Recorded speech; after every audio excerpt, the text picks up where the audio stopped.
But a Commission on Appointments hearing came up, and so on and so forth, week after week, until irreversibly he was gone.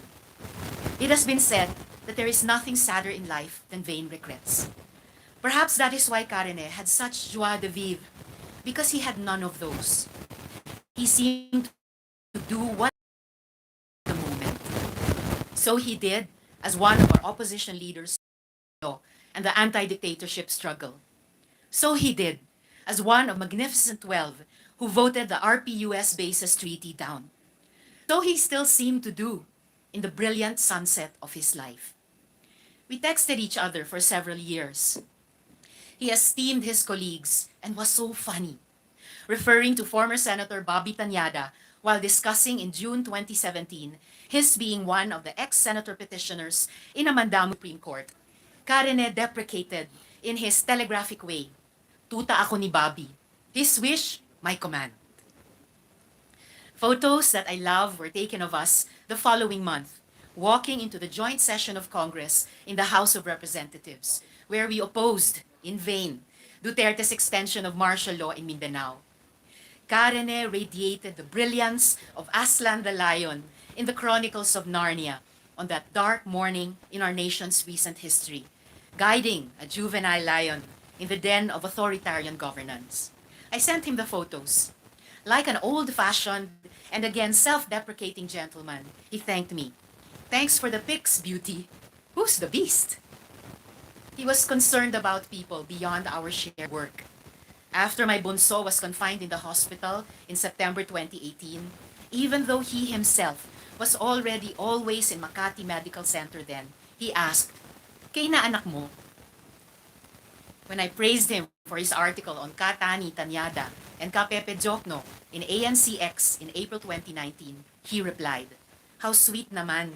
Thank you very many. Ha. You have made very good moves yourself. Keep the torch burning." Non sibi sed patriae, not self, but country. Apparently his life's motto, and he practiced what he preached.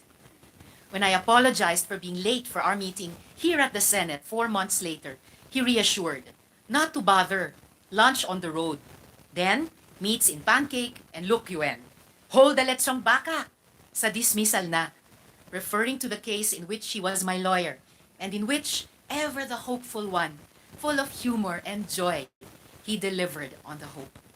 And when I thanked him for delivering a dismissal in February 2020, he mock bewailed, "You mean I can no longer visit you in jail?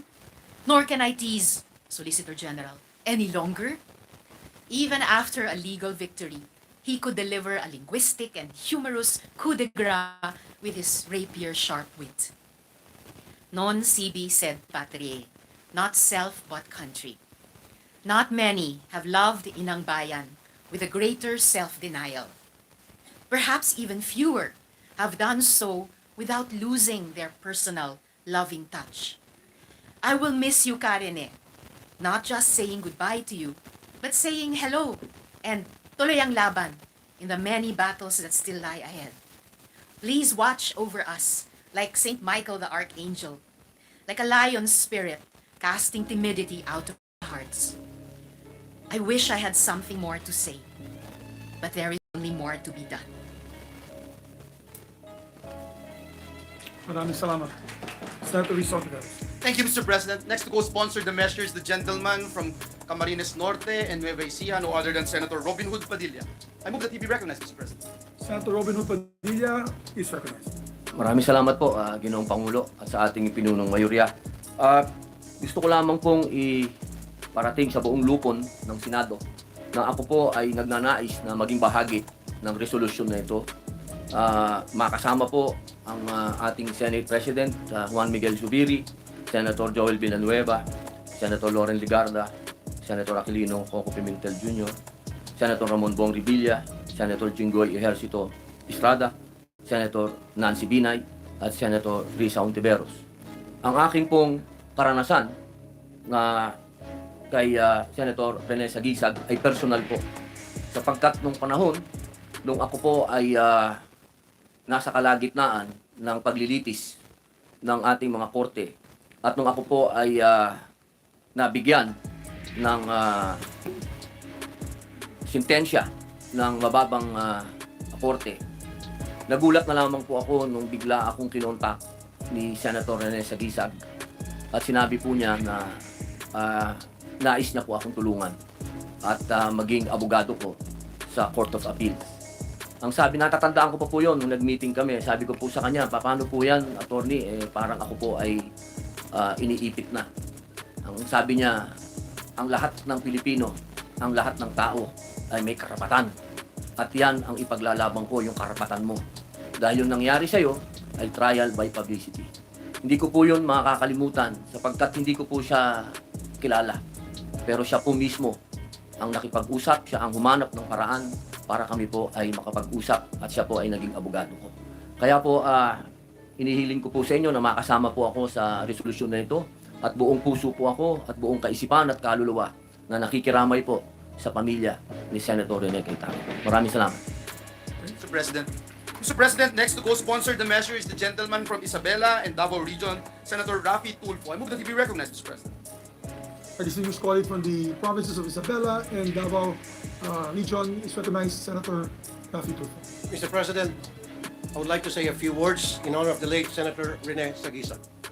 I do not personally know Senator Sagisag, but I know him by reputation, by what others have said about him, and by his constant presence as a voice of reason when it comes to matters of public concern. The late Senator Agapito Boots Aquino once said that Senator Sagisag was the conscience of the Senate. That's a label that comes with great expectations. Ang konsensya, kung tutusin, ay ang boses na nagsasabi kung ano ang tama at mali, ano ang mabuti at masama. I'm not surprised that his colleagues in the Senate viewed him as such. He is, after all, known for being principled and morally upright. Even after his stint in public service, I hear him voicing out his opinions on TV and in his newspaper commentaries regarding political issues. He calls a spade, and he does not mince words even when it involves allies and friends. I admire him the most for how easily he let go of power and went back to private life. He knew what public service is. He gave his all when the people asked it of him. But when it was time to go, he was at peace with it. And lastly, Mr. President, I would like to extend my heartfelt and deepest sympathy to the family of Senator Rene Sagisag. Senator Rene Sagisag, saludo po ako sa inyo. Thank you, Mr. President. Maraming salamat, Senator. Mr. President, next to co-sponsor the measure is a distinguished lady from the great city of Taguig and Pateros, no other than Senator Pia Cayetano. I move that she be recognized. A distinguished colleague, the chairperson of the Committee on the Blue Ribbon Committee, Senator Pia Cayetano. Thank you, Mr. President. Mr. President, I was in UP in the 1980s, and like every UP student, we know the name Rene Sagisag. I was not even in law school yet when we would hear about the fights that he took upon himself, and obviously during those times, Mr. President, there were many opportunities for students to look up to men and women that they could admire and emulate. And then I became a law student, Mr. President, and the more I had a deeper understanding of the kind of work that men like Rene Sagisag did, men and women like Rene Sagisag. He used his knowledge of the law to protect the oppressed. In fact, Mr. President, his family, one of his family members was quoted as saying he used his knowledge, he used his expertise in the law as a means to serve the poor and the disenfranchised. Mr. President, I'm reminded of a biblical passage that is very close to my heart. It is a passage that I struggled with when I was a young child because it spoke of a master. The story is, it's a master who was leaving and he gave his servants, in some versions it says coins, in other versions it says talents. So he gave his three servants these money, coins, talents. It's also referred to as mina. And then he left. And then when he came back, he asked his servants, "What have you done with what I left you?" And the first servant actually invested what he was given by his master, and he was able to return tenfold the talents or money that his master left him. The second servant was able to return fivefold what his master left him. But the third servant said, I was scared and I buried what I was given. So as a child, I always wondered, ano ba yun? Di ba dapat itago mo nga, i-preserve mo yung binigay sa'yo? But as I got older, I learned that what this parable really meant is that we are supposed to use the talents that God give us. And so I was reminded of this when I learned about the death of the former senator and heard the words that his family left, that he used his talent to help the oppressed. Mr. President, we in the Senate are all given an opportunity to use our talents for the Filipino people. And we look at the men and women who were senators before us. Rene Sagisag was a senator in 1987 to 1992. That's about the time I and the minority floor leader were in law school. And I never had a chance to work with him. But when I became a senator in my late 30s, I then met him and I was so surprised because like the image I had of him was a feisty, matapang, matalino, walang takot, and kasama syempre dun sa matalino, mayabang, kasi you have to believe in yourself, you have to have the courage and the confidence that you believe in what you're fighting for. But when I met him, and I met him many times, he was always so kind and humble, and I realized that a lot of great men have humble spirits, but they need to rise above this sense of humility to be able to fight for the things that they believe in. So the late Rene Sagisag is a man I truly honor for the kind of humble person he truly is, but the fighter he has to be when he needs to be a fighter. I pray for his family that they may have the peace of heart during this difficult time, knowing that they had a great man for a father, a grandfather, a father-in-law, for his staff who are also here, that they worked with such an honorable man. And I pray that this will give them strength in the days and the years to come. And rest assured that we will always remember these kind of people who fight for the Filipino people. Thank you, Mr. President. Thank you very much, Senator Cayetano. Thank you, Mr. President. Next to co-sponsor the measure is the distinguished lady from the great province of Pangasinan, Iloilo, and the city of San Juan, Senator Grace Poe. I move that she be recognized, Mr. President. Our distinguished colleague from the provinces of Pangasinan, Iloilo, and San Juan, Senator Grace Poe. Thank you, Mr. President. It is an honor to be standing in the same halls where a distinguished public servant in the person of former Senator Rene Sagisag has served for more than 30 years ago. I will always remember Senator Sagisag as the person who stood with me unconditionally, lending his wit and wisdom when I was in court for my foundling and citizenship issue. He believed in me when I was doubted by some. To this, I will forever be grateful to him.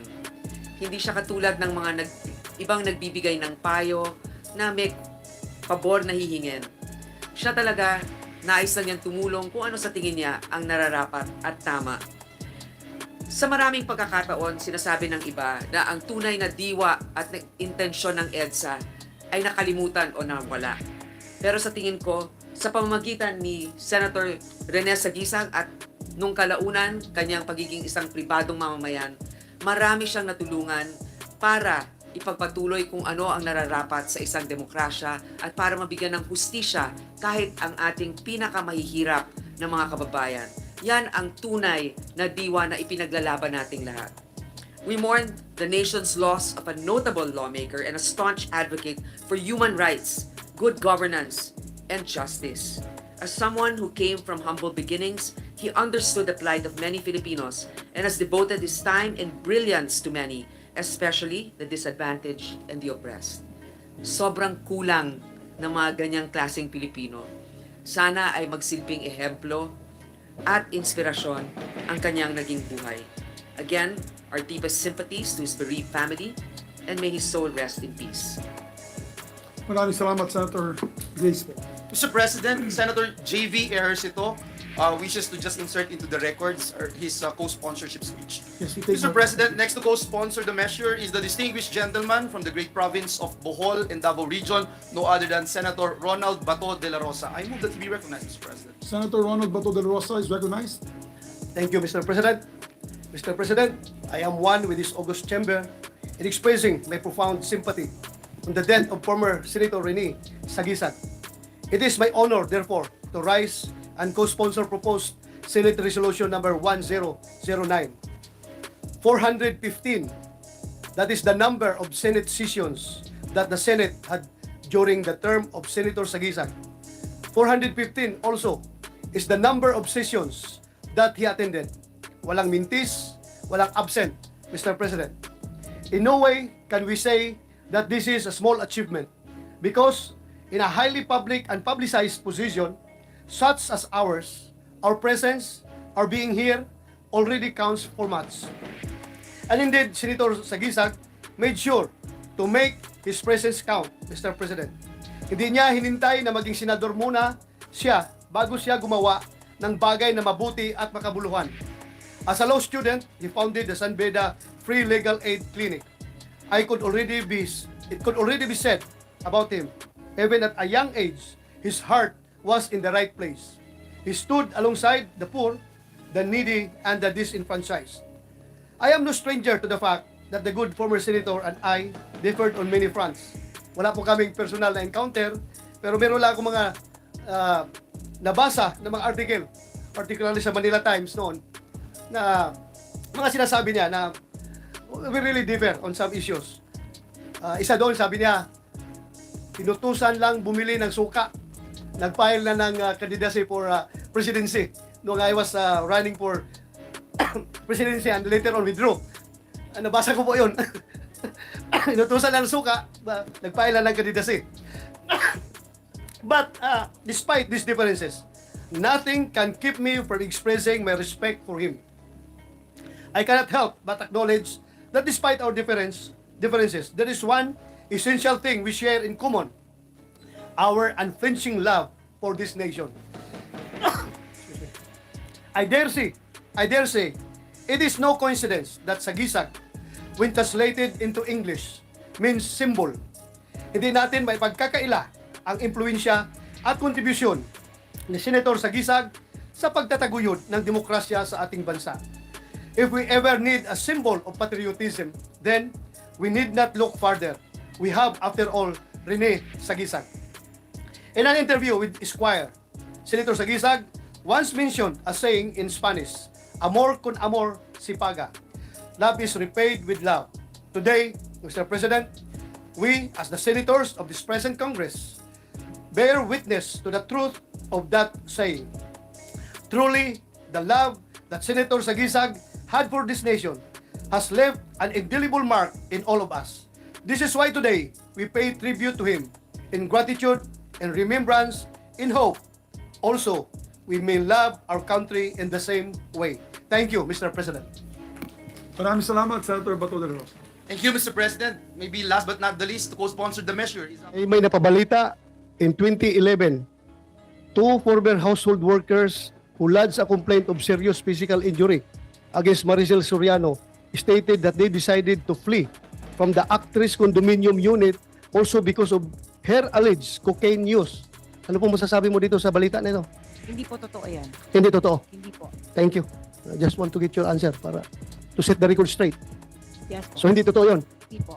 Pero totoo na meron kayong dalawang katulong sa bahay na dalawa na umalis. Opo, kasi ninakawan po nila ako.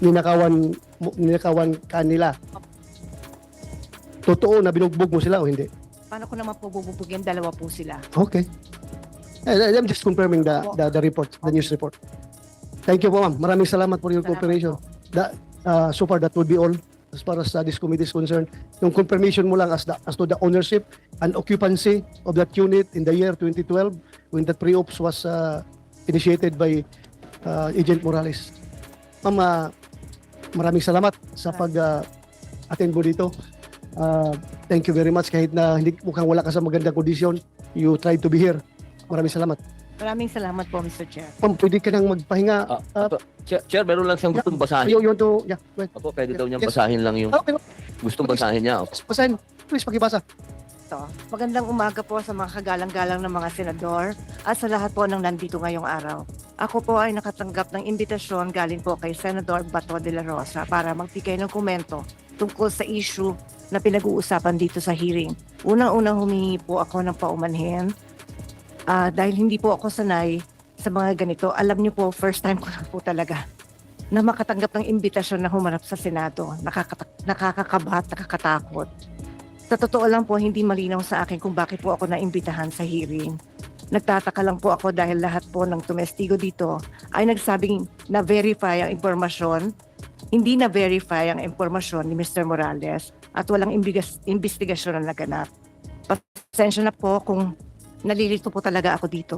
Gayunpaman, mataas po ang respeto ko sa Senado at sa mga kagalang-galang ng mga senador na nandito ngayon. Lalo na po si Chairman Senator De La Rosa. Sa abot po ng aking makakaya, tutulong ako na sagutin ang inyong mga katanungan. Pero sir, nakikiusap lang po ako sa inyo po. Kung ang usapin ay tungkol po sa mga bagay na may legal na implikasyon po, sana po ay pagbigyan niyo po ang aking abogado na sumagot para sa akin. Hindi man po ako abogado, sir. At sa usapang legal, mas nararapat po yata na ang abogado ko na lang po ang sumagot at magpaliwanag.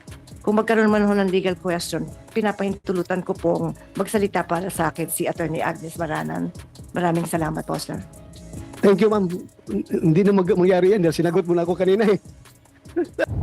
Kapag sinasabi ng ibang tao, racket, maracket, masakit po sa amin yun. Dahil kahit kailan hindi racket ang tingin namin sa trabaho namin. Ang hinihiling po namin sana, galangin din po ng lahat ang trabaho namin kung paano nyo ginagalang ang trabaho ninyo. Hindi po porket artista. Gusto namin ng publisidad.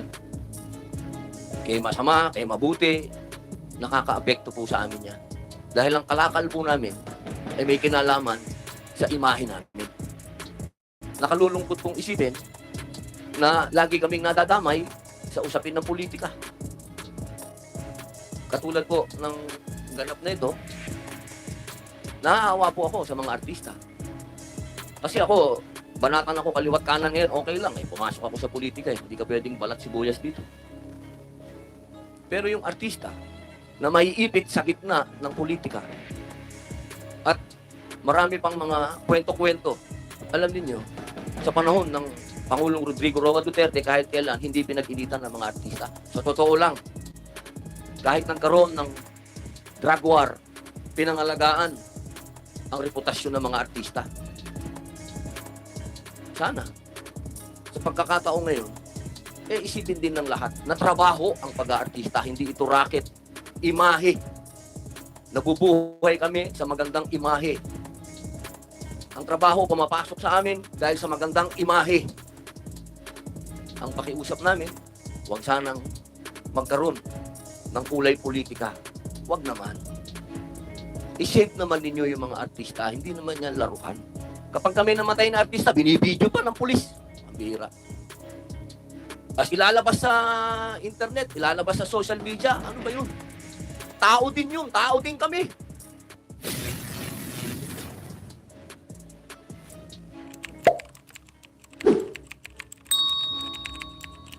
Dito ko, pero ikaw pinakauna dito. Go ahead, you have the floor, Senator Robin Padilla. Maraming salamat po, Idol Senator Ronald Bato de la Rosa. A'udhu billahi minash shaitanir rajim. Bismillahirrahmanirrahim. Alhamdulillahi rabbil alamin. Bismillah wassalatu wassalamu ala rasulillah. Assalamualaikum warahmatullahi. Pagbati po ng kapayapaan sa inyong lahat. Lalong-lalo na po sa aming General Bongo at General Bato de la Rosa, ng aking mga kasama sa PDP. At siyempre po, ang aking idolo, ang anak ng masa, Senator Jingo Estrada, sa inyo pong lahat, sa amin pong ginagalang at minamahal na leading lady, Maricel Soriano. Mabuhay po. Ako po ay, totoo lang, Senator Bato, ako po ay galing sa ospital. Hindi nga po ako nakapasok kahapon sapagkat ako po ay nagkaroon ng aksidente sa loob ng aking habang loob tahanan, hindi ho motel, tahanan. Kasama ko po ang asawa ko. Hindi ko alam, bigla akong bumagsak at ako po ay nadala sa ospital ng walang malay. Ang sabi po ng mga doktor, dapat ako ay nakahimlay ngayon. Pero hindi po ako pumayag na hindi pumunta dito sapagkat napakahalaga po na masabi ko po ito sa inyong lahat. Una, inihingi ko po ang tenga at damdamin ng bawat Pilipino sa oras na ito. Alam niyo po, hindi po madali ang maging artista. Ito pong trabaho namin, mahal po namin ang trabaho namin. Ito pong trabahong to ay ginagalang namin. Kapag sinasabi ng ibang tao, racket, maracket, kayo, masakit po sa amin. Dahil kahit kailan hindi racket, hindi namin sa trabaho. Ang hinihiling po namin sana, galangin din po ng lahat ang trabaho namin. Kung paano nyo ginagalang ang trabaho. Hindi po porket artista. Gusto namin ng publisidad. Kaya masama, kaya mabuti, nakaka-apekto po sa amin yan. Dahil ang kalakal po namin ay may kinalaman sa imahe namin. Nakalulungkot pong isipin na lagi kaming nadadamay sa usapin ng politika. Katulad po ng ganap na ito, naaawa po ako sa mga artista. Kasi ako, banatan ako kaliwat kanan ngayon, okay lang. Pumasok ako sa politika, hindi ka pwedeng balat sibuyas dito. Pero yung artista na maiipit sa gitna ng politika at marami pang mga kwento-kwento, alam niyo, sa panahon ng Pangulong Rodrigo Roa Duterte, kahit kailan hindi pinag-initan ng mga artista. Sa totoo lang, kahit nagkaroon ng drug war, pinangalagaan ang reputasyon ng mga artista. Sana, sa pagkakataon ngayon, isipin din ng lahat na trabaho ang pag-aartista, hindi ito racket, imahe. Nabubuhay kami sa magandang imahe. Ang trabaho pumapasok sa amin dahil sa magandang imahe. Ang pakiusap namin, huwag sanang magkaroon ng kulay politika. Huwag naman. I-save naman ninyo yung mga artista, hindi naman yan laruan. Kapag kami namatay na artista, binibidyo pa ng pulis. Bira. Tapos ilalabas sa internet, ilalabas sa social media, ano ba yun? Tao din kami.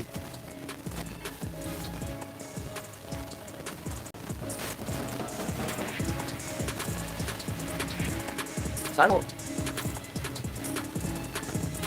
konting, kahit sabi nga ni FPJ, kahit konting pa. Yun lamang po. Maraming salamat po, Senator Bato. Thank you, Your Honor, Senator Padilla. By the way, I have no intention to aggravate your medical condition by inviting you here. I received an information that you would like to attend via online. So, it was okay for me if you went online. Pero, Okay lang po, Senator Bato. Na-mistake kita eh. thank you. Maraming salamat. Shift to Miss Maricel Soriano. Ma'am, okay lang sa'yo? Magtatanong ako sa'yo? Ha? Relax ka na? Okay? Sige. Ma'am, sa mga nag-viral na dokumento na nagdadamay sa pangalan mo, sa tingin mo ba may katotohanan ang mga nasabing dokumento? Sa tingin mo? Sa una po, hindi ko alam ito po sa mga dokumento. Nalaman ko na lang yan nung pinakita sa akin. Dahil hindi po ako nagbabasa ng Okay. mga ganyan. Wala po akong alam. Wala. Thank you po. Next question ko, ma'am. May property ka ba sa Rockwell? Ikaw ba ang nagmamay-ari ng Unit 46-C Rizal Tower Building located at Rockwell, Barangay Poblacion, Makati City? Opo. Sa'yo yun, Opo. yung 46-C. Hanggang 2012 po. Nabenta ko na ulit. Wala na ako doon. 2012. Anong month yung nabinta? Hindi ho ako sigurado sa month, pero yung year na alala ko. So, your pre-ops is 2012, Your Honor. 2012. Yes, sir. 2012. 2012. So, bininta mo na after 2012. Tinenta ko po siya noong 2012. Yun lang po ang naalala ko. Okay. But then you admit na you are the owner and at the same time the occupant of such unit, yung Unit 46, the C. 2012 bininta. Yes, Your Honor. And your pre-ops was 2012. 2012. Your Honor. 2012. March 11. Okay. Thank you. Ma'am, pwede bang makahingi ka ng kopya ng deed of sale ng unit na bininta mo? Opo. Ha? Kung meron kayong Hanapin ko po. hanapin. Thank you. Ito rin ma'am, may napabalita in 2011, two former household workers who lodged a complaint of serious physical injury against Maricel Soriano stated that they decided to flee from the actress condominium unit also because of her alleged cocaine use. Ano po masasabi mo dito sa balita na ito? Hindi po totoo yan. Hindi totoo. Hindi po. Thank you. I just want to get your answer para to set the record straight. Yes. So hindi totoo yun. Hindi po. Pero totoo na meron kayong dalawang katulong sa bahay na dalawa na umalis. Opo, kasi ninakawan po nila. Ninakawan kanila. Totoo na binugbog mo sila o hindi? Paano ko naman po bububugin? Dalawa po sila. Okay. I'm just confirming the report, the news report. Thank you po, ma'am. Maraming salamat for your cooperation. So far, that will be all as far as this committee is concerned. Yung confirmation mo lang as to the ownership and occupancy of that unit in the year 2012 when that pre-ops was created by Agent Morales. Ma'am, maraming salamat sa pag-attend mo dito. Thank you very much. Kahit na hindi mukhang wala ka sa magandang kondisyon, you tried to be here. Maraming salamat. Maraming salamat po, Mr. Chair. Ma'am, pwede ka nang magpahinga. Chair, meron lang siyang gustong basahin. You want to, yeah, go ahead. Opo, pwede daw niyang Yes. basahin lang yung Okay, gustong basahin niya. basahin. Please, pakibasa. Ito. Magandang umaga po sa mga kagalang-galang ng mga senador at sa lahat po ng nandito ngayong araw. Ako po ay nakatanggap ng imbitasyon galing po kay Senador Bato de la Rosa para magbigay ng komento tungkol sa issue na pinag-uusapan dito sa hearing. Unang-unang humingi po ako ng paumanhin dahil hindi po ako sanay sa mga ganito. Alam niyo po, first time ko lang po talaga na makatanggap ng imbitasyon na humarap sa Senado. Nakakakabat, nakakatakot. Sa totoo lang po, hindi malinaw sa akin kung bakit po ako naimbitahan sa hearing. Nagtataka lang po ako dito ay nagsabing na-verify ang impormasyon, hindi na-verify ang impormasyon ni Mr. Morales at walang investigasyon na naganap. Pasensya na po kung nalilito po talaga ako dito. Gayunpaman, mataas po ang respeto sa Senado at sa mga kagalang-galang ng mga senador na nandito ngayon. Lalo na po si Chairman Senator De La Rosa. Sa abot po ng aking makakaya, tutulong ako na sagutin ang inyong mga katanungan. Pero sir, nakikiusap lang po ako sa inyo po. Kung ang usapin ay tungkol po sa mga bagay na may legal na implikasyon po, sana po ay pagbigyan niyo po ang aking abogado na sumagot para sa akin. Hindi man po ako abogado, sir.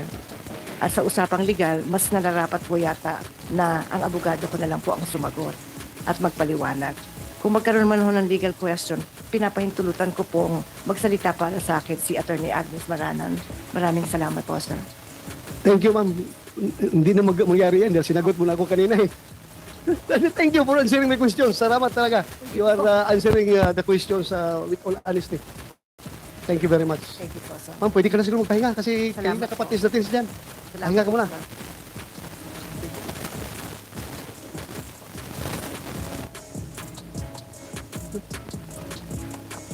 Ma'am, thank you. Thank you, sir. James Dave Curioso. You're next. Please state your historical employment with Padilla. Anong posisyon at relasyon mo kina Director Francia at Jonathan Morales? Good morning po, Senator Bato de la Rosa and sa ibang senators po kanina. When I was hired for Philippine Drug Enforcement Agency last 2008, it was August if I'm not mistaken, I was hired for a case monitor as a contractual employee po. So the sole, ang trabaho ko lang po talaga is drug cases from other regional trial court ng Manila, within Metro Manila. If I was assigned to go to Malabon, I will go there just to monitor the cases for drug personalities. Yeah, but for a while, I would like to acknowledge the presence of Senator Chis Escudero. You want to say something, Your Honor? Please continue later, ha? Very Unahin mo natin. briefly, Mr. Chairman. Mr. Chairman, I'd like to raise a point of order which I hope the Chairman will consider and did not rule upon it at this moment.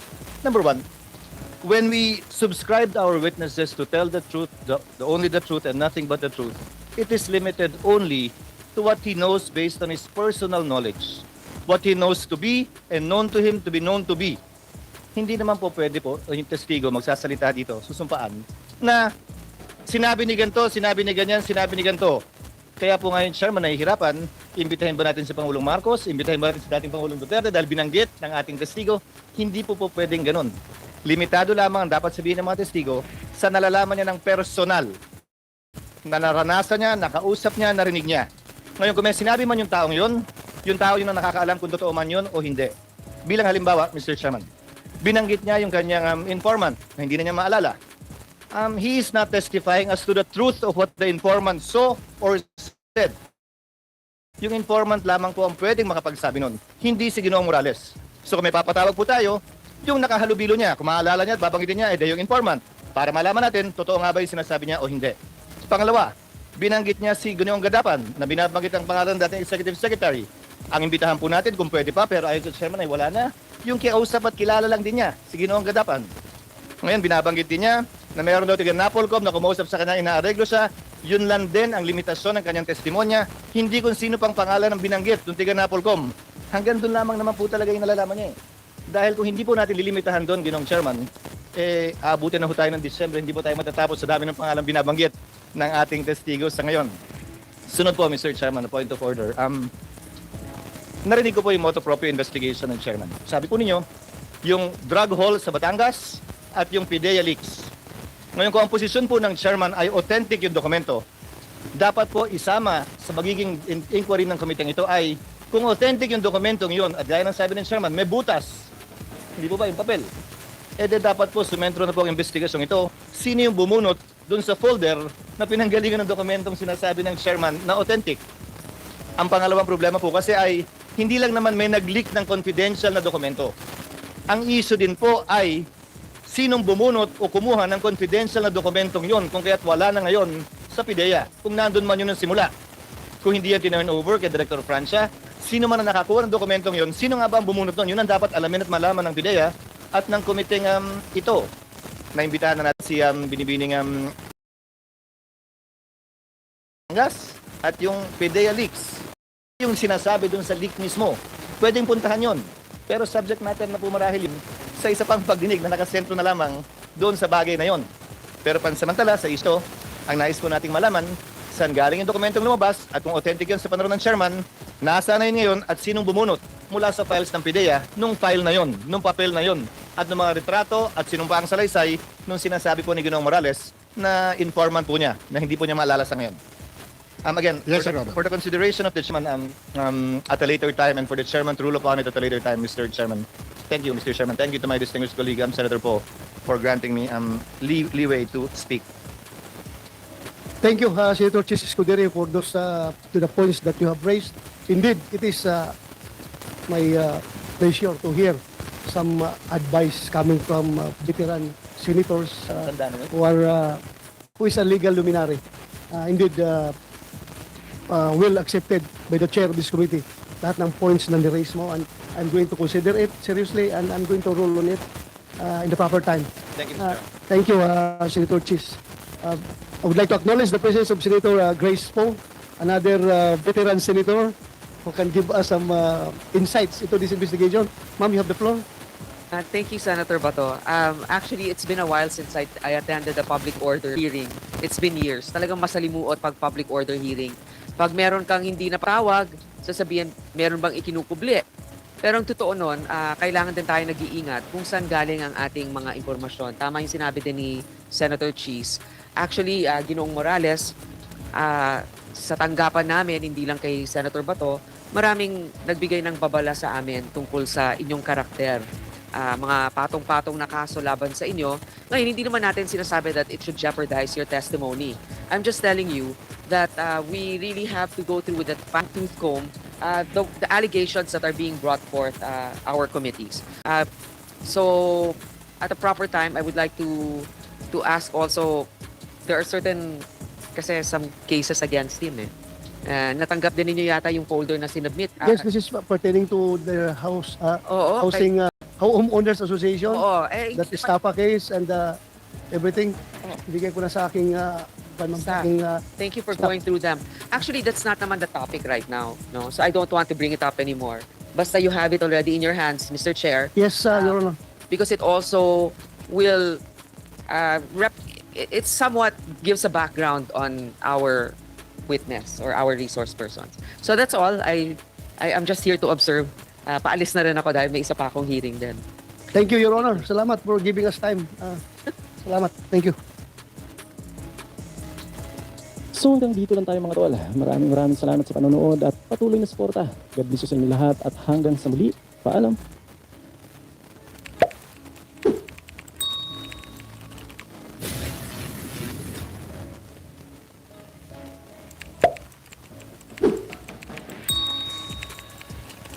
A. And recognize the distinguished sponsor, the committee chairperson, Senator Francis Tolentino, for his committee amendments. So move, Mr. President. There being no objection, motion is approved. Senator Tolentino is recognized.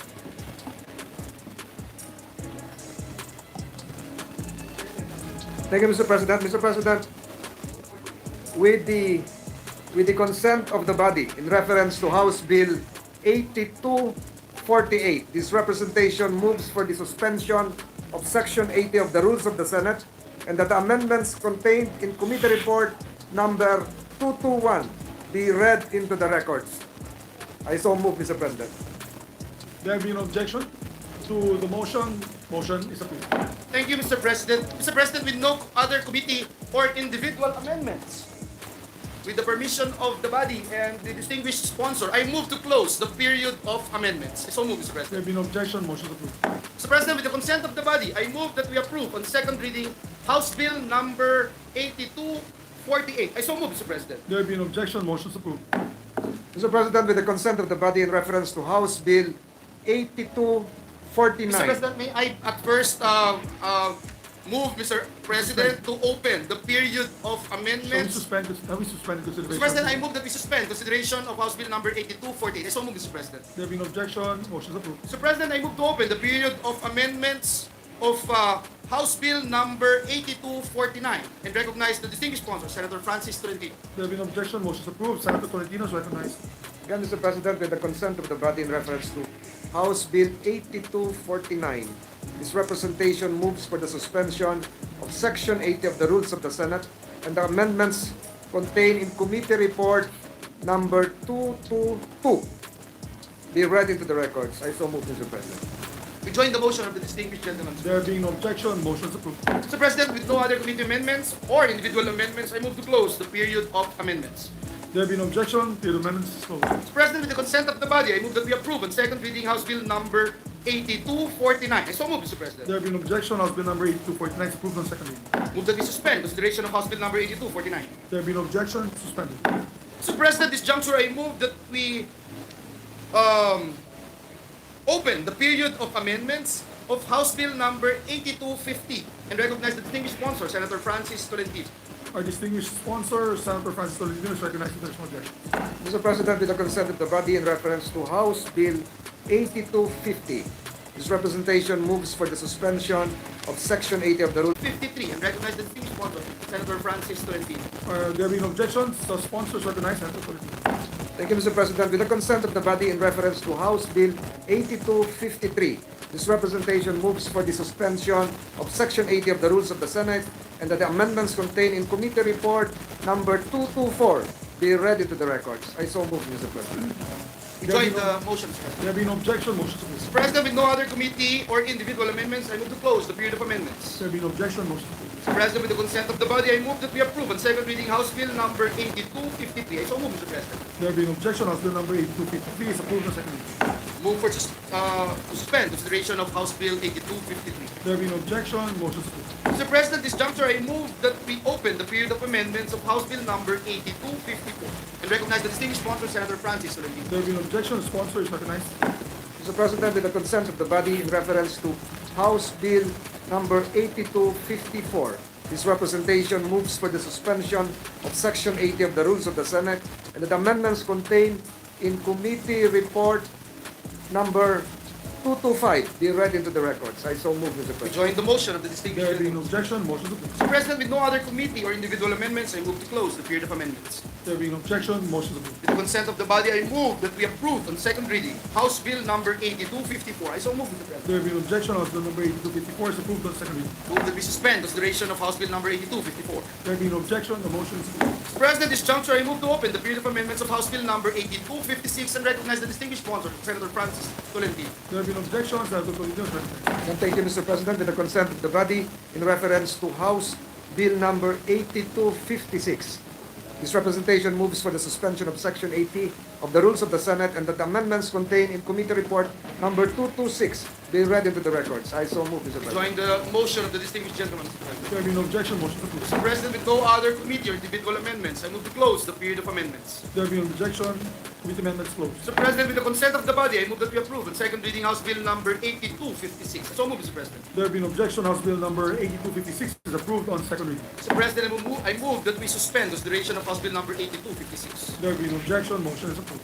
Mr. President, I move to open the period of amendments of House Bill number 8258 and recognize the distinguished sponsor, Senator Francis Tolentino, for committee amendments. There being no objection, motion is approved, and Senator Tolentino is recognized. Thank you, Mr. President.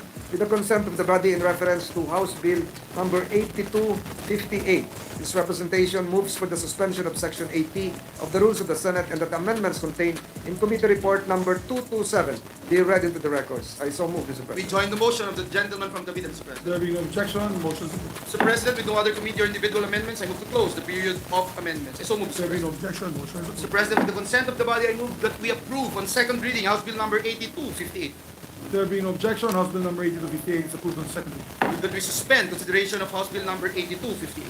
The motion, there being no objection, is approved. Mr. President, at this juncture, in the consent of the body, I move to open the period of amendments of House Bill number 8259 and recognize the distinguished sponsor, Senator Tolentino, for committee amendments. There being no objection, Senator Tolentino is recognized.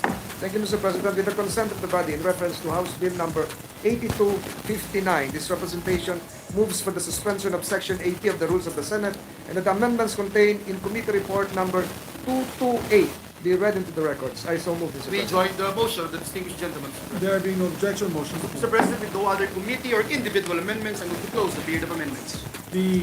There being no objection, period of amendments is closed. Mr. President, at this juncture, I move that we approve on second reading House Bill number 8259. So move, Mr. President. There being no objection, House Bill number 8259 is approved on second reading. Mr. President, I move that we suspend consideration of House Bill number 8259. There being no objection, motion is approved. Mr. President, at this juncture, I move to open the period of amendments of House Bill number 8260 and recognize the distinguished sponsor, Senator Tolentino, for his committee amendments. There being no objection, Senator Tolentino is recognized. Mr. President, with the consent of the body in reference to House Bill number 8260, this representation moves for the suspension of Section 80 of the Rules of the Senate that amendments contained in Committee Report number 229 be read into the records. I so move, Mr. President. There join being the no motion. objection, yes, motion is approved. Mr. President, no other committee or individual amendments, I move to close the period of amendments.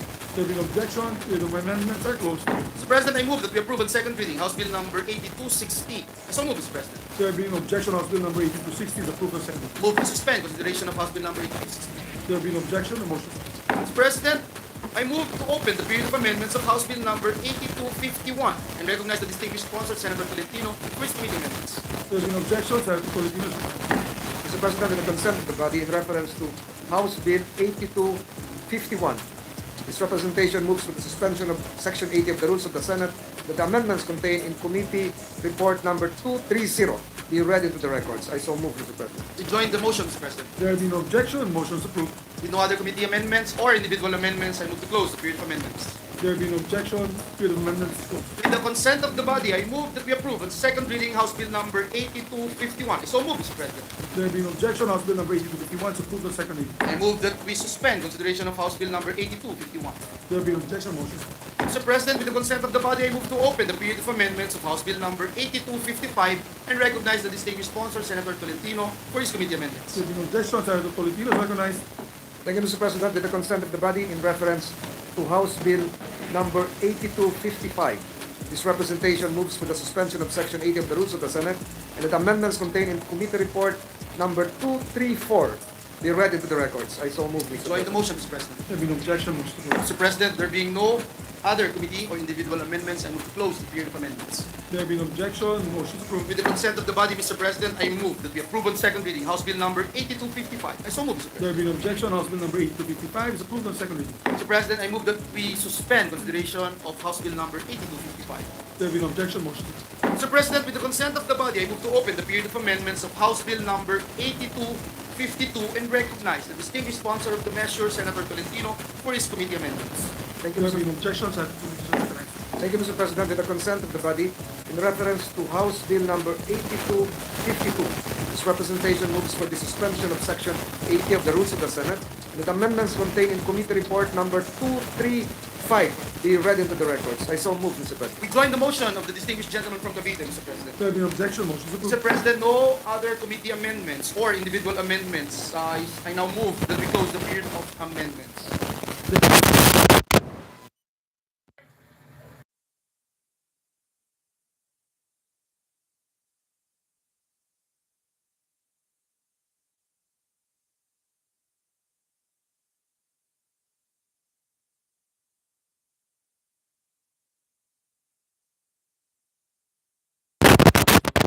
Yes, Senator Tolentino. Mr. President, likewise with the consent of the body for House Bill numbers 8248, 8249, 8250, 8253, 8254, 8256, 8258, 8259, 8260, 8251, 8255, and 8252. Mr. President, may we direct the Secretariat to effect the editorial amendment to the approved committee amendments on sections pertaining to the staffing pattern of the bills previously mentioned by deleting the phrase, and I quote, "in view of the proposed number of additional regional, municipal or metropolitan trial courts," unquote, "as applicable and subject to style," Mr. President. I so move. Join, Mr. President, the motion of the distinguished gentleman. There being no objection, motion approved. Thank you, Mr. Thank you very President. much, Mr. President. Congratulations to our hardworking colleague, Senator Francis Tolentino. Mr. President, Thank you, Mr. President. may I move that we suspend the session for a few minutes, Mr. President? Yes. Next in line, I believe, is the procurement. Sponsor, Senator Sani Angara, and to continue with this interpellation, is our minority leader, Senator Coco Pimentel III. So move, Mr. President. There is objection, there being a motion is approved. Our sponsor, Senator Sani Angara, and likewise, to interpolate our minority leader, Senator Coco Pimentel, are now recognized. Thank you, Mr. President. I like your new hairdo, Mr. President.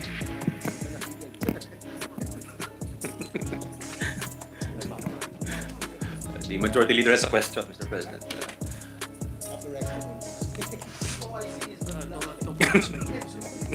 Thank you, Mr. President. Looking good, looking good.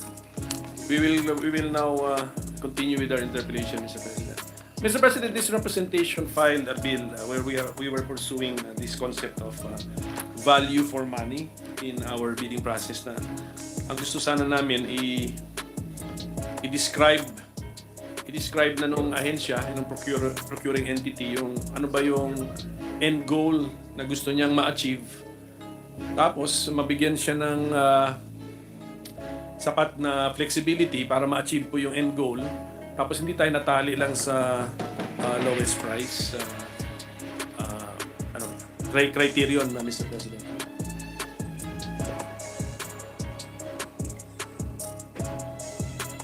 Yes, yun na po yan. So yung mga entities wishing to participate, they will have some flexibility on guiding the procuring entity on how they can achieve their defined or their described goal or destination, Mr. President. Meron ba tayong, in our bill, meron ba tayong features, Mr. President, which we can say also contain some of the features in this value for money concept that I propose in my bill, Mr. President? Anong bill po, Senator? Yes, Your Honor, Mr. President. It's similar to the most economically advantageous responsive bid or MIRB, which we've been discussing the last few interpellations. And where here we take into account the not just the lowest price, but also other factors like quality. And also introduced in the bill is the concept of life cycle cost. So I think that's a factor which also goes towards determining the best value. As we mentioned earlier in previous days, yung cost of maintenance, cost of disposal, and other factors other than just the price, which is the traditional metric in an auction or a bidding, Your Honor. After sales service? Service, yes, Your Honor. After sales Kasama ho service. sa maintenance po. So, ma-expect ba natin na tataas po yung ating ano yung ABC? Approved budget for contract or the agency's estimate for the contract? Kasi this time hindi lang siya nakatingin sa mere item but some other services even after sales service, Mr. President. Maybe for that one item only, it might go up, Your Honor. But if you look at the various expenses involved, it may actually go down if you take into account if you break down the various expenses to be borne by the government. Not just the good to be purchased, but also the servicing, as you mentioned. Okay. So if you look at if you just compare apples to apples, meaning just the good itself, or if it's a motor vehicle, just the motor vehicle, then you may end up spending more because you pay for a Toyota rather than another brand maybe. But in terms of services, you may save more in the long run, and that's the idea behind the. I think that's also the idea that underlies your bill, if I'm not mistaken, Mr. President. That's why it's a very good idea, and it's one of the main features of the bill, Mr. President. So, sa ngayon po ba under present law, ang nangyayari, they bid out for the item, and then they conduct another bidding for the after sales service of that particular item? Yes, Your Honor.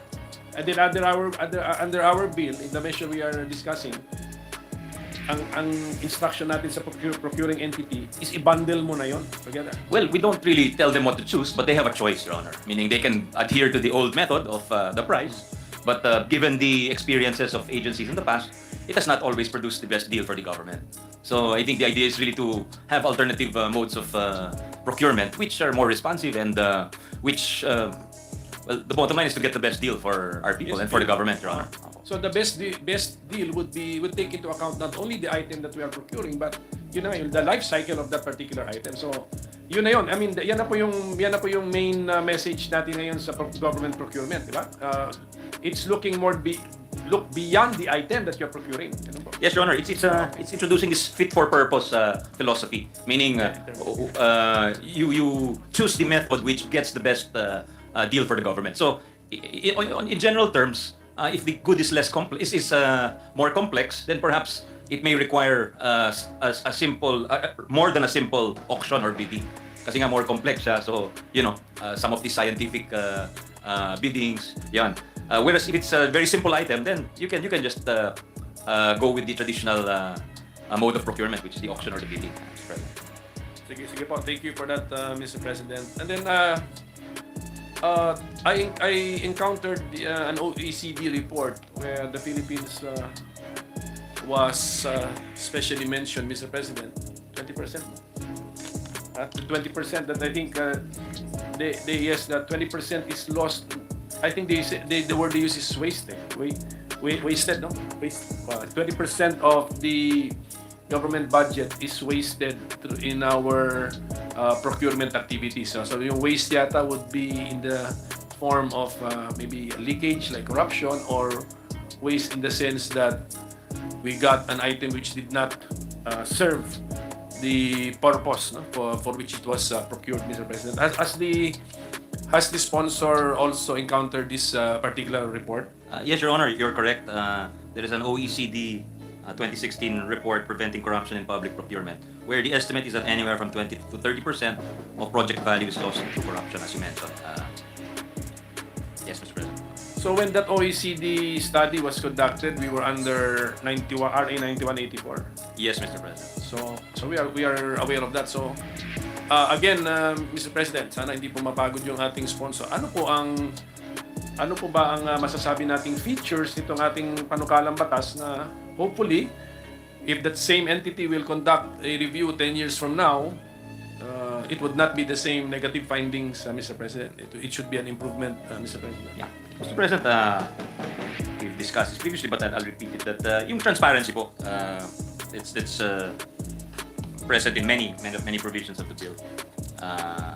So in fact, we're trying to improve the Philippine Online Registry, the PhilJEPs. This is the electronic bulletin board where we will post the registry of suppliers, manufacturers, contractors, and as we mentioned earlier, there's a if it's a competitive bidding, there is required video recording of procurement-related conferences. Video.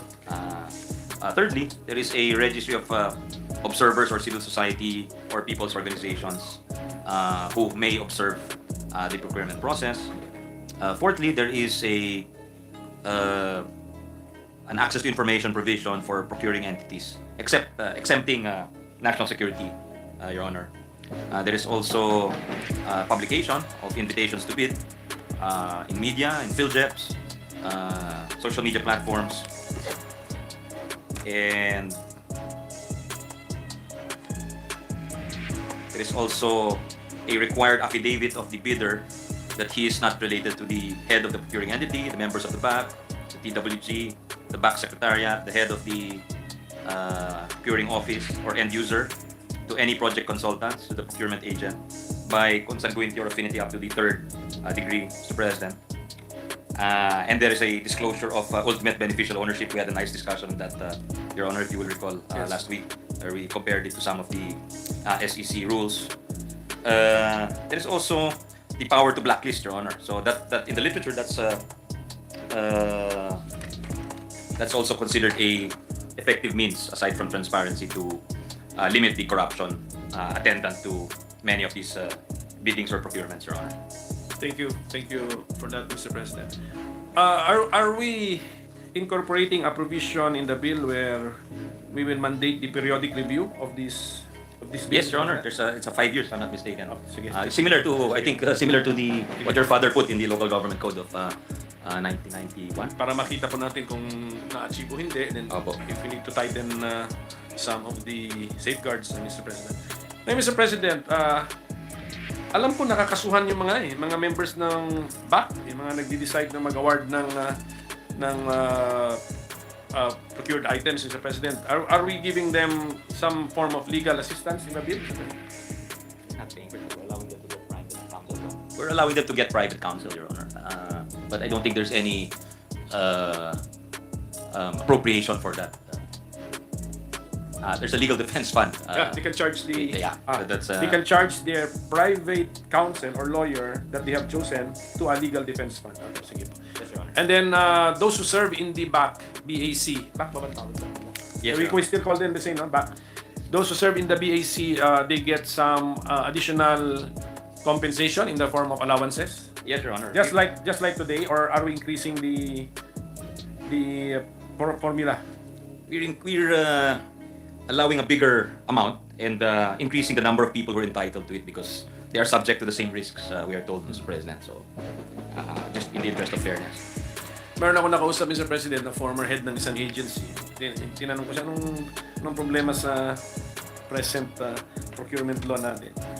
Ang sagot niya sa akin, yung periods nga daw, yung executive time that is being lost in procuring items. So sabi ko, nasagot na yan sa ating panukalang batas by, we're generally reducing the time periods by 30% of the time period, Mr. President. Yeah, something like that. Yes, from 100, it's down to 108 days from 100 and 136. Parang gano'n, these are maximum periods. So yes, if the agencies also acts quickly, then they can reduce it further, Mr. President. So that's good, Mr. President, kasi yun ang unang feedback na binigay po sa akin. Mr. President, yung energy efficiency, ngayon po ba, nung energy efficiency nung item to be procured or energy rating, ngayon po ba under present law, nagagamit po ba yan as a criterion o hindi? And then, under sa panukalang batas, magagamit po ba ito? Under 9184, it's not really being used, Your Honor. But we have provisions on sustainability. This is taken from the bill of Senator Pia, who is here in the chamber now listening to us, requiring to incorporate sustainability. And the GPPB will promulgate rules on how to implement this further. But basically, it just provides, what we provide in the measure is that principles of sustainability must guide procuring units and also must also be incorporated in the design of the bidding document, Your Honor. Made part of the specifications? Yes, Your Honor. Di ba parang, kasi ang mangyayari, Mr. President, para mag-grading tayo, di ba? an agency, Yes, Your Honor. procuring entity is allowed to have to itemize the important characteristics or specifications or needs, and then lalagyan niya ng weight. Tama po. So, can sustainability be used as one, tawagin na lang nating line item yun, the sustainability or energy efficiency, pwede pong gamitin po ngayon yun. Yes, Your Honor, Mr. President. Which we do not do or cannot do under 9184. Under strict competitive bidding, hindi po pwede. Of course, and then imagination is the limit na. They can come up with other line items which they will give importance to, and then they give the proper weight in the bidding process, Mr. President. Opo, kung patuloy po yung init na ganito, it might be the main consideration going forward. I'm just happy to know na if our bill is that flexible, Mr. President. It is, Your Honor. Na binibigay din natin sa procuring entity. Well, may responsibility din sila. So, there must be a massive or extensive training component also, Mr. President, if this bill becomes a law. Ganun din. I believe so, Your Honor. You're correct. And there will be a learning curve. I think it's inevitable, Your Honor. These are new methods, so there's a need perhaps to for those pioneer agencies who are able to roll out these more newer or more innovative methods or modes of procurement, then it should be publicized in our archipelago, because information is not always the easiest commodity, Mr. President. So definitely, people like DAP, people like the DBM, those with wide networks perhaps, even in, who knows, maybe even in our state colleges, there must be some courses on, I think there already are courses on procurement, Mr. President. But maybe there's no harm in providing them for civil service, etc. Okay, the new features in our bill, Mr. President, what government department or field of procurement or types of equipment or items would be most benefited? Saan po? Sa for which one? Dito, ito sa bill po natin. Kasi ano ba, sino makakaramdam ng pinaka benepisyo dahil sa flexibility na binibigay ng ating panukalang batas? Ano ba, yung procurement ba ng military? I think the military would be one, Your Honor. Procurement ba ng mga scientists Yes, natin? the scientific community would be benefited, the academe, Your Honor. Pati yung procurement of professional services, or it would be basically the same? Yeah, I think they would be benefited also, Your Honor, because that qualitative review which we're now allowing gives them more flexibility to really get what they want.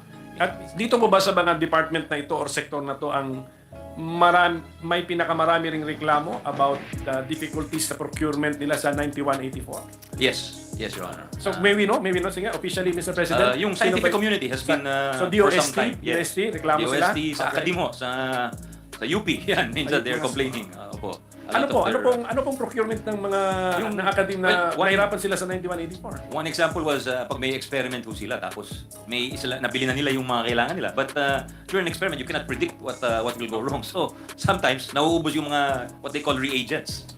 So they have to buy it, otherwise damay po yung buong ginagawa nila. So pag di na nabili yun, medyo apektado yung experiments and research po nila. What is the flexibility now introduced in the bill which will address the situation? Flexibility is yung the direct acquisition for 200,000 and below that can be bought on the spot, Your Honor. Tapos yung direct sales is 2 million, no? Direct procurement. There are a number of methods which would be able to respond, and sila na po ang pipili doon. Kumbaga, we've expanded the menu, so to speak, Mr. President.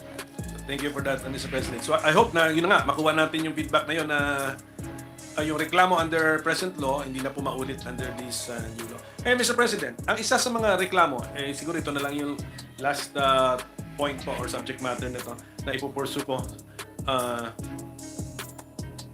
Sometimes, sa mahal yata magprotesta o magreklamo. Yun ang sometimes, so, kung masyadong mahirap magreklamo o magprotesta, baka mag-abuso ngayon si decision maker.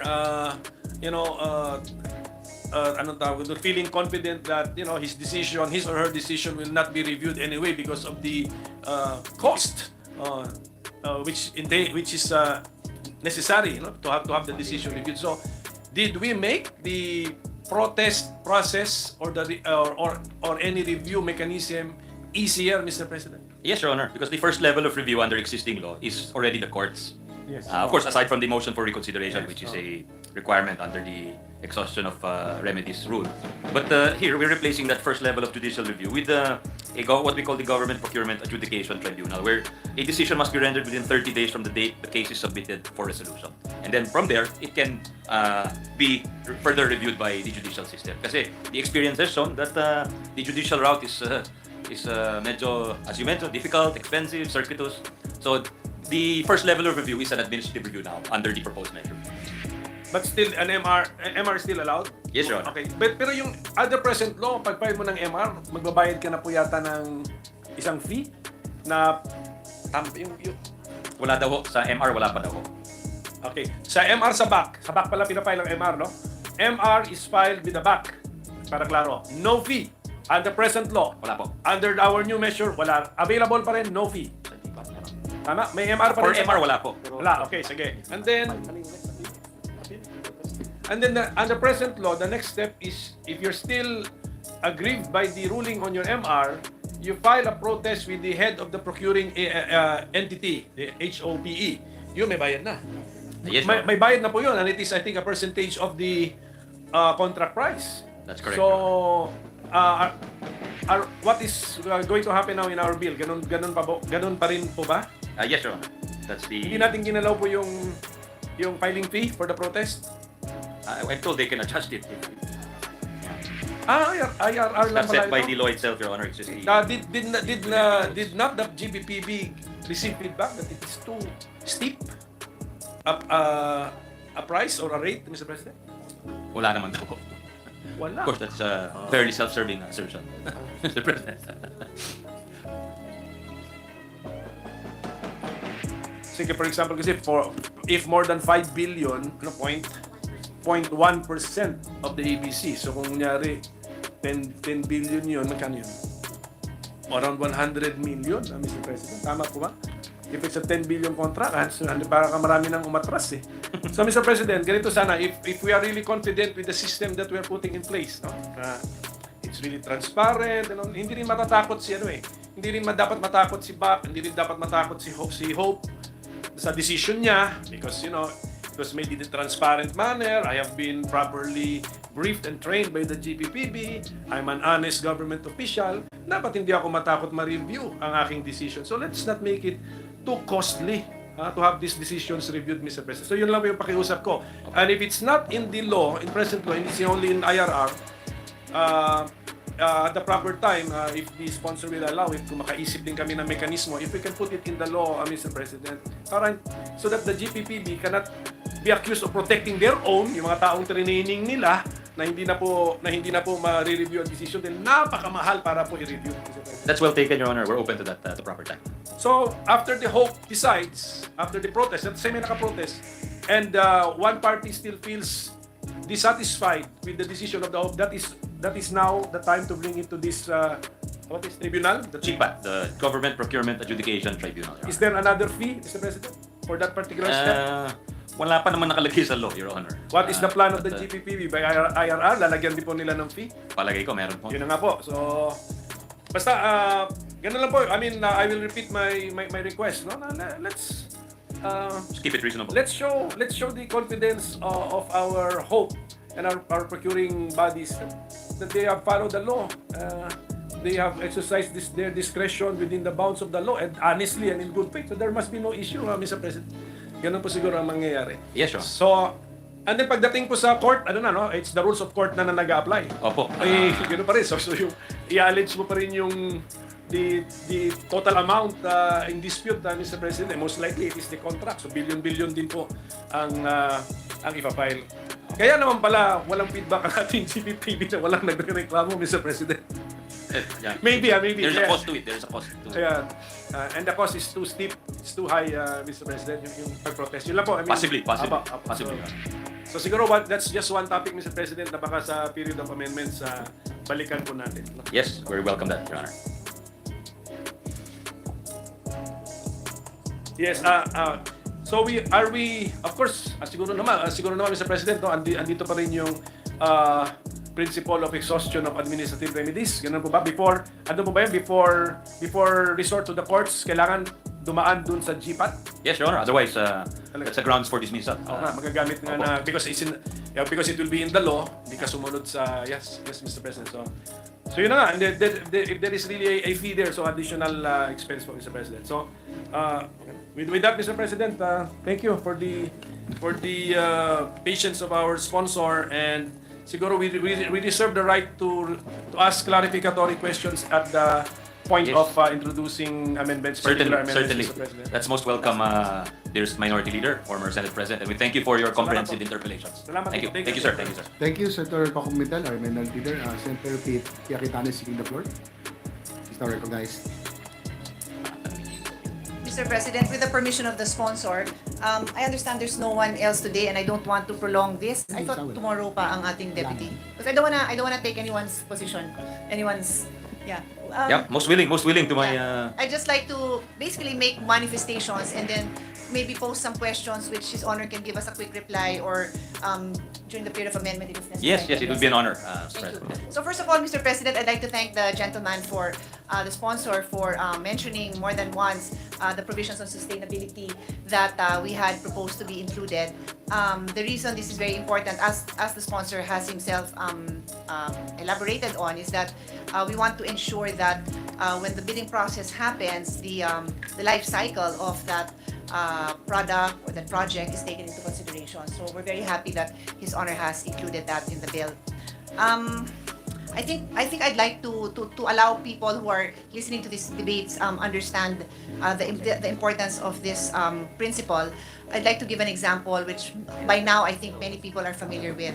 So the use of alternative, more environmentally friendly energy sources. So let's talk about solar panels. So for example, if a public infrastructure project is being bidded and it will now be included the purchase of a certain number of solar panels in anticipation of the high energy cost. So obviously we all know that at the start that would be more expensive, but there's enough evidence to tell us that that is more cost efficient. So for the record, Mr. Sponsor, yung ganitong mga an example like this, yung solar panel, kaya nang intindihin ng backyan that is an embedded cost that will I don't think that's included in the concept of the life cycle, but it is the cost for sustainability. So tama ho ba?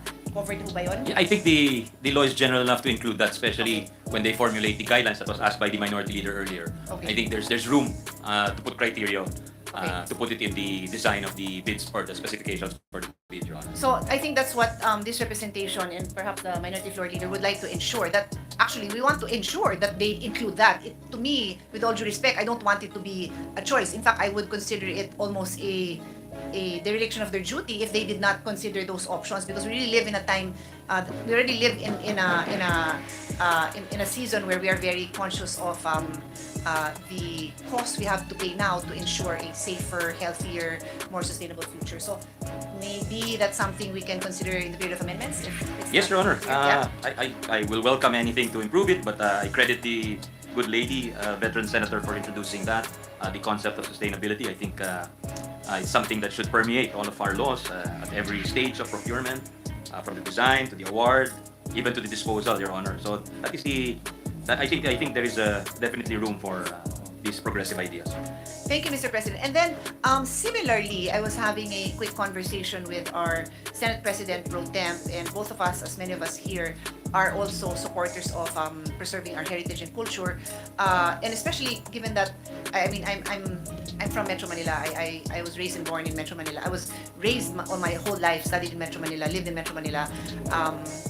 And we know that it's the second or the most damaged city, the history experts.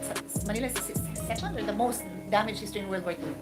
Second or the most? Second most. So with that, I'm so conscious that, wow, we know when we travel, we don't have as many buildings that were preserved and all that. So now that we are aware and we've reached, I don't know if you can call it maturity of our nation, that we recognize how important history is and we're rebuilding, we're preserving.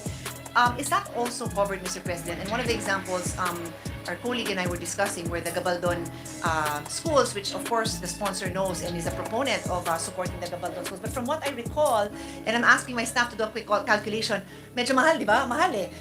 His Honor and I fight every year to include as much as we can, but it is not cheap, no? And Senator Lauren was quick to point out that let's disabuse ourselves of the belief that preserving history is always more expensive. Hindi naman. Sometimes nga, kaya nga unahan natin, di ba? So it doesn't become more expensive. But there are times that it may be. So the question I would like to pose is, when it does include costs that otherwise would not be included, does our bill have provisions that ensure that the BAC will also take note of that? So for example, between 2 or 3 bidders of a public facility that rightly so should, maybe it's the site of a former city hall and they want to take out the, I don't know, the awnings, ano ba tawag dyan? Sorry, I'm not an architect.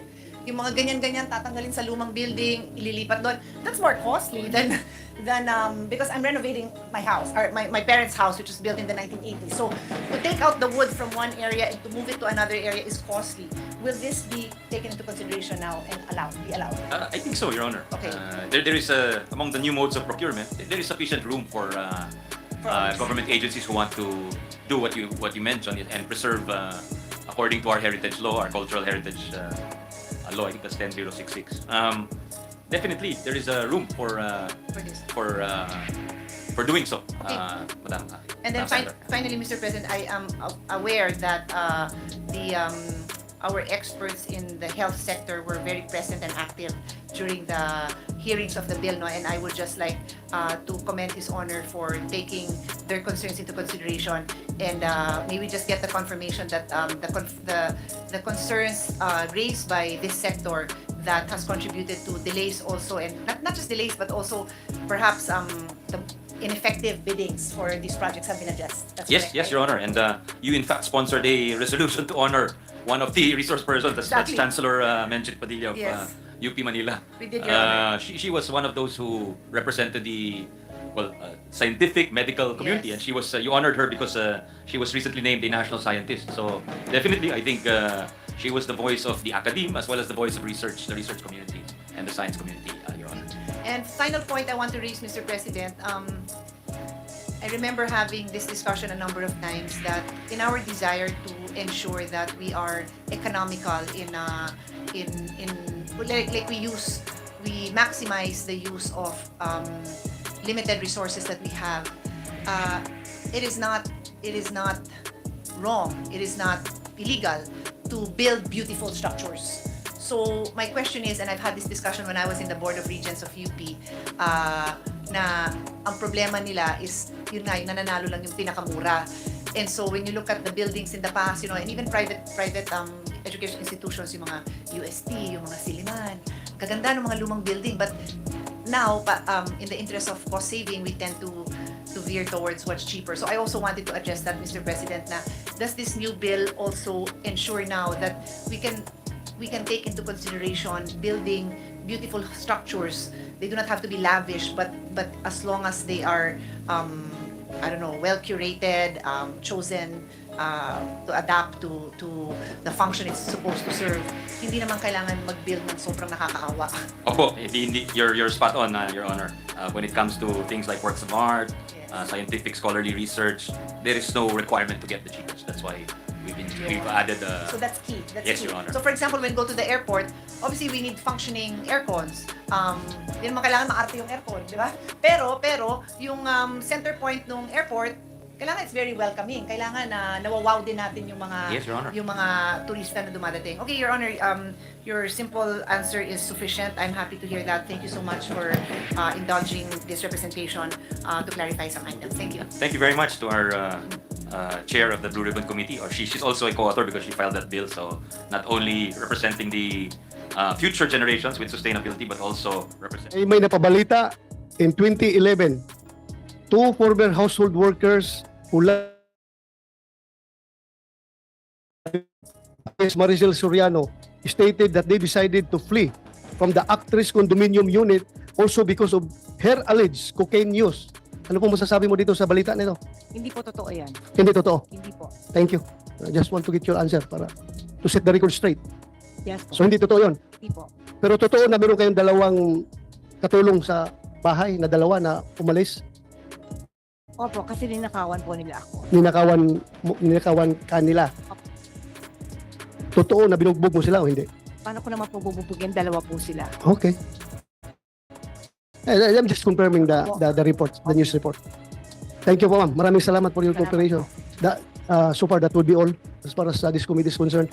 Yung confirmation mo lang as to the ownership and occupancy of that unit in the year 2012 when the pre-ops was initiated by Agent Morales. Ma'am, maraming salamat sa pag-attend mo dito.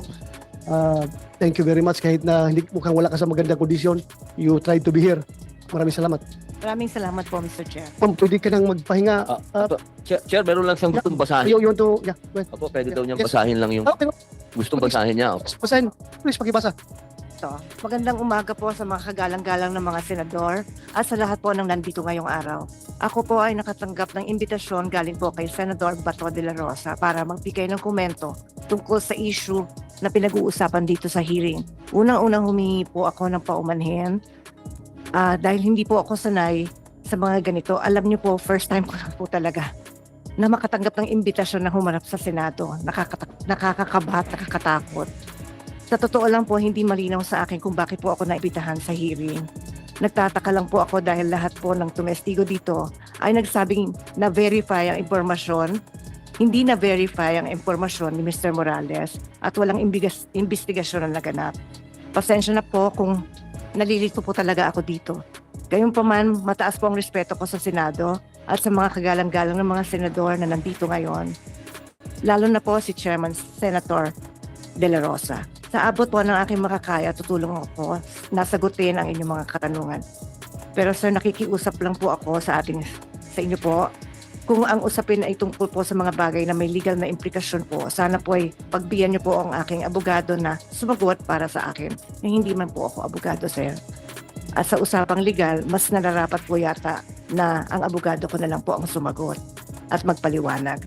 Kung magkaroon man ho ng legal question, pinapahintulutan ko pong magsalita para sa akin si Attorney Agnes Maranan. Maraming salamat po, sir. Thank you, ma'am. Hindi na mangyari yan dahil sinagot mo na ako kanina eh. Kapag sinasabi ng ibang tao, racket, mga racket, masakit po sa amin yun. Dahil kahit kailan hindi racket ang tingin namin sa trabaho. Ang hinihiling po namin sana, galangin din po ng lahat ang trabaho namin. Kung paano nyo ginagalang ang trabaho ninyo. Hindi po porket artista. Gusto namin ng publisidad. Kaya masama, kaya mabuti, nakaka-apekto po sa amin yan. Dahil ang kalakal po namin ay may kinalaman sa imahe namin. Nakalulungkot pong isipin na lagi kaming nadadamay sa usapin ng politika. Katulad po ng ganap na ito, naaawa po ako sa mga artista. Kasi ako, banatan ako kaliwat kanan ngayon, okay lang. Pumasok ako sa politika, hindi ka pwedeng balat sibuyas dito. Pero yung artista na maiipit sa gitna ng politika at marami pang mga kwento-kwento, alam niyo sa panahon ng Pangulong Rodrigo Roa Duterte, kahit kailan, hindi pinag-initan ng mga artista. So, totoo lang, kahit nagkaroon ng drug war, pinangalagaan ang reputasyon ng mga artista. Sana, sa pagkakataong ngayon, isipin din ng lahat na trabaho ang pag-aartista, hindi ito racket, imahe. Nabubuhay kami sa magandang imahe. Ang trabaho pumapasok sa amin dahil sa magandang imahe. Ang pakiusap namin, huwag sanang magkaroon ng kulay politika. Huwag naman. I-save naman ninyo yung mga artista, hindi naman yan laruan. Kapag kami namatay na artista, binibidyo pa ng pulis. Bihira. As ilalabas sa internet, ilalabas sa social media, ano ba yun? Tao din yun, tao din kami.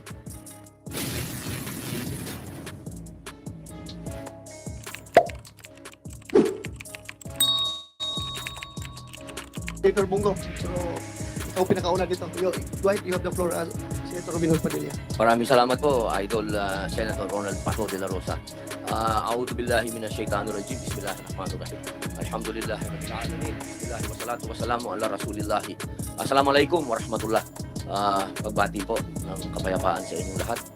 Lalo-lalo na po sa aming General Bongo at General Bato de la Rosa, ng aking mga kasama sa PDP, at siyempre po ang aking idolo, ang anak ng masa, Senator Jingo Estrada, sa inyo pong lahat, sa amin pong ginagalang at minamahal leading lady Maricel Soriano.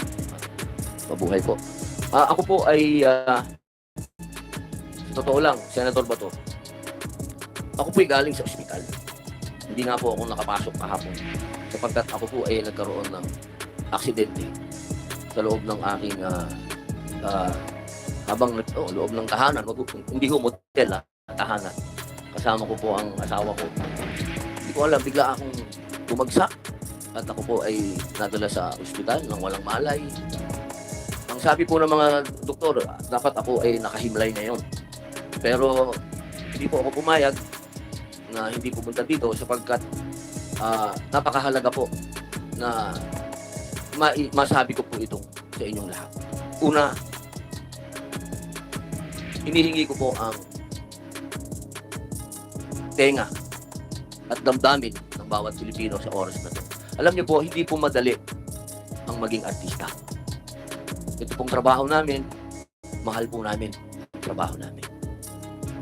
Ito pong trabahong to ay ginagalang namin. Kapag sinasabi ng ibang tao, racket, maracket kayo, masakit po sa amin yun. Dahil kahit kailan hindi racket ang tingin namin sa trabaho namin. Ang hinihiling po namin sana, galangin din po ng lahat ang trabaho namin. Kung paano nyo ginagalang ang trabaho ninyo. Hindi po porket artista. Gusto namin ng publisidad. Kaya masama, kaya mabuti, nakaka-apekto po sa amin yan. Dahil ang kalakal po namin ay may kinalaman sa imahe namin. Nakalulungkot pong isipin na lagi kaming nadadamay sa usapin ng politika. Katulad po ng ganap na ito, naaawa po ako sa mga artista. Kasi ako, banatan ako kaliwat kanan ngayon, okay lang. Pumasok ako sa politika Hindi ka pwedeng balat sibuyas dito. Pero yung artista na maiipit sa gitna ng politika at marami pang mga kwento-kwento, alam niyo sa panahon ng Pangulong Rodrigo Roa Duterte, kahit kailan hindi pinag-initan ng mga artista. So totoo lang, kahit nagkaroon ng drug war, pinangalagaan ang reputasyon ng mga artista. Sana sa pagkakataon ngayon, isipin din ng lahat na trabaho ang pag-aartista, hindi ito racket, imahe. Nabubuhay kami sa magandang imahe. Ang trabaho pumapasok sa amin dahil sa magandang imahe.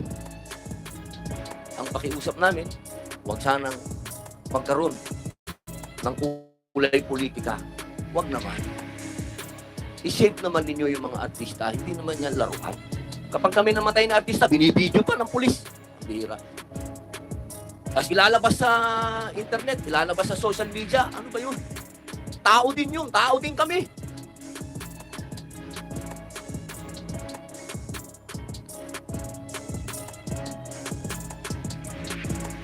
Sana po, konting, kahit sabi nga ni FPJ, kahit konting pagtingin. Yun lamang po. Maraming salamat po, Senator Bato. Thank you, Your Honor, Senator Professor Padilla. By the way, I have no intention to aggravate your medical condition by inviting you here. I received an information that you would like to attend via online. So, it was okay for me if you went online. Pero, okay lang po, Senator Bato. Na-miss din kita Thank you. Maraming salamat. Shift to Miss Maricel Soriano. Ma'am, okay lang sa'yo? Magtatanong ako sa'yo? Relax ka na? Okay? Sige. Ma'am, sa mga nag-viral na dokumento na nagdadamay sa pangalan mo, sa tingin mo ba may katotohanan ang mga nasabing dokumento? Sa tingin mo? Una po, hindi ko alam ito po sa mga dokumento. Nalaman ko na lang yan nung pinakita sa akin. Dahil hindi po ako nagbabasa ng mga ganyan. Wala po akong alam. Wala. Thank you po. Next question po, ma'am. May property ka ba sa Rockwell? Ikaw ba ang nagmamay-ari ng Unit 46-C Rizal Tower Building located at Rockwell, Barangay Poblacion, Makati City? Opo. Sa'yo yon, Opo. yung 46-C. Hanggang 2012 po, nabenta ko na ho yun. Wala na ako doon. 2012. Anong month yun nabinta? Hindi ho ako sigurado sa month, pero yung year na alala ko.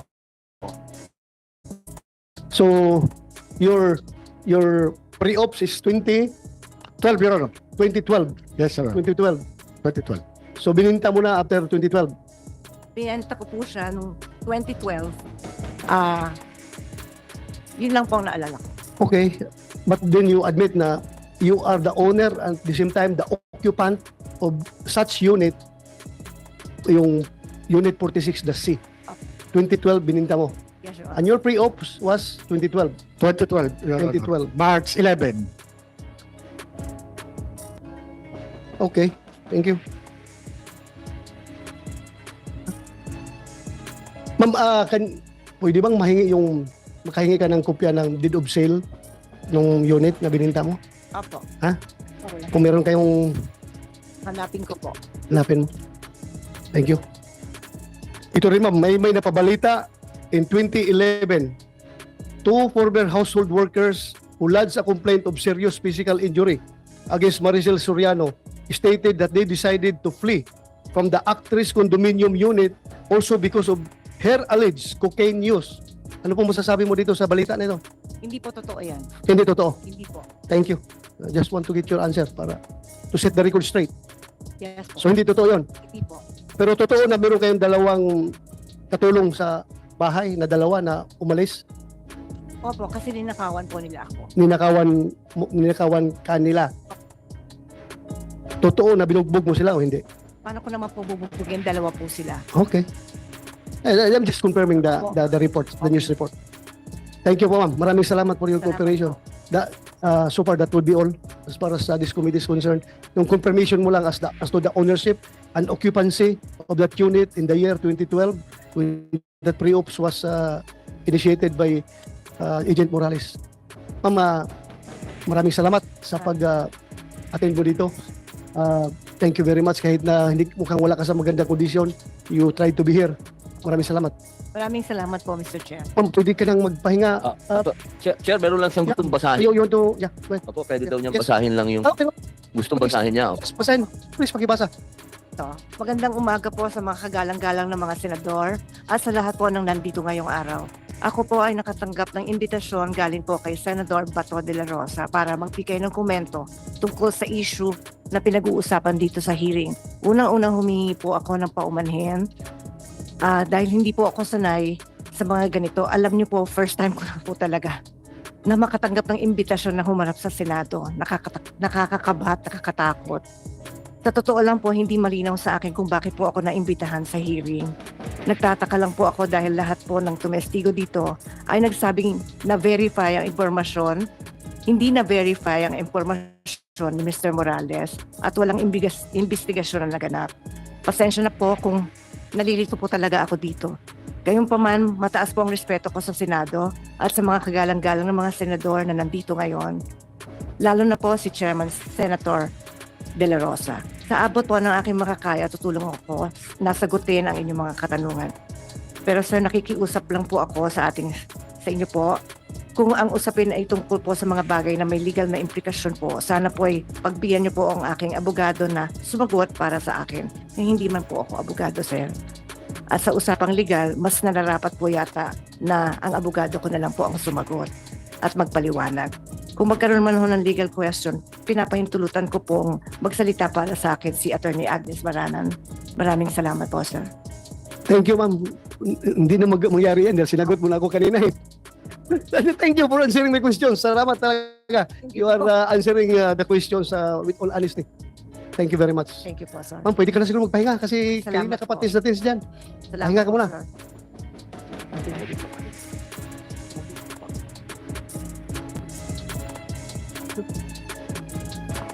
Ma'am, thank you. Thank you, sir. James Dave Curioso. You're next. Please state your historical employment with Padilla. Anong posisyon at relasyon mo kina Director Francia at Jonathan Morales? Good morning po, Senator Bato de la Rosa and sa ibang senators po kanina. When I was hired for Philippine Drug Enforcement Agency last 2008, it was August if I'm not mistaken, I was hired for a case monitor as a contractual employee po. So the sole, ang trabaho ko lang po talaga is to monitor drug cases from other regional trial court ng Manila, within Metro Manila. If I was assigned to go to Malabon, I will go there just to monitor the cases for drug personalities. Yeah, but for a while, I would like to acknowledge the presence of Senator Chis Escudero. You want to say something, Your Honor? Please continue later, ha? Very Unahin mo na natin. briefly, Mr. Chairman. Mr. Chairman, I'd like to raise a point of order which I hope the Chairman will consider and did not rule upon it at this moment. Number one, when we subscribed our witnesses to tell the truth, only the truth and nothing but the truth, it is limited only to what he knows based on his personal knowledge. What he knows to be and known to him to be known to be. Hindi naman po pwede po yung testigo magsasalita dito, susumpaan, na sinabi ni ganito, sinabi ni ganyan, sinabi ni ganito. Kaya po ngayon, Chairman, nahihirapan, imbitahin ba natin si Pangulong Marcos, imbitahin ba natin si dating Pangulong Duterte dahil binanggit ng ating testigo? Hindi po pwedeng ganun. Limitado lamang ang dapat sabihin ng mga testigo sa nalalaman niya ng personal, na naranasan niya, nakausap niya, narinig niya. Ngayon, kung may sinabi man yung taong yun ang nakakaalam kung totoo man yun o hindi. Bilang halimbawa, Mr. Chairman, binanggit niya yung kanyang informant na hindi na niya maalala. He is not testifying as to the truth of what the informant saw or said. Yung informant lamang po ang pwedeng makapagsabi nun, hindi si Ginoong Morales. So kung may papatawag po tayo, yung nakahalubilo niya, kung maalala niya at babanggitin niya, yung informant, para malaman natin, totoo nga ba yung sinasabi niya o hindi. Pangalawa, binanggit niya si Ginoong Gadapan na binabanggit ang pangalan ng dating Executive Secretary. Ang imbitahan po natin kung pwede pa, pero ayon sa Chairman ay wala na. Yung kiausap at kilala lang din niya, si Ginoong Gadapan. Ngayon, binabanggit din niya na mayroon daw tiga Napolcom na kumausap sa kanya, inaareglo siya. Yun lang din ang limitasyon ng kanyang testimonya. Hindi kung sino pang pangalan ng binanggit ng tiga Napolcom. Hanggang doon lamang naman po talaga yung nalalaman niya. Dahil kung hindi po natin lilimitahan doon, Ginoong Chairman, abutin na po tayo ng December, hindi po tayo matatapos sa dami ng pangalan binabanggit ng ating testigos sa ngayon. Sunod po, Mr. Chairman, a point of order. Narinig ko po yung motu proprio investigation ng Chairman. Sabi po ninyo, yung drug haul sa Batangas at yung PDEA leaks. Ngayon, kung ang posisyon po ng Chairman ay authentic yung dokumento, dapat po isama sa magiging inquiry ng komiteng ito ay kung authentic yung dokumentong yun at gaya ng sabi ng Chairman, may butas. Hindi po ba yung papel? Dapat po sumentro na po ang investigasyong ito. Sino yung bumunot dun sa folder na pinanggalingan ng dokumentong sinasabi ng Chairman na authentic? Ang pangalawang problema po kasi ay hindi lang naman may nag-leak ng confidential na dokumento. Ang issue din po ay sinong bumunot o kumuha ng confidential na dokumentong yon kung kaya't wala na ngayon sa PDEA. Kung nandun man yun ng simula. Kung hindi yan tinurn over kay Director Francia, sino man ang nakakuha ng dokumentong yon, sino nga ba ang bumunot nun? Yun ang dapat alamin at malaman ng PDEA at ng komiteng ito. Naimbitahan na natin si Binibining Soriano para tanungin kaugnay nito. Pero ang issue nga natin ay yung Batangas at yung PDEA leaks. Hindi yung sinasabi doon sa leak mismo. Pwedeng puntahan yon. Pero subject matter na po marahil yon sa isa pang pagdinig na nakasentro na lamang doon sa bagay na yon. Pero pansamantala sa issue ito, ang nais po nating malaman saan galing yung dokumentong lumabas at kung authentic yun sa panahon ng Chairman, nasaan na yun ngayon at sinong bumunot mula sa files ng PDEA nung file na yon, nung papel na yon at ng mga retrato at sinong pa ang salaysay nung sinasabi po ni Ginoong Morales na informant po niya na hindi po niya maalala sa ngayon. Again, Yes, for the consideration of the Chairman at a later time and for the Chairman to rule upon it at a later time, Mr. Chairman. Thank you, Mr. Chairman. Thank you to my distinguished colleague, Senator Poe, for granting me leeway to speak. Thank you, Senator Chis Escudero, for those to the points that you have raised. Indeed, it is my pleasure to hear some advice coming from veteran senators who is a legal luminary. Indeed, well accepted by the chair of this committee. Lahat ng points na ni-raise mo, and I'm going to consider it seriously, and I'm going to rule on it in the proper time. Thank you, Mr. Chairman. Thank you, Senator Chis. I would like to acknowledge the presence of Senator Grace Poe, another veteran senator who can give us some insights into this investigation. Ma'am, you have the floor. Thank you, Senator Bato. Actually, it's been a while since I attended a public order hearing. It's been years. Talagang masalimuot pag public order hearing. Pag meron kang hindi napatawag, sasabihin, meron bang ikinukubli?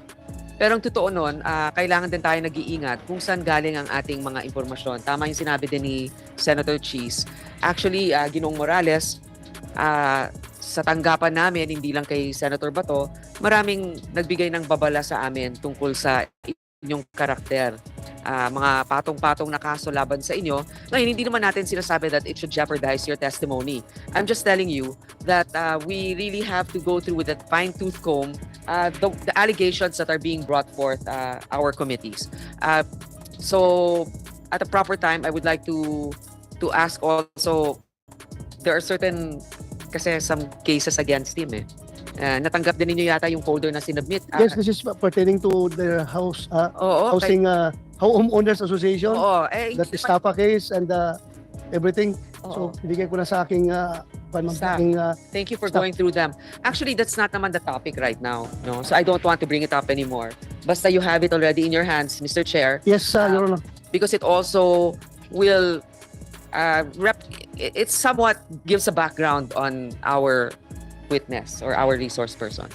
So that's all. I'm just here to observe. Paalis na rin ako dahil may isa pa akong hearing din.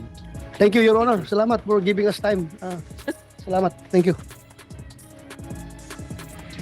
So hanggang dito lang tayo mga tol. Maraming salamat sa panonood at patuloy na suporta. God bless you sa inyo lahat at hanggang sa muli. Paalam.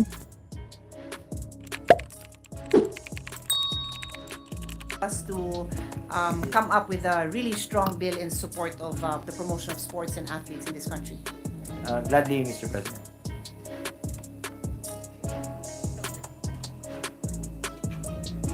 Thank you. Mr. President, just a little bit of history. I am a product of the palarong pambansa. And nung time ko, nakalaro ako in high school and also in college. So first of all, does His Honor have resource persons from both PSC and DepEd, or who we are have the from resource? PSC only. Sige. So I hope they can also help explain if there are some overlapping functions sa DepEd, kasi it's very important na when we create new entities, we are very much aware of the existing entities and what benefit it is to us if we will have new entities if they are complementary. So as I was saying, during my time, I was in the great company of the late Lydia De Vega, Diane Castillejo, sisters,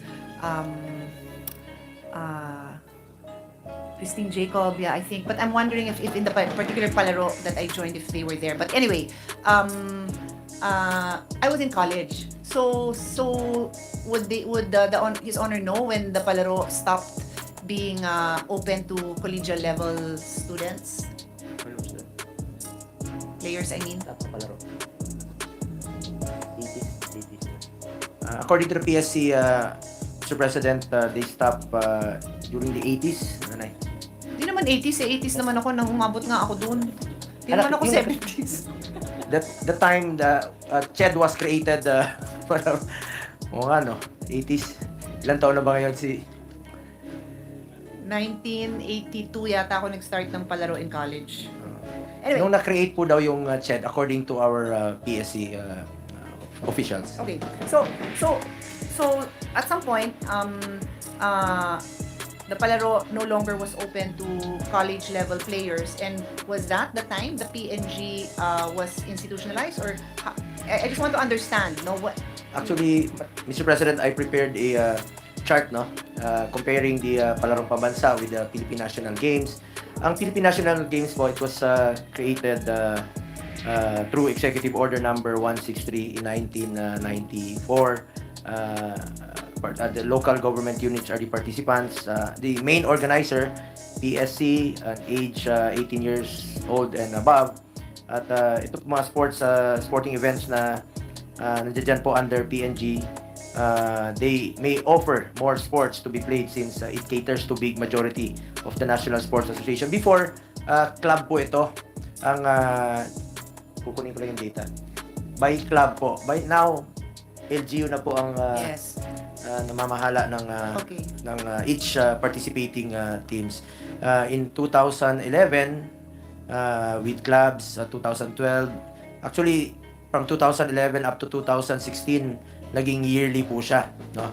And then naging 2 years na po siya by every 2 years, 16, 2018 at dapat po noong 2020 but nagkaroon tayo ng pandemya. So it was resumed last 2023. At ang plano po nito, pag na-institutionalize na po ito, ay every 2 years po ito magiging parang mini Olympics na po siya. At meron din pong para games, no? So, yan po ang plano ng ating PPSC for the Philippine National Games. But comparing it with the palarong pambansa, ang palarong pambansa naman, Republic Act 10588, nandiyan yan po sa screen. Ang participants po nito, primary and secondary schools. Ang main organizer ay ang ating Department of Education, ang DepEd. At ang edad naman nito ay 13 and below para sa primary at sa secondary naman po itong 13 years old but not older than 18. Medyo mag-aabot lang yung edad nila sa 18, no? And then ang sa sports, primary 15 sports, secondary 21 sports. And may serve as a feeder program for PNG, itong palarong pambansa. Ang pinagkaiba lang po ng Philippine National Games, yung mga out-of-school youth natin can join the PNG. It can also cater to elite adult athletes as old as 70 years old. Basta non-physical games lang po, no? Like chess, pwede silang sumali din dito. Katulad niya, no? 18 to 29. Ito yung demographics by age ng number of participants recently. So, 18 to 29, 4,471 participants. 30 to 34 years old, 139. 35 to 39, 41 participants. 40 to 49, 56. And 50 and above, 32. Like chess, pwedeng sumali yung 70-year-old po dito na ating atleta. Yan, no? Si Rico Mascarinas from Cebu. 70 years old na po siya. So, yung pinakaiba nito, estudyante po itong mga naglalaro sa palarong pabansa. At ito naman pong PNG ay pwedeng mga out-of-school youth at mapopromote natin ang ating grassroots sports program dito. And potential athletes natin, dyan natin madidiscover lalong-lalo na po sa mga malalayong lugar. Kasi magkakaroon po sila ng, before the finals, magkakaroon sila ng qualifying. Just like Olympics, di ba? Before we qualify for the Olympics, meron pong mga qualifying. Ganon rin po itong Philippine National Games natin, magkakaroon po ng qualifier. For example, 2025, yung ating gagawing PNG. Sa 2024 pa lang, magkakaroon na po ng qualifier para doon sa magiging finalists or main participants na po sa 2025 na PNG. Okay, I note His Honor's explanation. Basically, the biggest difference between the two sports events would be the organizer and the age of the participants. Because in terms of the objective, which is to grow sports, to provide a venue for these athletes to participate and to excel, I feel it's about the same, Mr. President. Does His Honor agree? I mean, they're both promoting sports. Yes, yeah, correct. Okay. And so what I'm concerned with now is the continuity of these programs because there's going to be a halt when it comes to palarong pambansa. That's why I said, yung time namin, tuloy-tuloy yun into college, no? So there's dito, titigil siya, sabi not older than 18. Pero I'm pretty sure marami ding 18, 19-year-old na senior high. So, sayang yun if the school, the private school, well, normally kasi, my understanding, and kindly correct me if I'm wrong, there's a selection process, di ba? So normally, kunyari basketball. So private school A versus public school B, they'll have a competition and then lahat ng private school, public school in the LGU will compete. Tapos noon, the LGU will come up with a selection of the best, di ba? Tama? Am I correct? Yes, Ganun ang nangyayari, di ba? So naghahalo-halo na yung students from different schools. I'm talking about the palaro, no? Naghahalo-halo. Do the PSC representatives with you, Mr. President? Can they confirm that? Are they aware? Naghahalo ba? Ang mga estudyante.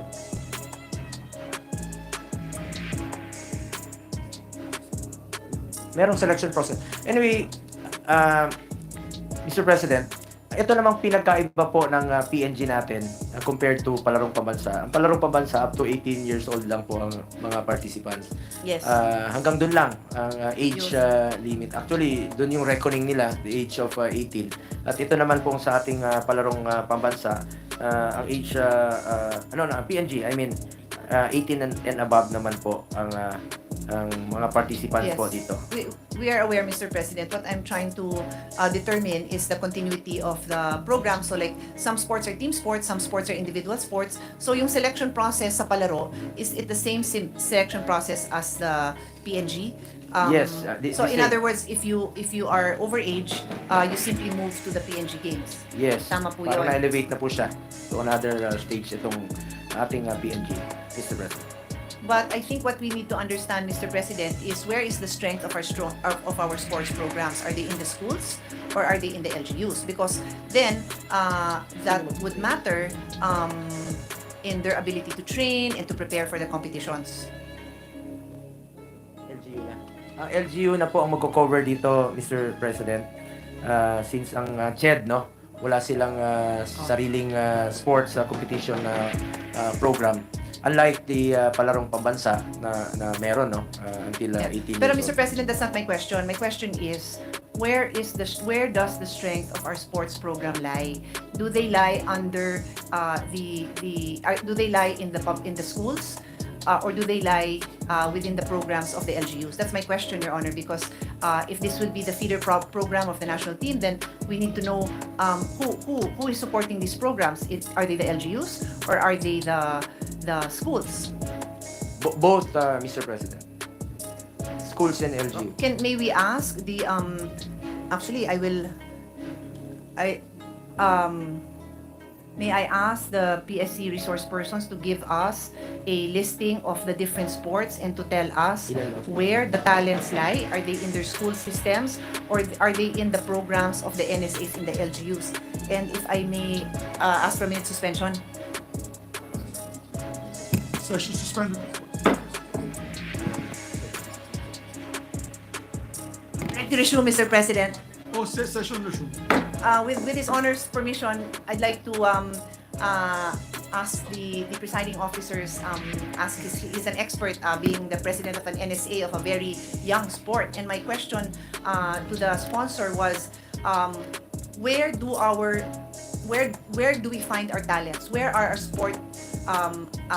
our talented young sports, our young athletes found? In the school system or in the LGU system? Because the bill on the floor is the Philippine National Games, which will be run by the PSC, but it is the LGUs that will provide the athletes. So if His Honor would be willing to share with us at least his experience as the NSA head of ARNIS, which may not be the same as volleyball and basketball, because I know for a fact that a lot of volleyball university scholars come from their school system. Yes. So would His Honor care to Yes. share his views with us? Yes, with the permission of the body, if they allow me to just discuss few seconds, my thoughts on the issue.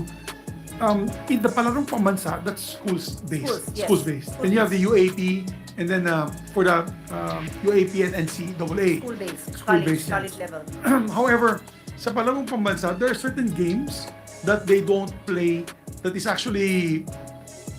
are even Olympic games. For example, martial arts, they're very careful. They only allowed recent few years, no? Only a few years ago, maybe 10 years ago, wala pa kaming arnis because of the fear of the parents na ma-disgrasya mga anak nila. That's why there's no boxing also. I think they also stopped boxing in palarong pambansa.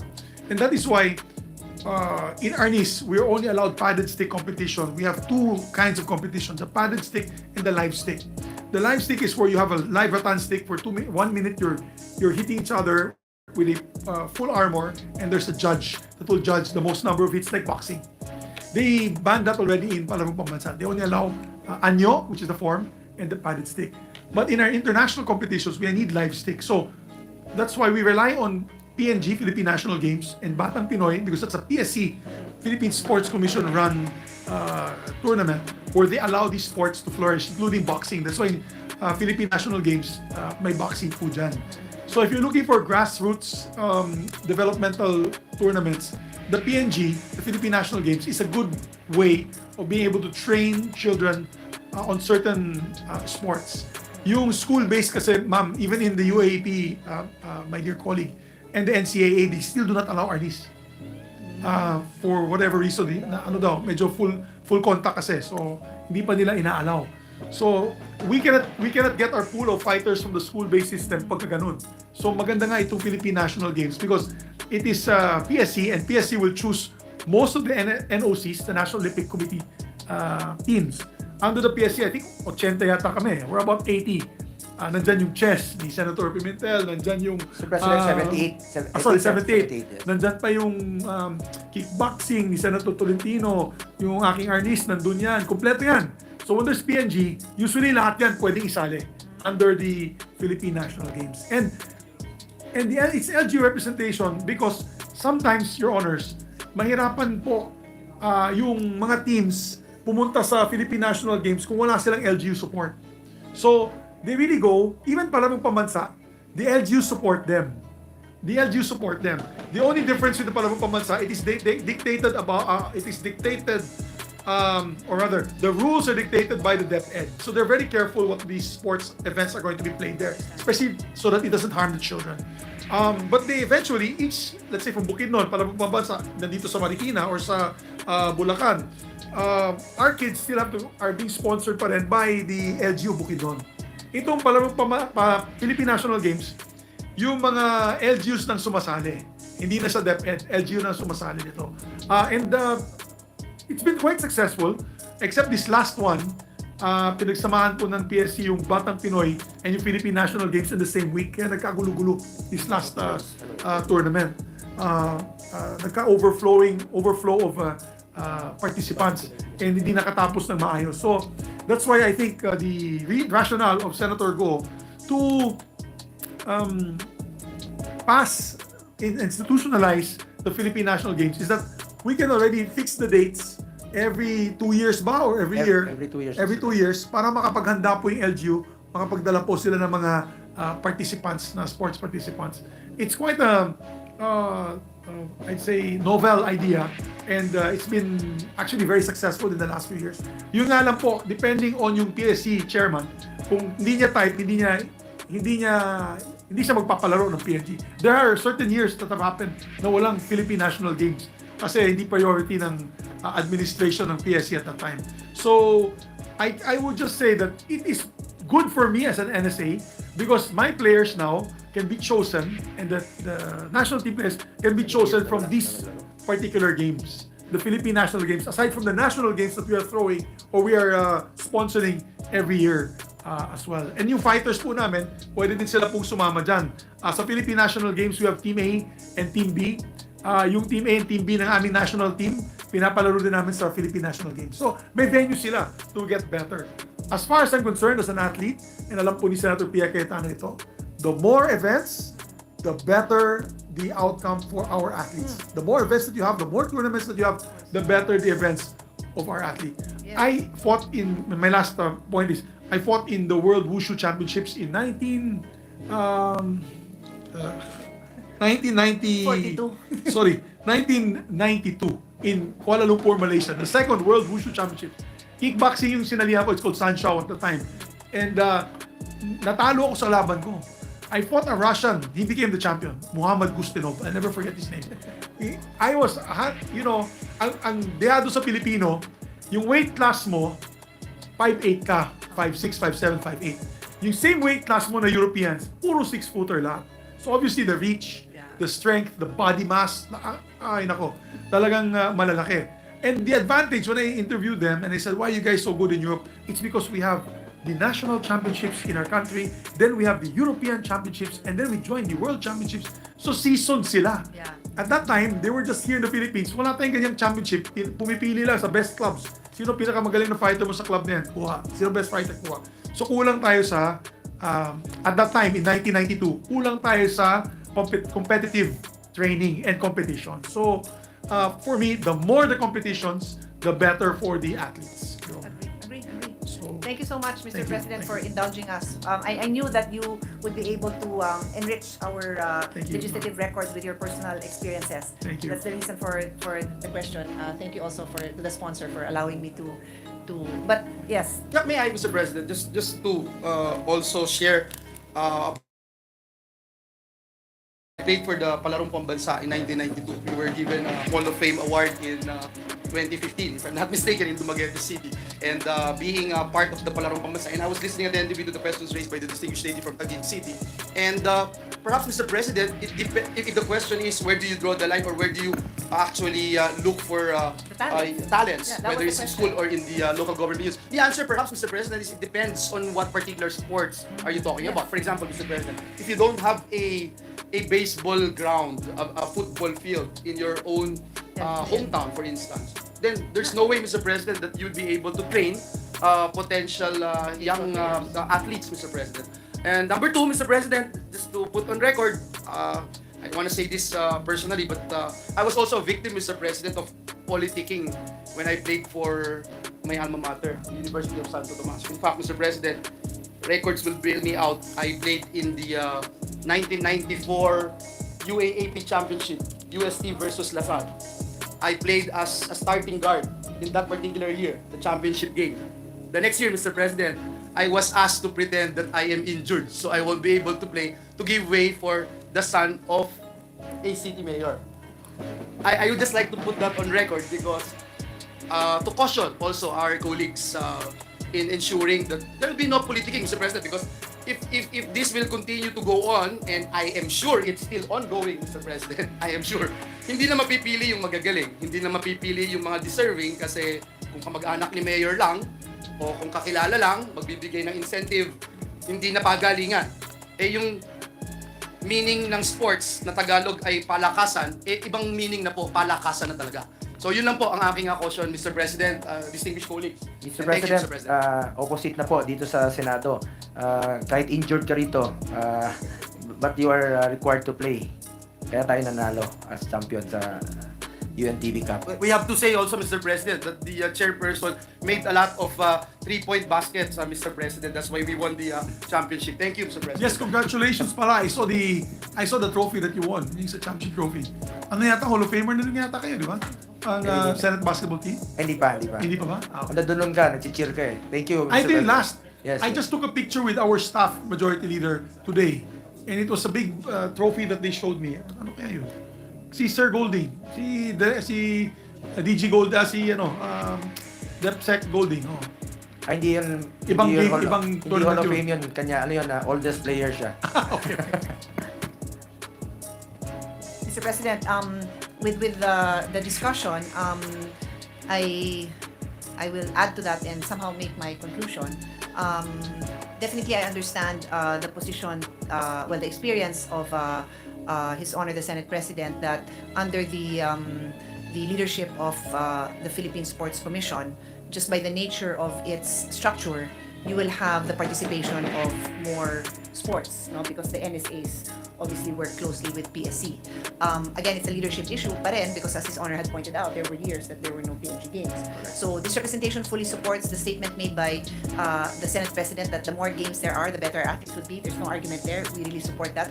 What we are concerned about are the need to be very clear in the specific roles of PNG and PSC and how they will work together. There's a provision here about the need to work together, but that is usually not enough. We need to be more specific, Mr. President, to avoid both overlapping and conflicting understandings of their respective roles. So to get more clarity, Mr. President, my next question is, there is a statement here in the bill that says that something to the effect that the PNG shall serve as a country's premier national sports competition and venue for the discovery of potential national elite athletes. So again, when I think of different NSAs, and again, the Senate President has an NSA that he shepherds, the NSAs take full responsibility full responsibility and have a calendar of activities for the development of their sport in their own national competition. And from what I know, it's the NSA's competition that serve as the venue for the discovery of these national and elite athletes. Sila yung nagde-determine. So for example, I am a triathlete. I used to do a lot of triathlons. And so magkakaroon ng national triathlon event, and there was just one a week ago. And doon nila dinidetermine yung ranking. So I just want to be sure that there's no conflict here, because if I read the law, sinasabi ngayon dito na this is the premier national sports competition. But the NSAs have their own premier sports competition. So ayoko magka-conflict doon dahil minsan I know it is quite clear that it's still the NSAs who will determine who their national athlete is, but are you giving them the freedom to also determine the final roster of their national teams and not as dictated by the outcome of the PNG? Just want to be clear. Itong PNG po, Mr. President, it's a government organized competition, while our NSAs have their own competition naman po, no? And yung sinabi nyo kanina to determine the rankings. More competitions rin po. Gaya ng sinabi ng ating Senate President kanina, more competitions, the better for our athletes to train more at maging mahasa sila sa kanilang pagiging atleta. Mr. President, to be clear, my question is, when I read the bill, it states that the PNG shall serve as the country's premier and national sports competition. So His Honor basically said that he supports the statement of the Senate President that more competitions are good. This representation also supports it. But the question is, will the PNG serve as the premier national sports competition to determine what it says for the discovery of potential national and elite athletes, and take precedence, or will be more the outcomes here are more important than the own competitions hosted and organized by the NSAs? Because from what I know, it's the reverse. So we need to amend. In other words, what I'm saying is we might need to amend this if, in fact, PSC recognizes that each NSA can have the freedom to determine their national team, because based on the existing sports laws that we have, that is the POC and the NSA that makes those decisions, not as the results of the PNG. Correct, Mr. President. I think ito pong ating NSA rin po ang finally mamimili, no? Kung sino po ang kanilang at mga athletes na pipiliin, magko-compete sa Olympics for qualifying. At I think co-equal naman po itong government-initiated competition like PNG kumpara doon sa mga competition initiated by the NSAs, Mr. President. So siguro i-clarify natin yun, ano? Because when you look at the responsibilities of the different agencies and institutions, for the particular PNG games, it says it's the local government that will choose, and then the NSA's role in the games is to set the qualifications of the participants. But again, the statement that I read, which is on page 2, line 4, may be misinterpreted. So if His Honor is agreeing with me, then I will happily make an amendment at the proper time to clarify that it is still the NSA. And may the record show that the Senate President was nodding his head when I was explaining this. Yes, you're absolutely correct, Thank you. Madam. We can clarify this during the Kasi period of... we all have our own selection. So nagkakaroon kami ng national championships for selection for national team players, which we submit to the PSCS, the national players, for our knees, for chess, for basketball, etc. Sa mga basketballista ng Pilipinas, SBP also is the one that chooses the lineup for the national team.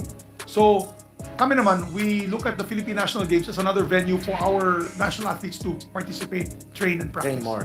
And pag natatalo sila dyan, actually, to be honest, pag natatalo sila dyan, yung nagtalo sa aming national player, we automatically sometimes seed him or her. So kinukuha na namin as part of the training pool. Kasi pag tinalo niya dun sa Philippine National Games, magaling na bata yun. But yes, the gentle lady from Taguig is correct. The NSA is the one that submits to the POC together with the PSC, the National Athletes Pool. Yeah, because the problems that may arise from this language is baka may mag-insist na LGU na bata ko yung nanalo dyan, bakit sa ranking ng NSA mo? Number 5 pa lang siya, nanalo siya ng PNG, sabi dito sa batas, it's the country's premier national sports competition. So that's just the reason we why can clarify this we need to clarify, yes. during the period of interpellation, Yes, Mr. President. I think we agree in principle, so let's just avoid the conflict that may arise from that. And because the reason for this also is we want NSA to be very transparent in the selection process. We want to avoid those situations na may mga gray areas. So if we will say that one competition is the premier and the others are not, then the weight there would be an assumption that the weight given to the outcome there is heavier than others, and we need to be very clear about this, Mr. President. Thank you.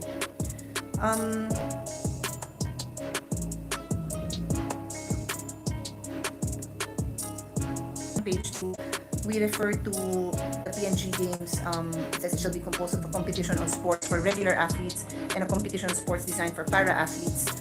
I think we shouldn't call them regular athletes, we just call them athletes and para-athletes. It somehow gives a connotation that the other athletes are not regular athletes when you already have identified them as para-athletes. Yeah.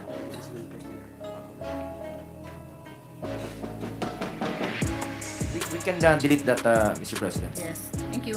And also just so that we can clean up the bill, para-athletes or athletes with disabilities. Athletes with disabilities are the para-athletes, so there's no Correct, reason to Mr. use two different terms. Correct, Mr. President. Yes, We can. thank you. And then I just want to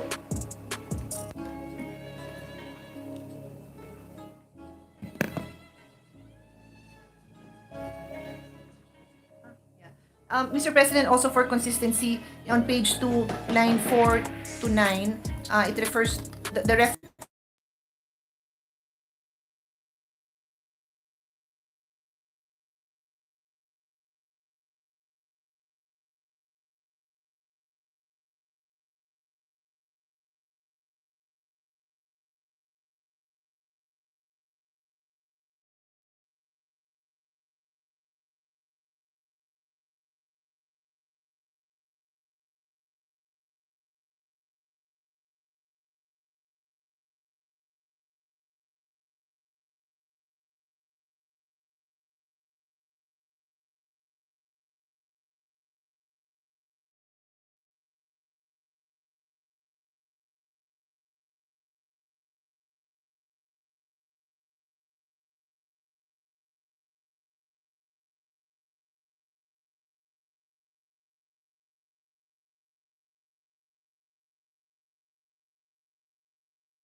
Ang mga side effects na maaaring idulot sa amin ng synthetic drugs kumpara sa organikong pamamaraan.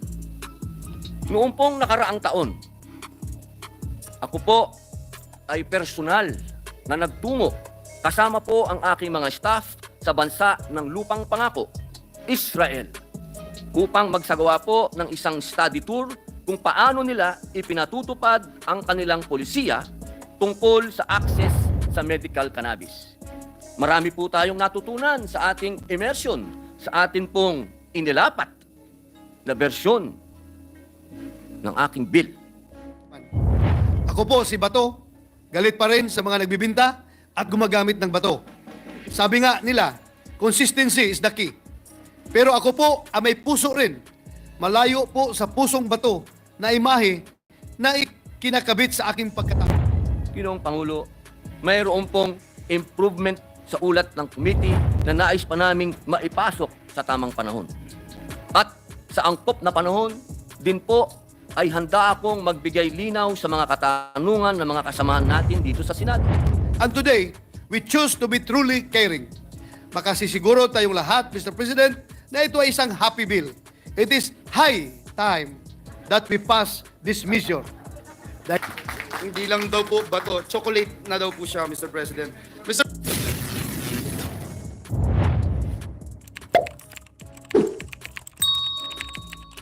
Senator Robin Hood Padilla, chairperson of the subcommittee on the Medical Cannabis Compassionate Access Act, to deliver the sponsorship speech. I so move, Mr. President. Senator Robin Hood Padilla may now proceed with his sponsorship speech.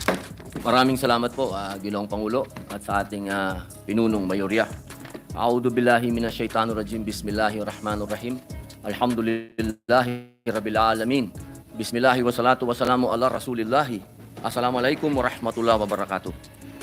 Ginoong Pangulo, pinunong mayorya, Sa mga kagalang-galang na miyembro ng lupon na ito, matapos po ang ilang buwan ng pag-aaral, konsultasyon at pagdinig ng subcommittee na pinumunuan po ng inyong lingkod, ikinalulugod ko pong ihain sa plenaryo ang Senate Bill number 2573 sa ilalim ng ulat komite bilang 210 para sa panukalang Cannabis Medicalization Act of the Philippines.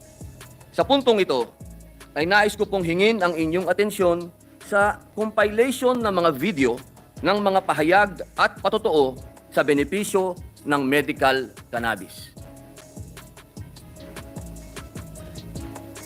I think what we're finding now is as momentum builds, more and more people are looking into diseases that can be treated with medical cannabis. And I think that's important because we don't have treatments for some issues like autoimmune or nausea and vomiting, again, with chemotherapy. And this seems to fit into that. When people ingest CBD and THC. THC is the psychoactive one that also gets you high. CBD can treat some of the things you mentioned and doesn't get you high. So what we're doing here in the States is actually trying to look at the ingredients, the compounds that lead to different effects. And the more we learn, actually, the studies are promising. And I will say that in 50 states, many have legalized it for medicinal purposes, and some have legalized it for recreational. Medical cannabis can help with cancer pain. Cancer pain. So remember now, when we talk about medicinal marijuana or medical cannabis, there are a lot of potential applications and a lot of exciting, interesting research, different ratios of CBD to THC in their cannabis, and really found some very positive and encouraging findings about the relief of their cancer-associated pain. And I think the big picture here is that, you know, however we feel about the topic of cannabis, recreational versus medicinal, it remains and is showing itself to be a very valuable resource in terms of its medical applications, because we know that it is very difficult to treat patients who are living with chronic pain. Charlotte had been having seizures since she was 6 months old, and she had been diagnosed with a rare genetic condition called Dravet syndrome. None of the medicines that had been prescribed for Charlotte had worked, not one of 17 different prescription drugs. I had heard pretty much the same thing that Paige had, that there was a compound in the marijuana plant called CBD, or cannabidiol, that might be able to control seizures. There was one study on it published in 1980, and I just happened to have read that. So CBD is remarkable. I filled out the necessary paperwork so that Paige could go down to the dispensary and buy all of the high CBD, low THC cannabis in Denver, 1.5 ounces for $800.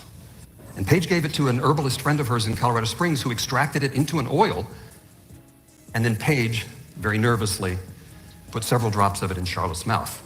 And then finally, when Paige did call me, she said, "Dr. Shackelford, Charlotte has not had one single seizure for an entire week, not one. It's like a miracle." And Paige was right. It was a miracle for Charlotte.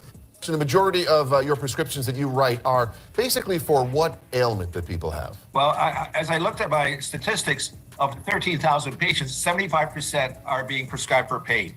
But when I look at the pain, many of these patients have not only traumatic injury or cancer, many of them have pain related to multiple sclerosis, Parkinson's disease, and spine injuries. So there's a long list of reasons why people are being prescribed opioids. Some of them truly beneficial, like in patients with cancer. Opioids not only cause the potential for death, but also mental issues, depression, constipation, disorientation. So opioids have a long list of side effects, and medical marijuana may help out.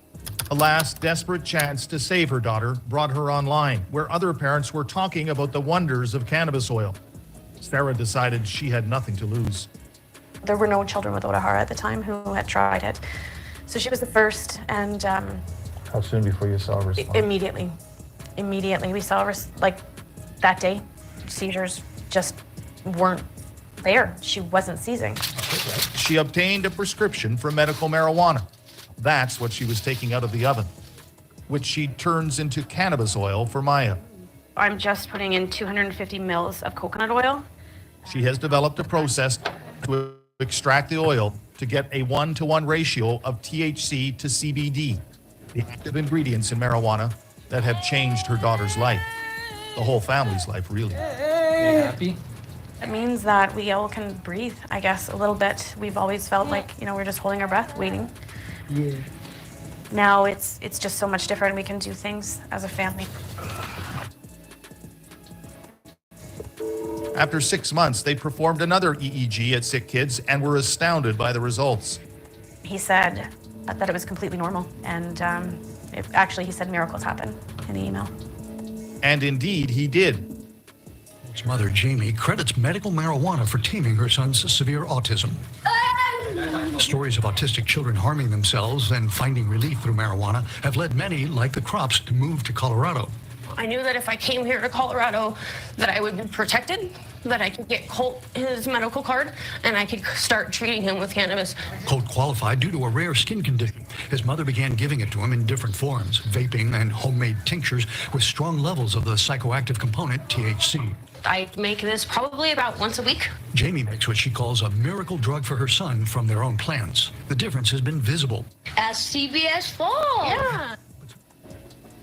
Riley Maitler takes her medical marijuana. I take it 4 times a day, 1 in the morning, and then during lunch, and then during dinner, and then at night before I go to bed. The 13-year-old from Delaware says cannabis oil has helped treat the tumor that was eating away at her bones.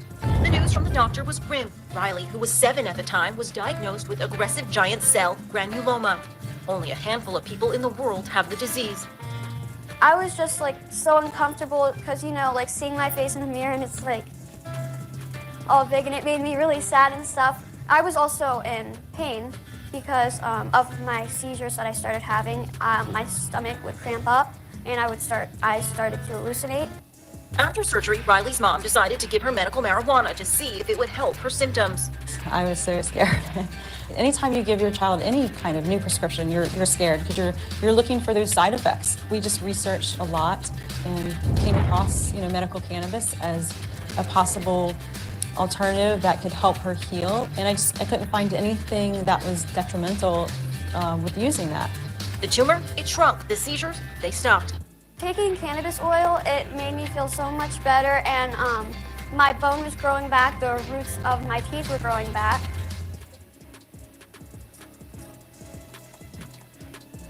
Ginoong Pangulo, wala na po sigurong pangarap ang bawat isang miyembro ng lupon na ito bilang mga halal ng taong bayan, kundi makitang ang bawat Pilipino ay may epektibo at pantay na akses sa dekalidad na serbisyong pangkalusugan.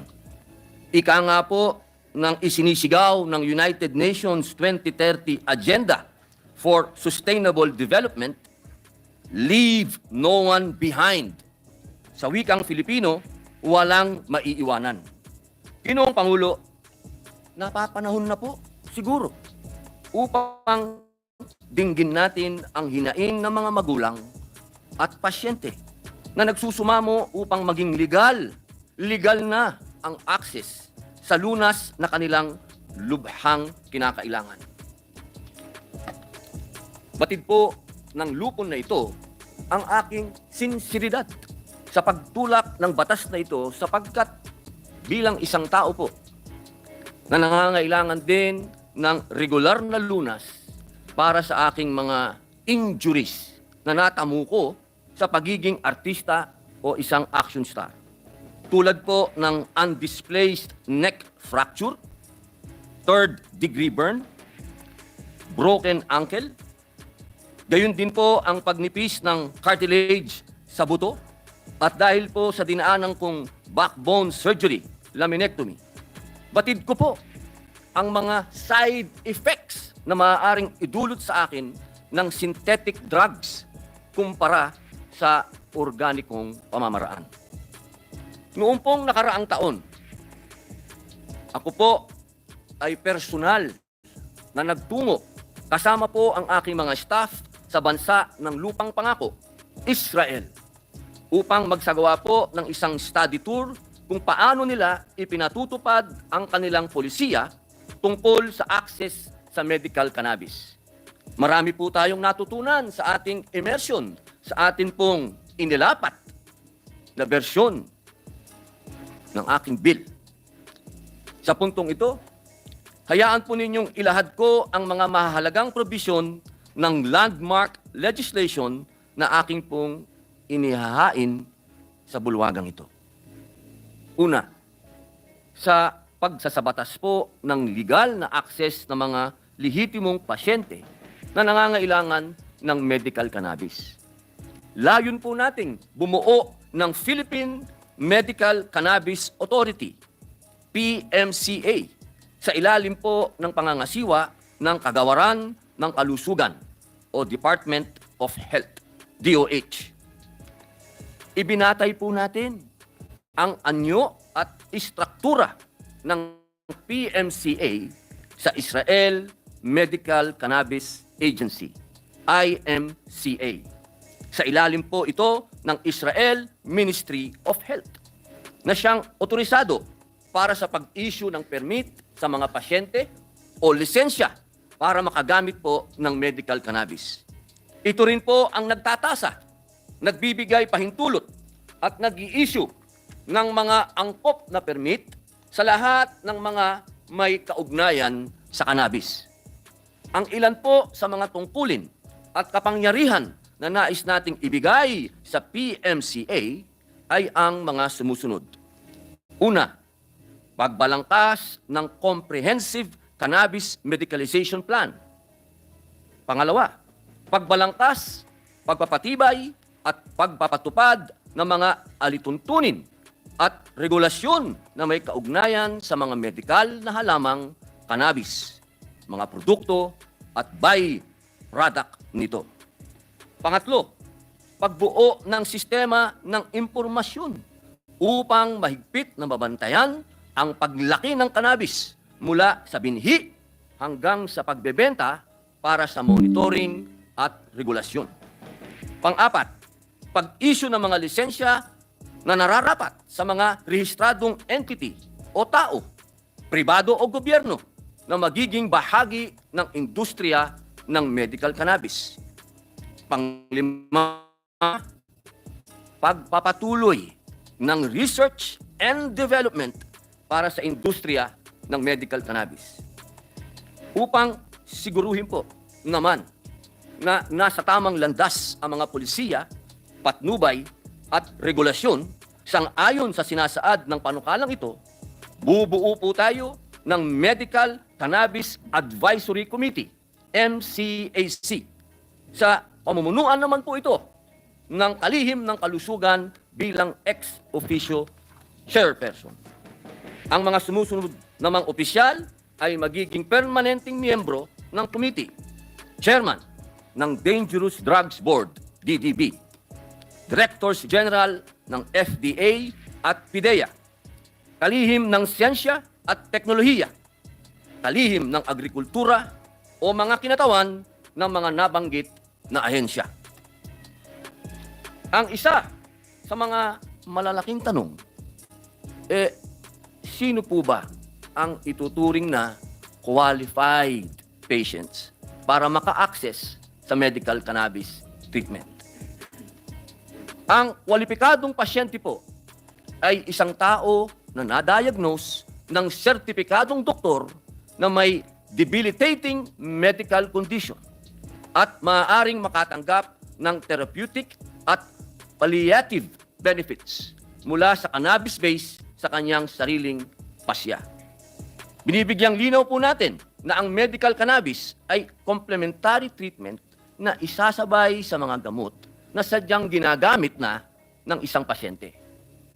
Inatasan po ang mga pasyente na magparehistro sa PMCA na magkakaroon po sila ng ID number at mabibigyan ng registry card na may QR code po para sa verifikasyon.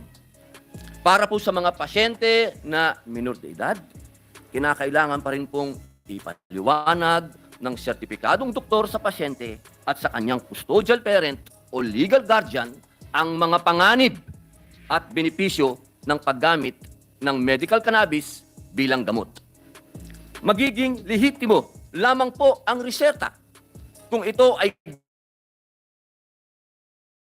licensed physician na may good standing o walang nakaraan o kasalukuyang kriminal o administratibong kaso at holder ng S2 license mula sa PDEA at dumaan sa pagsasanay mula sa PMCA.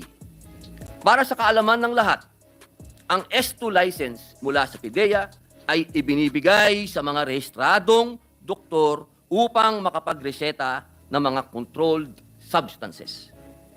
Ginoong Pangulo, ang administrasyon po ng cannabis ay maaari lamang po sa pamamagitan ng oral, sublingual, inhalers, topical, and suppositories. Pagdating po sa validity ng reseta, ito po ay magiging valid lamang sa loob ng 1 taon. Naglagay din po tayo dito, Ginoong Pangulo, ng mga grounds para sa revocation ng reseta. Kabilang na ang maling paggamit ng reseta at hindi pagsunod sa dosage at forma. Maging ang mga magiging industry players po nito ay dadaan sa pagrehistro upang makapagsagawa ng paglilinang, pagmamanufaktura, produksyon, dispensing, pananaliksik at pagpapaunlad, pag-aangkat at pagbebenta. Ang mga industry players pong ito ay mahigit na tatalima sa mga regulasyon, patnubay at standard operating procedures na isinasaad ng batas. Pagdating po sa kultibasyon, produksyon at pagmamanufaktura ng cannabis para sa medikal na gamit, isinasaad na po ng panukala ang mga kondisyon na pamamahalaan ng PMCA, kung saan lamang maaaring isagawa ang mga nabanggit. Minumungkahi po namin na ang magiging legal na medical cannabis products ay limitado po sa mga sumusunod na anyo: edibles, pills, oil, tincture, flower, topicals, at inhalers. Papayagan lamang po natin ang importasyon ng mga produktong ito mula sa mga bansang may mahigpit na regulasyon at implementasyon sa nakalipas na 5 taon. Bahagi rin po ng regulasyon na ang pagsigurong ang mga i-import po natin ng mga produkto ay siya ring ginagamit sa bansang panggagalingan nito. Ginoong Pangulo, siniguro din po natin ang paglalagay ng mga safeguards sa bawat hakbang mula kultibasyon hanggang sa mismong pagdating nito sa kamay ng mga kwalipikadong pasyente. Magkakaroon po tayo ng mga electronic monitoring systems in place upang masubaybayan ng pamahalaan at ng kinauukulan na ang lahat ay tumatalima sa mga limitasyong isinaad ng batas. Siyempre naman po, Ginoong Pangulo, nilinaw na rin po natin ang mga ipinagbabawal na gawi bilang bahagi ng panukalang batas na mayroong karampatang parusa sang-ayon sa sinasaad ng Comprehensive Dangerous Act of 2002. Halimbawa, ang isang kwalipikadong pasyente ay hindi maaaring gumamit ng medical cannabis maliban sa layuning pang-medikal at labas sa itinalagang treatment facilities.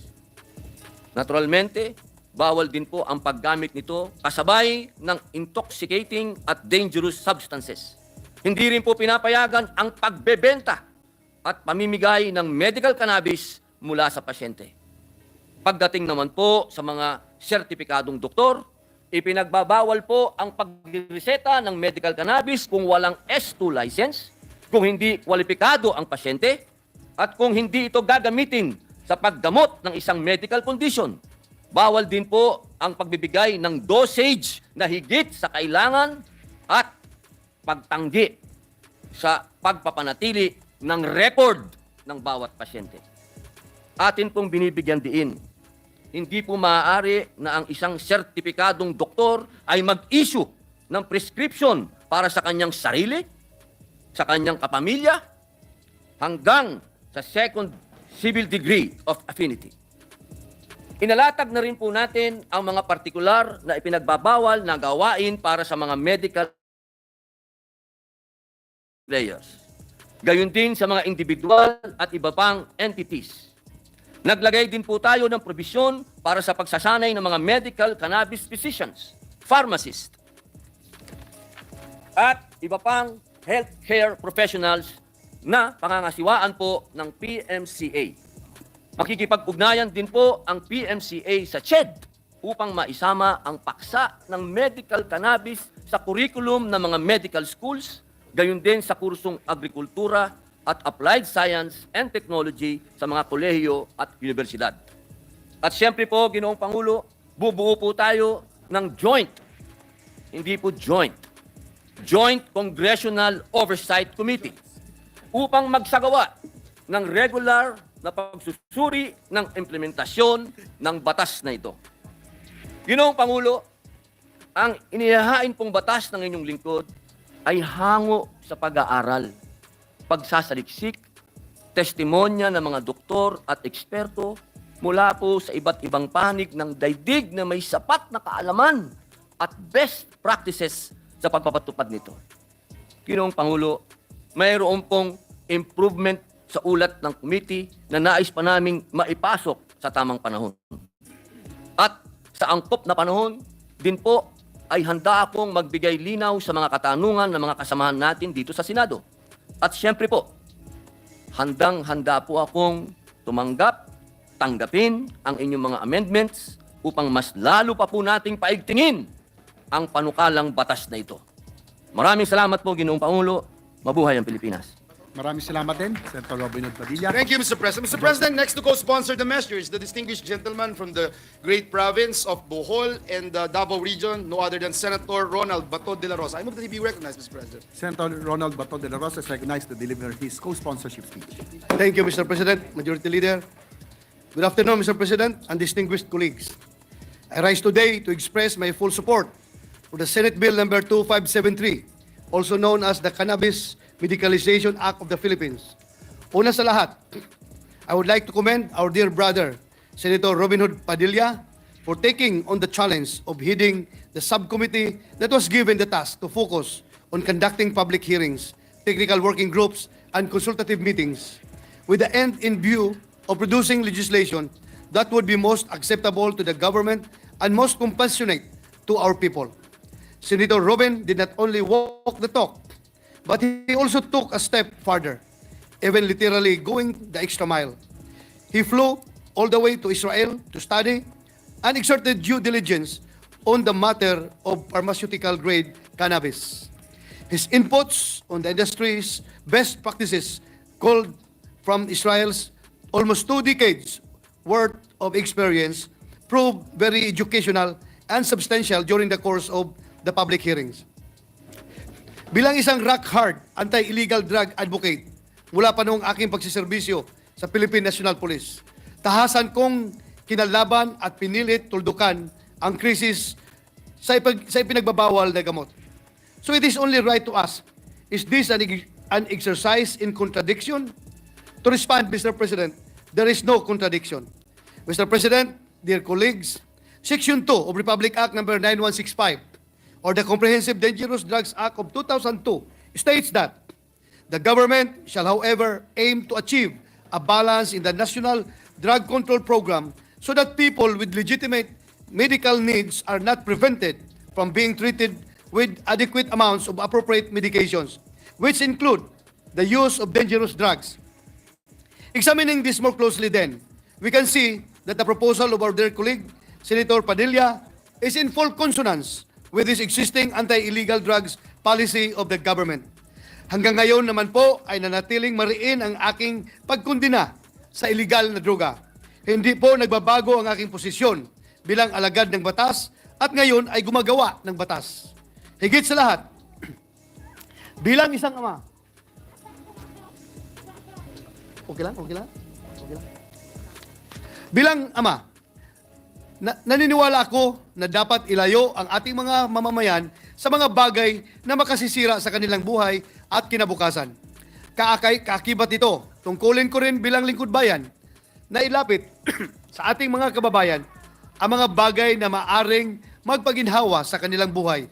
Kasama na rito ang mga maaring magsilbing lunas sa kanilang mga karamdaman. Ako po si Bato, galit pa rin sa mga nagbibinta at gumagamit ng bato. Sabi nga nila, consistency is the key. Pero ako po may puso rin. Malayo po sa pusong bato na imahe na kinakabit sa aking pagkatao. Naniniwala po ako na hindi natin dapat ipagkait sa mga pasyente ang gamot na maaaring makapagbigay ng ginhawa sa mga kababayan nating may sakit. At yun po ang pharmaceutical grade cannabis. Batid ko na ang usaping medical cannabis ay komplikado at masalimuot.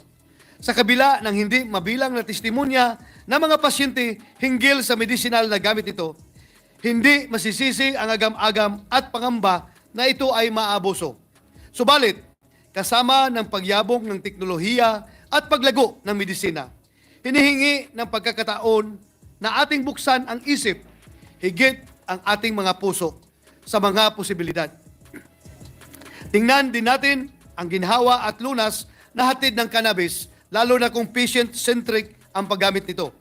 Mr. President, taon ang binibilang o baka mga ilang henerasyon para maging katanggap-tanggap ang isang pulisiya na tila yayanig sa ating konserbatibong mga pananaw at paniniwala. Ngunit tingnan po natin ang bawat negatibo bilang oportunidad para maging positibo. Positive hindi sa illegal drug test, kundi sa outlook sa buhay. Walang nega at walang bad vibes, ika nga. In cultivating the passage of this bill, then, we are giving our patients relief from their suffering. We are giving them a comfortable fighting chance. I have to commend the comprehensive approach taken in this legislation, which addresses every aspect of medicinal cannabis use, from cultivation to distribution, prescription to administration. The stringent licensing requirements of physicians, pharmacists, and industry players, along with the establishment of standardized procedures and monitoring systems, will uphold the highest standards of safety and accountability. Moreover, this act includes provisions against misuse and abuse, such as the prohibition of recreational use, strict penalties for violations, and measures to prevent diversion and illicit trafficking. By striking a balance between accessibility and control, we are promoting responsible medical use while safeguarding public health and safety. Kaysa po ako ng Philippine Drug Enforcement Authority, Dangerous Drugs Board, at Philippine National Police. And through our joint efforts, Mr. President, sisiguraduhin natin na may sapat na safeguards ang panukalang batas na ito hanggang sa huli para hindi magkaroon ng mga insidente ng pang-aabuso sa medical cannabis. Sa ating publiko, don't panic. Mr. President, healthcare needs an approach that is evidence-based as well as compassionate. The medical facts do well to help us understand the ways by which we can address and cure illnesses. But it is the people, the lives behind every sickness, that will weed out the truly caring from the merely knowledgeable, and today, we choose to be truly caring. Makasisiguro tayong lahat, Mr. President, na ito ay isang happy bill. It is high time that we pass this mission. Daghang salamat, Mr. President. Thank you, Mr. President. Hindi lang daw po bato, chocolate na daw po siya, Mr. President. Mr. President, Hanggang dito lang. Yung mga batang pinilit na magmalimos, na pinigilan ng mag-aral. Dahil yun ang halos full-time ginagawa nila. Yung mga pinangakuan ng scholarship sa Jose Maria College para maging full-time member at worker sa Kingdom. Naniniwala ako sa dalawang punto. Una, si pastor ay napag-iinita. Pangalawa, mayroong problema sa security. Kasi ako lang, alam ko na sa komunista na mayroon na siyang security problem. Kasi talaga lumaban sa ito. Para sa akin, kung mapapayagan sana magkaintindihan. Kasi ang nag-uusap ngayon dito, hindi naman ako tsaka si Pastor. Ang nag-uusap dito ay ang committee, si Senator Risa, at ang legal, silang dalawang nag-uusap, sana magkasundo. Sana doon na lang at sa kabuang mga problema at pangangailangan ng ating education system na hanggang sa ngayon ay nasa krisis, kaya nga nagbubuhos ng atensyon at enerhiya ang Kongreso sa isang EDCOM 2 process, nakatapos pa lang ng unang taon, nakapag-ulat na, doon na lang ibaling ni VP ang mga enerhiya niya sa halip na depensahan ang isang kibuloy na nangaabuso pa nga sa mga bata at estudyanteng ito. Hindi ko po siya, hindi lilinawin ko po. Iba po yung depensa. Trabaho po yan ng abogado. Hindi ko po dinidis. Ito pong ginagawa ko, ito ay demokrasya. Kailangan natin daanan ito. Para sa akin, itong taong ito, may karapatan siya ng due process. Bilang naman ito. Kailangan siyang dumaan kung ano yung dinadaanan ng lahat. Kailangan ng daanan. Hindi naman po pwede na wala pa tayong judgment kung sino ang may kasalanan o kung sino ang may ginawa, kung sino ang nasasabi ng totoo. Lahat tayo may judgment. Sayang naman naman. Binabayad sa atin ng taong bayan. Kaya tayo nandito, professional ng demokrasya. Kasi si Pastor ang nagsasabi na siya, sabi niya, ay natatakot siya para sarili niyang protection. Hindi ko naman po pwedeng sabihin na ay gagaranti ko yun. Pastor, okay ka? Ay, hindi ko gagawin yung confidence mo na yun. Kanya to, karapatan niya yun. Nasa Bill of Rights natin yan, mga kapatid ko. Pwede niya sabihin niya na hindi ako safe. Kailangan natin respetuhin ang karapatan niya. Hindi po pwedeng lahat tayo, itinuturo na natin sana, may kasalanan ka lang. Wala po sinasabi ang konti.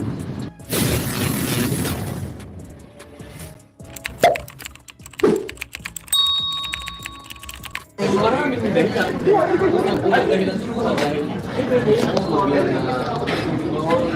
naman ito bago sa akin. Ngayon na sila natin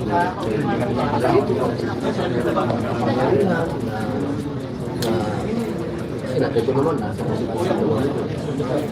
na diretsahang usapan. Naiinip na ako dun sa mandatory ROTC bill. Sobrang na ako naiinip. Kaya ginawa na lang ako ng sarili ko yung diskarte. Katulong ang opisina sa Senado na magawa na kahit man lang dito sa Senado, maumpisahan natin yung citizens military training. Hindi lang naman sa usapin ng pera o sa calamities, emergency. Dito, ilang beses tayo dito nagkakaroon ng mga earthquake. Ito, konti lang ang usaka para sabihin natin sa 2,000 empleyado, konti lang ang usaka para pakatawanan yung safety natin. Para sa akin, dapat lahat tayo dito handa. Ano naman yung pwedeng mangyari, handa. Marami po ba nag-express ng interest, sir? Sorry, natutuloy yung ano ko, pasting nga, sorry, wala akong bumelo. Marami po naghayag ng interest na sumahan.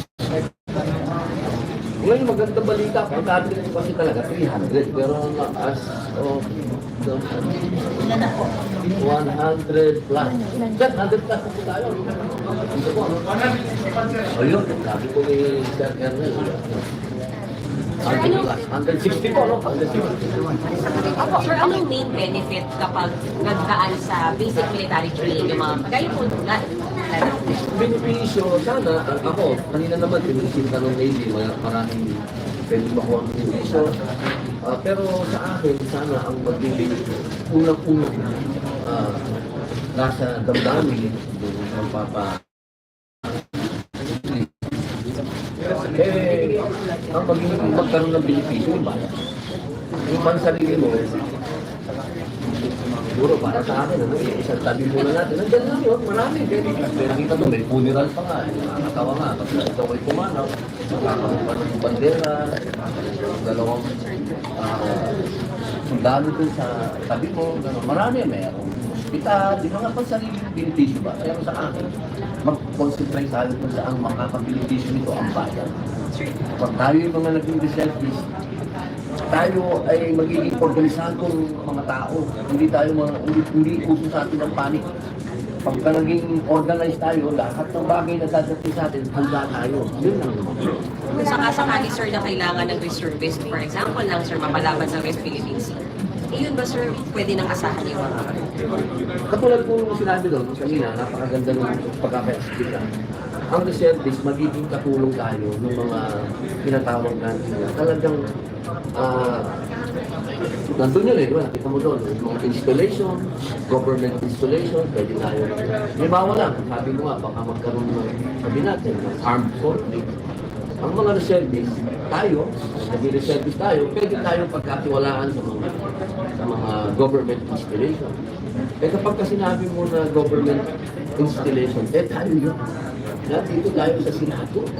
Ito ay pangatlong sangay ng gobyerno. Napaka-importante nitong lugar na to. Isipin niyo kung tayo reservist ko. Ano man ang mangyari, calamity man yan, o ano, pagdating dito sa lugar natin, tayo na ang bahala. Hindi na tayo puproblemahin pa ng gobyerno kasi alam nila, dito sa Senado, handa tayo kung ano man ang mangyari. Ano man yan, pera man yan, o kalamidad, sa Senado, kung natin sila problemahin, kaya nila ang sarili nila. Sir, ilan ba kayo na hindi malabo makapasa yung mandatory ROTC kasi Nawalan na ako ng pag-asa. Nawalan na ako 2 taon. Para sa akin, ano bang inaantay natin? Kasi isa to sa plataforma kung Naku, hinayin natin ito. 2 taon na ako dito, wala pa rin. Para sa akin, talaga, sarili ko na lang makumpinsi ko yung mga tao. Kasi para sa akin, napakagandang halimbawa nito. Pag nalaman ito ng mga kababayan natin na dito sa Senado, may reservists na siguro, magkakaroon ng mga programa pa. Pero kurang, makapagdagdag ang natin ng budget dahil sa reservists kasi kukunti ang budget. Sana makapagdagdag kami ng budget doon para makapagpati pa tayo, makapag-indahyo pa tayo sa mga nila. Then, balak niyo po bang iikot sa buong Pilipinas? Balak niyo pong iikot sa buong Pilipinas yung recommendation? Dapat naman. Ang problema kung konti ang budget yung gusto. Siguro, pagka magbukas tayo ng mata, sa ating mga kasama, hindi lang dito sa mata, sa kapulungan, pati dito sa malaking kapulungan, sana tingnan nila ito na yung reserve, napakahalaga, unang-una, ito nasa konstitusyon dito. Ang linaw doon, kulang pa yung nagkapulungan. Pang-second pa. Gusto ko talaga. Sir, outside the Senate, saan po sila pwede mag-apply? Anyone po ba pwede mag-apply? Opo. Kung pinakita kanina doon, meron po talaga opisina ang reserve force natin. Lahat po ng SES, meron pong may Army, meron ito po, Navy, may Air Force, lahat po yan may opisina para sa reserve. Napakahalaga po ito. Nandun din po, meron din po nilagay po kanina, meron din sa mga lugar, sa mga probinsya, sa mga city, nandiyan. Open na open po ang pag-reserve. Kaya lang po, meron mga qualification.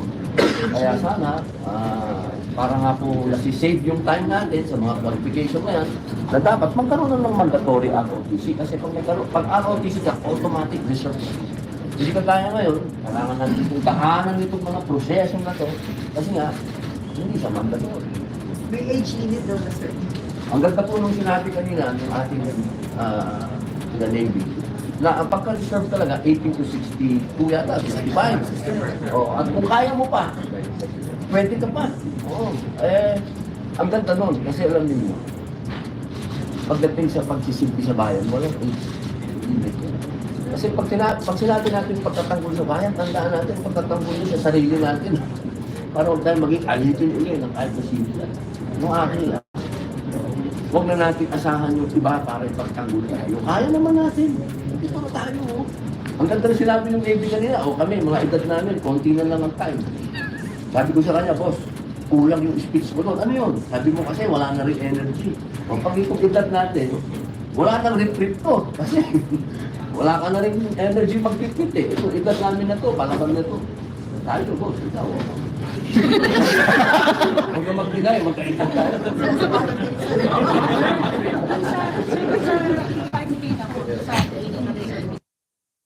Ang mga aktibidades, Mr. President, ang ating nakalap.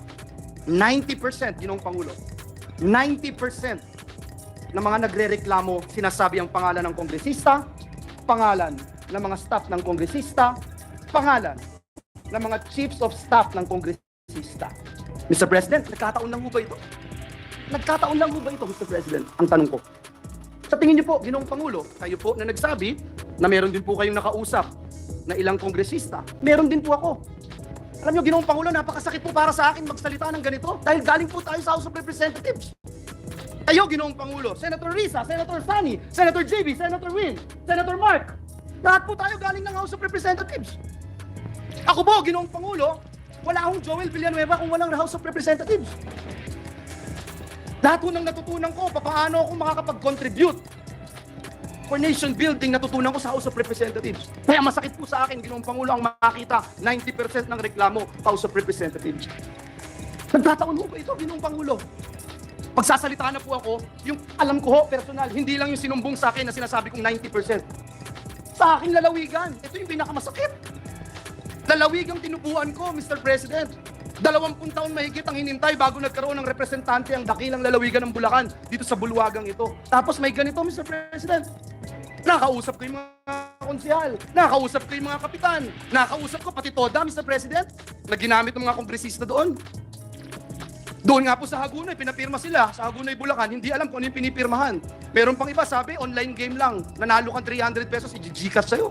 Bigay mo lang yung telepono mo. Nandito po. At hindi kagaya noong mga nagpalabas ng TV ad at nagpupush ng peking inisyatibo na ito, hindi nila mapinpoint kung sino sila. Handa po ako ibigay ito. Handa akong sabihin kung sino itong mga ito. Ipakita itong mga ebidensya na ito, Mr. President. I'm just wondering, Mr. President, bakit ganito? Nakita ko po si Senator Cynthia Villar, galing din po sa House of Representatives. Bakit ganito, Ginoong Pangulo? Hindi ho ba pagpapalit ng kalye, pangalan ng kalye dito sa Pilipinas? Pag pinapalitan po ang kalye, pangalan ng kalye. Ginoong Pangulo, matanong ko po ang ating distinguished colleague. Pag pinapalitan po ba ang kalye, pangalan ng kalye dito sa Pilipinas, pagkatapos po bang maipasa sa House of Representatives, batas na po ito, palitan na ang kalye? Hindi pa, Ginoong Pangulo. May Senado pa. Dadaan pa yan sa Senado. Pagkatapos may bycam. Mr. President, hindi pangalan ng kalye ang pinapalitan. Kaluluwa ng bayan natin ang pinapalitan. Na for almost 40 years, hindi ginagalaw. Na for almost 40 years, hindi basta-basta pinakikialaman. Bakit? Kaluluwa ng bayan to. Now you see, with your own eyes, on television, now you hear the complaints of the people. And I will use and borrow the words of Senator Bato de la Rosa, yung mga nagdarahop, yung mga naghihikahos, mga nangangailangan ng tulong, nangangailangan ng ayuda ng gobyerno, umaasa sa tulong ng gobyerno, pagsasamantalahan natin para lamang ma-extend ang termino natin, para lamang ma-abolish ang Senado. Mr. President, kung gusto ng taong bayang i-abolish ang Senado, I don't mind. If it is the will of the people, I don't mind. Ano mang klaseng gusto ng ating mga kababayan, ipuntahin, dalhin man ang ating bayan sa kangkungan, dalhin man ang ating bayan sa impyerno, kung yan ang gusto ng taong bayan, susunod tayo. Re-respetuhin natin. Pero Mr. President,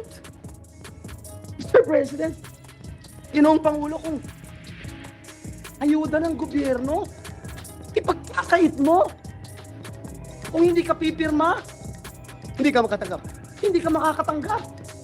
At ano ito? Katang-isip ni Senator Bato de la Rosa? Katang-isip ni Joel Villanueva? Bakit hindi natin tanungin ang bayan?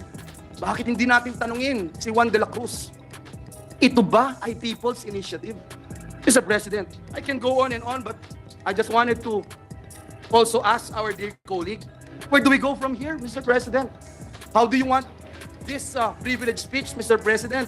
Pagkatapos nating i-refer, and I suppose, if I may, mamaya ay i-refer ito dun sa committee ni Senator Amy Marcos ng Committee on Electoral Reforms and People's Participation. Ano yung pwede nating magawa dito, Mr. President? Ngayon na pagkatapos ng meeting ng ating pinuno ng Senado at ng pinuno ng Kamara de Representantes, na tayo po'y nagsunog ng kilay para ayusin at siguruhin yung mga gusto kuno ng ating mga kausap, na marami din naman sa atin pabor doon sa economic provisions. Kaya nga po natin pinasa yung Public Services Act. 5 sektor lang yung hindi natin pinagalaw na magkaroon ng 100% ownership, Mr. President. Ngayon, Mr. President, where do we go from here? Kailangan pa ba nating ispilingin yan, Mr. President? Kailangan pa bang i-memorize yan kung seryoso yung ating mga kausap, Mr. President? Sa pagpapasa nitong joint resolution na ito? That's my question, Mr. President. Well, Mr. President, if I may add, kanina, nag-start yung aking investigation on the alleged scam ng ayuda scam na nangyayari sa Davao del Norte. At kami doon, lahat na nandun na senador, ay akala namin, yun ang pinaka-the worst na nangyari yung 10,000 na ayuda na binigay ay binawi yung 9,000 at 1,000 lang ang binigay sa ating mga kababayan na itong pumirma. So, out of 10,000, 9,000 binulsa ng mga nag-recruit sa kanila at ang 1,000 ay binigay sa kanila. Akala ko, the worst na yun na pangyayari. Pero if I am going to borrow the words of our majority leader, hindi lang 9,000 ang katumbas ng ginagawa ngayon ng People's Initiative, kundi kaluluwa ng ating bayan ang kapalit ng perma ng ating mga kababayan. So dapat ang Senado ay hindi matutulog. I implore all our colleagues, huwag nating hayaan ito. Magtutulungan tayo dito. Hindi natin papayagan na masisira itong ating bansa dahil lang sa kagustuhan ng ilang mga politiko na gustong mag-perpetuate in power, Mr. President. Thank you. With the permission of the Majority Floor Leader. President. Yung kaninang binanggit mo, Senator Bato, ang 10,000, kinupit ang 9,000, kinuha. O kinupit o ninakaw, binawi yung 9,000 at naiwan yung 1,000. Yes, at Mr. para yan pumirma sa People's Initiative. Ay, hindi yun, Mr. President. Iba yun. Iba yun. Iba. Kasi dalawang krimen, kung yan ang nangyari, dalawang krimen ang nangyari doon.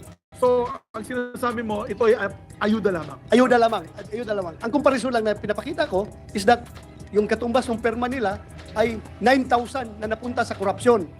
Pero itong ginagawang People's Initiative, ang katumbas ng kanilang perma ay kinabukasan ng ating bayan. That is immeasurable. Ang value po niyan ay hindi po ma-quantify, Mr. President. So, napakahirap po i-reconcile itong mga latest na pangyayari sa ating bansa. Ginoong Pangulo. Thank you. Mr. President, may I also ask the gentleman from Davao and Bohol, where do we go from here, Mr. President? May mga COMELEC officials na po sa ilang parte ng ating bansa, whether district or regional, na tumatanggap nitong mga peking firma na pinagsamantalahan, firma na nagoyo yung pumirma, Mr. President. Where do we go from here, Mr. President? Ano bang accountability, Ginoong Pangulo, ng ating mga opisyales ng COMELEC para tignan ito? Kasi meron po isang nagsasabi sa isang artikulo na ang tanging mandato lamang ng COMELEC ay tumanggap ng pirma.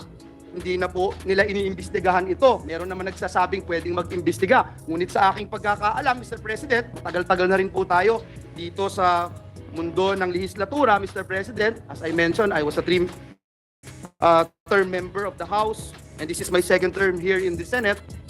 Hindi naman po ganun talaga makapag-imbestiga ang COMELEC sa mga ganitong gawain, Mr. President. So, what can we do, Mr. President?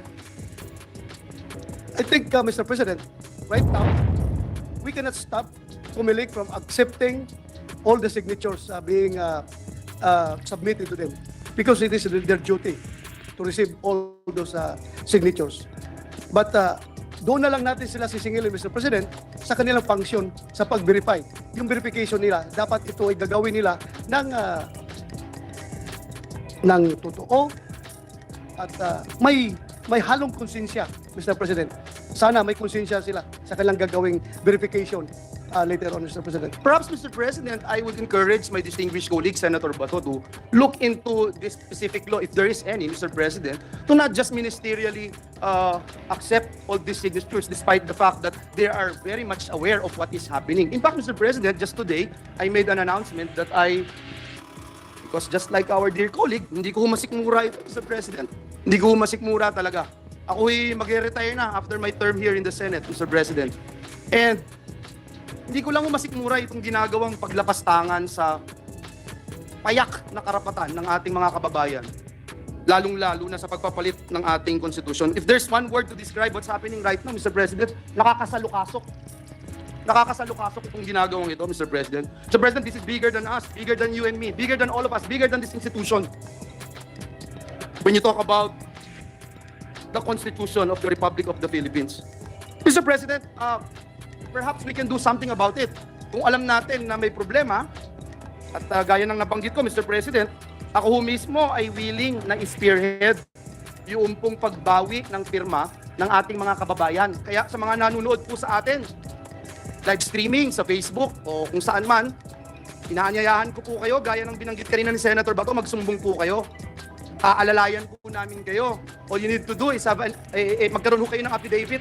Gagawa ho namin kayo ng form. Punta lang ho kayo sa inyong lokal na COMELEC office sa inyong lugar. At sabihin ang nangyari at binabawi ninyo ang inyong pirma. Kasi ho ako, sa aking experience, Mr. President, doon ho sa aming lalawigan, lalo na sa aming distrito, nakakalungkot po yung nangyari sa aming distrito. Wala ho akong nakausap ni isa. Ako'y gagalangin ko ho, Mr. President, Senator Bato de la Rosa, gagalangin ko po yung aking kababayan na magsabi sa akin, gusto ko itong pagpapalit ng ating konstitusyon, gusto kong revisahin, gusto kong tignan, gusto kong i-review, gusto kong magkaroon ng unicameral form of government, gusto kong buwagin ng Senado, gagalangin ko po eh. Actually, gagalangin ko po, wala ho akong problema doon. Pero sa aming distrito, wala pa ho akong nakausap ni isa na naiintindihan yung kanyang pinirmahan.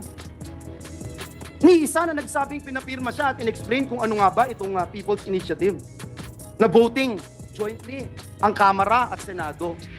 Na ang Speaker o Senate President, in the end, Mr. President, Speaker or Senate President may call to convene a Constituent Assembly. Wala ho akong narinig na ganun. Ulitin ko po, Mr. President, gagalangin ko kung yun ay bukal sa loob ng aking kababayan. Sino man po sila, nasaan man po sila. Pero ulitin ko po, sa aming distrito, wala pa ho ako nakausap. Well, Mr. President, the mere fact na ito'y ginawa nila while we are on break. Nasa Christmas vacation tayo, nagkakaroon sila ng blitzkrieg attack. Mr. President, how do you qualify that kind of situation? Naka-break tayo, bigla na lang, lumabas ito ngayon, at wala na, we're caught off guard. Are you saying there's bad faith, Mr. President? Well, I presume there is bad faith. Then, pwede namang sabihin sa kain tayo na gusto namin ito. Kung meron silang respeto sa atin, pwede naman nang sabihin na gusto namin ito, introduce namin ito, sa ayaw nyo sa gusto, we will go for it. Pero wag naman yung patalikod, Mr. President, na mabulaga na lang tayo habang tayo nasa vacation. Ganun na lang. What about the result of our caucus, Mr. President? Tayo ay nag-caucus, if you recall, Mr. President, para pag-usapan itong joint resolution na supposed to be ay ating tatalakayin ngayong mga panahon na ito, ngayong araw na ito, Mr. President. What do you think would happen to this, Mr. President, after knowing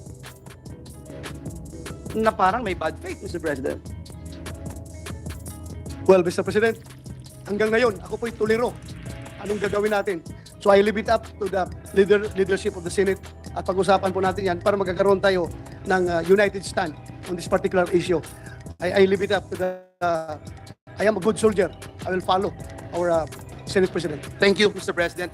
Diyan po nagwawakas ang aking maikling interpellation sa ating kasama dito sa Senado. Muli, taus-puso akong nagpapasalamat at sumasaludo sa ating kasama sa Senado, Senator Bato de la Rosa, na hindi natatakot banggitin ang katotohanan sapagkat ngayong araw na ito ginugunita natin ang Malolos Congress.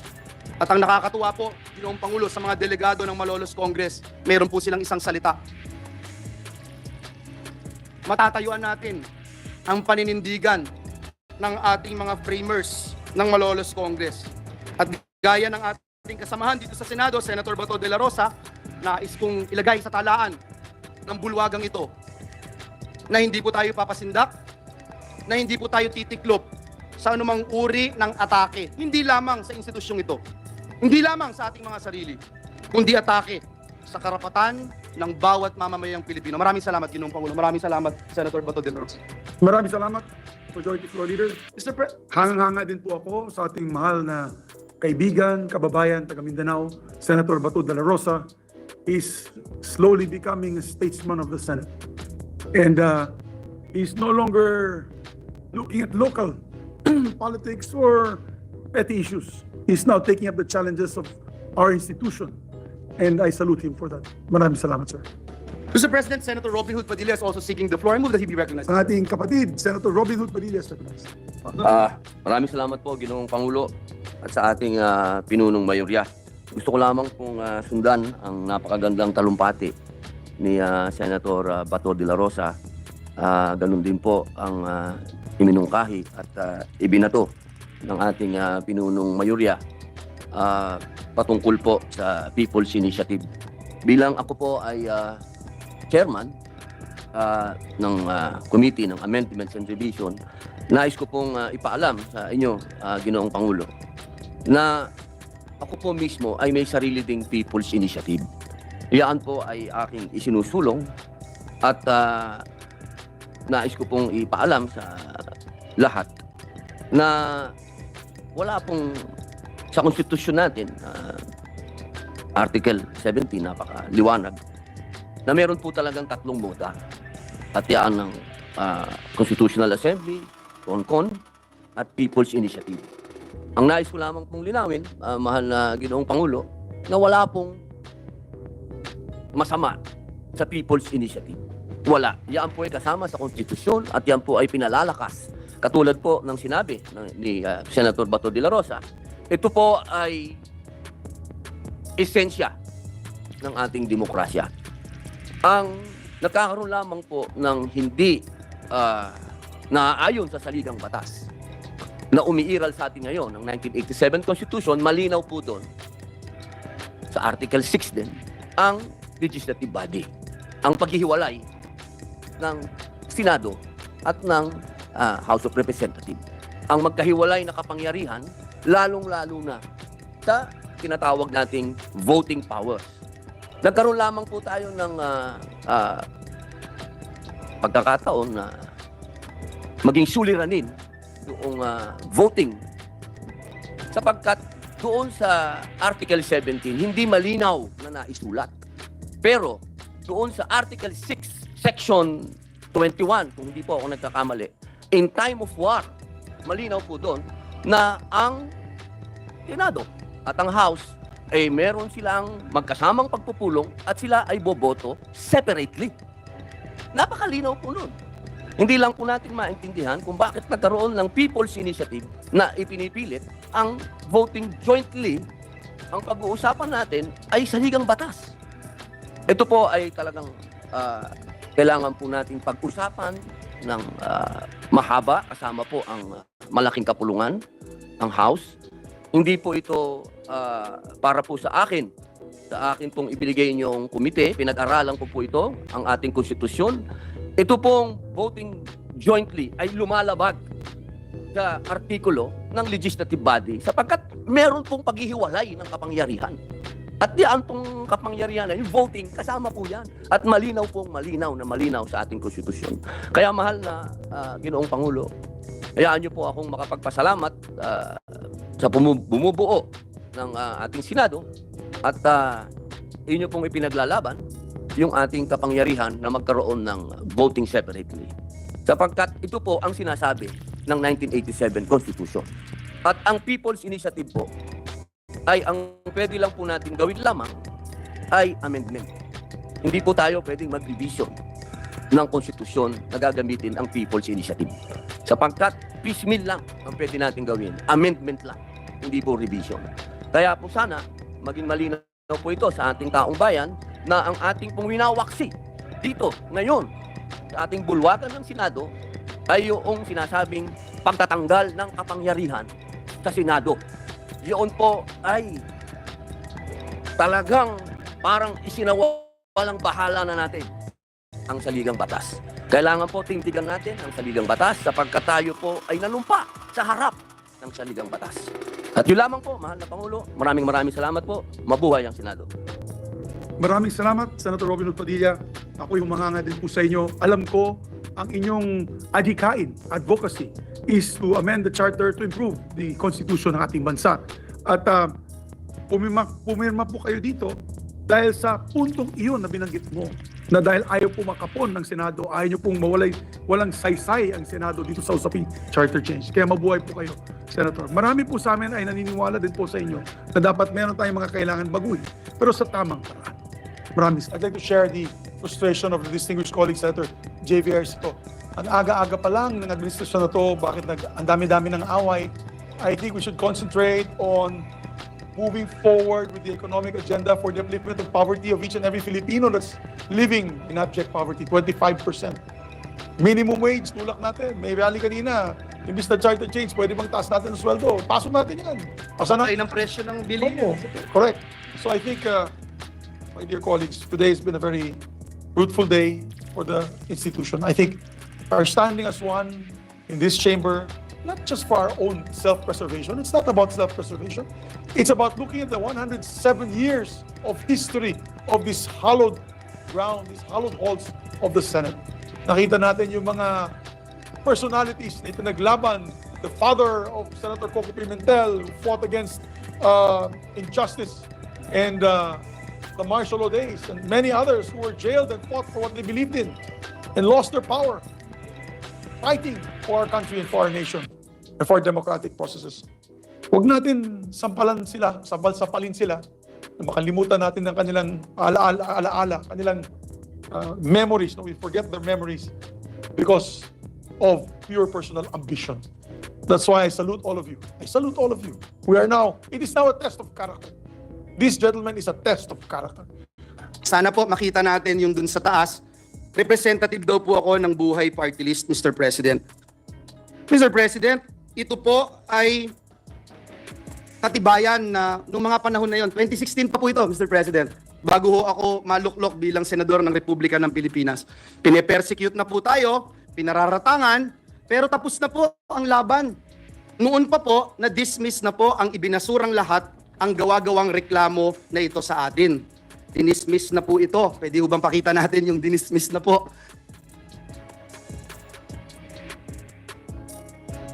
Mr. President, 2019 pa po, dinismiss na po ang kasong ito na ipinaparatang sa atin. Noong 2016 po, Ginoong Pangulo, ayan po yung pag-dismiss, Mr. President, ng reklamo. Hindi nga po nakarating sa korte, Ginoong Pangulo, na-dismiss na po sa probable cause pa lamang. Mr. President, noong 2016, ginamit po ito, ngunit hindi nagtagumpay. Nakakuha po tayo ng 18,459,222 votes. Noong pong 2022 elections, 18 million na naman ang nakuha po natin at talagang hindi rin po pinaniwalaan ng taong bayan ang mga paratang na ito na ngayon po ay inuulit ng makapangyarihang chairperson ng Committee on Appropriations. Mr. President, is the Pope Catholic? Nag-research po ba at nag-aral ang nag-aakusang ito sa atin? Ngayon po, kakalkalin ngayon ang kanyang mga kaso. Nakakalungkot po dahil kaibigan naman po natin siya. Pero dahil po pumasok siya sa away na hindi niya away, kailangan niyang magbabanggit ng mga personal attacks, kakalkalin po itong mga atraso niya sa bayan. Ito pong kumpanya niyang SunWest Corporation. True or false? Ito po ba ang isa sa pinakamalaking government contractor sa bansa? Sagot, true. True or false? Ang korporasyon po ba niyang SunWest Corporation ay kasama dito sa kontrobersyal na Farmally case dito na inimbestigahan sa Senado na kasuhan ng Senado? The answer is true. Kasama din po ba ang kumpanya niya dito po sa kontrobersyal na DepEd laptop scam? Ang sagot po, true. Pinakakasuhan din po ng Senado ang kumpanyang ito. Napakadami pong BIR cases. Madali po maghanap, Mr. President. Madali po kuhanin ang panig ng mga taga-BIR. Yung ilang kaso mayroon ang kanyang mga korporasyon. Bukod po dito, yung reklamo po sa ombudsman ng anti-corruption group na ang pangalan Task Force Kasanag International, meron din pong 50 billion na kaso na kinakaharap ang taong ito. Mr. President, kung maglalabas po kayo ng baho, Mr. President, dapat naman siguro maligo ka muna. Ang masaklap po, Ginoong Pangulo, sa kabila po ng track record na ito ni Mr. Zaldico, ang masaklap po, inappoint po siya ng Kamara de Representantes bilang tagapagbantay ng kaban ng bayan. Si Dracula, inappoint mo bilang tagapagbantay ng blood bank ng bayan. Wow, Mr. President. Kailan sa kasaysayan ng bayan natin nangyari ang ganitong pagkakataon na isang big-time contractor ang hahawak sa kaban ng bayan? Only in the Philippines, Mr. President. Mr. President, marami po akong pwedeng sabihin, isa-isahin, pero hindi ko ho ngayon gustong pag-usapan ang napakarami yung kasong ito. Hindi ko po iisa-isahin. Hindi ko po pe-personalin. Marami pong panahon para sagutin itong mga ito. Pangalawang paratang sa atin, Mr. President. Minamaliit ko daw po, Mr. President. Minamaliit ni Joel Villanueva ang boto ng mga kongresista at party list. Sagot? True or false? False. Mr. President, utang ng buhay kong ito ang pagiging miyembro ng Kamara de Representantes. Paulit-ulit ko pong sinabi sa bulwagang ito, hindi ko mararating ang anumang tagumpay na narating ko sa buhay ko kung hindi po ako naging miyembro ng Kamara de Representantes. Representative Diggs Dilangalen, si Representative Raul Belmar, si Representative Roy Logoles, Tito Kaloy Padilla. Ang sarap pakinggan, Mr. President. Sa mga party list representative, sila ka Eta Rosales, sila ka Saturo Campo, sila ka Crispin Beltran. Mr. President, naging bahagi sila ng aking buhay. Mamaliitin ko ba ang 3,872 votes na maging kongresista ng Batanes? Bakit ko po mamaliitin? Lagi ko nga pong sinasabi, dapat pakinggan ang bawat representative ng Pilipinas. Doon po sa interpellation namin, nandito po si Senator Bato, madali po niyang ikukumpirma. Ano ba yung pinag-uusapan namin about votes? Ang topic po namin ay disenfranchisement. Ang binanggit po namin ay kung tayo po ay iluluklok ng taong bayan bilang senador, tayo po ay iluluklok ng taong bayan bilang party list representative o bilang district representative, may different roles po tayo. Ang disenfranchisement mangyayari kung bubuwagin ng Senado, kakapunin ng Senado, tinatanggalan natin ang karapatan yung mga nagluklok sa bawat miyembro ng Senado na naririto po ngayon. Mr. President, kailanman hindi natin kayang maliitin ang bawat miyembro ng Kamara de Representantes. Higit sa lahat, Mr. President, miyembro po ng Kamara at party list ang tatay ko, na mas mahal ko pa kaysa sa buhay ko, Mr. President. And let the records bear that statement of this representation. Paano ko po mamaliitin ang Kamara? Ang tunay na issue, Mr. President, ay ito pong Peking People's Initiative. Dito po tayo mag-focus. Madali ho maghahalip para sa akin. Madali po para magsisigaw ho dito dahil kakampi ko maraming senador. Madali po yun, Mr. President. Napakadali. Banggitin isa-isa itong kaso na ito. Ilang bilyong dito, ilang bilyon doon. Madali po sabihin, pero hindi po yun ang focus. Ang focus po natin, Mr. President, at hindi tayo dapat maging personal, ay banggitin natin itong bigger issue. This issue which is bigger than myself, which is bigger than you and me, which is bigger than this institution, Mr. President, and this is the soul of our nation, our Constitution, Mr. President. Imagine, Mr. President, true or false, Mr. President? Gusto ba ng taong bayan itong mabahong PI o Peking People's Initiative, Politicians Initiative na ito? Eh yung OCTA po, sabi 1% lang ang naniniwala na may halaga itong tsa-tsa. Noong January 31, ang CBCP nagbigay po ng pahayag na sabi po nila, hindi tayo basta lalagda o papayag sa kahit anong petisyon sa COMELEC. Ayan po ang sinabi ng CBCP. Can we show the CBCP resolution, Your Honors? Ayan po. Noong pong isang linggo, February 11, ang Philippines for Jesus Movement ay naglabas po ng isang manifesto laban sa Peking People's Initiative. Mr. President, maliwanag po sa sikat ng araw. Hindi ito ang prioridad ng taong bayan. Lalo na't maraming Pilipino ang nagugutom at nahihirapan. Hindi na po nakakayanan ng ating mga kababayan yung presyo, taas ng presyo ng bigas, sardinas, kape, gatas, instant noodles, maging asin, at iba pa. Nagluluksa pa rin hanggang ngayon ang maraming kababayan natin. Biktima ng baha at landslide doon po sa Davao. Nagsimula na ang El Nino, Mr. President. Anong magagawa nitong Peking PI sa El Nino? May haharapin tayong tagtuyot. May haharapin tagtuyot ang ating mga magsasaka, Mr. President. Na hanggang sa buwan ng Mayo, haharapin ang El Nino. Bagsak pa rin ang kalidad ng edukasyon. Andyan po ang mga commissioners ng EDCOM sa pamumuno ni Senator Gatchalian. Kulelat pa rin ang mga estudyante natin sa PISA. Mga bagong graduates, below minimum wage. Below minimum wage ang tinatanggap. Mr. President, napakatindi ng traffic, tinitiis ng mga manggagawa natin ang araw-araw na kalbaryo. Mga OFWs natin na di-displace, Mr. President. Mga kababayan po natin na nagtatrabaho katulad ng nangyari sa New Zealand, doon po sa Saudi Arabia. Mr. President, hirap na yung taong bayan. Pero, pabaho at peking PI pa rin ang gustong asikasuhin ng mga taong nagtutulak nito. At nung mahuli, mayabang lang kayo. Senado, papogi lang kayo. Senado, gawin nyo to, gawin nyo yan. Mr. President, ano ba talagang layunin ng mga taong nagsusulong ng peking PI? Tanggalin ang Senado sa napakahalaga at napakasagradong proseso ng pag-amyenda o pagrebisa ng ating konstitusyon. Is this true or false? True, Mr. President, ang sagot.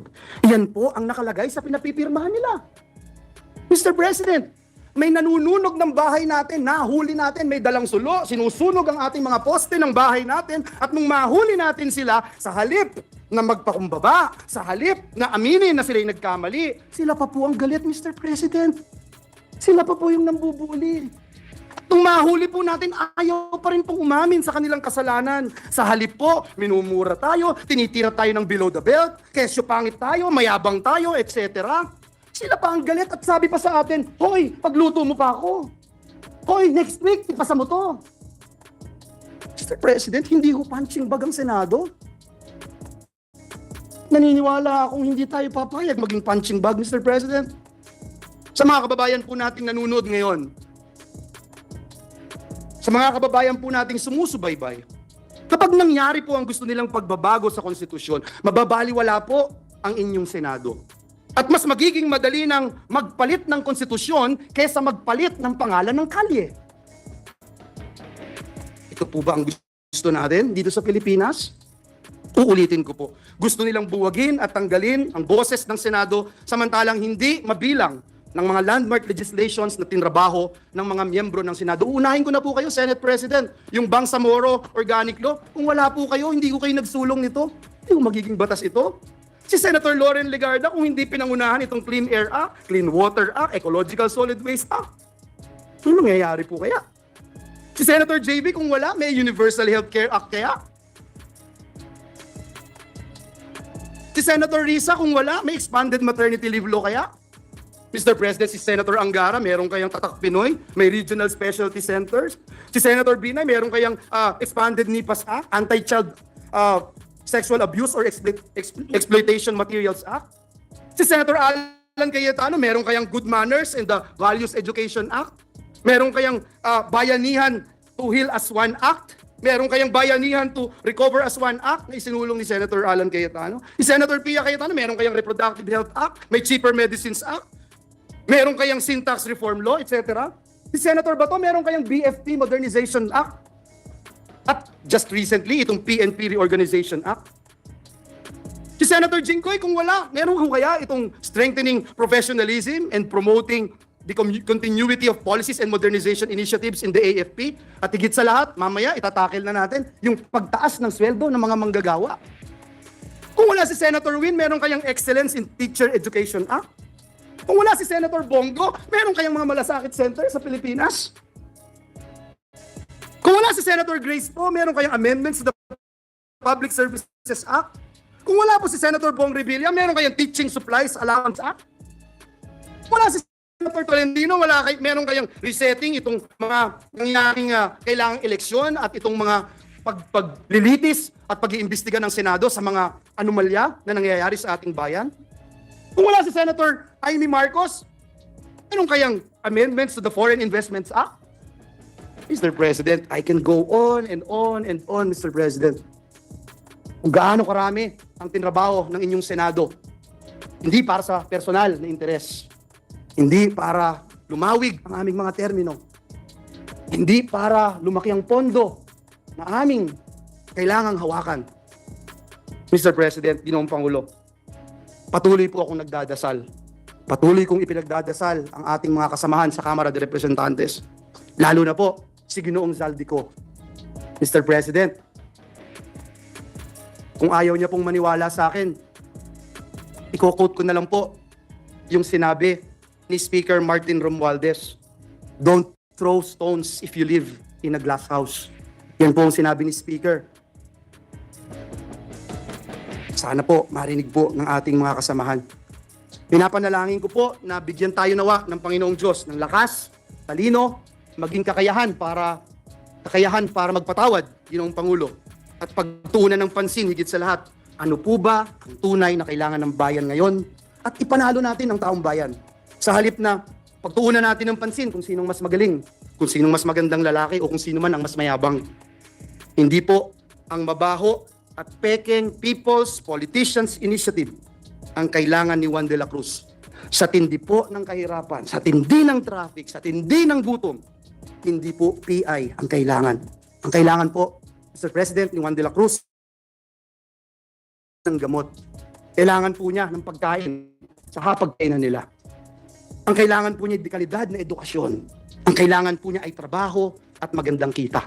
Nawa, Ginoong Pangulo, matuldukan na ang mabaho at pekeng People's Initiative. Marami na pong nagawa ang inyong Senado, pero kulang pa. At alam ko po, bilang miyembro ng institusyong ito, na marami pa tayong magagawa para sa bayan. Kaya magtrabaho po tayo. Maraming salamat, Ginoong Pabulo. Mabuhay ang Senado ng Republika ng Pilipinas. Maraming salamat, Senator Joel Villanueva. Senator Pia Cayetano is recognized, our distinguished colleague from Pateros and Taguig. Thank you, Mr. President. Mr. President, just a short intervention with the permission of our colleague, the Majority Floor Leader. Mr. President, I would just like to share my observations with everyone. Ever since the Senate, ever since it came to our attention, and I think we were not yet in session yet, we had met, we had discussed, and we had all, most of us at least, have expressed alarm. Nagpahayag tayo ng shock, ng kaba, ng takot na yung umiiral at yung umiiral na ang pagkakalat ng papirma ng PI parang panloloko sa tao. And si Majority Floor Leader Joel Villanueva was one of the most outspoken and vocal. Number one kasi magaling naman talaga ang communication skills ni Senator Joel. So ginagamit niya yung presence niya sa social media at masipag ho siya magpa-interview para ipaliwanag yung issue. Sa akin pong natatandaan, issue-based parate ang mga statements niya. Tinatanong niya na ano bang laman ng PI na pinipirmahan ng mga kababayan natin na kapos na nga sa pera, hindi mapakain ng mga anak nila. Tapos kung talagang gusto nilang pagbabago, okay. Pero ano ba yung pinipirmahan nila na PI na yan? So dahil sa mga ipinakita niya, pati tayong mga internal na discussion natin, kasama mga ibang kasamahan natin dito sa Senado, including Senator Amy, Senator Lauren, marami ho sa atin. Nag-usap-usap tayo, yun nga, wala pa hong session nun, and nakita natin, nakakuha tayo ng mga kopya nung pinapapirmahan na People's Initiative, ni wala nang nakasulat po doon na provision ng batas na, kunyari, tungkol sa pagandahin ng livelihood o pamurahin ang gamot o yung bigas at yung mga magsasaka at mangingisda mabigyan ng suporta. Walang ganun eh. Tungkol ho yun dun sa voting jointly at voting separately. Ang effect po nung pinapapirmahan na voting jointly, mawawalan ng boses ang Senado na since time immemorial, bumoboto separately, pati nga ho para sa isang paggawa ng bagong kalye. So yun lang naman yung mga paliwanag ni Senator Joel. So nagtataka ako na ang response na nakuha niya, hindi lang pambabatikos, kasi kayang-kaya naman ng balat ni Senator Joel. Senator Amy, wag mo munang kausapin si Senator Joel kasi gusto ko naman, hindi kasi meron akong sasabihin tungkol sa balat niya eh. Kaya gusto ko full attention kayong lahat. Ang alam ko kasi yung balat ni Senator Joel, hindi malipis. Nagbabasketball po yan sa ilalim ng araw. Testigo po dyan si Senator Angara. I'm sure kahit kalmut-kalmutin ko yan, hindi malaparo sila na yung balat niyan. Makapal po yung balat niyan, balat kalabaw po yan. Hindi ho yan maarte, hindi po yan maselan. Kung makipagbiruan nga yun dito, last ho yan na mapipikon, hindi ko pa nga ho nakitang pikon yan eh. Pero, pag naman yung nagbigay siya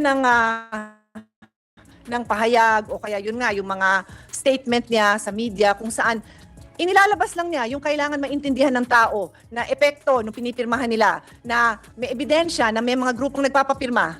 Bakit hindi siya sagutin ng maayos tungkol doon? Kung yung mga taong natatamaan, bakit hindi sila magpaliwanag na hindi ganito ho yun, yung pinapapirma namin, ganito. Bakit ang balik, kung ano-anong kasinungalingan na iniimbento para, dungisan ang mabuting pangalan ni Senator Joel Villanueva? Hindi ho nagagawa ng basta-basta yun. Kahit anong pagdudungis na ginawa nyo. Ang taong may takot sa Diyos, may totoong takot sa Diyos, Hindi ho yan kayang madungisan, hindi ho yan. Kumbaga, parang water and oil lang po yan. Paano ko ba sasabihin sa Tagalog yon? O kahit sa English? Tubig at langis. Tubig at langis, alam niyo na yon. Tubig at langis, hindi ho naghahalo yon. So, kung may babatikos na maayos sana, edi pakinggan din natin. Pero yung basta-basta lang may mga allegations na para lang siraan ang pagkatao ng isang kasamahan natin na buong buhay niya binigay niya sa taong bayan, sa Diyos. Hindi ho tama yun. At tayo din ho dito ay naninindigan. Nagbibigay ng suporta dahil ang kaibigan natin, ang gusto niyang gawin trabaho. Araw-araw po yan mga kaibigan, mga kababayan. Araw-araw siyang nagme-message sa amin kung ano agenda. Tapos, maraming nagagalit sa kanya kasi, kunyari, gusto ko, una yung sa akin. Gusto din ni Senator Angara, una din yung sa kanya. Gusto din ni Senator Bato, una yung sa kanya. Gusto din ni kami-kami, talaga si Joel, inuna yung sa kanya, inuna yung sa kanya. So, si Senator Bato, yan ang pinakahuling uuwi kasi mag-giveaway yan. Mag-giveaway yan sa akin para mauwi mo yung anak ko. Maraming salamat. Siya lahat sumasalo noon, mga kababayan. He is a hardworking, honest senator. And he took time. He took time out of his job. Nagagalit nga siya na kailangan niyang tumayo dito para ipaliwanag yon dahil gusto niya trabaho agad. Gusto niya yung minimum wage bill ng ating Senate President na halos lahat na yata po kami co-sponsor. Yan ang pag-usapan. But we cannot also allow na basta-basta kung nagbabato, nagtatapon, nag-iimbento ng kasinungalingan ang mga ibang tao laban sa isang humble and simple public servant in the person of our brother, Senator Joel Villanueva, Mr. President. You don't have to react. I just wanted to make that statement, Mr. President. Thank you, Mr. President. Let me just put on the records, Mr. President, my sincerest thanks and appreciation to our dear colleagues. Hindi ko nabanggit dun sa speech yung unang-unang nagtanggol ho sa akin, sila Senator Nancy at si Senator Chis para sagutin yung mga below the belt na paninira sa atin. Appreciate it, Mr. President. Thank you. Yes. Also for the record, bilang Senate President ng institusyon na ito, I have to give my hats off at saludo po ako sa iyo, sa ating Majority Floor Leader, dahil sa sipag at tiyaga mo na harapin ang lahat ng mga problema ng ating mga kasamahan dito sa institusyon ng ito. Yung institusyon na to. Bilang Majority Floor Leader, nakaranas po ako 3 beses na maging Majority Floor Leader. Napakahirap ng trabaho yan. Balansehin ang iba't ibang interes ng ating mga senador, lalo na sa pagsulat ng mga batas. Kaya I know you're under extreme pressure. But on a personal note, alam na alam ko kayang-kaya mo yan. Galing nitong Majority Floor Leader, nag-aaral, yan ang pinakamaganda, at napaka-honest. Sa totoo lang, napaka-honest. Kaya nga si Bak yan di ba? Citizens Against Crime and Corruption, yan ang away niya. That is his advocacy, anti-corruption advocacy niya.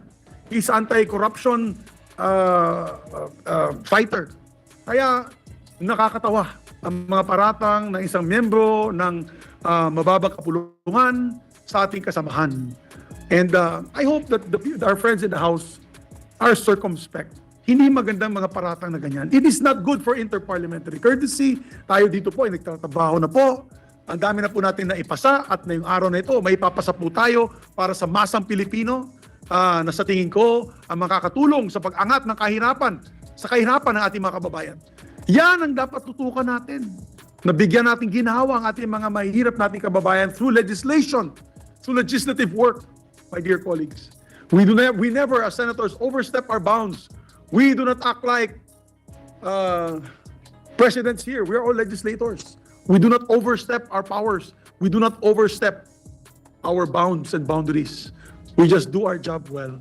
That's why saludo ako sa iyo, Majority Leader Joel Villanueva. Mabuhay po kayo. Thank you, Mr. President. Thank you very much. Yes, Mr. President. Next, Senator Sani Angara is seeking the floor. I move that he be recognized. Our distinguished colleague from the province of Aurora and the Republic of the Philippines, Senator Sani Angara is recognized. Mr. President, I just want to, hindi ko rin papalipasin po yung itong moment na ito. I'd like to second what you said, what Senator Pia said, what our majority leader said, that the focus should be on the issue, the public issue, which is the Peking People's Initiative, Mr. President.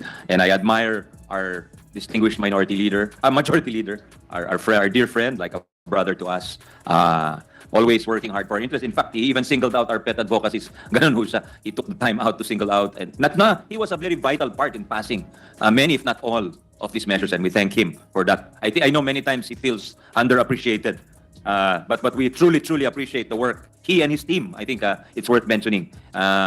It's not just one person. To pass a bill into law, it takes effort. All our staff nagpupuyat po yan, and kumbaga, ang namumuno dyan is you, Mr. President, our Senate President Pro Tem, and of course, our Majority Leader, along with the chairpersons of the respective committees, Mr. President. Hindi biro yung proseso ng pagsasabatas ng isang panukala.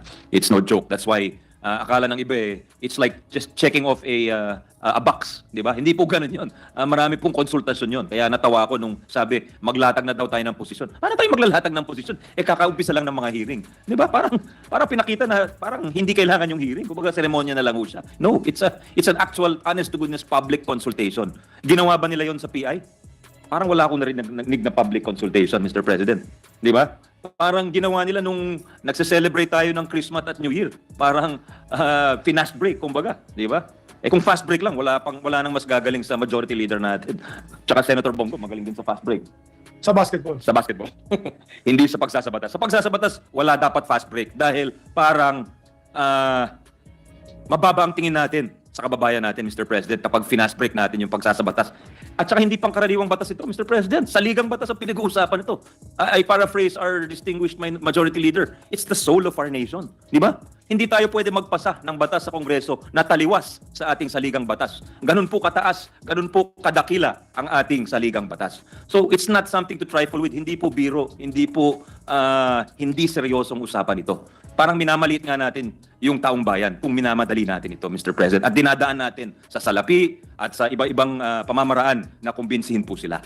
So I'd like to pay tribute to our majority leader for fighting for our institution, but more than that, Mr. President, for fighting for the Filipino people, Mr. President. Saludo po ako sa kanya at sa inyo na nakipaglaban itong nakarang mga linggo, Mr. President. At also on the issue of interparliamentary courtesy, ang focus talaga yung PI, Mr. President. Kung may natamaan dyan, hindi namin sinasadya yan. And in fact, I think Senator Amy was clear. She respected interparliamentary courtesy by not summoning or inviting the members of the House. She did not even send subpoenas to the chiefs of staff of the congressmen because nga she was conscious about the possible violation of interparliamentary courtesy. Ang nagsabi na nakipag-meeting po sila, hindi mga senador, kundi yung mga testigo na nag-oath na sasabihin nila yung totoo. Kaya muntik na nga makalimutan ng isang resource person, di ba sabi niya, it skipped my mind. Pala nakipag-meeting po siya sa mga liderato ng Kamara de Representante. Kaya po, Mr. President, pag nag-i-invoke tayo ng parliamentary courtesy, alamin muna natin anong ibig sabihin nito. Di ba? Dapat alam natin anong ibig sabihin ng sinasabi natin o ini-invoke natin. So anyway, Mr. President, I did not want to let the moment pass and express support for our dear friend, the Majority Leader, Mr. President. Maraming salamat, Senator Angara. Mr. President, likewise, before I move to refer the privilege speech of our Majority Leader, of course, as his Deputy Majority Leader, I'd like to, I'm a witness on how hard our Majority Leader works. Mr. President, we are the first and the last to leave the floor.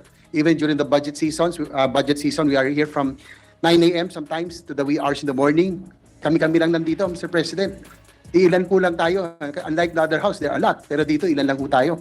And even I would say that I'm very proud to be part of this leadership, to be a Deputy Majority Leader. No, none better than our Majority Leader. And even during our life moments, Mr. President, we are talking about how we can do something to improve the lives of our people. Yan po ang hindi alam na ating mga kababayan. Hindi tayo nagtatanong kung ano magandang relo, ano magandang kotse, ano ang uso. Mr. President, even during our life moments, pinag-uusapan natin anong pwede natin gawin. Paano natin matutulungan ang ating Defense Department, that is sa West Philippine Sea, how we can improve agriculture. Kung ano-ano pinag-uusapan natin, siguro yan ang hindi alam ng ating makabayan na kahit po. Pati paano natin ibaba yung sobrang grabing talamak na korupsyon sa ating bansa. Opo. Oh, that's why, Mr. President, I'm proud to serve under your leadership, our Senate President, Mig Subiri, Majority Floor Leader, Joel Villanueva. I'm proud of this institution. Pero kailanman, Mr. President, I will not also look down on our counterparts because we all came from there. We know how it functions. We are also concerned for our districts. Magkaibang functions natin But I will always cherish the years that I spent in the House of Representatives. Kailanman hindi naman natin sila inaaway, Mr. President. So with that, Mr. President, again, to our majority leader. There's still two other members who just Senator Cayetano Senator is, Pia taking the Cayetano. floor. I just, Mr. President, with the indulgence of the Deputy Majority Floor Leader, meron ba siyang gustong ipahiwatig na may ibang grupo na imbis na trabaho ang pinag-uusapan, puro ibang bagay? You don't have to answer. Wala naman po. Kasi parang isang ano lang naman, parang isang grupo, isang barkada, unlike moments, pinag-uusapan natin kung ano yung mga bagay-bagay. Pero us, I'm proud, kahit nasa lounge tayo, di ba? Dapat light moments tayo, pero pinag-uusapan pa rin natin yung ating trabaho.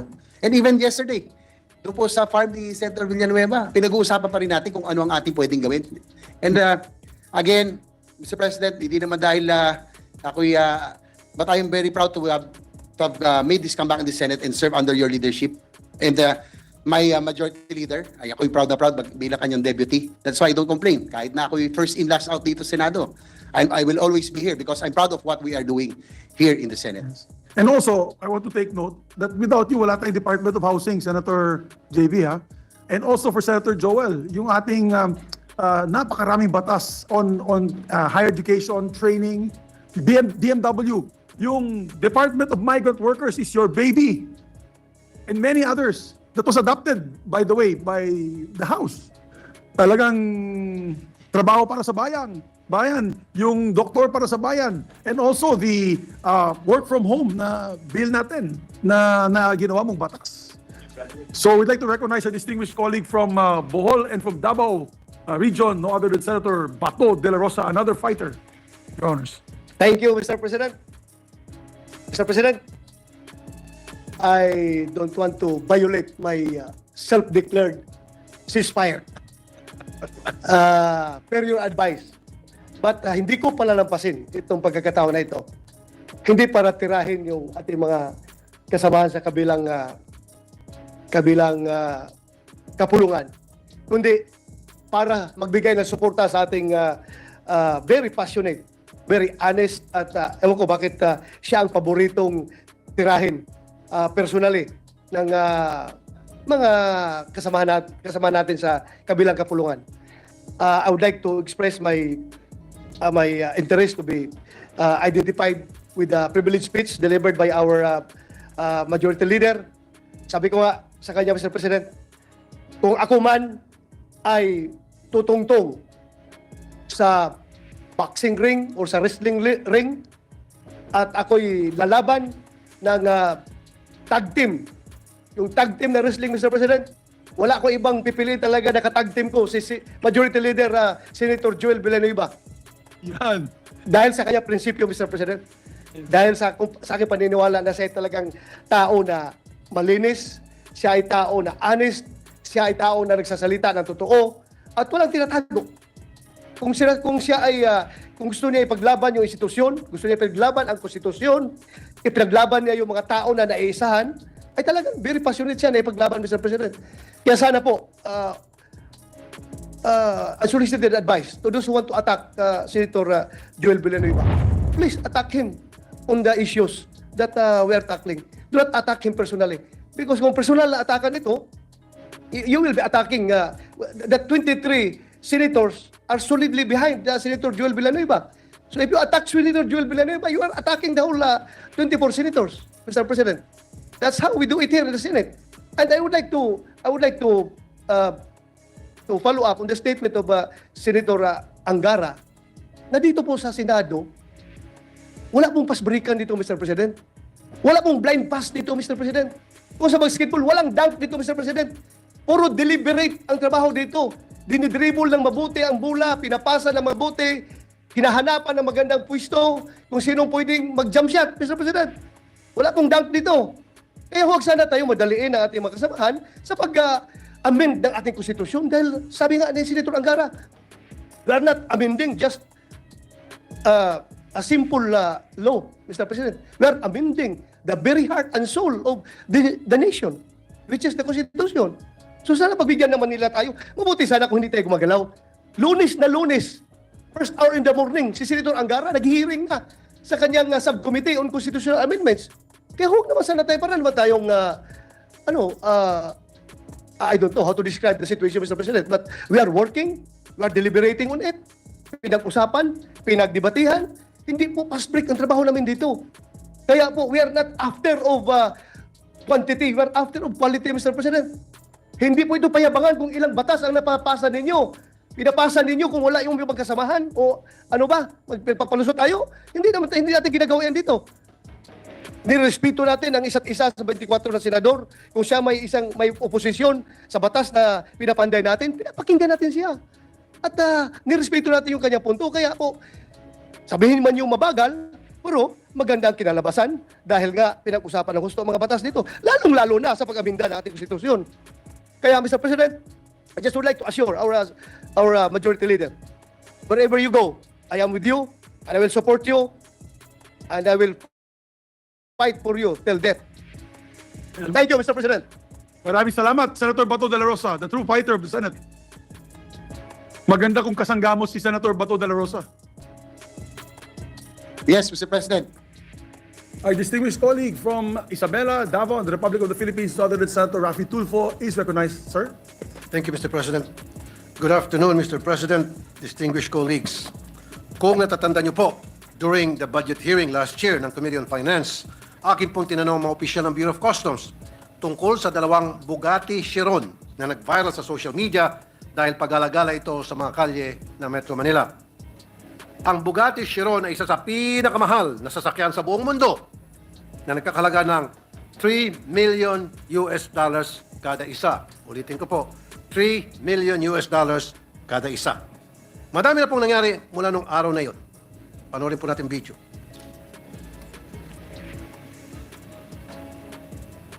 Bugatti Chiron, yung backup niya, G63 Mercedes Brabus. So, chinek ko po yung presyo ng Bugatti Chiron. That's $3 million ang tag price. Ang tanong, nagbayad ba ng tax itong dalawang Bugatti Chiron na nakita sa kalye? Tinignan nila yung 2019 onwards, 2019, 2020, 2021, 2022, 2023. Wala pa, walang record. Wala talaga. So Wala therefore, ibig sabihin, ito po ay nakalusot. Ayon sa customs, mismo mga may-ari ng sasakyan ang nagsuko ng mga luxury cars. Isa rin po si Senator Raffy Tulfo na nagbigay sa amin ng tip dyan. Meron na rin po kami mga intelligence information regarding these. As early as now, medyo kinukongratulate ko po ang Bureau of Customs for recovering one of the two Bugatti Chirons last February 9. Pero, Mr. President, bago nakamtan ang tagumpay na ito, sandamakmak na kapalpakan muna nangyari at nakapasok itong Bugatti Chiron nito nang walang record sa customs at narehistro pa sa LTO. Mr. President, I come before this chamber because of the irregularities that have been flagged to me regarding these Bugattis. Una po, nung ito ay tinanong ko noong Nobyembre kung nagbayad ba ng customs duties ang mga ito, agad akong sinagot ng wala sa records ng Bureau of Customs na ito'y nagbayad ng duties and taxes. Itong dalawang Bugatti. They confidently told me that they looked at the records from 2019 onwards at wala daw talaga. Sa nakita niyo po kanina sa video. They said that before the Senate budget deliberations and they would not say that if they had no basis.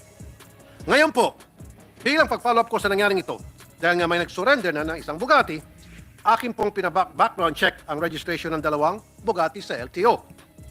Ang blue na Bugatti na may plate number na NIM 5448 ay lumilitaw na nakarehistro sa pangalan ng isang foreigner na si Tu Trang Nguyen. At ang pulang Bugatti na may plate number NIM 5450 ay nakarehistro naman kay Meng Junzu. Sa pag-aaral ng mga dokumentong pinasa nila sa LTO upang ito'y marehistro, may kita na itong dalawang sasakyan ay magkasabay na prinoseso. Pareho itong in-import ng Frebel Import and Export Corporation na ang bill of lading ay may petsang December 24, 2022 at ito'y sabay na narehistro sa LTO noong May 30, 2023. Ngayon, ang tanong ko po, paano ito narehistro sa LTO kung hindi ito nagbayad ng customs duties? Ayon sa sinasabi ng mga nakapanayam natin dito noong Nobyembre. Salungat ito sa mga dokumentong sinumiti sa LTO kung saan may kambal na certificate of payment ang dalawang Bugatti na ito na in-issue ng Bureau of Customs. Noong December 27, 2022, nagbayad ng mahigit kumulang na 24.7 million ng Frebel import ng customs duties ayon sa record na naisumite sa LTO. Ang certificate of payment na ito ay pirmado ng customs collector na si Harold Agama at ng examiner na si Rosario De Leon. Sabi ng mga customs officials dito nung budget hearing, walang binayad. Pero Ang sabi ng dokumento na pinasa sa LTO, meron. Saan po nangyaring himala, Mr. President? Noong panahon na ito, 2022, ang Customs Commissioner ay walang iba kundi si Yogi Filimon Ruiz. Marami akong nakukuha ang balita na maluwag ang customs sa mga information or importation ng sasakyan noong mga panahon na yon. Sa madalit salita, maluwag maluwag ang smuggling. At sino naman itong si Yasser Abbas, na Director for Imports and Assessment Services ng Bureau of Customs? Sa kanya dumadaan ang pag-approve ng mga pumapasok ng mga sasakyan. Ano ang nangyari dito? Mr. President, sanga-sangang problema po ang nais ko mabigyan diin ngayong araw. Una po, ang smuggling. May kita po natin na may nakagawa ng paraan para mag-import ng mga luxury vehicles nang hindi nagbabayad ng karapatang buwis. Ayon sa kaduda-dudang certificate of payment na sinabit sa LTO, 24.7 million lang ang binayaran ng kada Bugatti owner. Pero kung i-compute ito, mahigit 207 million kada Bugatti ang estimated duties and taxes na dapat sana nakolekta ng gobyerno. Ibig sabihin, naluging gobyerno ng 183 million pesos kada sasakyan, or a total of 366 million pesos ang nalugi. Ito ay kung tunay ang mga dokumentong sinumitin nila sa LTO. Tinawagan po namin ulit ang Customs tungkol sa certificate of payment na ito. Ang sagot po ng Customs kaninang umaga sa amin ay doubtful daw po sila sa legitimacy ng mga dokumento na sinabit sa LTO. Hindi pa po kami kayang idiretso. Pangalawa, Mr. President, may problema po ang LTO sa kanilang registration process. Paano po ito nakalusot? Napakarami na pong pagkakataon na may mga smuggled luxury vehicles na narehistro ang LTO. Siyempre, sasabihin nila, tinignan nila mga pinasang mga papeles at ito'y wala namang kahinahinala sa kanilang nakikita. Ito na nga ang gusto kong matutukan natin dito. Sana maisaayos na ang modernization program ng Customs para madaling mag-coordinate ang iba't ibang ahensya ng gobyerno tulad ng LTO. Dehado po ang taong bayan dito. We have to implement already the National Single Window Program. Itong Customs, they keep on delaying it sapagkat sila ay kumikita dito. Just this year, we gave them a budget of more than 1 billion pesos for their modernization program. This should be utilized to enhance our ability to collect customs duties efficiently. Napakamakapangyarihan po nitong mga Bugatti owners. May galamay sila sa napakaraming ahensya ng gobyerno. At ayon sa isang article, itong si Trang Tu Nguyen, na isa sa mga may-ari ng Bugatti, ay isang insidente nang na-involve siya na isang Ferrari F8 pumasok sa EDSA bus lane. Ibig sabihin, marami pong exotic cars itong taong ito. Ano ba ang trabaho o negosyo nito sa Pilipinas? Kung legit na ito ay may trabaho o negosyo, nagbabayad ba ito ng buwis? Malamang sa malamang ay hindi. Dahil kung nakalusot ito sa customs na mahigpit ang pagbabantay nga kung tutuusin, mas lalo pa sa BIR. Ilan pa kaya ang katulad ni Nguyen na may pribileyo sa customs, BIR, LTO at immigration? Mr. President, according to our Constitution, tayo po inatasang mag-evolve ng progressive system of taxation. Ibig sabihin, mas mataas ang kita, mas malaking binabayaran na buwis. Pero base sa mga napag-alaman natin ngayon, ang progressive po ay hindi taxation, kundi tax evasion. Mr. President, we need funds to run this government and to provide service to the people that has developed an effective system that would prevent tax evasion and corruption. Maraming salamat po, Mr. President. Una sa lahat, gusto ko pong pasalamatin si Senator Raffy Tulfo. Dahil sa iyo na nailabas itong issue na ito. It was during your expose that meron palang 2 Bugatti Chiron dito sa Pilipinas. At tama po kayo, napakamahal at napakahirap bilhin itong mga sasakyan ito. I think there's only 60 in the world. And yes, we have Mr. President, that was a base value of about $3 million each. Yes, and there's only a few. That's why napakamahal yung resale value, packet ng packet. So, tama po yan. Talo yung gobyerno dito. At gusto natin malaman, Senator Raffy, with your expose, sino ang nagparehistro nito? Anong LTO office ang nagparehistro nito? Saan po? And will therefore condemn any form of threat, coercion, or bribery that compromises the future of our country and our people. Not to our Constitution, but to the people, our people, whom you have maliciously enticed to unknowingly sell their... Ang nais ko lamang pong linawin, mahal na Ginoong Pangulo, na wala pong masama sa People's Initiative. Wala. Yan po ay kasama sa konstitusyon at yan po ay pinalalakas. Katulad po ng sinabi ni Senator Bato de la Rosa, ang nagkakaroon lamang po ng hindi naaayon sa saligang batas. Pero doon sa Article 6, Section 21, kung hindi po ako nagkakamali, in time of war, malinaw po doon na ang Senado at ang House ay meron silang magkasamang pagpupulong at sila ay boboto separately. LTO, meron. Saan po nangyaring himala, Mr. President?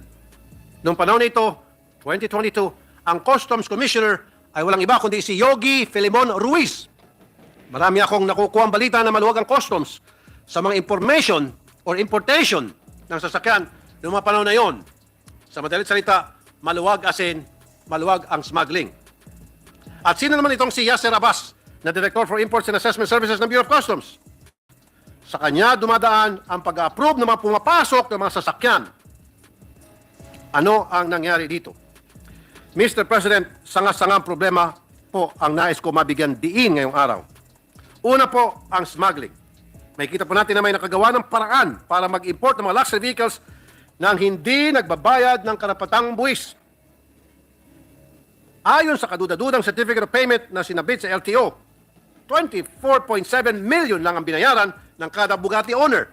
Pero kung i-compute ito, mahigit 207 million kada Bugatti ang estimated duties and taxes na dapat sana nakolekta ng gobyerno.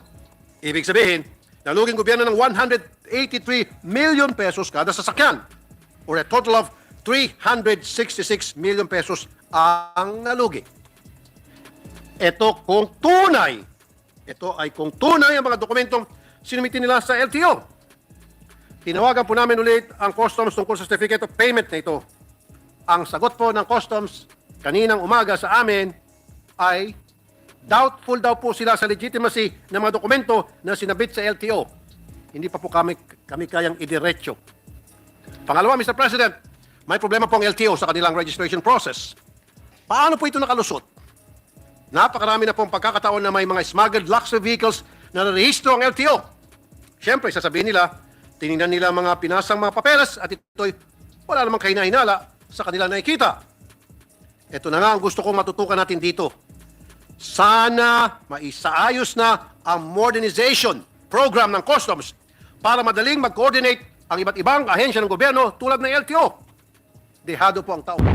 Pangulo, ako po, habang nakikinig ako sa ating kasamahan dito sa Senado, hindi ko mapigil kung hindi mapukaw yung silakbo ng aking dugo sapagkat binabanggit ng ating kasamahan yung pananamantala. Mr. President, ito ba yung insulto sa iyo, Mr. President?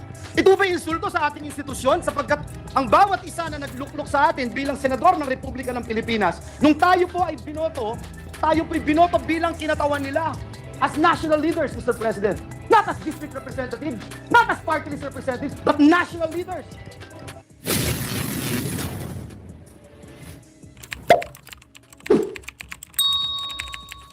Padilla Tulfo is recognized, sir.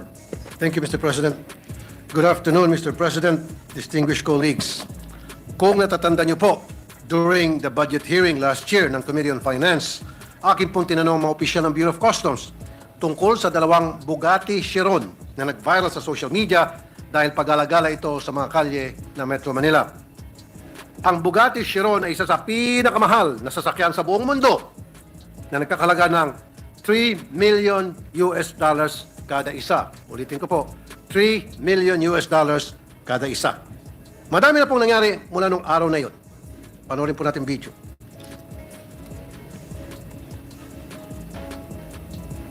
Bugatti Chiron, yung backup niya, G63 Mercedes Brabus.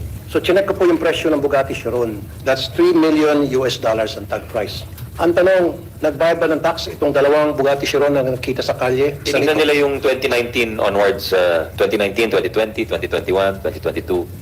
2023. Wala pa ho, walang record. Wala talaga. So Wala. therefore, ibig sabihin, ito po ay nakalusot. Ayon sa customs, mismo mga may-ari ng sasakyan ang nagsuko ng mga luxury cars. Isa din po si Senator Rene Tulfo na nagbigay sa amin ng tip dyan. Meron na rin po kami mga intelligence information regarding this. As early as now, medyo kinukongratulate ko po ang Bureau of Customs for recovering one of the two Bugatti Chirons last February 9. Pero, Mr. President, bago nakamta ng tagumpay na ito, sandamakmak na kapalpakan muna nangyari at nakapasok itong Bugatti Chiron nito nang walang record sa customs at narehistro pa sa LTO. Mr. President, I come before this chamber because of the irregularities that have been flagged to me regarding these Bugattis. Una po, nung ito ay tinanong ko noong Nobyembre kung nagbayad ba ng customs duties ang mga ito, agad akong sinagot ng wala sa records ng Bureau of Customs na ito'y nagbayad ng duties and taxes. Itong dalawang Bugatti. They confidently told me that they looked at the records from 2019 onwards at wala daw talaga. Sa nakita niyo po kanina sa video. They said that before the Senate budget deliberations and they would not say that if they had no basis. Ngayon po, bilang pag-follow up ko sa nangyaring ito, dahil nga may nagisto naman kay Meng Junzu sa pag-aaral ng mga dokumentong pinasa nila sa LTISO, may kita na itong dating ay may petsang December 24, 2022.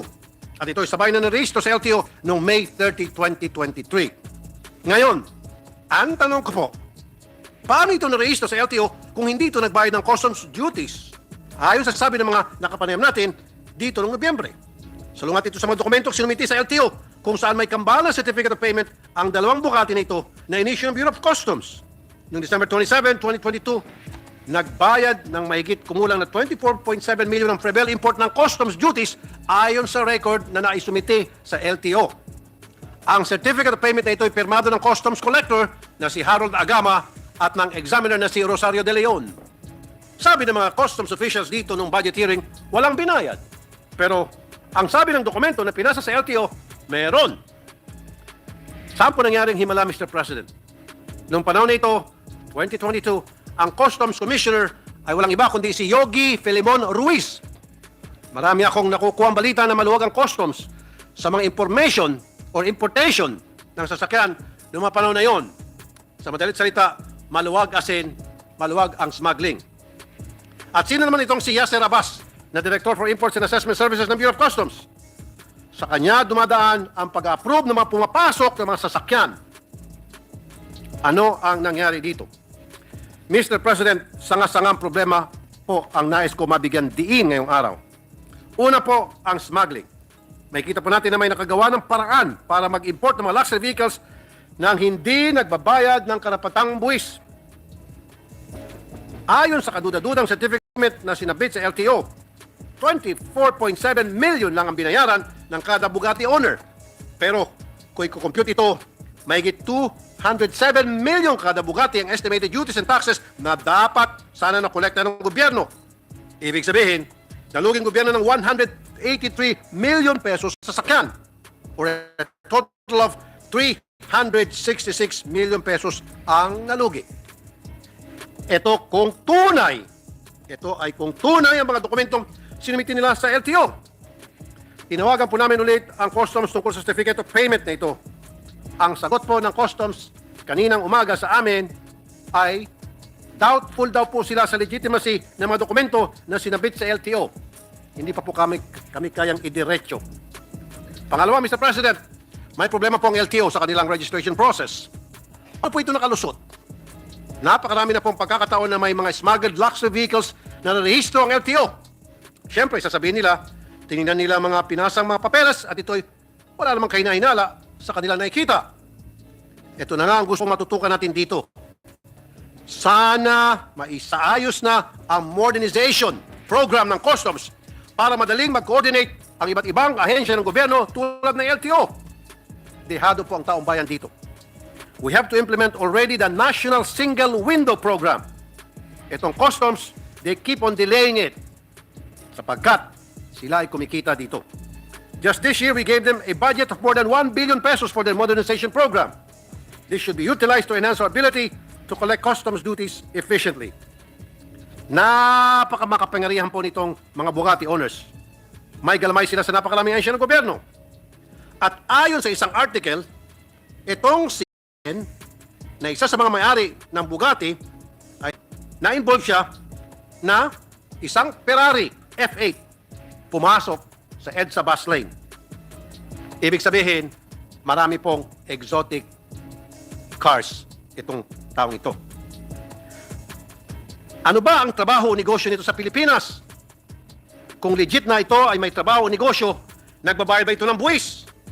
Marahil kung nakalusot ito sa customs na mahigpit ang pagdahinga kung tutuusin, mas lalo pa sa BIR. Ilan pa kaya ang katulad ni Nguyen na may pribileyo sa customs, BIR, LTO at immigration? Mr. President, according to our Constitution, tayo po inatasang mag-evolve ng progressive system of taxation. Ibig sabihin, mas mataas ang kita, mas malaking binabayaran na buwis. Pero base sa mga napag-alaman natin ngayon, ang progressive po ay hindi taxation, kundi tax evasion. Mr. President, we need funds to run this government and to provide service to the people that has developed an effective system that would prevent tax evasion and corruption. Maraming salamat po, Mr. President. Una sa lahat, gusto ko pong pasalamatin si Senator Raffy Tulfo. Dahil sa iyo na nailabas itong issue na ito. It was during your expose that meron palang dalawang Bugatti Chiron dito sa Pilipinas. At tama po kayo, napakamahal at napakahirap bilhin ito mga sasakyan ito. I think there's only 60 in the world. And yes, we have Mr. President, that has a base value of about $3 million each. Yes, and there's only a few. That's why napakamahal yung resale value, packet ng packet. So, tama po yan. Talo yung gobyerno dito. At gusto natin malaman, Senator Raffy, with your expose, sino ang nagparehistro nito? Anong LTO office ang nagparehistro nito? Saan pong, unang-una, saan po nakapasok itong mga sasakyan na ito? Which port? Meron bang kasalanan dito yung PPA, Marina, aside from the BOC on this particular issue? So we are one with you. That's why my suggestion to the staff, i-refer na po ito kagad sa Blue Ribbon Committee para sabihin na natin lahat itong mga agencies kagad na to, and then tignan natin anong parusang may bibigay natin sa mga kasabwat dito sa krimen na to. I'm with you 1,000% of this. And I know that's why Senator Bato is listening intently because that is also a law enforcement issue. Smuggling is, kasi kung nakakasmuggle sila, napaganda sa sasakyan. Ano pang na-smuggle kaya nila before that? Could be drugs. Could be drug paraphernalia and equipment. So, I'm with you there. And also want to find out also the background nitong mga may-ari nito. Sino ba ito? Ang yayaman na nila, ang yayabang pa. Puro mga foreign nationals daw eh. So imagine if foreign nationals can trample on our own local laws. Our national sovereignty is being tested here. We have to put a stop on these shenanigans. Parang lumalabas sa mga agencies na ito, pera-pera lang. Diba? Kung sino mayaman, maski na foreigner, makakuha na nga ng papeles na makatira dito sa Pilipinas, magpapasok pa sila ng isang katutak na mga smuggled vehicles na napakamahal at hindi nagbabayad ng tamang buwis. So, congratulations, kudos to you, Senator Tulfo, for that. Kudos to you. Simula po noong nakamit natin ang ating kalayaan, 8 bersyon ng konstitusyon ang umiral sa ating bansa. The 1989 Malolos Constitution, the Philippine Organic Act of 1902, the Jones Law of 1916, the 1935 Constitution, the 1943 Constitution, the 1973 Constitution, the 1986 Freedom Constitution, and our present Constitution, the 1987 Constitution.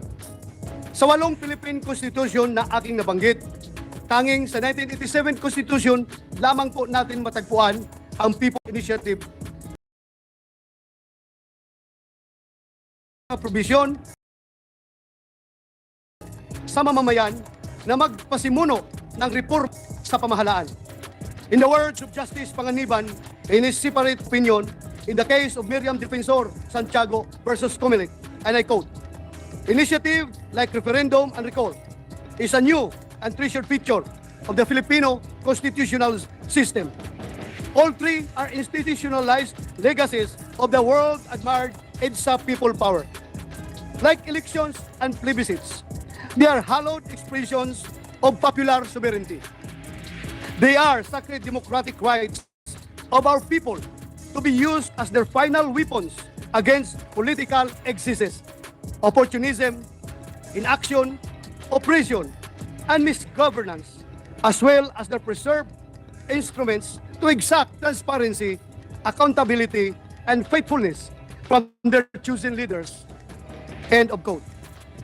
I repeat, Mr. President, it is the sacred democratic right of our people to be used as their final weapons against political excesses, opportunism, inaction, oppression, and misgovernance.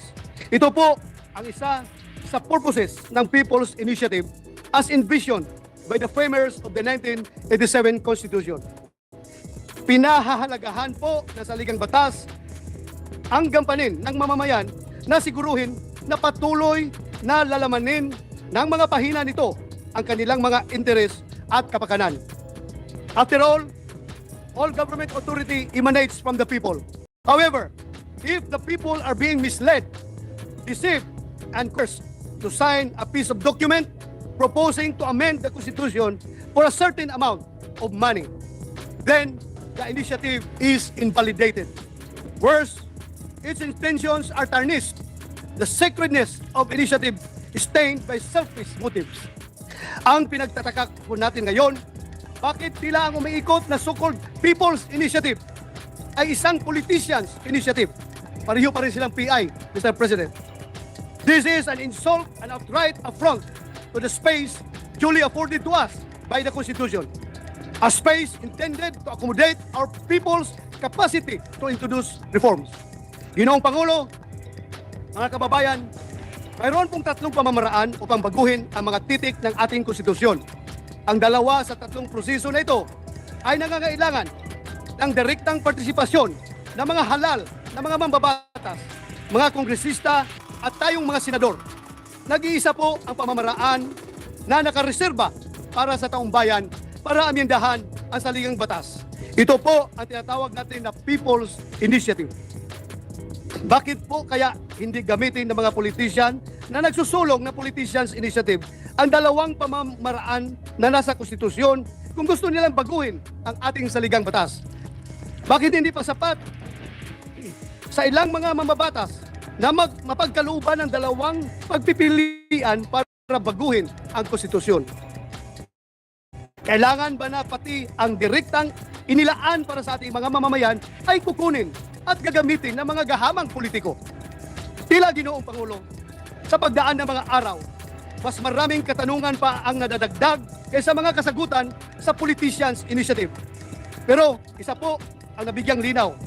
Mayroong mga kumikilos upang manlinlang ng ating mamamayan.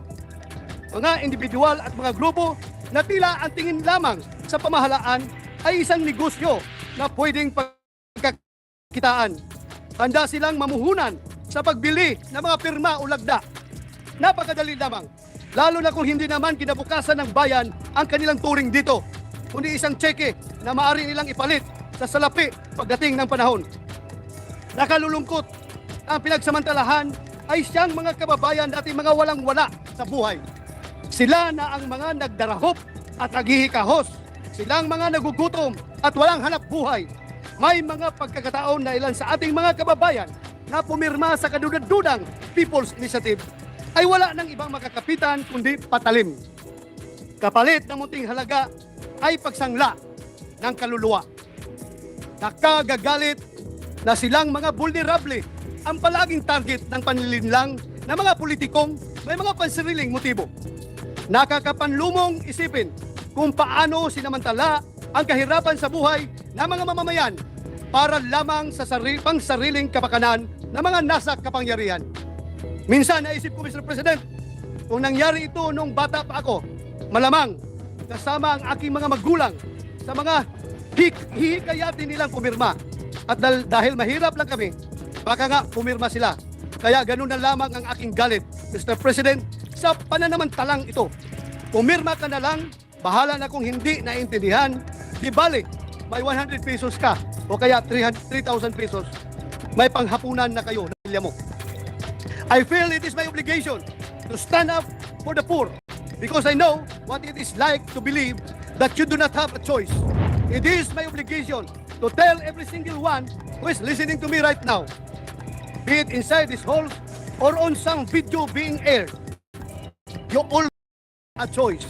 And this Senate is ready to support you, form dignified choice. Ginoong Pangulo, nais ko pong susugan ang pananawagan ng ating Majority Leader, Senator Joel Villanueva. Hinihikayat po natin ang ating mga kababayan na niloko, pinilit maging yung mga nakatanggap ng panunuhol kapalit ang kanilang pagpirma sa isang dokumento kung saan hindi malinaw sa paglahad kung ano ang reforma na gustong iamyenda sa konstitusyon. Lumantad kayo at huwag matakot. Tulungan niyo po ang inyong Senado na pananagutin ang mga nagsamantalang sa mga kahinaan. Laging bukas ang bulwagan ng Senado at handang pangalagaan ang sinumang nais magsiwalat ng katotohanan at nagmamahal sa ating bayan. May kasabihan po tayo, walang manluloko kung walang magpapaloko. But you know, Mr. President, I think this saying is a case of victim blaming, lalong-lalo na sa sitwasyong ito. Sa kasalukuyang panahon, tingnan natin ito mula sa ibang perspektiba. Patawan ng parusa ang mga naluluko at huwag ipataw ang sisi sa mga inosenteng naloko. If the ill-intentioned have done their part in attempting to distort and destroy the very spirit of initiative, I implore the Senate, let us not allow such distortion to succeed. Let us take the initiative, so to speak, to protect our people from sinister motives. Protect, most especially, the ones who are unable to do it for themselves. The Senate does not and will never infringe on the right of the people to exercise the right guaranteed by the Constitution. Justice Panganiban declares that, and I quote, the right to propose amendments to the Constitution is really a species of the right of free speech and free assembly. And certainly, it would be tyrannical and despotic to stop anyone from speaking freely and persuading others to conform to her beliefs. As the eminent Voltaire once said, I may disagree with what you say, but I will defend to the death your right to say it. After all, freedom is not really for the truth we agree with, but as Justice Holmes wrote, freedom for the truth that we hate. End of quote.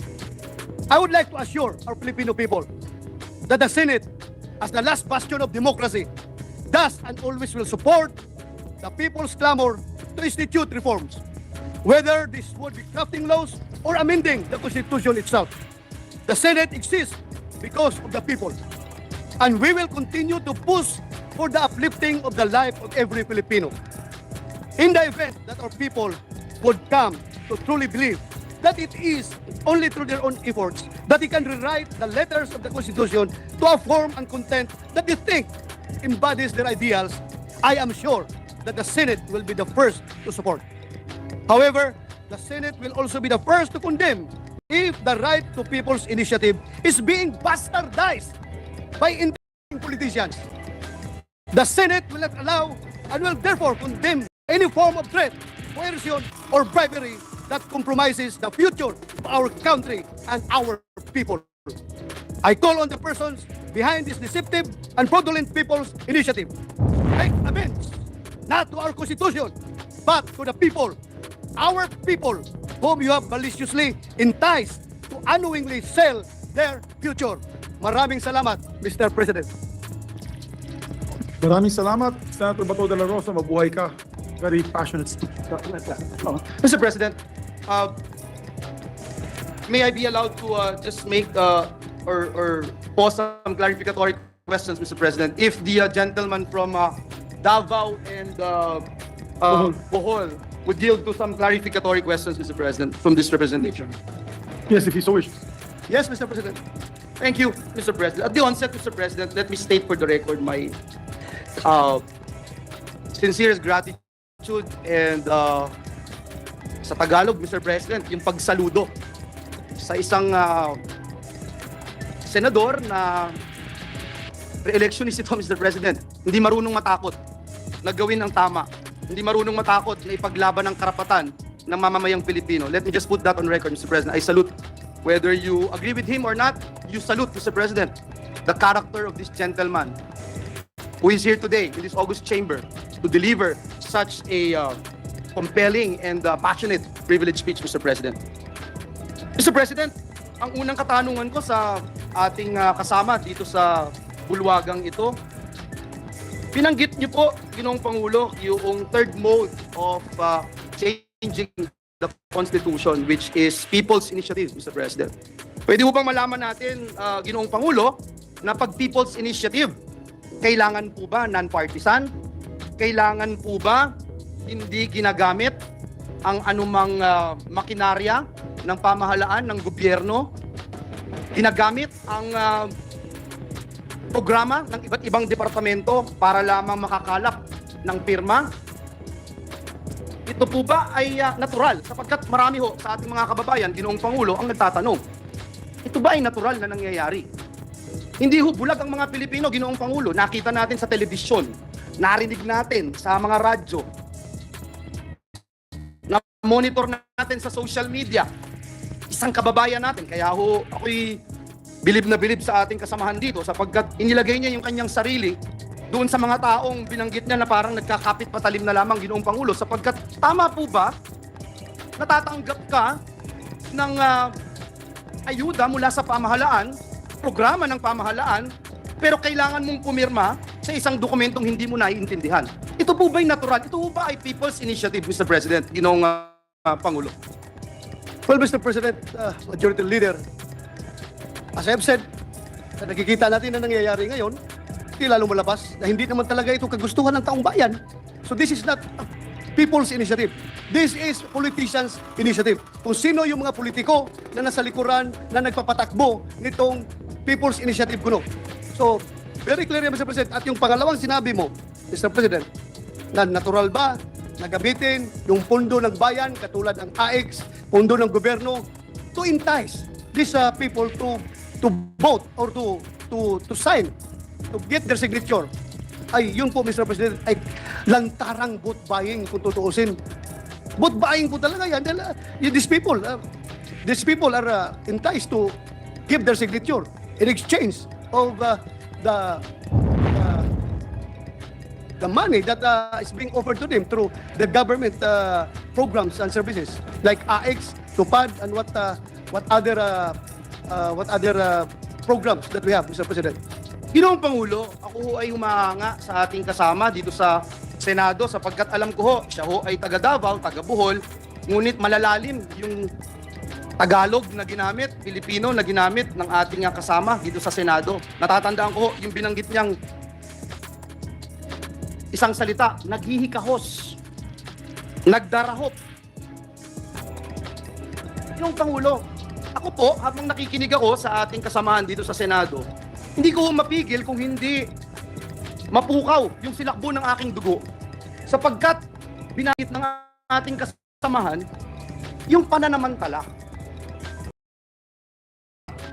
Yung ginagawang pananamantala na ating nararanasan sa ngayon, Ginoong Pangulo, na isang Pilipino, idadanggel mo yung salapi mula sa DSWD, yung pangako na ikaw ay pipirma kapalit ang ayuda ng pamahalaan, yung pangako na pipirma ka lang, makakasama ka na sa mabibigyan ng biyaya ng mga politiko.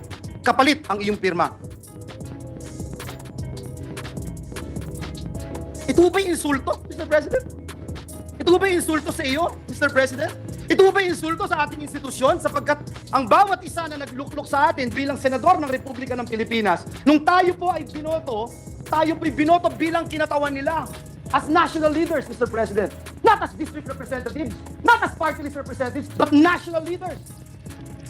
Is this an insult, Mr. President? Is this disenfranchisement, Mr. President? Disenfranchisement of the very sacred right of every Filipino, the right to suffrage, Mr. President. May we know the thoughts of the gentleman from Davao, Mr. President? Well, Mr. President, sa simula pa lang, talagang nakikita na natin na yung layunin nito ay iba, Mr. President. Because nobody dares to admit that they are the ones behind this so-called People's Initiative. Walang umaangkin. Pero sa Bisaya to, Mr. President, ako'y natingala. Ako'y nagtataka. Bakit merong lumabas na timeline na nakaprogram na doon kung anong mga courses of action, anong mangyayari in the next coming days. Pero hanggang ngayon na ayaw nilang aminin na sino talaga ang nasa likuran nito. Very clear po, Mr. President. Ako po ay may nakausap na congressman. Hindi ko lang sabihin. Sinabi niya, talagang instruction yan sa aming liderato ng Kongreso. Mababang kapulungan. Ang instruction pa nga sa kanila is not only to get 3% of the registered number of registered voters in their respective congressional district, but to get at least 20%. That is according to my friend Congressman, Mr. President. So, kung yan ang ginamit yung ating pundo ng gobyerno para makakalap ng perma, hindi lang yan insulto, Mr. President, para sa akin. Kung meron pang word na mas mabigat pa sa insulto, kaya nga minsan, maiisip ko, Mr. President, tila ba yung sinasabi natin na interparliamentary courtesy ay parang napapalitan na ng interparliamentary treachery, Mr. President. Sa ginawa nilang yan sa atin, kung saan gusto nilang kapunin, gusto nilang tanggalan ng power ang Senado para magbigay boses sa lahat ng Pilipino. We are not only elected by a single congressional district, we are elected by the whole of the Filipino people. Gusto nilang tanggalan ng boses ang Senado by the mere subject of their people's initiative, which is voting jointly, Mr. President. Hindi lang ito insulto, Mr. President, kung isang pang-iisa, isang panlalamang, at isang, I don't know kung ano pang Tagalog na pwede kong sabihin dito. Kung Bisaya lang, Mr. President, mas marami pa akong masasabi. Pero wag na lang, hindi maintindihan ng lahat ng Pilipino yung aking sasabihin. Mr. President, Ginoong Pangulo, as I speak before you today, Mr. President, I am hearing and seeing some news reports from leaders of the other chamber quoting this representation's name, Mr. President, na may ebidensya daw po ba, Mr. President? Ginoong Pangulo, gusto kong banggitin sa bulwagang ito kahapon, nag-launch tayo sa social media lamang, Mr. President, para sa mga lalaki at babaeng nabudol, nasamantala, at na-realize nila na sila'y niloko at dinoyo ng peking PI din, Mr. President. After 24 hours, Mr. President, libo-libong complaints, picture ng text messages, picture ng mga aktibidades, Mr. President, ang ating nakalap. 90%, Ginoong Pangulo, 90% ng mga nagre-reklamo, sinasabi ang pangalan ng kongresista, pangalan ng mga staff ng kongresista, pangalan ng mga chiefs of staff ng kongresista. Mr. President, nagkataon lang ho ba ito? Nagkataon lang ho ba ito, Mr. President? Ang tanong ko. Sa tingin niyo po, Ginoong Pangulo, kayo po na nagsabi na meron din po kayong nakausap na ilang kongresista, meron din po ako. Alam niyo, Ginoong Pangulo, napakasakit po para sa akin magsalita ng ganito dahil galing po tayo sa House of Representatives. Kayo, Ginoong Pangulo, Senator Risa, Senator Sani, Senator JB, Senator Win, Senator Mark, lahat po tayo galing ng House of Representatives. Ako po, Ginoong Pangulo, wala akong Joel Villanueva kung walang House of Representatives. Lahat po ng natutunan ko, paano ako makakapag-contribute for nation building, natutunan ko sa House of Representatives. Kaya masakit po sa akin, Ginoong Pangulo, ang makita 90% ng reklamo House of Representatives. Nagkataon ho ba ito, Ginoong Pangulo? Pagsasalita na po ako, yung alam ko ho, personal, hindi lang yung sinumbong sa akin na sinasabi kong 90%. Sa aking lalawigan, ito yung pinakamasakit. Lalawigang tinubuan ko, Mr. President. 20 taon mahigit ang hinintay bago nagkaroon ng representante ang dakilang lalawigan ng Bulacan dito sa bulwagang ito. Tapos may ganito, Mr. President. Nakausap mga konsihal, nakausap ko yung mga kapitan, nakausap ko pati toda, Mr. President, na ginamit ng mga kongresista doon. Doon nga po sa Hagunay, pinapirma sila. Sa Hagunay, Bulacan, hindi alam kung ano yung pinipirmahan. Meron pang iba, sabi, online game lang. Nanalo kang 300 pesos, i-Gcash sa'yo. Bigay mo lang yung telepono mo. Nandito po. At hindi kagaya noong mga nagpalabas ng TV ad at nagpupush ng peking inibo na ito, hindi nila mapinpoint kung sino sila. Handa po ako ibigay ito. Handa akong sabihin kung sino itong mga ito. Ipakita itong mga ebidensya na ito, Mr. President. I'm just wondering, Mr. President, bakit ganito? Nakita ko po si Senator Cynthia Villar, galing din po sa House of Representatives. Bakit ganito, Ginoong Pangulo? Hindi ho ba pagpapalit ng kalye, pangalan ng kalye dito sa Pilipinas, pag pinapalitan po ang kalye, pangalan ng kalye, Ginoong Pangulo, matanong ko po ang ating distinguished colleague. Pag pinapalitan po ba ang kalye, pangalan ng kalye dito sa Pilipinas, pagkatapos po bang maipasa sa House of Representatives, batas na po ito, palitan na ang kalye? Hindi pa, Ginoong Pangulo. May Senado pa. Dadaan pa yan sa Senado. Pagkatapos may bycam. Mr. President, hindi pangalan ng kalye ang pinapalitan. Kaluluwa ng bayan natin ang pinapalitan. Na for almost 40 years, hindi ginagalaw. Na for almost 40 years, hindi basta-basta pinakikialaman. Bakit? Kaluluwa ng bayan to. Now you see, with your own eyes, on television, now you hear the complaints of the people. And I will use and borrow the words of Senator Bato de la Rosa, yung mga nagdarahop, yung mga naghihikahos,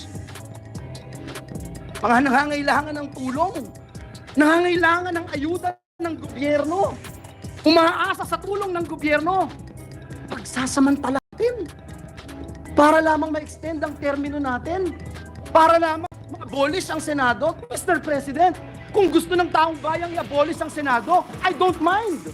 If it is the will of the people, I don't mind. Ano namang klaseng gusto ng ating mga kababayan? Dalhin man ang bayan sa kangkungan, dalhin man ang ating bayan sa impyerno. Kung yan ang gusto ng taong bayan, susunod tayo. Re-respetuhin natin. Pero Mr. President, Ginoong Pangulo, kung ayuda ng gobyerno, ipagkakait mo. Kung hindi ka pipirma, Hindi ka makatanggap. hindi ka makakatanggap. At ano ito? Katang-isip ni Senator Bato de la Rosa? Katang-isip ni Joel Villanueva? Bakit hindi natin tanungin ang bayan? Bakit hindi natin tanungin si Juan de la Cruz? Ito ba ay People's Initiative?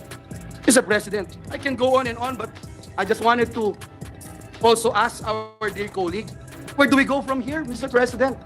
How do you want this privilege speech, Mr. President? Pagkatapos natin i-refer, and I suppose, if I may, mamaya ay i-refer ito dun sa committee ni Senator Amy Marcos ng Committee on Electoral Reforms and People's Participation. Ano yung pwede nating magawa dito, Mr. President? Ngayon na pagkatapos ng meeting ng ating pinuno ng Senado at ng pinuno ng Kamara de Representantes, na tayo po'y nagsunog ng kilay para ayusin at siguruhin yung mga gusto kuno ng ating mga kausap, na marami din naman sa atin pabor doon sa economic provisions. Kaya nga po natin pinasa yung Public Services Act. 5 sektor lang yung hindi natin pinagalaw na magkaroon ng 100% ownership, Mr. President. Ngayon, Mr. President, where do we go from here? Kailangan pa ba nating ispilingin yan, Mr. President? Kailangan pa bang i-memoran kung seryoso yung ating mga kausap, Mr. President? Sa pagpapasa nitong joint resolution na ito? That's my question, Mr. President. Well, Mr. President, if I may add, kanina, nag-start yung aking investigation on the alleged scam ng ayuda scam na nangyayari sa Davao del Norte. At kami doon, lahat na nandun na senador, ay akala namin yun ang pinaka-the worst na nangyari. Yung 10,000 na ayuda na binigay, ay binawi yung 9,000 at 1,000 lang ay binigay sa ating mga kababayan na itong pumirma. So, out of 10,000, 9,000 binulsa ng mga nag-recruit sa kanila at ang 1,000 ay binigay sa kanila. Akala ko, the worst na yun na pangyayari. Pero if I am going to borrow the words of our majority leader, hindi lang 9,000 ang katumbas ng ginagawa ngayon ng People's Initiative, kundi kaluluwa ng ating bayan ang kapalit ng perma ng ating mga kababayan. So dapat ang Senado ay hindi matutulog. I implore all our colleagues, huwag nating hayaan ito. Magtutulungan tayo dito. Hindi natin papayagan na masisira itong ating bansa dahil lang sa kagustuhan ng ilang mga politiko na gustong mag-perpetuate in power, Mr. President. Thank you. With the permission of the majority floor leader. President. Yung kaninang binanggit mo, Senator Bato, ang 10,000, kinupit ang 9,000, kinuha. O kinupit o ninakaw, binawi yung 9,000 at naiwan yung 1,000. Yes, At Mr. para yan pumirma sa People's Initiative. Ay, hindi yun, Mr. President. Iba yun. Iba yun. Iba. Kasi dalawang krimen, kung yan ang nangyari, dalawang krimen ang nangyari doon. So, ang sinasabi mo, ito ay ayuda lamang. Ayuda lamang. Ang comparison lang na pinapakita ko is that yung katumbas ng perma nila ay 9,000 na napunta sa korupsyon. Pero itong ginagawang People's Initiative, ang katumbas na lang kanilang perma ay kinabukasan ng ating bayan. That is immeasurable. Ang value po niyan ay hindi po ma-quantify, Mr. President. So, napakahirap po i-reconcile ito mga latest na pangyayari sa ating bansa. Thank you. Mr. President, may I also ask the gentleman from Davao and Bohol, where do we go from here, Mr. President? May mga COMELEC officials na po sa ilang parte ng ating bansa, whether district or regional, na tumatanggap nitong mga peking firma na pinagsamantalahan, firma na nagoyo yung pumirma, Mr. President. Where do we go from here, Mr. President? Ano bang accountability, Ginoong Pangulo, ng ating mga opisyales ng COMELEC para tignan ito? Kasi meron po isang nagsasabi sa isang artikulo na ang tanging mandato lamang ng COMELEC ay tumanggap ng pirma. Hindi na po nila iniimbestigahan ito. Meron naman nagsasabing pwedeng mag-imbestiga. Ngunit sa aking pagkakaalam, Mr. President, matagal-tagal na rin po tayo dito sa mundo ng lehislatura, Mr. President. As I mentioned, I was a term member of the House and this is my second term here in the Senate. Hindi naman po ganun talaga makapag-imbestiga ang COMELEC sa mga ganitong gawain, Mr. President. So, what can we do, Mr. President? I think, Mr. President, right now, we cannot stop COMELEC from accepting all the signatures being submitted to them because it is their duty to receive all those signatures. But doon na lang natin sila sisingilin, Mr. President, sa kanilang function sa pag-verify. Yung verification nila, dapat ito ay gagawin nila ng totoo at may halong konsensya, Mr. President.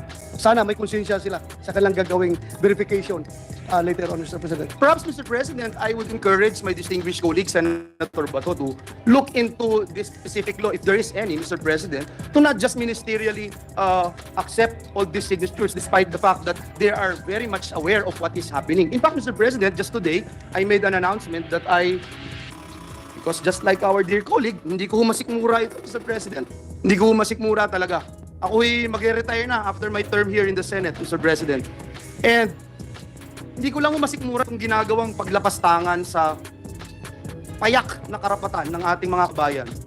Lalong-lalo na sa pagpapalit ng ating konstitusyon. If there's one word to describe what's happening right now, Mr. President, nakakasalukasok.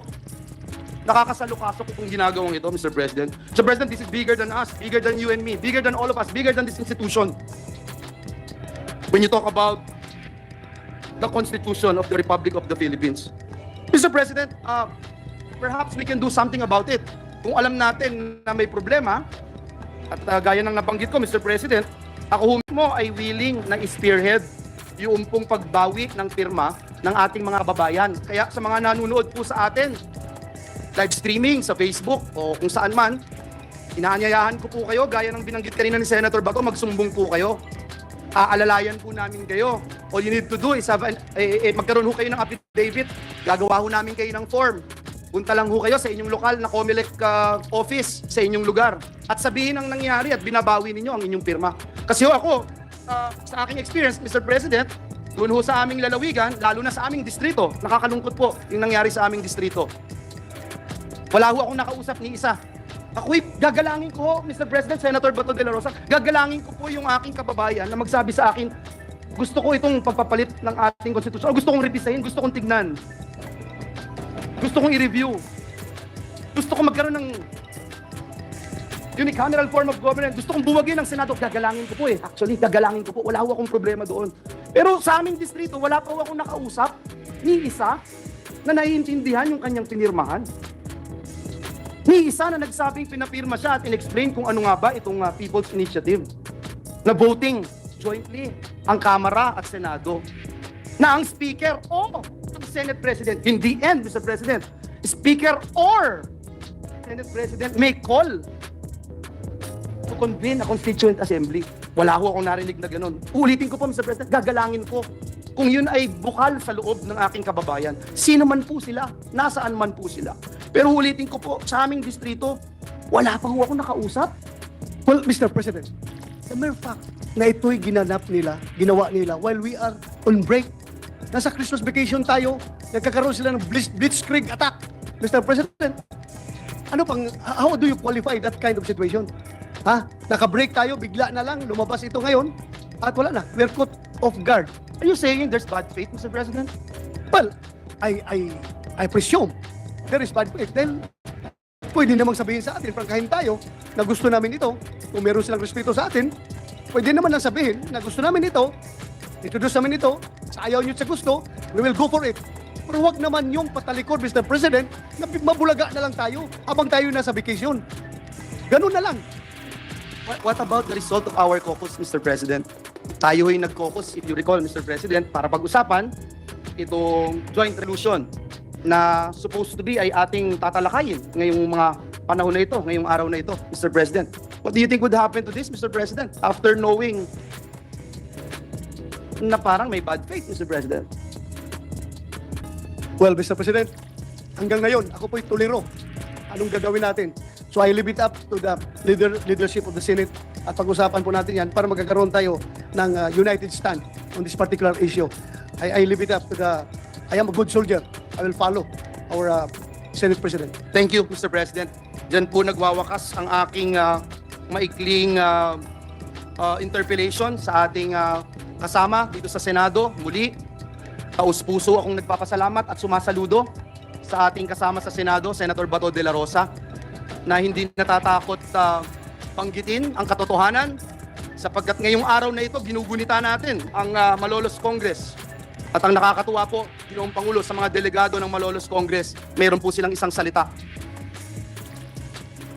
Matatayuan natin ang paninindigan ng ating mga framers ng Malolos Congress.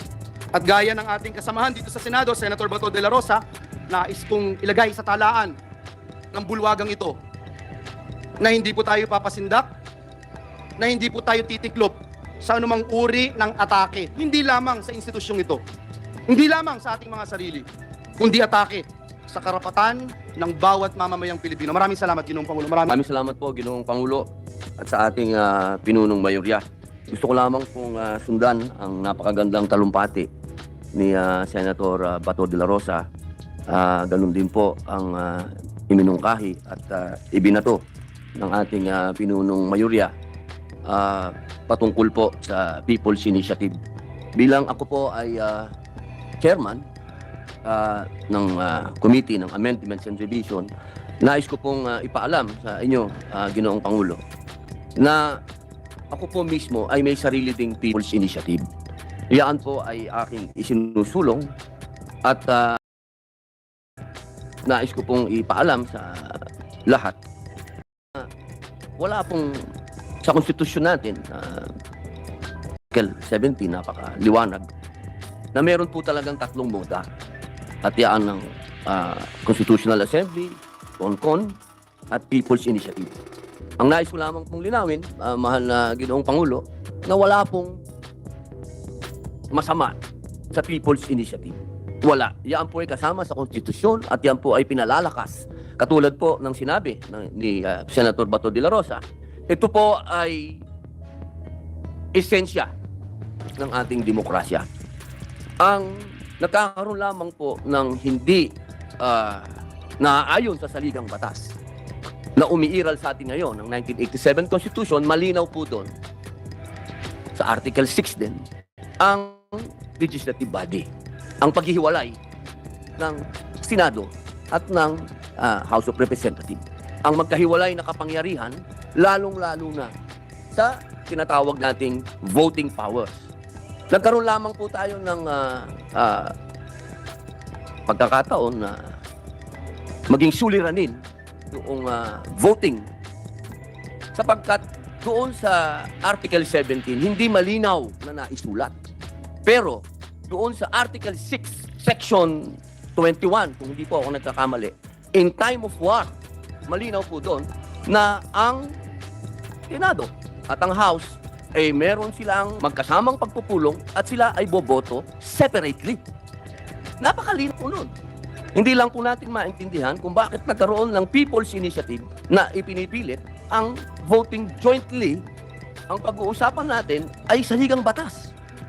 Ito po ay talagang kailangan po natin pag-usapan ng mahaba kasama po ang malaking kapulungan, ang House. Hindi po ito para po sa akin. Sa akin pong ibinigay niyong komite, pinag-aralan ko po ito, ang ating konstitusyon. Ito pong voting jointly ay lumalabag sa artikulo ng legislative body sapagkat meron pong paghihiwalay ng kapangyarihan. At diyan pong kapangyarihan, yung voting, kasama po yan. At malinaw pong malinaw sa ating konstitusyon. Kaya mahal na Ginoong Pangulo, hayaan niyo po akong makapagpasalamat sa bumubuo ng ating Senado at inyo pong ipinaglalaban yung ating kapangyarihan na magkaroon ng voting separately. Sapagkat ito po ang sinasabi ng 1987 Constitution. At ang People's Initiative po ay ang pwede lang po natin gawin lamang ay amendment. Hindi po tayo pwedeng mag-division ng konstitusyon na gagamitin ang People's Initiative. Sapagkat piecemeal lang ang pwede natin gawin. Amendment lang, hindi po revision. Kaya po sana, maging malinaw po ito sa ating taong bayan na ang ating pong winawaksi dito, ngayon, sa ating bulwagan ng Senado, ay yung sinasabing pagtatanggal ng kapangyarihan sa Senado. Yun po ay talagang parang isinawalang bahala na natin ang saligang batas. Kailangan po tindigan natin ang saligang batas sapagkat tayo po ay nanumpa sa harap ng saligang batas. At yun lamang po, mahal na Pangulo, maraming salamat po. Mabuhay ang Senado. Maraming salamat, Senator Robin Hood Padilla. Ako'y humahanga din po sa inyo. Alam ko, ang inyong adhikain, advocacy, is to amend the charter to improve the constitution ng ating bansa. At pumirma po kayo dito dahil sa puntong iyon na binanggit mo, na dahil ayaw po makapon ng Senado, ayaw nyo pong walang saysay ang Senado dito sa usaping charter change. Kaya mabuhay po kayo, Senator. Marami po sa amin ay naniniwala din po sa inyo na dapat meron tayong mga kailangan baguhin, pero sa tamang paraan. Sana po makita natin yung dun sa taas. Representative daw po ako ng Buhay Party List, Mr. President. Mr. President, ito po ay katibayan na noong mga panahon na yon, 2016 pa po ito, Mr. President. Bago ho ako maluklok bilang senador ng Republika ng Pilipinas. Pine-persecute na po tayo, pinararatangan, pero tapos na po ang laban. Noon pa po, na-dismiss na po ang ibinasurang lahat ang gawa-gawang reklamo na ito sa atin. Dinismiss na po ito. Pwede ho bang pakita natin yung dinismiss na po?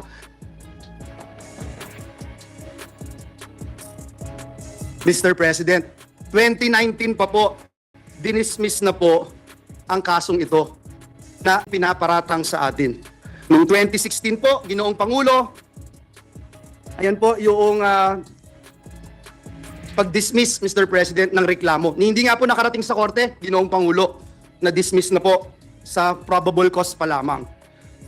Mr. President, noong 2016, ginamit po ito, ngunit hindi nagtagumpay. Nakakuha po tayo ng 18,459,222 votes.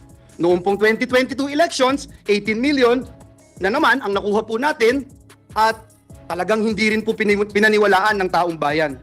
Ang mga paratang na ito na ngayon po ay inuulit ng makapangyarihang chairperson ng Committee on Appropriations. Mr. President, is the Pope Catholic? Nag-research po ba at nag-aral ang nag-aakusang ito sa atin? Ngayon po, kakalkalin ngayon ang kanyang mga kaso. Nakakalungkot po dahil kaibigan naman po natin siya. Pero dahil po pumasok siya sa away na hindi niya away, kailangan niyang magbabanggit ng mga personal attacks, kakalkalin po itong mga atraso niya sa bayan. Ito pong kumpanya niyang SunWest Corporation. True or false? Ito po ba ang isa sa pinakamalaking government contractor sa bansa? Sagot, true. True or false?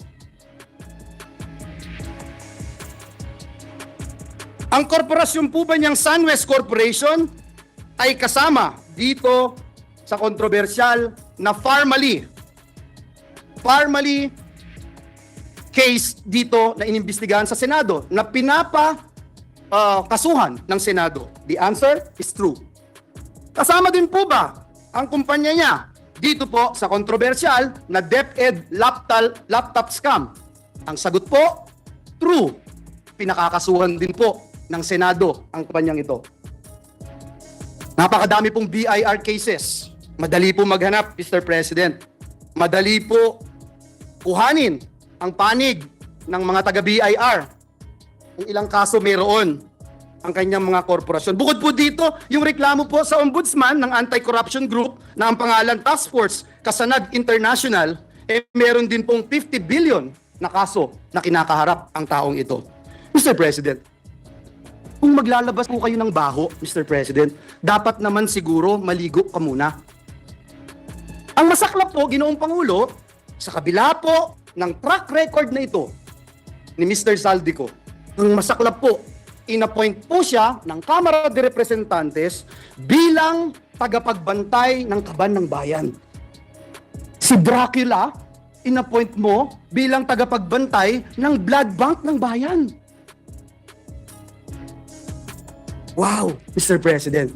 Kailan sa kasaysayan ng bayan natin nangyari ang ganitong pagkakataon na isang big-time contractor ang hahawak sa kaban ng bayan? Only in the Philippines, Mr. President. Mr. President, marami po akong pwedeng sabihin, isa-isahin, pero hindi ko ngayon gustong pag-usapan ang napakarami yung kasong ito. Hindi ko po iisa-isahin. Hindi ko po pe-personalin. Marami pong panahon para sa itong mga ito. Pangalawang paratang sa atin, Mr. President. Minamaliit ko daw po, Mr. President. Minamaliit ni Joel Villanueva ang boto ng mga kongresista at party list. Sagot? True or false? False. Mr. President, utang ng buhay kong ito ang pagiging miyembro ng Kamara de Representantes. Paulit-ulit ko pong sinabi sa bulwagang ito, hindi ko mararating ang anumang tagumpay na narating ko sa buhay ko kung hindi po ako naging miyembro ng Kamara de Representantes. Marami po akong namimiss, Mr. President, na miyembro ng Kamara. Mahal na mahal natin. Si Representative Diggs Dilangalen, si Representative Raul Delmar, si Representative Roy Logoles, Tito Kaloy Padilla. Ang sarap pakinggan, Mr. President. Sa mga party list representative, sila ka Eta Rosales, sila ka Saturo Campo, sila ka Crispin Beltran. Mr. President, naging bahagi sila ng aking buhay. Mamaliitin ko ba ang 3,872 votes na maging kongresista ng Batanes? Bakit ko po mamaliitin? Lagi ko nga pong sinasabi, dapat pakinggan ang bawat representative ng Pilipinas. Doon po sa interpellation namin, nandito po si Senator Bato, madali po niya ikukumpirma. Ano ba yung pinag-uusapan namin about votes? Ang topic po namin ay disenfranchisement. Ang binanggit po namin ay kung tayo po ay iluluklok ng taong bayan bilang senador, tayo po ay iluluklok ng taong bayan bilang party list representative o bilang district representative, may different roles po tayo. Ang disenfranchisement mangyayari kung bubuwagin ng Senado, kakapunin ng Senado, tinatanggalan natin ang karapatan yung mga nagluklok sa bawat miyembro ng Senado na naririto po ngayon. Mr. President, kailanman hindi natin kayang maliitin ang bawat miyembro ng Kamara de Representantes. Higit sa lahat, Mr. President, miyembro po ng Kamara at party list ang tatay ko, na mas mahal ko pa kaysa sa buhay ko, Mr. President. And let the records bear that statement of this representation. Paano ko po mamaliitin ang Kamara? Ang tunay na issue, Mr. President, ay ito pong Peking People's Initiative. Dito po tayo mag-focus. Madali ho maghalit para sa akin. Madali po para magsisigaw ho dito dahil kakampi ko maraming senador eh. Madali po yun, Mr. President. Napakadali. Banggitin isa-isa itong kaso na ito. Ilang bilyon dito, ilang bilyon doon. Madali po sabihin, pero hindi po yun ang focus. Ang focus po natin, Mr. President, at hindi tayo dapat maging personal, ay banggitin natin itong bigger issue. This issue which is bigger than myself, which is bigger than you and me, which is bigger than this institution, Mr. President, and this is the soul of our nation, our Constitution, Mr. President. Imagine, Mr. President. True or false, Mr. President? Gusto ba ng taong bayan itong mabahong PI o peking People's Initiative, Politicians Initiative na ito? Eh yung OCTA po, sabi 1% lang ang naniniwala na may halaga itong tsa-tsa.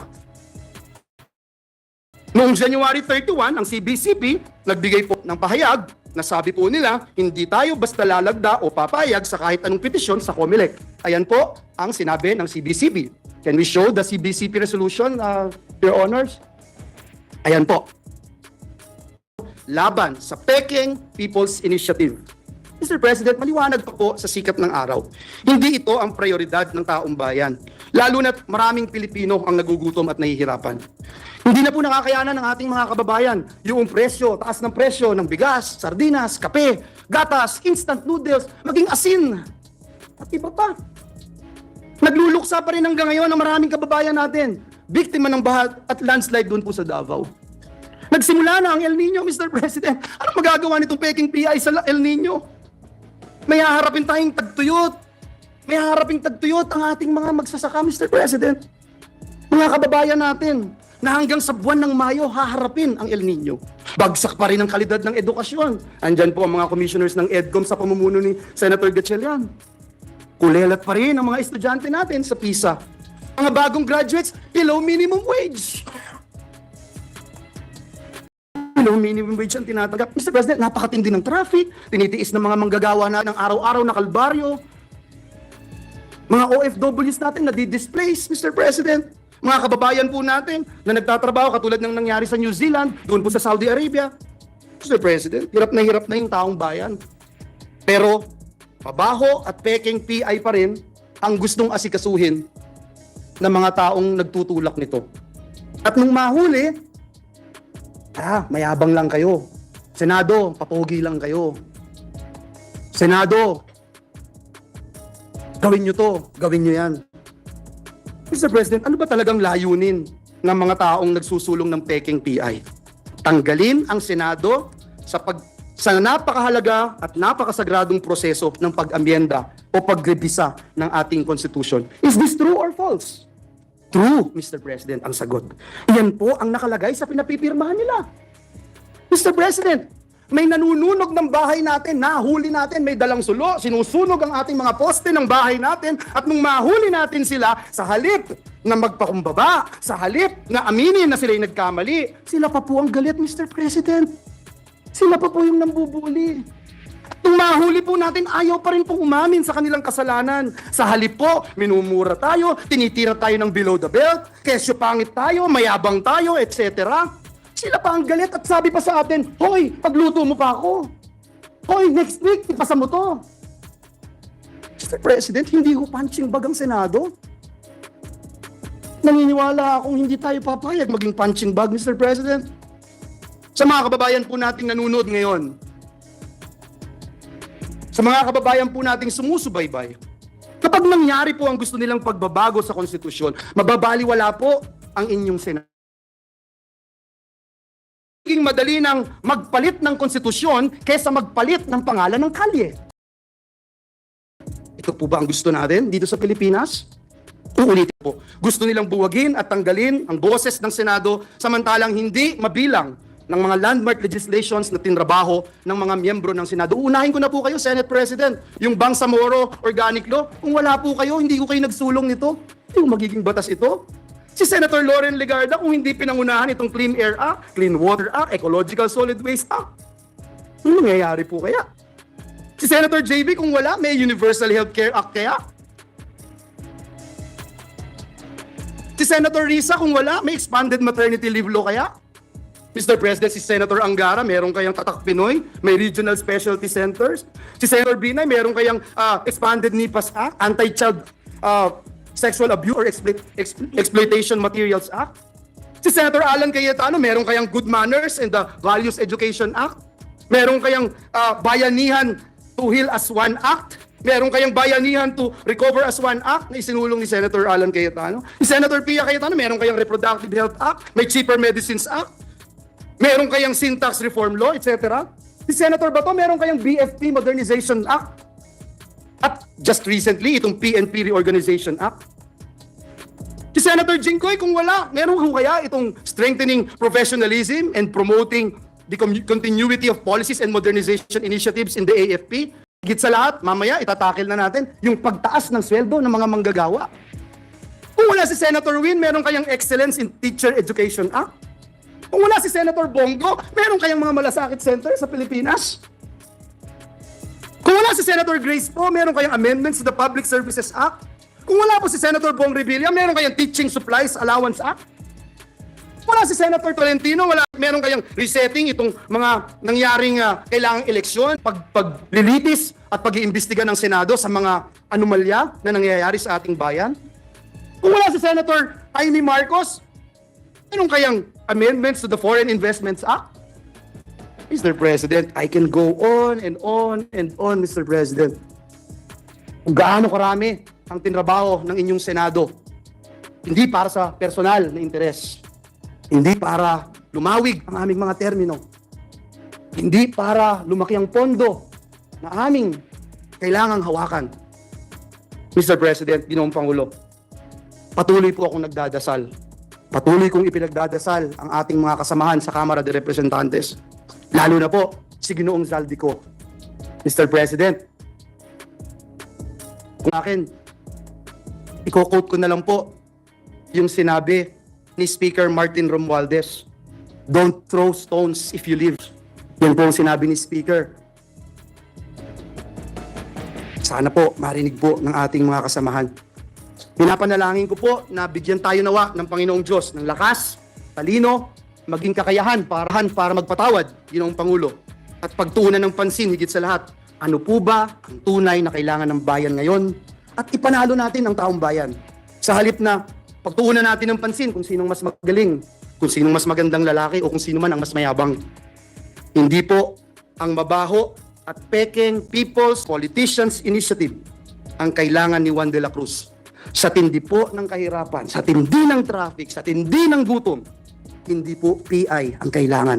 Ang kailangan po, Mr. President, ni Juan de la Cruz ay pambili ng gamot. Kailangan po niya ng pagkain sa hapagkainan nila. Ang kailangan po niya ay dekalidad na edukasyon. Ang kailangan po niya ay trabaho at magandang kita. Nawa, Ginoong Pangulo, matuldukan na ang mabaho at pekeng People's Initiative. Marami na pong nagawa ang inyong Senado, pero kulang pa. At alam ko po, bilang miyembro ng institusyong ito, na marami pa tayong magagawa para sa bayan. Kaya magtrabaho po tayo. Maraming salamat, Ginoong Pabulo. Mabuhay ang Senado ng Republika ng Pilipinas. Maraming salamat, Senator Joel Ginenbaba. Senator Pia Cayetano is recognized, our distinguished colleague from Hontiveros and Taguig. Thank you, Mr. President. Mr. President, just a short intervention with the permission of our colleague, the Majority Floor Leader. Mr. President, I would just like to relations with everyone. Ever since the Senate, ever since it came to our attention, and I think we were not yet in session yet, we had met, we had discussed, and we had all, most of us at least, have expressed alarm.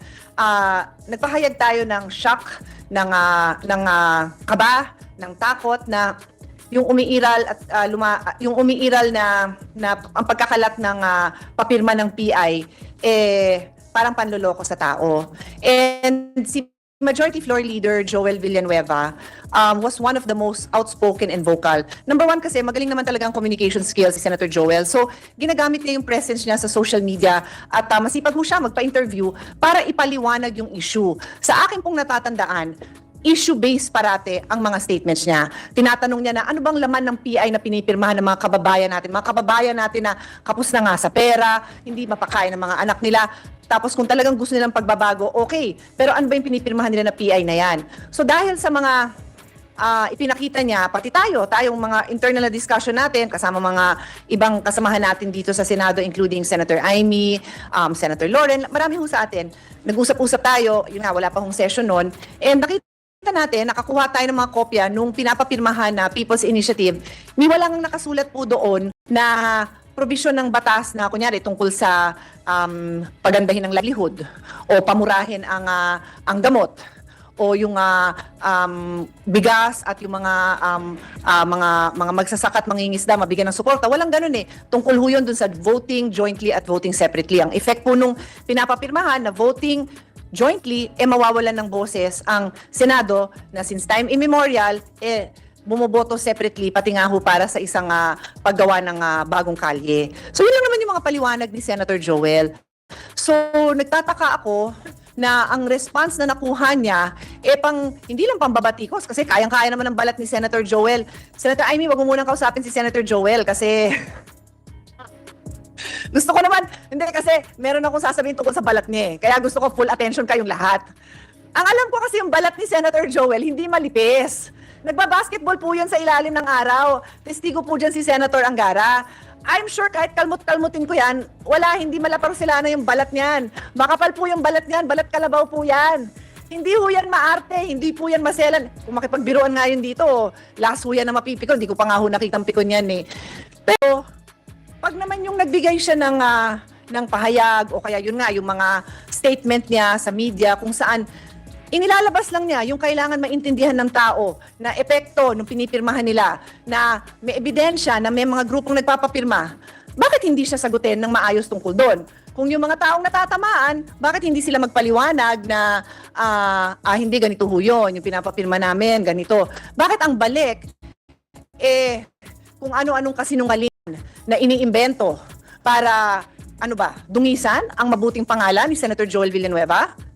Hindi ho nagagawa ng basta-basta yun. Kahit anong pagdudungis na ginawa nyo. Ang taong may takot sa Diyos, may totoong takot sa Diyos, hindi ho yan kayang madungisan, hindi ho yan. Kumbaga, parang water and oil lang po yan. Paano ko ba sasabihin sa Tagalog yon? O kahit sa English? Tubigat lang is. Tubigat lang is. Alam niyo na yon. Tubigat lang is. Hindi ho naghahalo yon. So, kung may babatikos na maayos sana, di pakinggan din natin. Pero yung basta-basta lang may mga allegations na para lang siraan ang pagkatao ng isang kasamahan natin na buong buhay niya binigay niya sa taong bayan, sa Diyos. Hindi ho tama yun. At tayo din ho dito ay naninindigan. Nagbibigay ng suporta dahil ang kaibigan natin, ang gusto niyang gawin trabaho. Araw-araw po yan mga kaibigan, mga kababayan. Araw-araw siyang nagme-message sa amin kung ano agenda. Tapos, maraming nagagalit sa kanya kasi, kunyari, gusto ko, una yung sa akin. Gusto din ni Senator Angara, una din yung sa kanya. Gusto din ni Senator Bato, una yung sa kanya. Gusto din ni kami-kami, ito talaga si Joel, inuna yung sa kanya, inuna yung sa kanya. So, si Senator Bato, yan ang pinakahuling uuwi kasi mag-giveaway yan. Mag-giveaway yan sa akin para mauwi ko yung anak ko. Maraming salamat. Siya lahat sumasalo noon, mga kababayan. He is a hardworking, honest senator. And he took time. He took time out of his job. Nagagalit nga siya na kailangan niyang tumayo dito para ipaliwanag yon dahil gusto niya trabaho agad. Gusto niya yung minimum wage bill ng ating Senate President na halos lahat na yata po kami co-sponsor. Yan ang pag-usapan. But we cannot also allow na basta-basta kung nagbabato, nagtatapo, nag-iimbento ng kasinungalingan ang mga ibang tao laban sa isang humble and simple public servant in the person of our brother, Senator Joel Villanueva, Mr. President. You don't have to react. I just wanted to make that statement, Mr. President.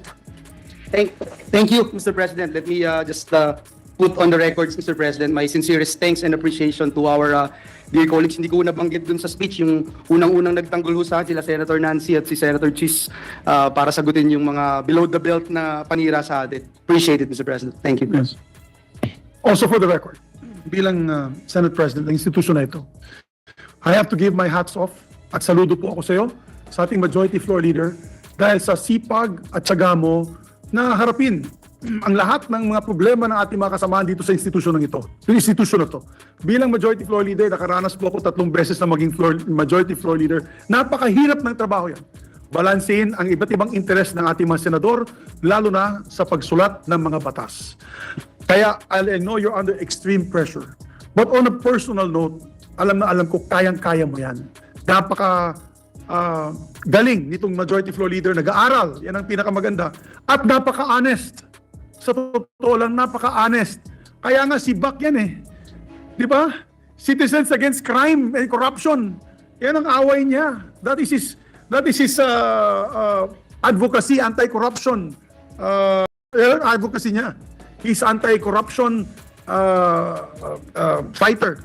Kaya nakakatawa ang mga paratang ng isang miyembro ng mababang kapulungan sa ating kasamahan. And I hope that our friends in the House are circumspect.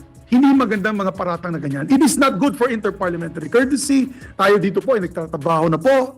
Ang dami na po natin na ipasa at ngayong araw na ito, may ipapasa po tayo para sa masang Pilipino na sa tingin ko ang makakatulong sa pag-angat ng kahirapan, sa kahirapan ng ating mga kababayan. Yan ang dapat tutukan natin. Nabigyan natin ginawa ang ating mga mahihirap nating kababayan through legislation, through legislative work, my dear colleagues. We never, as senators, overstep our bounds. We do not act like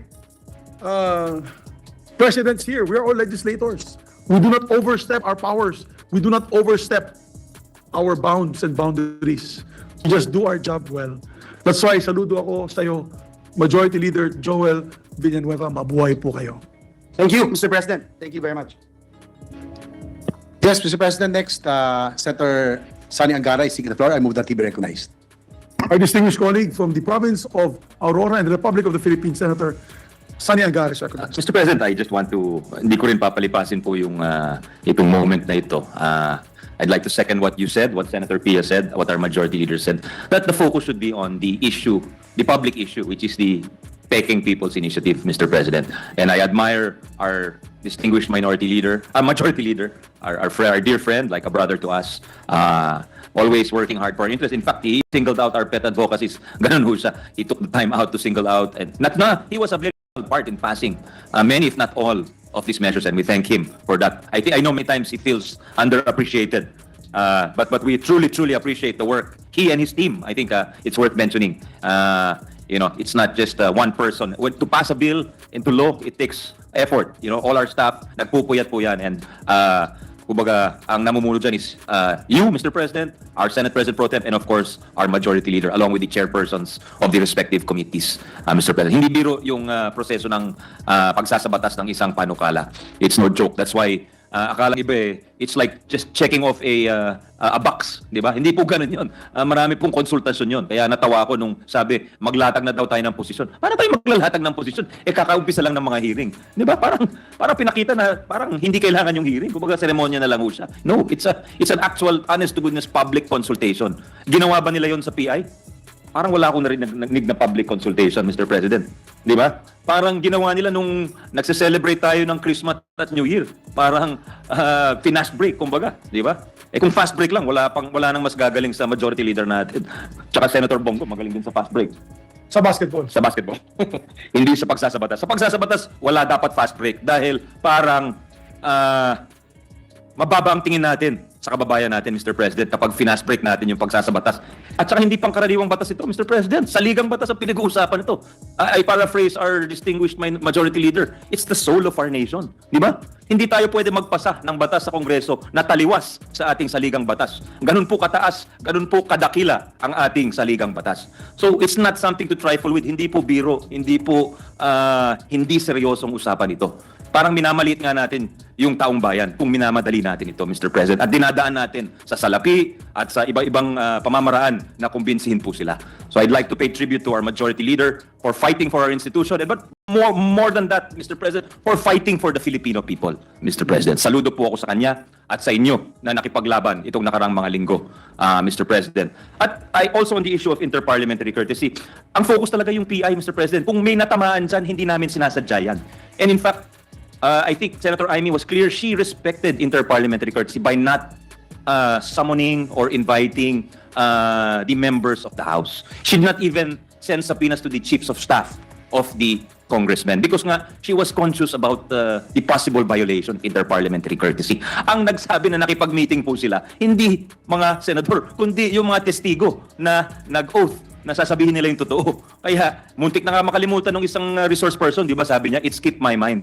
Pala nakipag-meeting po siya sa mga liderato ng Kamara de Representante. Kaya po, Mr. President, pag nag-invoke tayo ng parliamentary courtesy, alamin muna natin anong ibig sabihin nito. Di ba? Dapat alam natin ang ibig sabihin ng sinasabi natin o ini-invoke natin. So anyway, Mr. President, I did not want to let the pass and express support for our dear friend, the Majority Leader, Mr. President. Salamat, Senator Angara.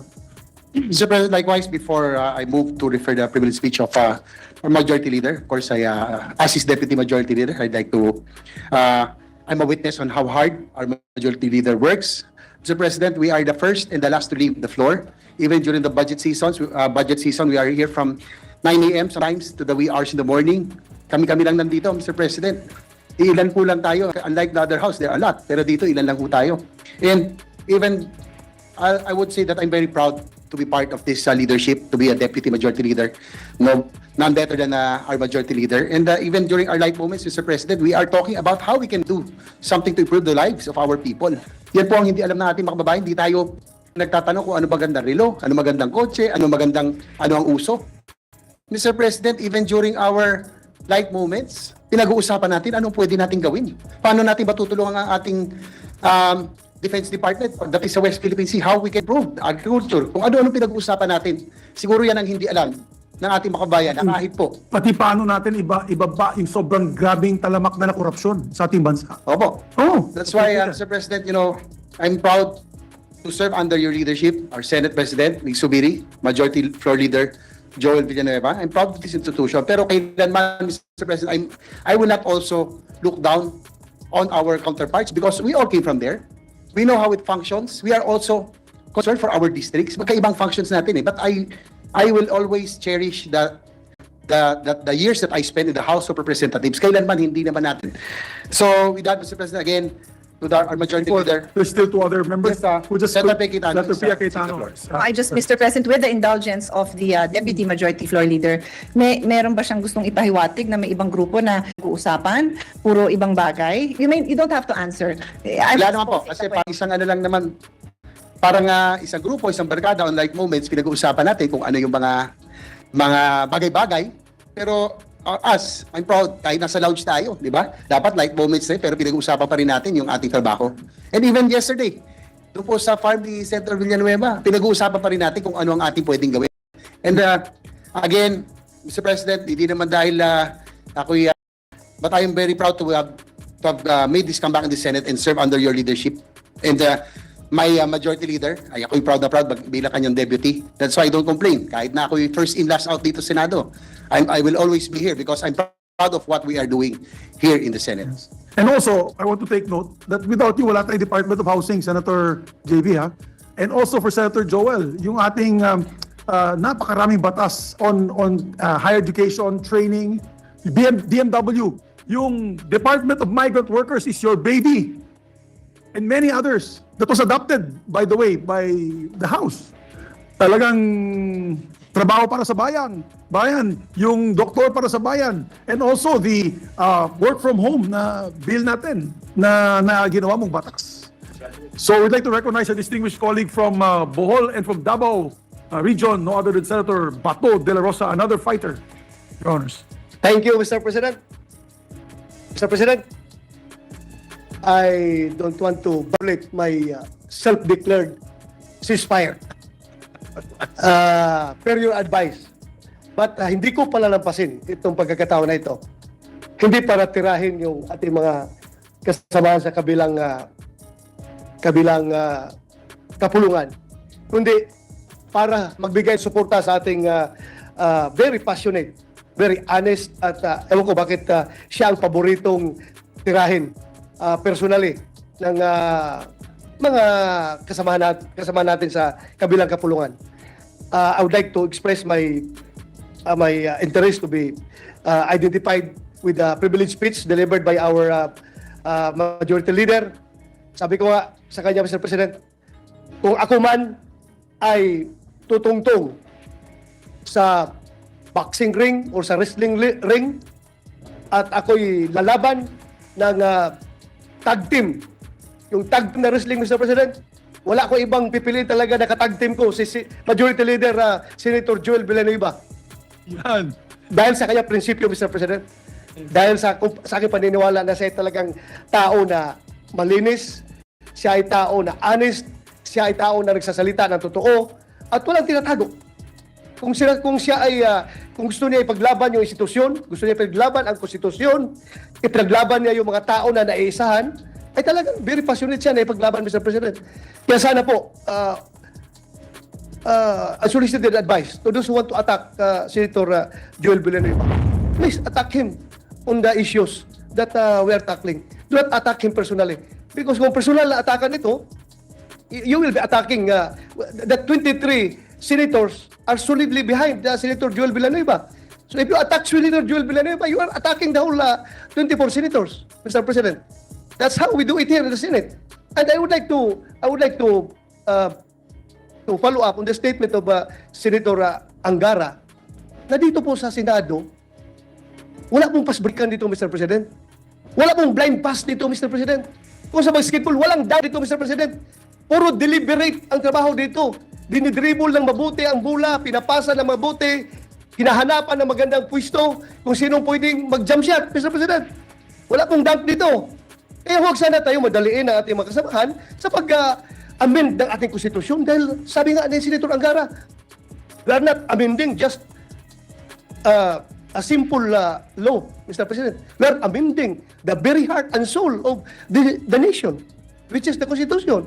So sana pagbigyan naman nila tayo. Mabuti sana kung hindi tayo gumagalaw. Lunes na Lunes, first hour in the morning, si Senator Angara nag-hearing na sa kanyang subcommittee on constitutional amendments. Kaya huwag naman sana tayo, para naman tayong, I don't know how to describe the situation, Mr. President, but we are working, we are deliberating on it, pinag-usapan, pinagdebatihan, hindi po fast break ang trabaho namin dito. Kaya po, we are not after of quantity, we are after of quality, Mr. President. Hindi po ito payabangan kung ilang batas ang napapasa ninyo. Pinapasa ninyo kung wala yung magkasamahan o ano ba, magpapalusot tayo. Hindi natin ginagawa yan dito. Nirespeto natin ang isa't isa sa 24 na senador. Kung siya may oposisyon sa batas na pinapanday natin, pinapakinggan natin siya. At nirespeto natin yung kanyang punto. Kaya po, sabihin man yung mabagal, pero maganda ang kinalabasan dahil nga pinag-usapan ng gusto ang mga batas dito. Lalong-lalo na sa pag-aminda ng ating konstitusyon. Kaya, Mr. President, I just would like to assure our majority leader, wherever you go, I am with you, and I will support you, and I will fight for you till death. Thank you, Mr. President. Maraming salamat, Senator Bato de la Rosa, the true fighter of the Senate. Maganda kung kasanggamos si Senator Bato de la Rosa. At pati dun sa ating mga past commitments na dapat hindi natin nalilimutan. Ang magandang point na lumabas po is meron pala tayong 2-year left in the time frame that we have to comply with our commitments under the decommissioning annex. Yes, Your Honor. Okay, so 2 years. And then, tama ba yung pagkaintindi ko? For the 2024 NEP, we are not funding anything doon? Or kulang? Kulang na kulang talaga. Yung ba yung 10% na nabanggit kanina? Or less than 10% na nabanggit kanina? Yun po yun? Yes, Your Honor. So maling strategy po yata yun. If we have only 2 more years, is it 2 more years or 2 more years after 2024? Or 3 more years from now? Ano pa?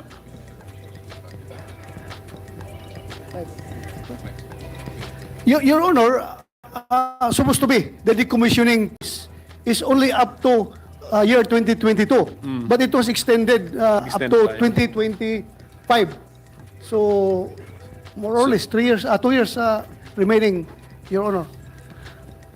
Sige po, pero parang maling strategy, parang hindi proportional yung ating budgeting, no? Parang may balloon. We need to fund it in bulk during the last few years. No? So there's something wrong with our approach. So siguro if the secretary can discuss this budget sa cabinet, the Senate has his support on this. Pero of course, it's a question of the availability of resources kasi 9.7 billion is what we need to fund for the next 2 years, bale. Okay, sige po. We get it, Mr. President. Oh, sige. So with that realization, may wish list pa ba ang OPA-Pro? Do you have a wish list for 2024? Na hindi pa po nakasama sa aming Senate Committee report. Tandaan natin, ang Senate Committee report namin, saan ba yun? Even increase your budget? Yes. Your Honor, Yes, yung kanilang wish list ay nakalagay naman sa unprogrammed. Ayun. Unfunded, unprogrammed. Unprogrammed. Huh? Unprogrammed. So, unprogrammed, Your Honor. Entirety of the wish list, nasa unprogrammed. Yes, Your Okay, Honor. okay. It's a total of 899 million, Okay. 766 thousand. Okay. The budget reflects the priorities of the administration. So kung lahat po ng inyong wishlist ay in-accommodate sa budget na prepared by the executive branch, that means you are really being prioritized by the administration. No, it's the Senate version, Your Honor. The ones who placed Yes, this, sir. But our Senate version, adjustment natin, 51 million lang. 51.5 million. Internally, nag-adjust po tayo internally, meaning to say we decrease some amounts and then we increase some items to the same amount. So, Yes, Your hindi Honor. gumalaw yung... So, since yan na po yung pinag-usapan natin, may we know anong adjustments ni subcommittee? Ano po yung ginalaw natin sa amounts sa OPA-PRU budget, Mr. President?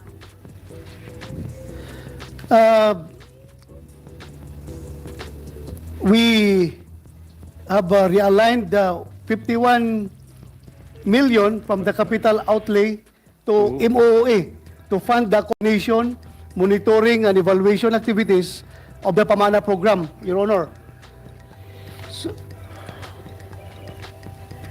Plus the DAN program. Yes, okay. So, yung program, pag-usapan na lang.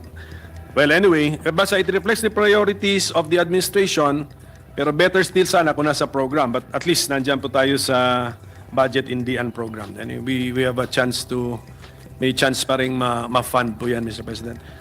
Siguro appeal na lang to the Secretary, to the entire office to address the COA items. No? So, try your best, try your very best. Minanan lang po ninyo yung issues na yon. And then, na-accommodate po ba natin yung request ng National Amnesty Commission, Mr. President? Kasama doon sa ating committee report? Yes, Your Honor. Kasama po lahat. Okay. Ang figure kasi sa akin, ang request is 60 million. Paano natin na-accommodate yun when we made adjustments of 50... The 60 million na 51.5 million. 60 Ang adjustments million. natin 51.5. Ang request is 60 million. Paano natin na-accommodate po yun? No, it's included in the program, Your Honor. Saan The program 60. na ilagay? 60. Ang program. Sige, and then can we get the reaction of the Secretary? There's a request that we introduce a special provision that the amount of 88,469,000 appropriated herein under the locally funded projects shall be lodged directly with NAC, the National Amnesty Commission, and used exclusively for the operationalization and implementation of the programs, activities, and projects of the NAC. Yes, Your Honor. It's already included in our committee report. Thank Yes, Your you Honor. very much. So, very proactive ang ating subcommittee chair na yung aking opisina ay behind na sa curve. Nagawa na. So, ako papunta pa lang, pabalik na si chairman na done that na po siya. But it's not program yan. Program, di ba? Sa special provisions. Special provision. Okay, the special provision. Yes, siguro.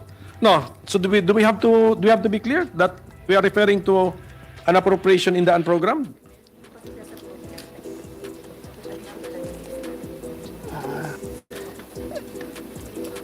Additional na po itong 60, Your Honor. In addition pa to. No, in Okay. addition ito. Okay. In addition to the 88 88, million yeah. po. Okay, thank In you. addition to the 88.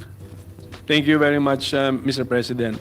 So yung 60 million, when if ever these are funded and then released, will follow the spirit of the special provision, directly lodged with the NAC.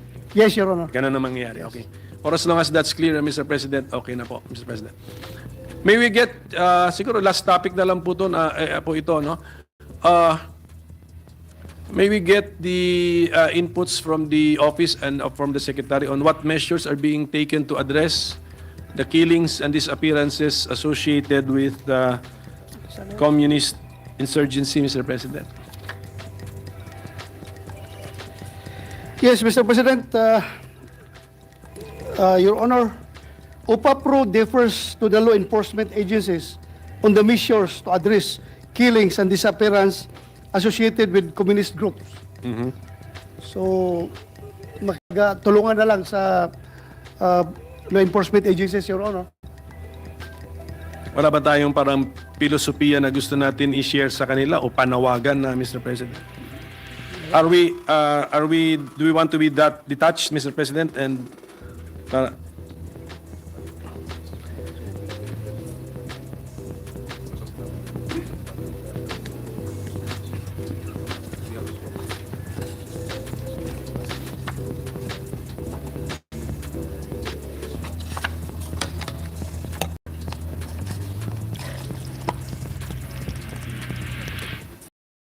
Yes, Your Honor, OPAPRO, in coordination with all members of the security cluster, is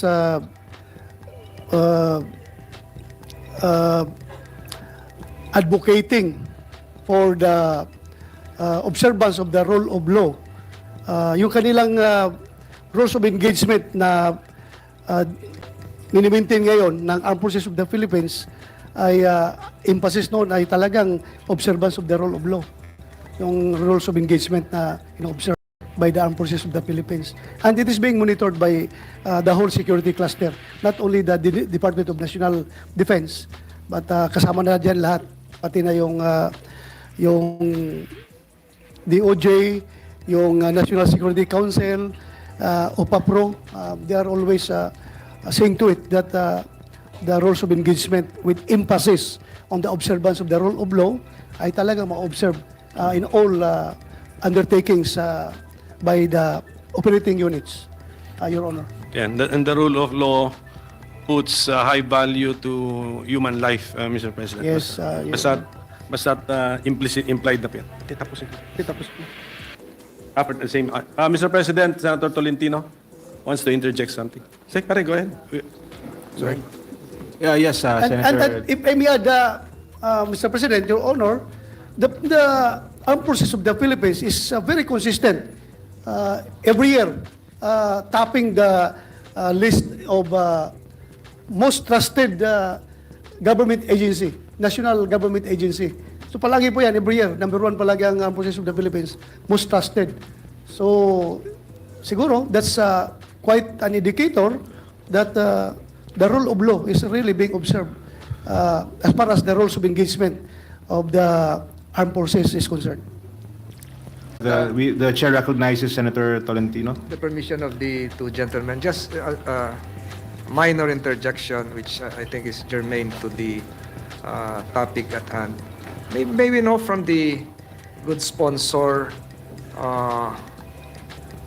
his views on the latest intervention made by a United Nations rapporteur who was here for 10 days, lambasting NTF LCAC program for being anti-human rights because of some perceived violations relative to climate change initiatives. Perhaps the query made by the good minority leader has something to do likewise with this seemingly intrusive misobservance of a foreigner named Mr. Fry delving into our affairs and as to how we should end communist insurgency here. Palagay niyo, tama ba yung sabi nila na may nakialam na naman lumabas ngayon, kalalabas lang ata ngayon yung statement? Maybe, Your Honor, he is one of the most misinformed foreigner who set foot in this country. Baka ang narinig lang niya ng mga na side ay yun doon lang sa kabilang side. Hindi niya napakinggan yung side ng gobyerno. So was the OPAPRO involved during the visit preparations or of this UN observer? This is a breaking news. Kalalabas lang po nito, mainit-init pa ito. OPAPRO is not involved, so hindi Your Honor. sila na-involved. So kalalabas lang. Had they been involved, for sure, magbabago yung paningin ng foreigner na yun sa NTF LCAC. So kung in-involved nila OPAPRO, they will be informed accordingly. Hindi naman po sa porke na sa gobyerno tayo, pero yung tama lang na information dapat nakakarating sa kanila. So this will be the news for tomorrow, that UN observer calling for the recommending that all NTF-ELCAC activities be stopped. Yes, this is a breaking news. That's why I interjected. Yes, so lahat ng ginagawa titigil na raw kasi it is anti-human rights and it will not end. So it will not end the conflict due to his mission is supposed to be for climate change activities. Hindi ko alam ba't siya napunta ron. That is why we are in quandary right now, Your Honor. NTF-ELCAC is all about good governance and delivery of basic services to the communities. And they are not involved in armed confrontation with the enemies of the state. And why they are lambasting the NTF-ELCAC? Maybe they are being fed with the wrong information, Your Honor. And I hope they can be corrected. I totally agree, Mr. President, Your Honor. That's why the peace process is really a very fluid dynamics that would involve not just local conditions, current events, even the appropriate resources, allocation of the government, and other societal factors that probably would be beyond the comprehension of foreign observers going here. Mr. President.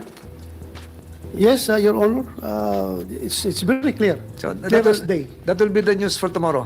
And your committee just made a response to that observation coming from an alleged UN observer. Thank you, Mr. Minority Leader. Thank you, Mr. President, for allowing this short interjection. Thank you, Senator. Thank you, Mr. Senator President. Pimentel is recognized. So siguro, Mr. President, we after our questioning, it's very clear that the chairman of our subcommittee has designed properly and accurately and appropriately the budget for the OPAPRU for 2024, at least for 2024. No?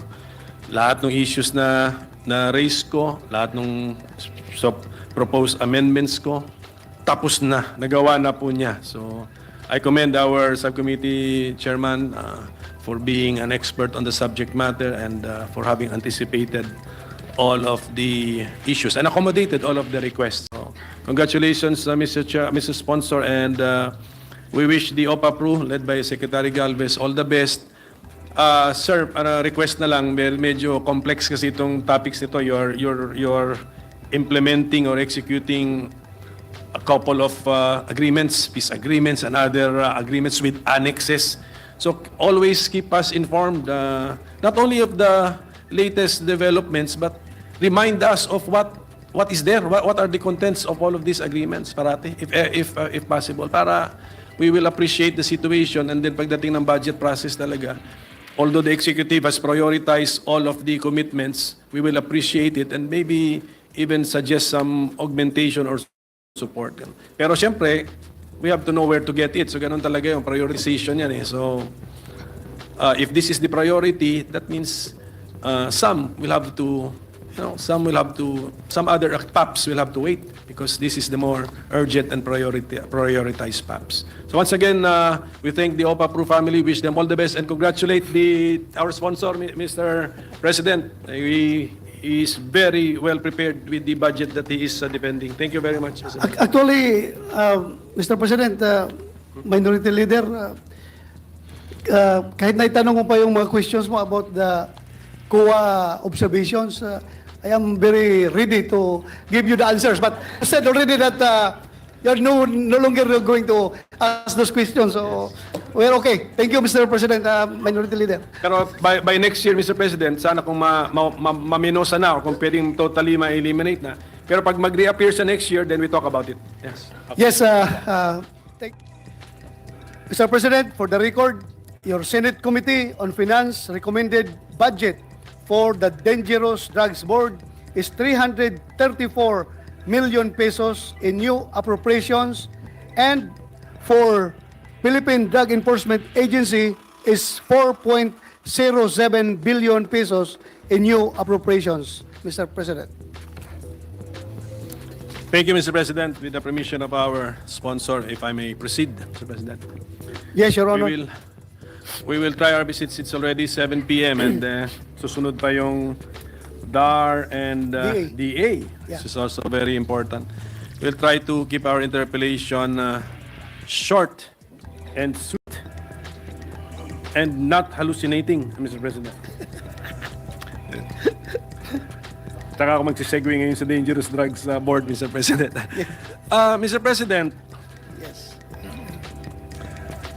there is a rule, no? There's a rule that for prescriptions for so-called dangerous drugs, even to patients, the physicians, dentists, veterinarians, and other medical practitioners are to secure a special prescription. This is a DDB requirement, imposed requirement. Yes, Your Honor, it is stated in Public Act 9165, Your Honor. Yes. The Dangerous Drugs Act.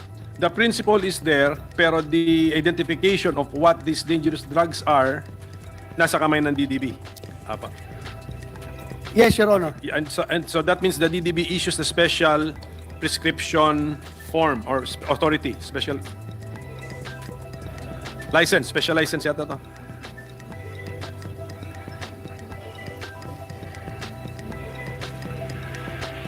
The license, Your Honor, is being issued by Padilla, and the regulation is being exercised by the Dangerous Drugs Board. Meaning to say as to yung specific drugs that we need the that the medical practitioner can prescribe under a special license issued by PDEA. We get Yes, it, Mr. Your President. Honor. Kasi kahapon sa DOH, may program sila, close to 1 billion pesos yon for mental health commodity items which will be available sa barangay health center.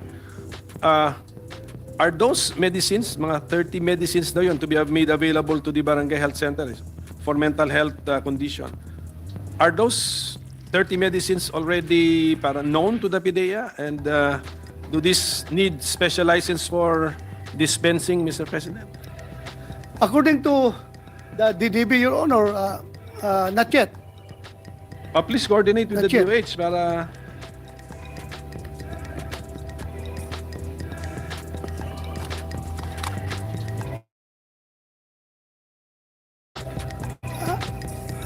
They just met Your Honor yesterday with the Pain Society of the Philippines.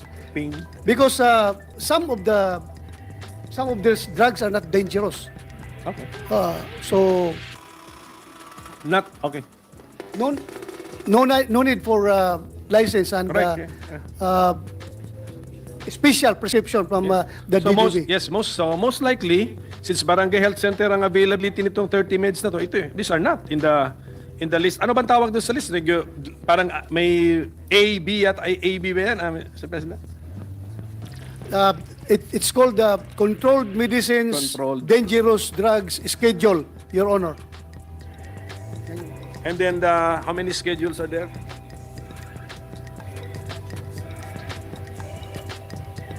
Schedule 1, Schedule 2, parang gano'n, ano? Yes, there are 4 schedules, Okay. Your Honor, Mr. President, based on the United Nations Drug Control Convention. Guidance lang yun. It's that the United Nations issuances do not bind us. But we use them as our guidance. We are a signatory to the convention, Your Honor. So I think it's binding for us. CBD is a cannabis extract. Is CBD a cannabis extract? Considered a cannabis extract.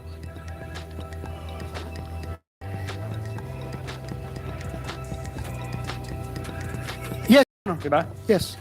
Parang all cannabis extracts yata fall within one of. So, my point, Mr. President, kaya ko na ang attitude and policy as well as the legal rules over CBD of some countries, especially what we call the Western world, to which the Philippines is greatly exposed. So ang kinakatakutan ko is there are some products readily available in those countries, legal, with CBD, which, unwittingly, some of our constituents and even probably visitors to the country. Yes, Your Honor. Yes. Now, anong alam natin na hindi nila alam o anong alam nila na hindi natin alam since the Dangerous Drugs Board is already aware of the situation, the changing attitudes as well as legal regime in other countries and scientific findings siguro, will we be adjusting our schedules, Mr. President?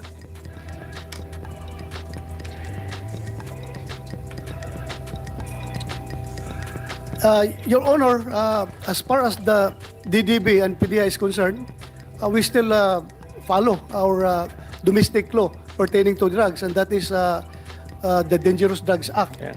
So we cannot just adjust right away without amending the law. So the listing with the schedules is provided by law, not by an issuance of the DDB.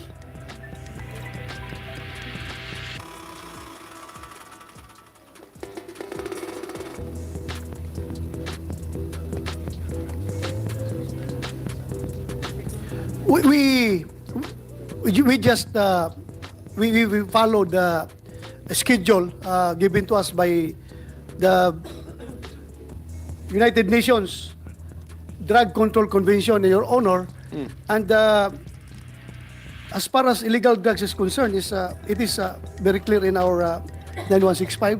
Yes, Ano yes, yung- oo. But yung specific naming, yung schedules doon, yung mga the extracts of cannabis, etc., is that part of the law or part of an issuance by the Dangerous Drugs Board pursuant to law? It's part of the law, Your Honor, because according to the definition under Republic Act 9165, dangerous drugs include those listed in the schedules annexed to the 1961 Single Convention on Narcotic Drugs as amended by the 1972 Protocol and in the schedules annexed to the 1971 Single Convention on Psychotropic Substances as enumerated in the attached annex, which is an integral part of this act. So meaning covered sila, Your Honor, by this Correct. act. So, has the DDB added anything to that list? There's none, Your Honor. Nothing. Nothing. You have not added to the list. You have not subtracted from the list. Okay. There's none, Your Honor.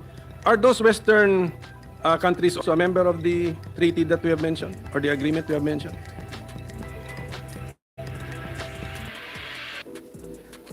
Yes, Your Honor, these Western countries, around the 140 countries are signatories to the United Nations Convention on Dangerous. Okay, so it's clear now that the terms of the treaty can be adjusted by the by a country, no? So but in the Philippine setting ang lumalabas from the inputs of the DDB, we need to do it through law, legislation.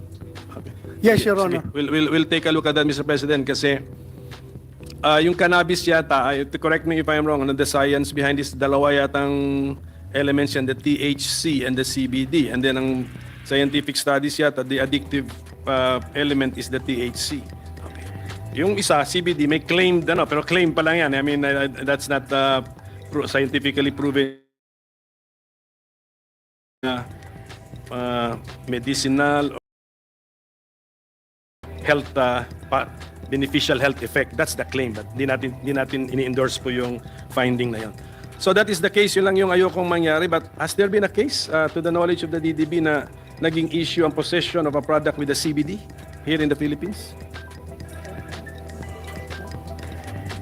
Yes, Your Honor, there were several interceptions made at the airport, Your Honor, for going home Filipinos who were in possession of these drugs, Your Honor. And legitimately available from his point of origin, tama? In the market of his point of origin. Legitimately available from his point of origin, but banned Yes. at the point of entry. May we know how you treat such cases?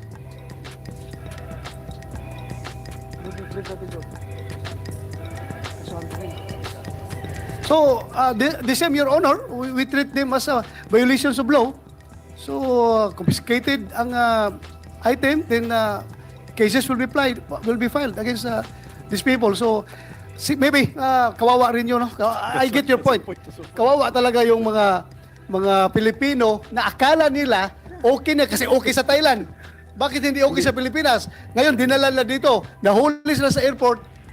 Problema. So, maybe kailangan natin siguro ng public information drive Na bawal. according to this na bawal Yes, talaga ito. na bawal. But is the DDB endorsing some revisit of the law? Change in our outlook towards this supposed to be non-addictive component called CBD?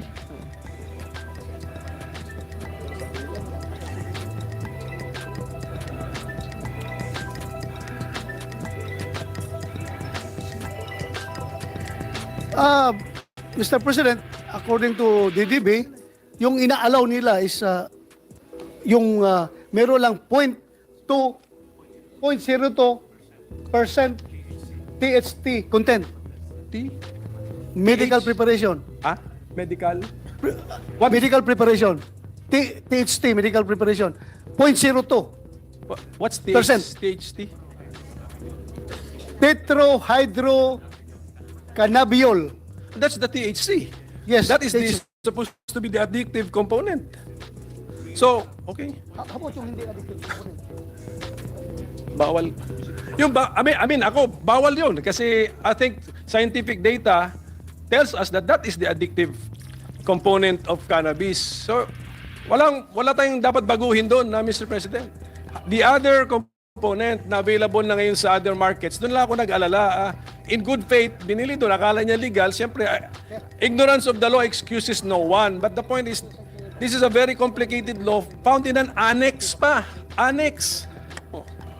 Have you, ewan ko, mag-survey tayo rito. Ilan na nakabasa ng annex eh.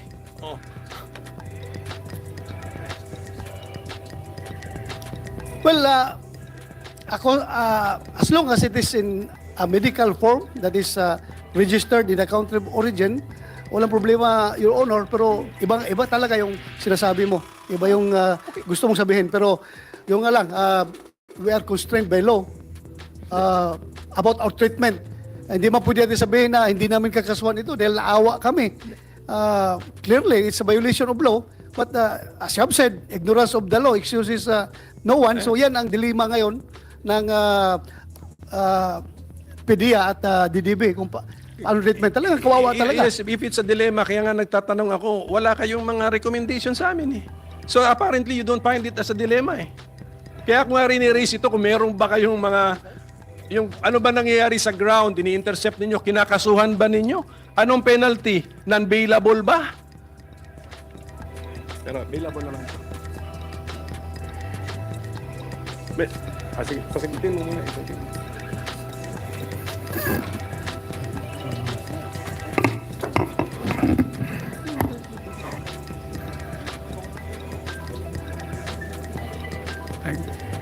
Does Senator Tolentino want to be recognized, or shall we wait for the answer of the sponsor? Yes, proceed. yes, Senator Tolentino is recognized. Mr. President, just to, with the permission of the gentleman, just to make a slight interjection. Your Honor, perhaps the good minority leader is now bordering on a very controversial boundary relative to the medicinal effects. I'm not an expert here of cannabis. I just rise, Mr. President, because this has been a very controversial issue in so far as the results of our one of our newly proclaimed sports heroes, the results of that doping test on Justin Brownlee, allegedly from another country showed some traces of cannabis to treat his left sore foot. So, Mr. President, if the minority leader would intend to pursue his intention of having a new legislated annex that probably would include this very controversial area. Perhaps medical experts coming from the Department of Health would have to be the appropriate resource persons here. Baka hindi na masagot ni... Although Senator De La Rosa is often referred to as Dr. De Rosa, another field, public administration. Siguro, Mr. President, on another item, another subject matter, pag-usapan ito. But I agree, it's very pinasok sa Pilipinas, inarang, pero itong sa kanyang tinurok na sa paa, liable ba yun? Sa ibang jurisdiction naman yun ginamot.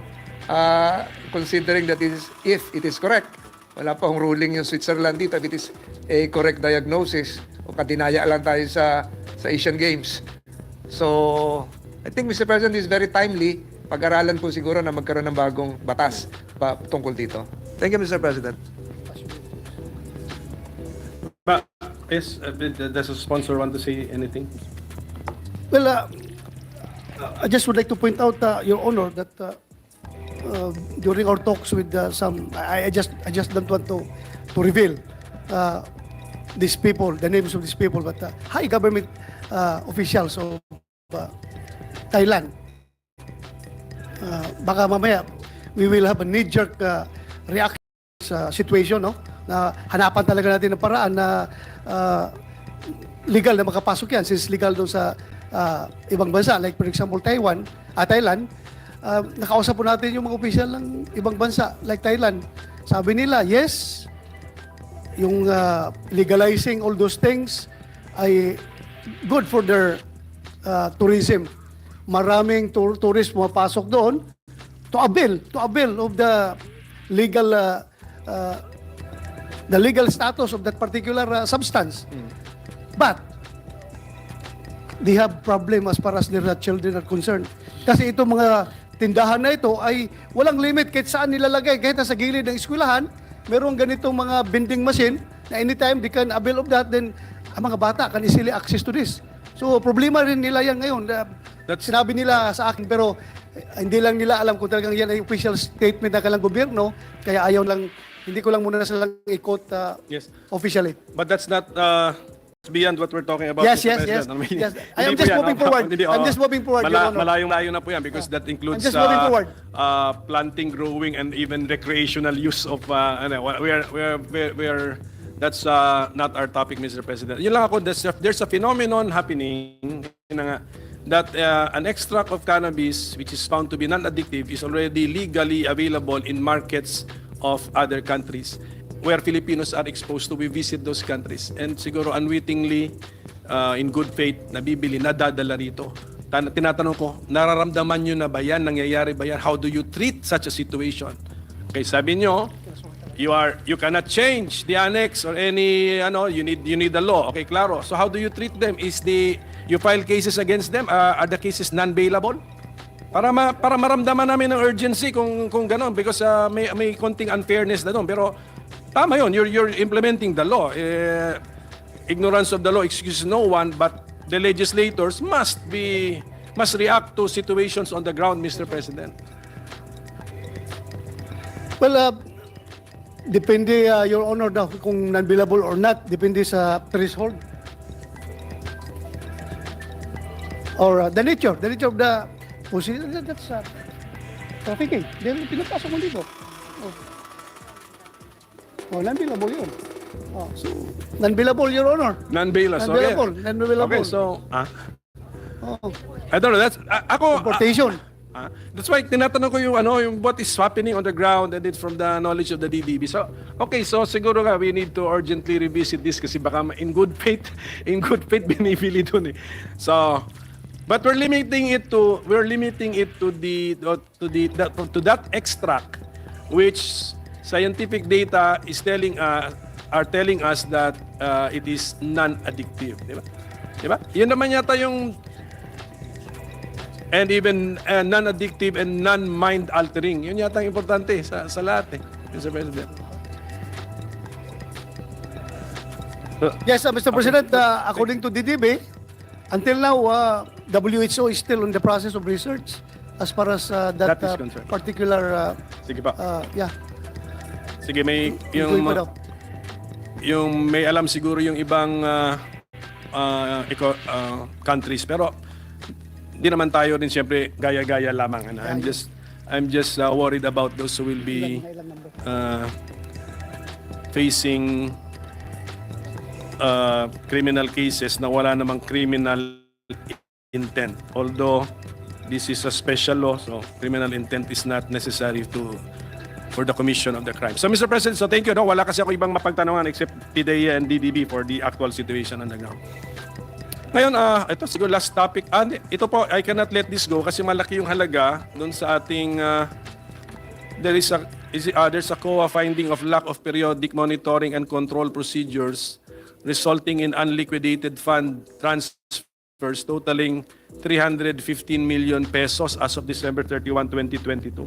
So, siguro, Mr. Sponsor, Mr. President, paano ba nila ito i-address, Mr. President?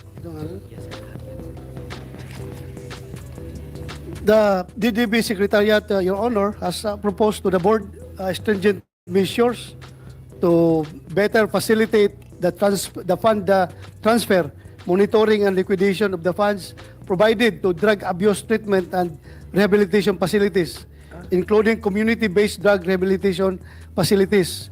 The additional mechanism aims to further streamline the accountability procedure in fund transfer, Your Honor. The recipients are also government entities or private entities? Yes, Your Honor, there are drug treatment rehabilitation center and local government units that are maintaining and operating rehabilitation centers. What other agency operates a drug rehabilitation center aside from an LGU? DOH, Your Honor. DOH. Pero ang pera, nasa DDB ang pera, and then it's DDB is the conduit of the funds, Your Honor. Dinadaan lang sa DDB, then dinidistribute din sa kanila. Released by the DBM? DBM to DDB, then Yes. then there's a MOA between DDB and the implementer of the rehabilitation program. Okay, saan kaya, if just in case anybody knows, sang item in the GAA kinukuha ng DBM yung transferred amount? Meron ba yun? Special? SAJF, Your Honor, special account under general fund. So not, okay. So it's an automatic appropriation siguro. Just inform us saan nanggagaling yung amounts to be deposited to that SAGF account, Mr. President. Sige, kahit na in writing na lang po, Mr. President. Yes, Your Honor. So, and then I hope by next year, wala na po ito. We do not encounter this report. Maliliquidate na natin to 315.7 million. Yes, Your Honor. DDB promised to limit these deficiencies next year. If possible, totally eliminate all these deficiencies. But they will do their best, Your Honor. Because that is a recurring problem, Your Honor. Hindi, bakit nga? We hope it will not recur next year. Bakit recurring? It's an ongoing program. Dapat natututo tayo over the years, Mr. President. Hindi na siya recurring problem.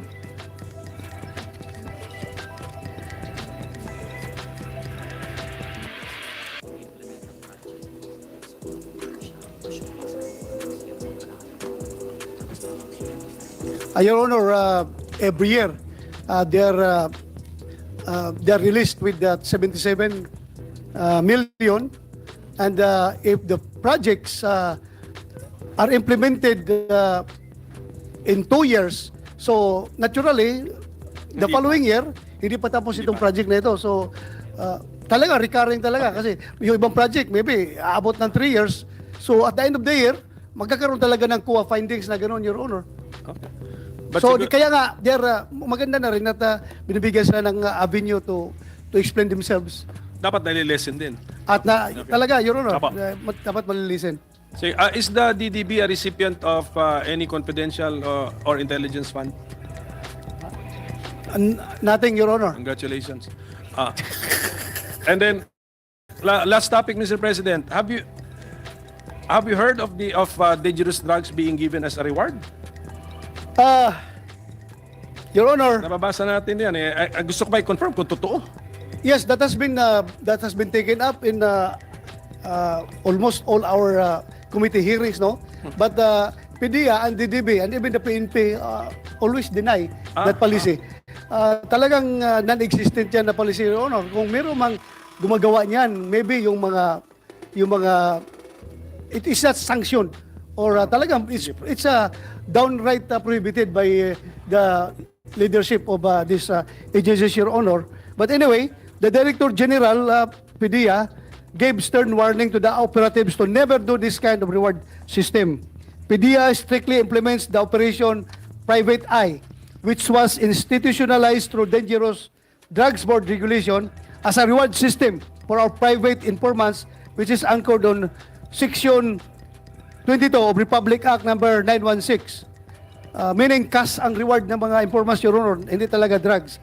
We also require our operatives to use body-worn cameras during operations to promote integrity in the anti-illegal drug campaign and ensure compliance with the law on the proper disposition of illegal drugs. So, they are very consistent in denying that accusation, Your Honor. Okay. If our sponsor says na it never happened, I will no longer pursue it kasi in-entertain natin, chismis na eh. So if it never happened, our sponsor says hindi nangyari yan, he's our top-notch investigator here in the Senate. Alam niya nangyayari. So, yes, Your Honor. I will not pursue it anymore kasi di ba, pinapropagate natin yung kwento, hindi pala totoo. Yes, Your Honor. It was clearly explained by no less than the General Morolaso during one of our hearings that meron lang, yung pag-upo niya, meron lang nagpapasiklab na informant na lumapit, nag-offer, at right away, sinabihan niya, it is not our policy. Merong, hindi siya part of the PNP or PDEA organization, isang civilian na informant.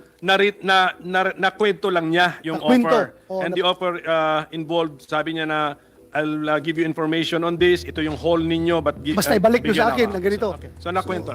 Yun ang nagbigay ng buhay sa isa pang kwento na wala naman palang factual basis. So, yes, Your Honor. Thank you for that clarification, Mr. Sponsor. And I find the overall the level of the budget of the Dangerous Drugs Boards at a reasonable level, Mr. President. So we wish you all the best. Pero next time you encounter a dilemma, share the dilemma with us para alam namin na it's already a dilemma to you. Ano? Okay, hindi yung nagtatanong pa tayo ngayon and then you tell us it's a dilemma na pala. So, ano po tayo? Proactive. Let's take some proactive steps kasi evolving din yung evolving ang science, 'di ba? Gumagalaw din ang science and this is also based the list, the annexes are based on scientific findings. So, thank you. We wish the Dangerous Drugs Board all the best and once again we thank our sponsor, Mr. President. Maraming salamat. Thank you, Minority Leader. Salamat. Thank you very much, Majority Leader. Mr. President, there being no reservation for interpellation, I move that we close the period of interpellation and consider the budget of the Dangerous Drugs Board and PDEA to be deemed submitted. There being no... Only Dangerous Drugs Board. PDEA, may PDEA ka? Yeah, meron pa PDEA. Okay. I have questions for PDEA. I thought that was the So procedure. Dangerous Drugs Board. Dangerous Drugs Board we approve, Mr. President. Okay. I'll recall my motion, Mr. President. Yes, to be amended to just the Dangerous Drugs Board. Dangerous Drugs Board. There being no objection, the motion is approved that the budget of the Dangerous Drugs Board is hereby deemed submitted.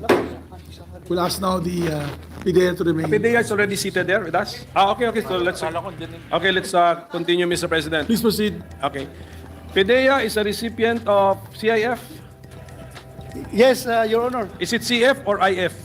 It's CF, Your Honor. To the tune of 500 million, Your Honor.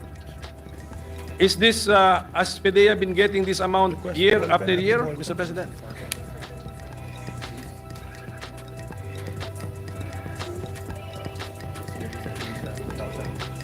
Yes, Your Honor, it has been consistent since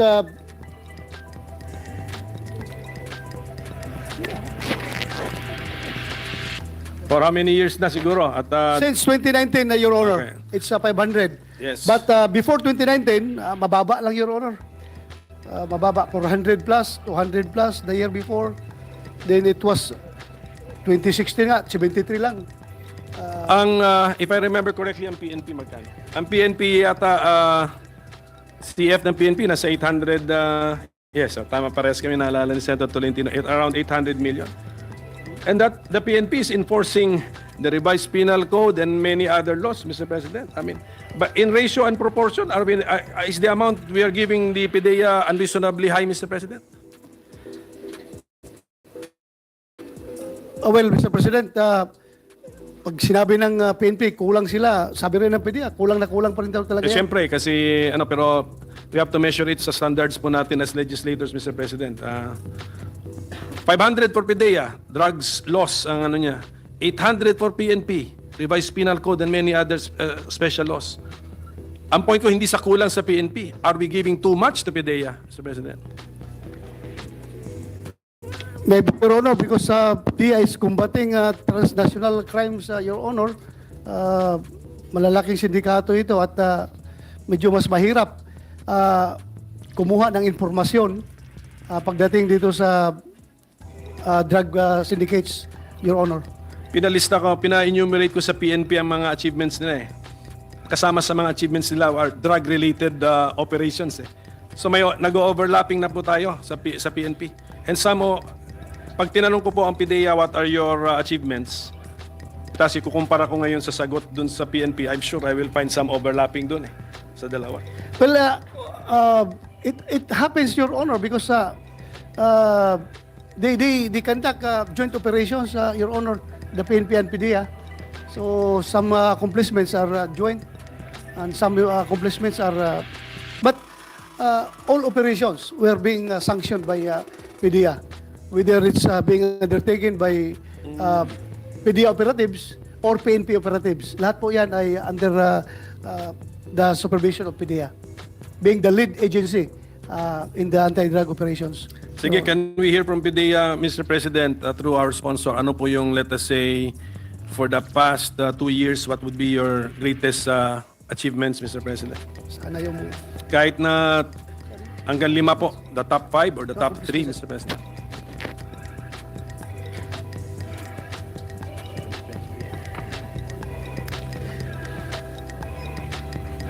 Mr. President, for 2023 alone, the accomplishments of PDEA are as follows. 1,068 positive intelligence operations were conducted. 2,386 drug-related negation operations were conducted. 72 high-impact operations were conducted. 3,196 drug personalities were arrested. 50 minors were rescued. 263 high-value targets were arrested. 2.3 billion worth of dangerous drugs were confiscated. 5,702 drug cases were filed in courts. 5 additional Balay Silangan Reformation Centers were established. 1,850 advocacy activities were conducted. 27,903 barangays were drug cleared as of October 31, 2023. That's so far the operational accomplishments of PDEA. Ito po, suggestion lang, Mr. President, na napapansin ko when they announce their achievements, you use the value. Pero I suggest hindi ako tumitingin sa value. We have to look at the volume. Kasi value, siyempre, naging 500 pesos, tumaas ang value. Pero look at the volume siguro of the whole of the catch. So yung 2.3 billion pesos na nabanggit, ilang kilos po yun and what kind of drugs?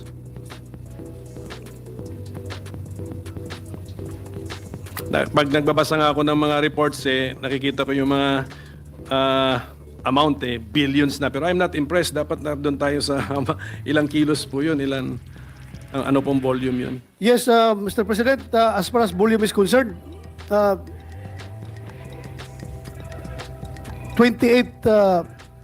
1,826 kilograms of crystalline shabu, 714 liters of liquid shabu, 99 billion pieces of marijuana plants, 16 billion pieces of marijuana seedlings.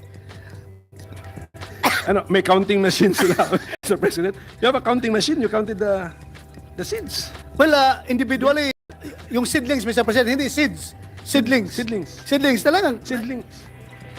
By area daw yung competition, Mr. President. Estimate. We were just lightening the mood, Mr. President. Okay. Estimated yan. Okay. Opo. Sige po, Mr. President, can we get the assessment of our Padilla Director General on how bad the drug problem is, the illegal or dangerous drugs problem is in the Philippines? How bad is it?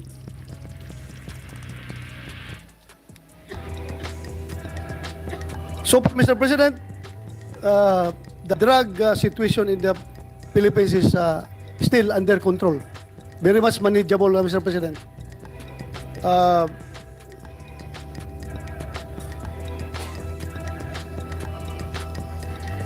No cause for alarm as of now, Mr. President. The drug problem is under control. It's not Okay. really that bad. It's not really that bad. Siguro, okay. It's a 21-year-old agency, Mr. President. Yes, Your Honor. Siguro, with all of the resources being poured into Padilla, that should be the case. Sana nga, it has become a minor problem because the manufacturers, the traffickers are afraid to come here. Sana ganun ang nangyayari. It's not yet a minor problem.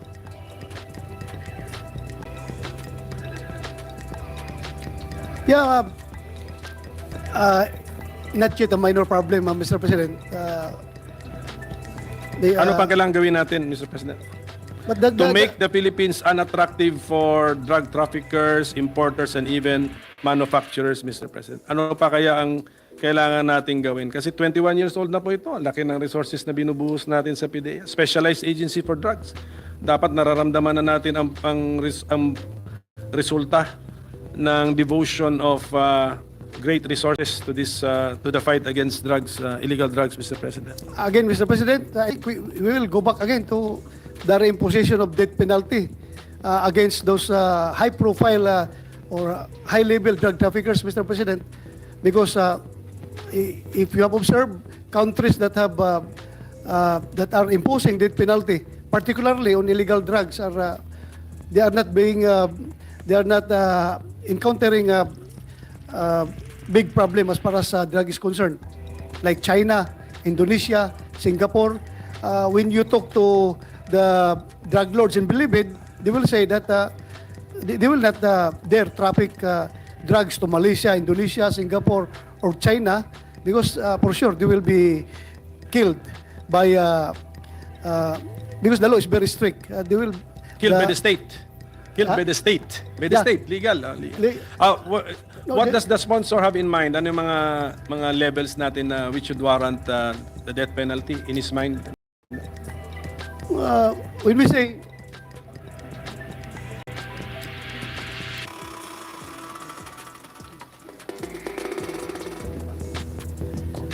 yes, Mr. President, the proposal of PDEA is that if the country of origin of these drugs or the country of origin of the drug offender imposes death penalty, when they are caught here in the Philippines, when they are arrested in the Philippines, they should be meted with the death penalty also.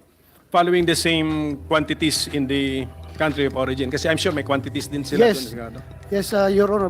That is why these Chinese are very fond of trafficking drugs to the Philippines because wala tayong death penalty. Well, in China, sigurado mamamatay sila doon.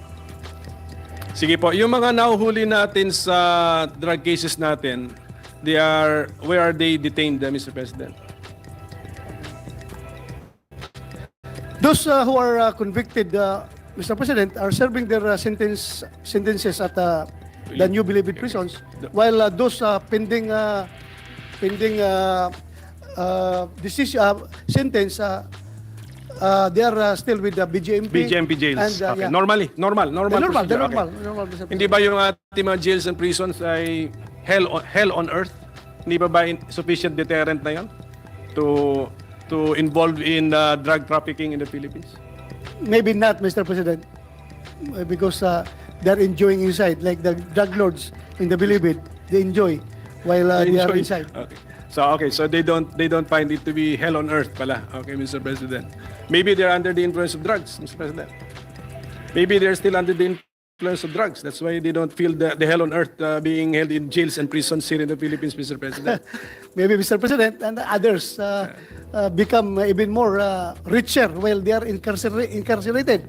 While they are serving their sentence, they are even getting richer because the drug trade is continuing.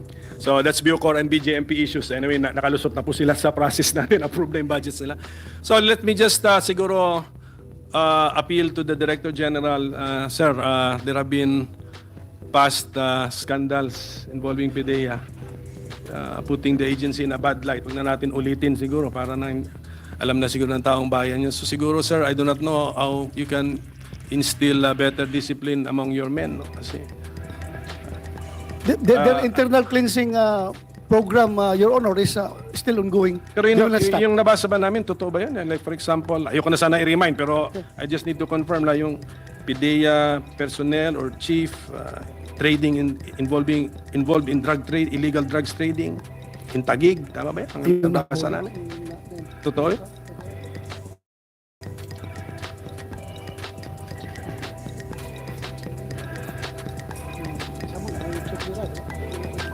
Yes, Your Honor, it was confirmed that talagang nangyari yun.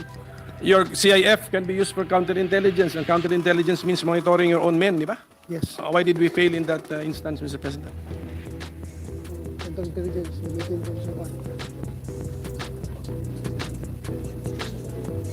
Yes, according to the PDEA chief, Your Honor, the case that you mentioned a while ago was his first accomplishment upon assumption of office.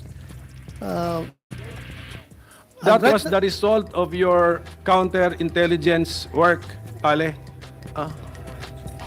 Okay. Sige. Yes, Your Honor, through counterintelligence efforts of PDEA and in coordination with the Philippine National Police.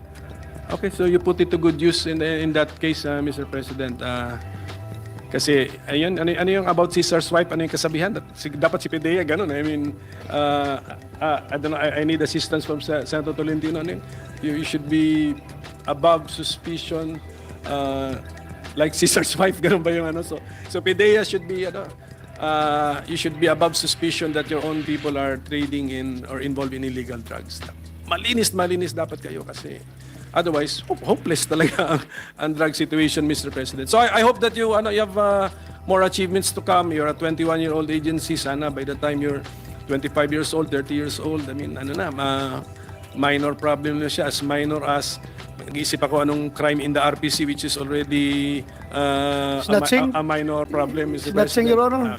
We need PNP data, mga ganun. So I hope ganun po ang nangyayari. So even without the need of the reimposition of death penalty kasi divisive issue yun, magtatagal po talaga. If that is the solution, therefore parang we're admitting there is no solution kasi ano yan, that will be debated to death actually. Yes. That is the penalty for the proposal for the reimposition of death penalty. It is the death penalty itself. We will debate it to death, Mr. President. So sana po, sa next time, hindi po yun ang sagot kasi otherwise parang walang sagot. So when I ask for the ano pa pwede natin gawin, sana hindi po yun ang sagot, Mr. President. Yes, we just hope and of PDEA, Your Honor, I can assure you, I know General so how strict he is and he was and he will be. When did the General become the PDEA chief? When? During the assumption of this current July 1? administration, July 1. 20? November 2019, Your Honor. At 2022. Okay, November 2022. Isang taon pa lang. Isang taon. Sige, we wish you all the best, Director General. Sabi nating sponsor, you are a reformer. So, you're a strict person, straight. Sige. We wish you all the best. Suporta kami kung ganyan po kayo. Nung Hindi ko kayo kanitib- kilala, pero I'm sure kilala ka na yung sponsor. So, Nung kaniti pa kami, Your Honor, pag makita ko si General Lasso, ay talagang nagkikinto na kami sa hallway. Kung makasibat ba kami, sibat. Pero kung hindi ba kasibat, talaga nagkikinto na kami. Dahil upper class ko po siya. And hindi ka talaga makalusot sa kanya pag mahinang klase ka. Sige po, we wish you all the best. Pero pasensya na, General, because we will have to really strictly monitor the activities of your agency. And we will be sensitive to complaints, reports that we read, feedback from the ground. Abuses ang ating pagbawalan, abuses, and then just be more disciplined in the conduct of your activities and the performance of your mandate. So we wish you all the best and thank you, Mr. Sponsor. Salamat po. Thank you, Minority Leader. Maraming salamat po. Very much, Minority Leader. Majority Leader. Thank you, Mr. President. Mr. President, again, there being no other reservation for interpellation, I move that we close the period of interpellation and consider the budget of Padilla to be deemed submitted for the body's consideration. There being no objection to the motion, Majority Floor Leader, the budget of the Philippine Drug Enforcement Agency is hereby deemed submitted. Congratulations, gentlemen. 1 minute suspension. Just on a side note, baby ko din yan because I was a member of Congress. I was the principal author of the Dangerous Drugs Law together with Senator Barbers. Kasama ko noon si Congressman Cuenco and myself. We were the principal authors. So, offshoot yun, we created the IDEA. So, congratulations for how many years? 21 years. 21 years old na pala sila. 21 years old. Does that mean, Mr. President, that you've been the legislature for that very long time already? Yes. 25 na po ako, sir. 25. 25? Yes, sir. 25, sorry. 25? 25 years na po. When I end my term, 30 years.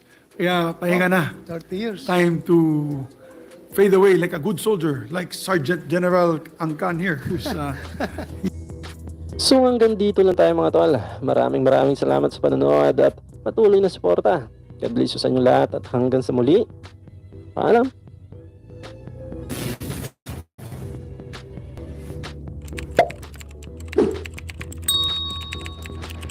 The floor to explain his vote. I move that he be recognized, Mr. President. our distinguished colleague, Senator Robin Hood Padilla is recognized. Maraming salamat po, Ginoong Pangulo, at sa ating pinunong mayorya. Ginoong Pangulo, gusto ko lamang pong magpasalamat ng buong puso at buong kaluluwa. Unang-una po sa inyo po, sa amin pong itinuturing na Godfather. Tayo po ang talagang naging simbolo ng kasiranlan ng BARM. Kaya po, ito pong hakang nito, hindi naman po ito magiging makatotohanan kung ito po ay hindi nyo po pinalakas aming Ginoong Pangulo, Senator Mig Subiri. Maraming salamat po. At siyempre po, ganun din po sa ating Supreme Court. Nagpapasalamat din po tayo.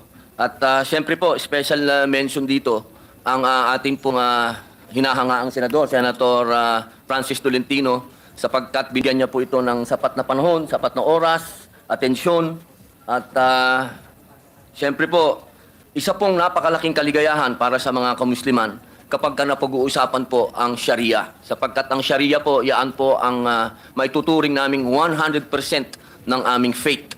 Kaya ito po ay napakagandang balita. Nagpapasalamat po ako sa lahat ng mga senador, sa ating pong Majority Floor Leader, Joel Villanueva, maraming salamat. Sa ating pong Minority Bloc, maraming salamat po, Ma'am Risa, Sir Coco, sa lahat po natin sa majority. Maraming salamat po sa inyong lahat.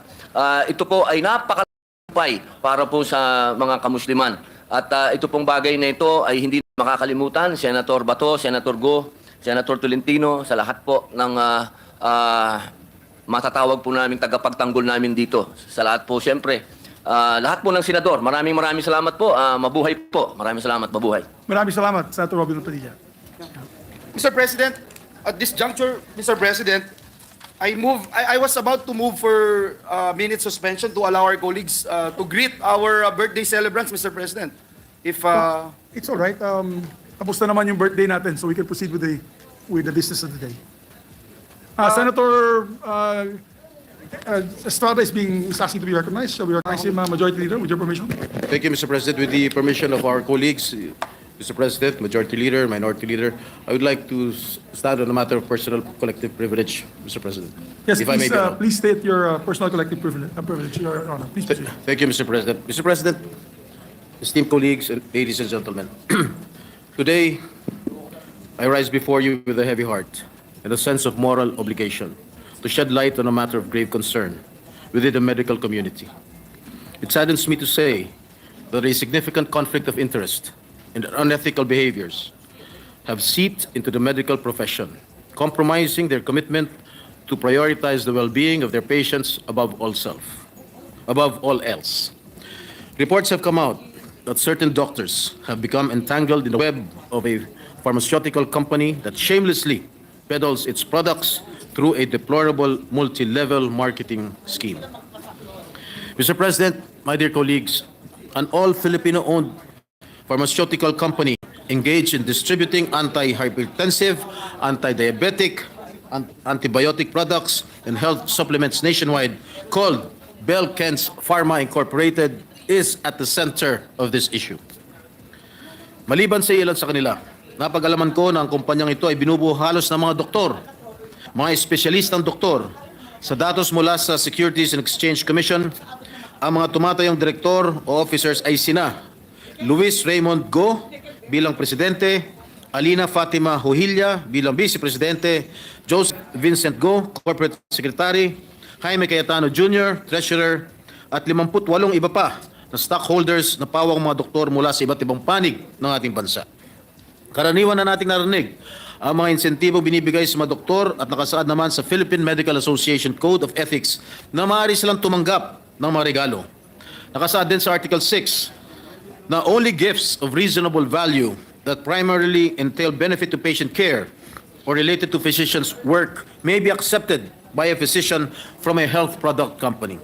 Ganito rin ang naad sa the Mexico City Principles, ang itinuturing na International Code of Business Ethics sa biopharmaceutical industry na nindorso ng APEC noong 2011 at kung saan ay signatory ang Pilipinas at pinatutupad ng DOH sa pamagitan ng Administrative Order 2015-0053. Ang mga doktor ay pinagkatiwalaan ng isang sagradong tungkulin na itaguyod ang pinakamataas na pamantayang etikal na pag-uugali at pagbibigay prioridad sa kalusugan at kapakanan ng mga taong nagtitiwala sa kanilang pangangalaga. Nakasaad ito sa Hippocratic Oath na kanilang sinumpaan. Sa kaso ng Belkens, likod ng kumpanyang ito, ang sinumpaang oath at iba ang pamantay nila. Kung kadalasan na nating narinig ang kaliwat kanan na sponsored na trips abroad sa mga doktor at stakeholders ng pharmaceutical companies, ang Belkens ay namimigay ng cash incentives na umaabot sa milyon o kaya naman ay mga mamahaling sasakyan na nasa milyon-milyong halaga rin.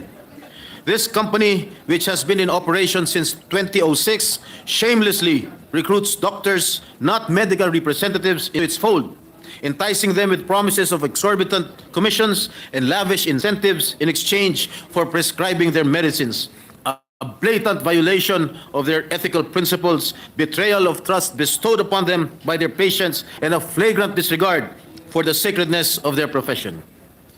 Under the guise of advancing medical science and improving patient outcomes, these doctors turned entrepreneurs exploit their positions of authority to promote and prescribe medications that may not necessarily be in the best interest of their patients.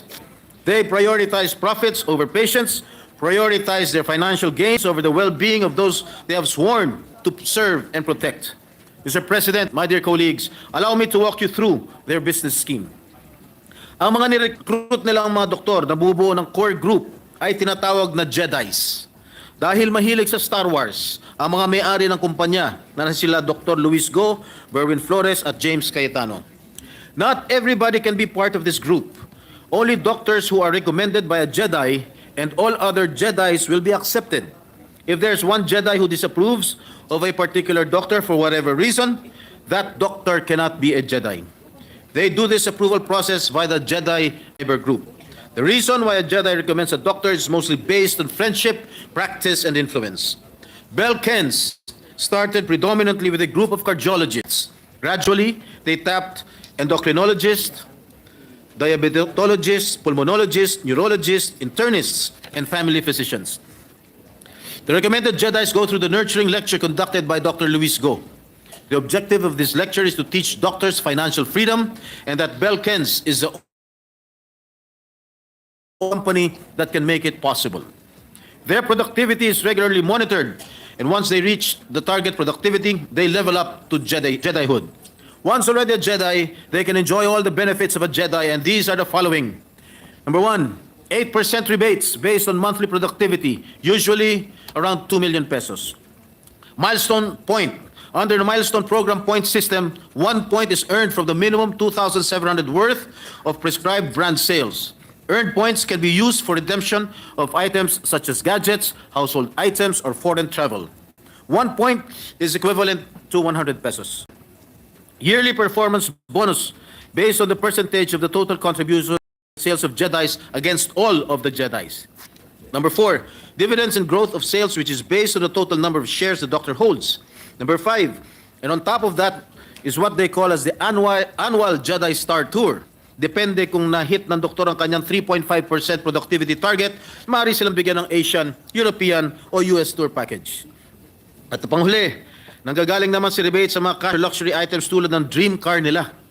Convertible sa mga cash, mamahaling kotse, Rolex, at iba pa ang mga naipong rebates. Para maging Jedi, kailangan nila mag-prescribe ng mga gamot ng Belkens. Maging mga supplements na ibenta ng kumpanya, kailangan man o hindi ito ng pasyente. Nasa 250,000 hanggang 500,000 ang every level ng investment nila. The Jedis also earn from the prescription of the downline doctors they recruit. If the downline doctor is not an investor, the recruiting doctor earns a 6% rebate from every prescription of company products made by the downline doctor. The company also has a category of second investors who are called Padawans. In the fictional universe of the Star Wars films, a Padawan is a Jedi apprentice. They do not have downline doctors. Padawans are entitled to receive dividends and rebates and earn milestone points. Unlike other pharmaceutical companies, the Belkens model is different, and doctors tend to stick with it because of its attractive benefits. Most of them are enticed by the leveling up scheme. Dahil madami silang na-recruit, natural lamang na mabilis ang paglago ng kumpanya. Mula sa 1 billion na benta noong 2016, tumaas pa ito, tumabot sa 3.2 billion noong 2018 at 5 billion noong 2019. The scheme is not only about making money, but also hurts the credibility and integrity of the medical profession. The doctors who engage in such unethical practices undermine public trust in healthcare professionals and cast a dark shadow over the noble work of dedicated physicians who strive to uphold the highest ethical standards. We cannot allow this unethical conduct to continue. It is our responsibility to denounce and eradicate such practices. Nakapanlulumong isipin na habang pinipilit nating nagawing abot kaya para sa mga mahihirap nating kababayan ang presyo ng mga gamot sa pamamagitan ng mga pagbibigay ng diskwento, gaya ng Senior Citizens Act o ang batas na nagpalawig ng benepisyo ng mga persons with disabilities o PWDs at iba pa, ay may mga doktor na nagdadagdag ng mga pasanin sa kanilang mga gastusin. Under the Generics Act of 1988, all medical, dental, and veterinary practitioners shall write prescriptions using the if so desired. Nakasaad din sa batas na mga drugstores at iba pang mga kagaya nito ay may responsibilidad na ipaalam na bumibili ng na maaari silang bumili ng ibang produkto na may kahintulad na generic name. Dapat binibigyan ng karapatan na bumibili na makapamili at hindi matali sa brand na inirekomenda ng mga doktor. Maaring masuspende ang lisensya ng doktor kung hindi susunod sa kautusan ng batas na ito. Mr. President, while it is not illegal for medical practitioners or professionals to engage in business activities, it is highly unethical when a pharmaceutical company owned by doctors hires other doctors as agents and pays them commissions based on the prescriptions they give to their patients. This practice becomes even more concerning when these doctors are also required to meet a quota for the number of prescriptions they give out.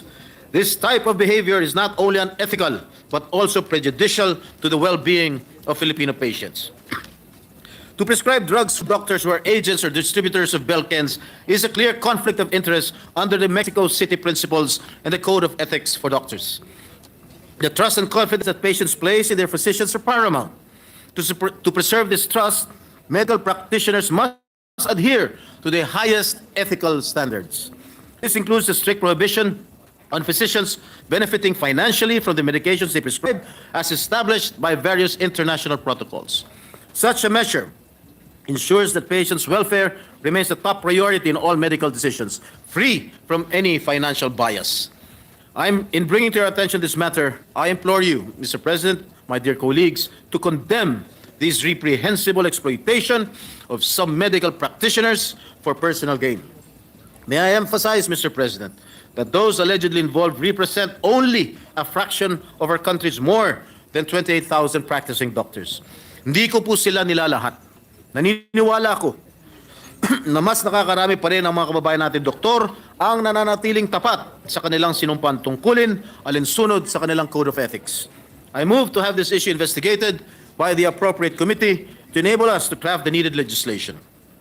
It's probably high time that we come up with a legislation similar to the United States, the anti-kickback statute, a criminal law that prohibits the knowing and willful payment of remuneration to induce or reward patient referrals or the generation of business involving any item or service payable by the federal healthcare programs. And as I close, I urge our medical professionals to reaffirm their commitment to the Hippocratic Oath and reassert their dedication to the highest ethical standards of medical practice. The Filipino people deserve nothing less than your unwavering devotion to their health and well-being, free from the influence of greed and self-interest. Thank you, Mr. President. Thank you very much, Senator Estrada. Thank you. Yeah, Mr. President, may I just place into the records, Mr. President, that we did not in any way object to the intention of the gentleman from San Juan to deliver his personal and collective privilege. But, Mr. President, may I just place into the records that the same topic is actually allotted, Mr. President, for the privilege speech of our colleague, Senator Raffy Tulfo. So we are not aware of that. But at the same time, Mr. President, let me also put into the record that the referral of the privilege speech later on, Mr. President, also of Senator Tulfo, together with the privilege speech of Senator Estrada, will be referred to the Committee on Health and Demography and Committee on Civil Service, Government, Reorg, and Professional Regulation, because there's also a resolution similar to this topic, Mr. President, that's already been referred. I think this is the resolution filed by our Deputy Majority Leader, Senator J.V. Ersto. With that, Mr. President, may I be allowed to, may we recognize, Mr. President, Senator Raffy Tulfo, whether he intends to deliver his privilege speech or rejoinder, or if he wanted to interpolate, Mr. President? Yes, we'd like to recognize our distinguished Thank colleagues. you, Mr. President. Actually, it's in support of Senator Jinggoy's privilege speech, Mr. President. If you remember, last April 2, 2024, our hardworking senator from Davao, Senator Bongo, conducted a hearing for the Committee on Health and Demography, where I raised several concerns in the medical community. One is the bullying of residents by their senior consultants. And after that, Mr. President, it opened a can of worms, if you will, dahil sunod-sunod po natanggap ko na mga tawag mula po sa medical community, particular na po mga doktor, because they want to clean their ranks, and they came to me voluntarily to offer information that would help na para mapaganda po ang pamamalakad sa ating medical community.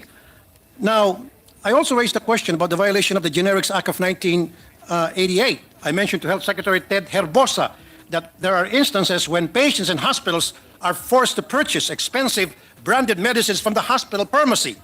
Minsan pa, walang choice sa pasyente sa branded o generic pag nirasyon na ng nurse ang mga gamot. Sa hirap ng buhay, naniniwala po ako sa dikain ng Generics Act natin dahil kawawa po ang pangkaraniwang mamamayan na walang pambili ng gamot.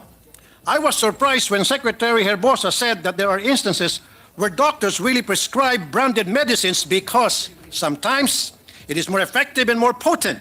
Sinabi ko po sa kanya, kung ganun pala, bakit dapat hindi na-aproba ng FDA ang nasabing generic na gamot kung wala naman pala itong bisa?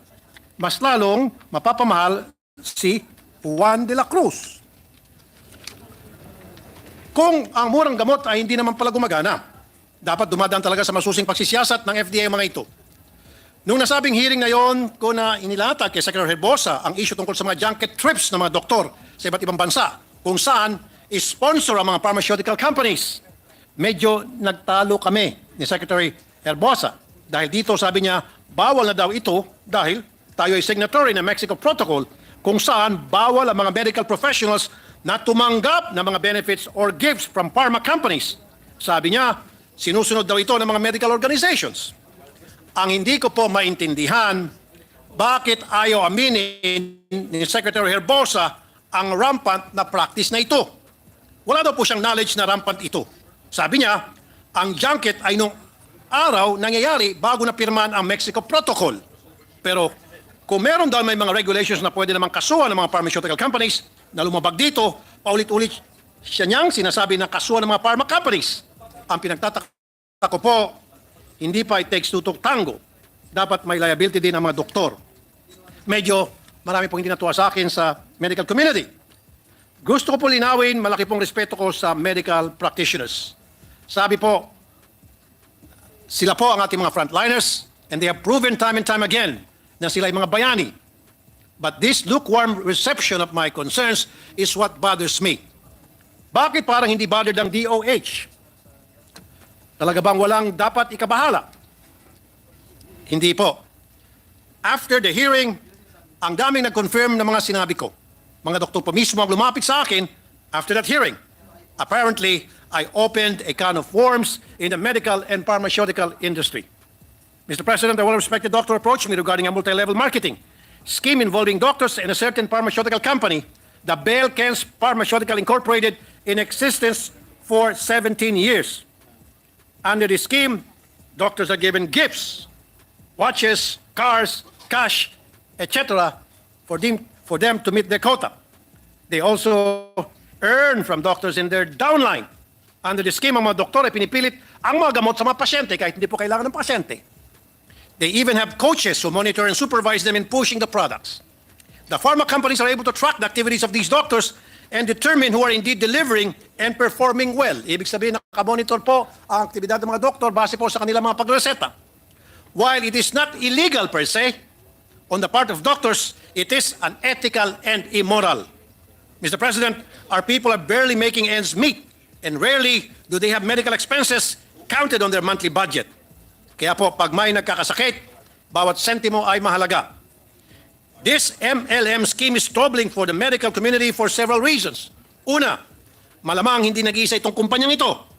Ang balita ko, dahil dito lang sa Manila, sila nagko-concentrate, ngayon lumawak na sa probinsya. Dati sa mga cardio department lang, cardio department. Ngayon, mas maraming department na ang gumagaya. Pangalawa, kawawa naman ang mga may sakit dahil siya ay napipilitang bumili ng mga gamot na hindi naman pala nila kailangan. Sayang ng pera nila dito, baka lumala pa ang kanilang sakit. Pangatlo, this puts the medical field in a bad light. Patients are going to second-guess the prescription of their doctors. Sa medical field, there is premium on trust because it is a specialized field na hindi naman naintindihan ng pangkaraniwang tao. So kung wala kang tiwala sa doktor, bakit di ka nalang pumunta sa doktor? O i-google na lang ng mga tao ang sakit nila, and that is very dangerous. We have to review the Generics Act of 1988 and the Universally Accessible, Cheaper and Quality Medicines Act of 2008. Kasi nga po, si Secretary Herbosa mismo nagsabi na may mga gamot na hindi clinically effective. Sinabi po yan mismo ni Secretary Herbosa, galing mismo yan sa kanyang bibig, na meron daw po mga branded na gamot, na meron daw po mga generics na gamot na hindi raw po effective. Kaya hindi raw niya po yan piniprescribe nung siya po ay nagpa-practice pa bilang isang doktor. Not all medicines are created equal. Some have varying bioefficacy and bioequivalence. Kung ganun pala, bakit hindi ito in-address ng FDA? Why do we approve generic medicines and tell people that it is the same as branded ones kung hindi naman pala ito epektibo? I still believe in generic medicines, pero dapat it should really be equivalent to branded ones insofar it is clinically effective. The FDA is to be at the forefront of this concern. What tests are they doing to check on the potency of these medicines? Paano nakapasok sa merkado itong mga ineffective na gamot? Malawak ang sakop ng mga scheme na ito sa pharma industry. Kasamang FDA, mga opisyal ng ospital na in charge sa procurement, mga doktor na nagbibigay ng prescription, at pati sa mga drugstores na minsan, sinasabi ay wala ng stocks na mga generic medicine para lamang mabenta ang branded. Or, sinasabing wala ng available ng mga branded medicines para mabenta lang ang mga generics medicines. nagkasanga-sanga na po ang problema. Ang tawag po dito ay switching, na kuminsan ay kasabot din daw po, unfortunately, ay mga tao na nagbabantay sa butika. Isa pang lumapit sa akin after the hearing sa committee ay ang sumbong ng isang doktor sa Bulacan. Ang concern niya naman ay practice ng isang doktor na nagkakandak ng multiple pterygium surgeries in a day. Minsan, 38 surgeries sa isang araw. At ang requirement niya sa mga tao ay basta may PhilHealth ID. Libre ng surgery mo. Siya ay nakakapag-claim ng 30,000 surgery per eye. He recruits patients from different towns and barangays. It has been 2 years since the doctor reported this sa PhilHealth pero wala pong nangyayari.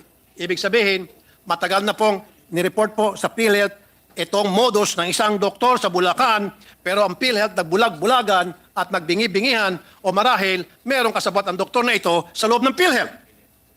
Marami pa rin po siya narinig na ganito mga fraudulent procedures. Ang PhilHealth pilit na pinagkakasya ang nakolekta upang mutugunan ang mga pangangailangan ng taong bayan ay iniisahan pa ng mga doktor ng ganito. It's about time na may magbantay sa mga ginagawa ng doktor.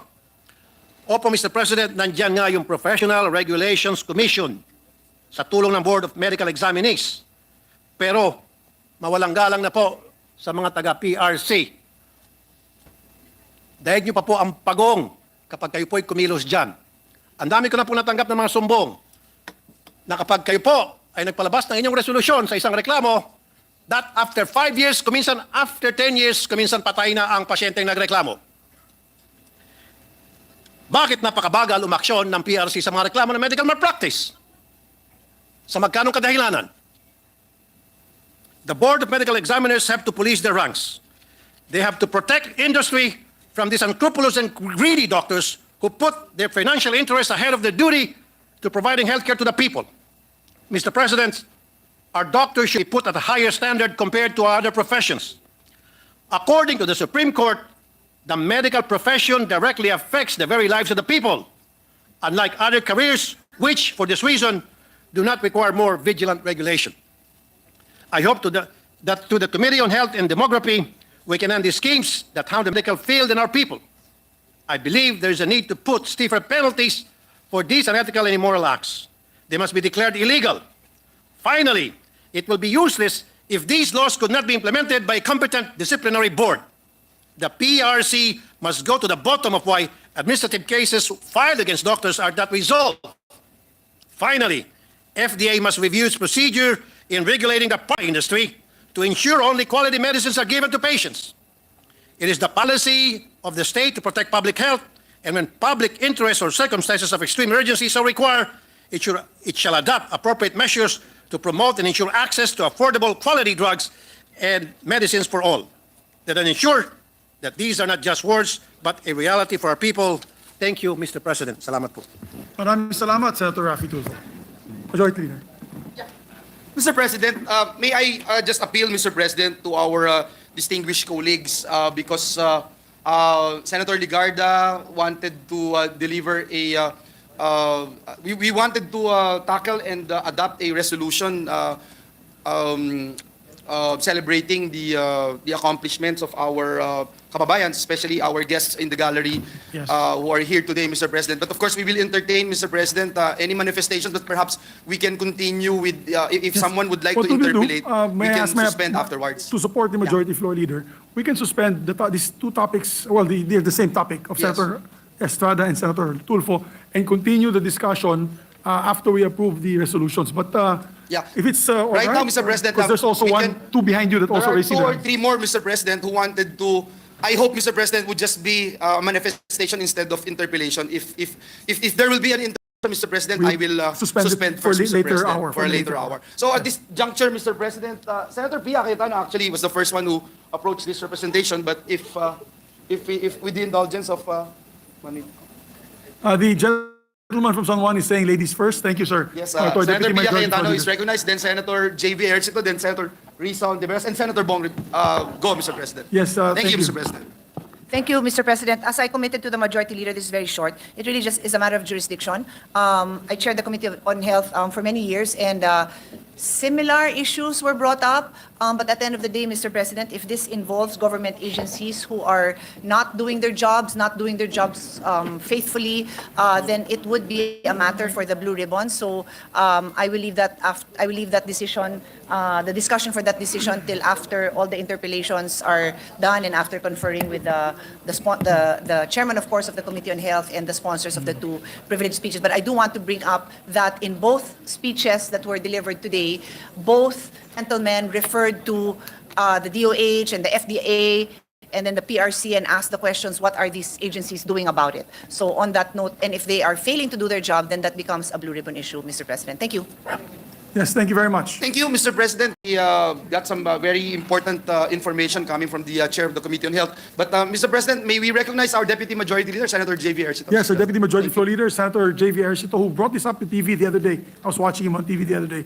Was recognized. Thank you, Mr. President, my dear colleagues. For the record, we have earlier sought an inquiry on the same issues raised by Senators Estrada and Senator Tulfo. We have filed proposed Senate Resolution number 1011, which will be discussed in tomorrow's hearing under the Committee on Health. Our objective is that since doctors mismo, Mr. President, ang unang naglabas sa media ng mga alleged collusions between doctors and pharma, we just want to know if it's within the ethical bounds by itong mga nireklamo ng kapadoktor nila.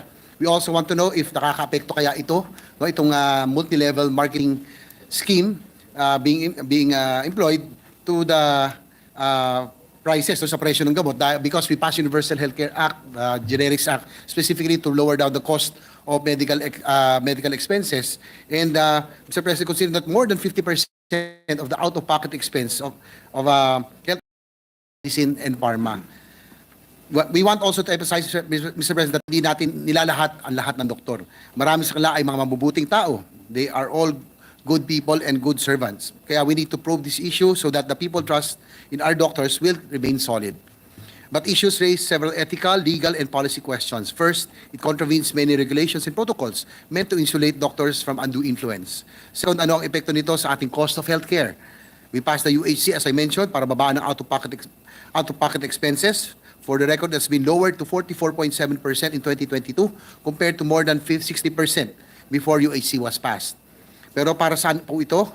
If a few individuals will just prescribe pricier drugs and unnecessary supplements.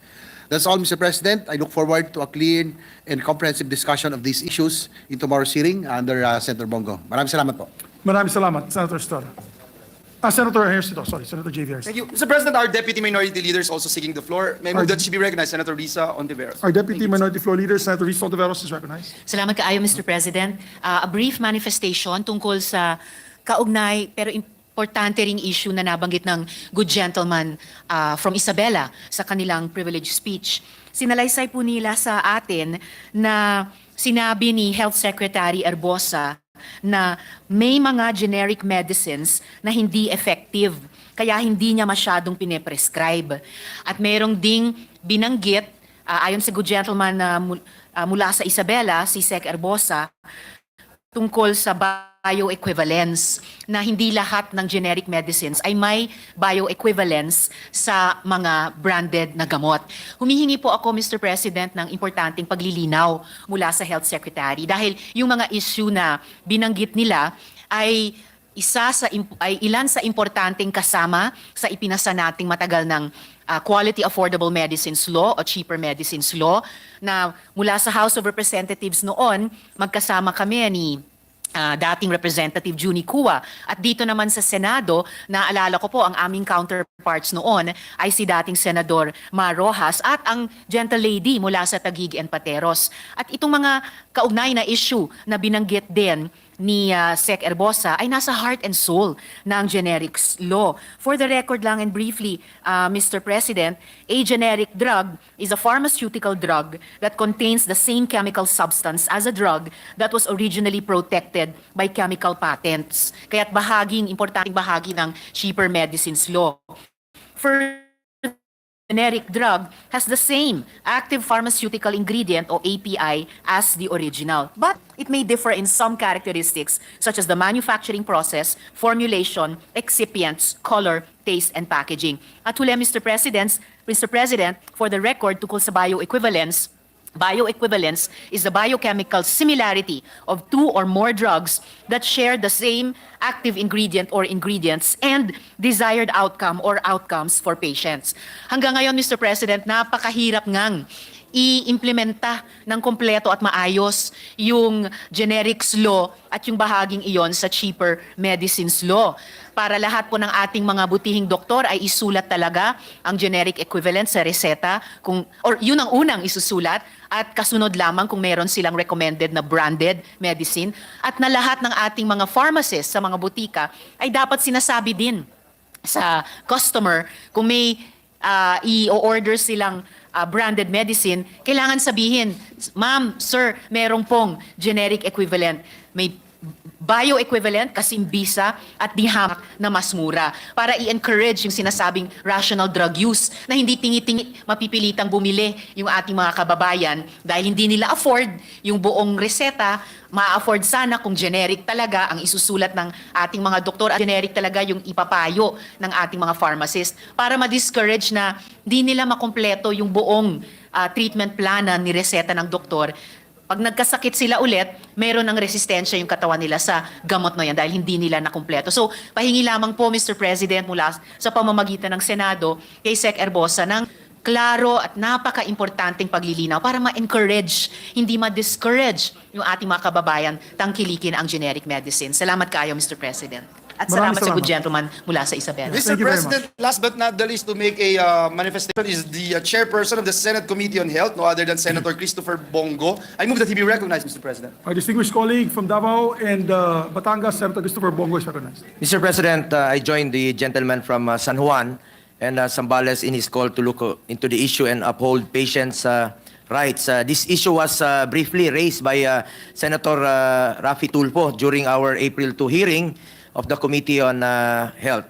As chairperson of the Committee on Health and Demography, I would like to inform the body that the committee will conduct a hearing tomorrow at 10 a.m. on the alleged multi-level marketing scheme involving a pharmaceutical company and some doctors allegedly owning some shares in the company, prescribing and aggressively encouraging patients to buy prescription medicines distributed by said company. We are conducting this investigation because it is the state's mandate to ensure the integrity of our entire public health system and to assure our people that those given the privilege to exercise their medical profession remain faithful and true to our laws. And our objective is to uphold ethical standards in the medical profession and protect the rights of patients to appropriate medical care, information, and informed consent. Kalusugan po ang nakataya dito. Ay buhay ng bawat Pilipino. Mr. President, gusto ko lang pong linawin. Hindi ko po kamag-anak yan. At lalong hindi ko kaano-ano ang go na nananamantala sa ating mga kababayan. Hindi naman po masamang magnegosyo. Pero ito mukhang networking na po ito at pyramiding na po. Pag pumasok na yung negosyo sa kalusugan, ay hindi na po tama yan. At nabalitaan ko nga, namimigay ng BMW. Kawawa naman yung mga doktor na naka-BMW at walang kinalaman. Alam nyo, most of our doctors are very professional at may kaya po itong mga doktor na to. Pinaghirapan nila yung profession nila. Kayang-kaya nila bumili ng BMW at Mercedes-Benz. At ako po most of our doctors are trust at pinagkakatiwala. Kaya nga po, ipinagkatiwala natin sa kanila ang ating kalusugan. As chairman po ng Senate Committee on Health, pinapriority ko po ang mga mahirap, lalong yung pasyenteng walang pambili ng gamot. Kung ganito ang ginagawang sistema, pinagsasamantalahan na po ang mga pasyente. Nawawalan po ng choice ang pasyente kundi sundin yung reseta kahit mahal na po ang gamot. Nagiging negosyo na po ang paggamot, hindi na po interes ng pangkalusugan. Pinagkakakitaan na, sa huli, ang talo dito yung mga pasyente, lalong-lalo na po yung mga mahirap. Ulitin ko, unahin po natin ang pasyente, hindi po ang pharmaceutical companies. Noong panahon ni dating Pangulong Rodrigo Duterte, nag-issue siya ng executive order imposing a maximum drug retail price para babaan po ang presyo ng mga pangunahing gamot. Having said that, Mr. President, I just want to point out that most doctors are known to be very professional. Kaya nananatili, malaki po ang aking tiwala sa ating mga doktor at mataas ang respeto ko sa medical profession. Napaka-sensitive na trabaho po ang kanilang ginagawa at napaka-importante po ang integridad sa kanilang profession. Concerned tayo dahil ayaw nating dumating ang panahon na mawala ng tiwala ang publiko sa mga reseta ng mga doctors natin. Sa mga payo ng mga doctors natin dahil lang umano sa iilan lang pong mga tiwaling individual. Alam naman natin ang dakilang sakripisyo ng ating mga medical doctors at hindi natin matatawaran kung yung kanilang sakripisyo sa panahon ng pandemya. Hindi po natin mararating ito kung hindi po dahil sa kanila. Marami sa kanila nagbuwis po ng buhay at nagkasakit sa panahon ng COVID. Ayaw nating umabot na sa punto na pagdududahan ng mga kababayan natin, lalo na yung mga kapos sa buhay, ang nireseta sa kanila ng doktor nila kasi sasabihin na may komisyon dyan sa mga doktor at dahil nagdududa na nga, ayaw na nilang bumili ng gamot. Mas lalong lalala ang sakit, mas lalong lalaki po ang gastusin ng ating mga pasyente. We will conduct the hearing tomorrow to get to the bottom of this issue at nag-issue rin po ang DOH ng Department Circular 2024-041 calling all concerned to uphold ethical standards. Kung sino man po nag-issue nitong ethical memo about ethical standards, dapat kayo mismo ay maging good example. Siguraduhin nyo lang po kung sino yung nag-issue ng mga memo na ito na kayo rin po ay sumusunod sa ethical standards. Sigurado kayong hindi rin kayo tumatanggap ng mga mamahaling sasakyan. At importante, lumabas po ang katotohanan, mapanagot po kung sino may kasalanan at patuloy na isusulong natin ang interes at kapakanan ng mga kababayan natin. Lalong-lalo na po yung mga mahirap nating kababayan na nagkakandahirap pa po maghanap ng pambili ng kanilang gamot. Ang hirap pong maging mahirap, dapat po itulungan sila, hindi pagsamantalahan. Maraming salamat, Mr. President. Maraming salamat, Senator Go. Senator Cayetano. Mr. President, I have no doubt that Senator Go will be very fair, unbiased, and judicious if its committee will hear. But may I ask, tatlo kasi dun sa kumpanya, Go, kamag-anak ba ni Senator Go yung mga Go dun? Hindi daw. He answered it Hindi. earlier. So how about the Cayetano? May I know if Senator Pia is related to that Jaime ba? Jaime. No, you know, it might be funny but I just want to put it on record kasi baka mag-hearing tayo. And now people believe things that are more incredible. So ayoko lang na mag-hearing tapos sabihin, panay ka mag-anak ni Bongo yan, panay ka mag-anak ni Pia Cayetano. Related din ako kay Senator Pia Cayetano. Sa akin lang, Mr. President, I think His Honor should answer his own question because mas kilala niya lahat ng mga Cayetano. Masipag ho yan maghanap ng lahat ng aming kamag-anak sa Norte, sa Bulacan, sa Pampanga. So to kung my hindi knowledge, niya kilala, lalong hindi ko po kilala. Correct me if I'm wrong dahil ate ka eh. So, but ang alam ko, hindi tayo related, di ba? So, but my last question is, Senator Go, if you're going to hear it tomorrow, we have kasi a 3-day notice. So, baka hindi mag-attend yung mga board of directors niyan tomorrow. So, I leave it up to you. I just wanted to input that just to make sure na we are sure not only of due process, but then we really get the answers because I think it's really a big issue and problem. But in advance, congratulations for taking this up and I hope we get to the bottom of it. Actually, last week, nabasa ko po yung statement ni Senator JV and then we issued a invitation, no? So may invitation po sa lahat, no? Sa lahat ng involved. So nasagot ko po kanina, since wala rito si Senator Alan Cayetano, for the record, nasagot ko kanina, hindi ko po kamag-anak yan at wala po akong kamag-anak na Go na nananamantala sa ating mga kababayan. At gaya ng sinabi ko, marami pong Go dyan sa lahat ng kanto. Yung traffic light, yung green, Go yan. So lahat yan Go. Anyway, salamat po, Mr. President. Thank you. Yes, Mr. President, and even ghost programs are not related to Senator Go. Mr. President, to our colleagues, Mr. President, we have been talking on the sides, Mr. President, the entire time. And of course, we will proceed with the hearings that will be conducted by the Senate Committee on Health. But for this particular matter, Mr. President, with regard to the speech of the gentleman from San Juan, Senator Estrada, and Senator Tulfo, the gentleman from Isabela and Davao, we would like to assure our colleagues that we will talk about it extensively in our caucus. So for the meantime, may I just move that we refer this to the Committee on Rules, Mr. President, not just the privileged speeches, but including the manifestations thereon, Mr. President. I so move, Mr. President. There being no objection, motion is approved. Mr. President, this juncture, move that we consider proposed Senate Resolution number 958. This is the resolution commending the 26 awardees of the 16th Ani ng Dangal Awards. I so move, Mr. President. There being no objection to the motion is approved. May we ask the Secretary Secretary to read the title? Title of the motion. Resolution congratulating and commending the 26 awardees of the 16th Ani ng Dangal Awards. There being no, maybe to hasten the proceedings, will we recognize the sponsor or we just adopt it immediately? Mr. President, Mr. President, I move that we recognize our Senate President Pro Tem to deliver her sponsorship speech. Yes, our Senate President Pro Tem is recognized. Senator Legarda. Thank you, Mr. President. Today we gather in this august chamber to recognize the talent and dedication of our 16th Ani ng Dangal awardees. It is my great pleasure and pride to present the Ani ng Dangal awardees who represented the Philippines in the global artistic scene. Since 2009, we have garnered an overwhelming number of artists who have received this prestigious award. 740 artists were recognized since 2009 till 2023. And these awards are not just tokens of appreciation, but symbols of our pagiging marangal, malikhain, and mapagbago as Filipinos, as bannered by the National Commission for Culture and the Arts, the culture agency that is very dear and close to our hearts as we champion cultural initiatives. I must say that the trophies designed by our national artists is really a great privilege and concrete evidence of the perseverance of our awardees. That said, the trophy itself embodies Filipino creativity, inspired by the sari manok of Maranaos as a symbol of good fortune, prosperity, and a significant character in their arts. The stalk of rice represents the harvest of arts. The 7 colorful grains of rice symbolize the 7 arts: architecture, cinema, dance, drama, literature, music, visual arts.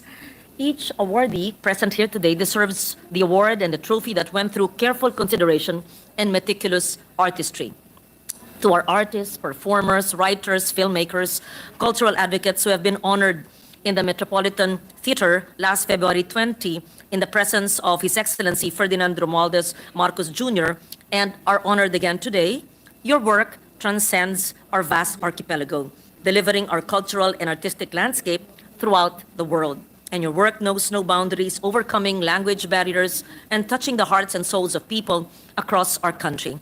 May you soar up high with the support of the Senate, the National Commission for Culture and the Arts, and the whole government. May the wind and the sari manok be with you in your continued artistic endeavors. We salute you for your dedication to excel, empower, and embrace your social responsibility and commitment to use your artistry for the prosperity of our nations. Congratulations to our Ani ng Dangal awardees. Mabuhay.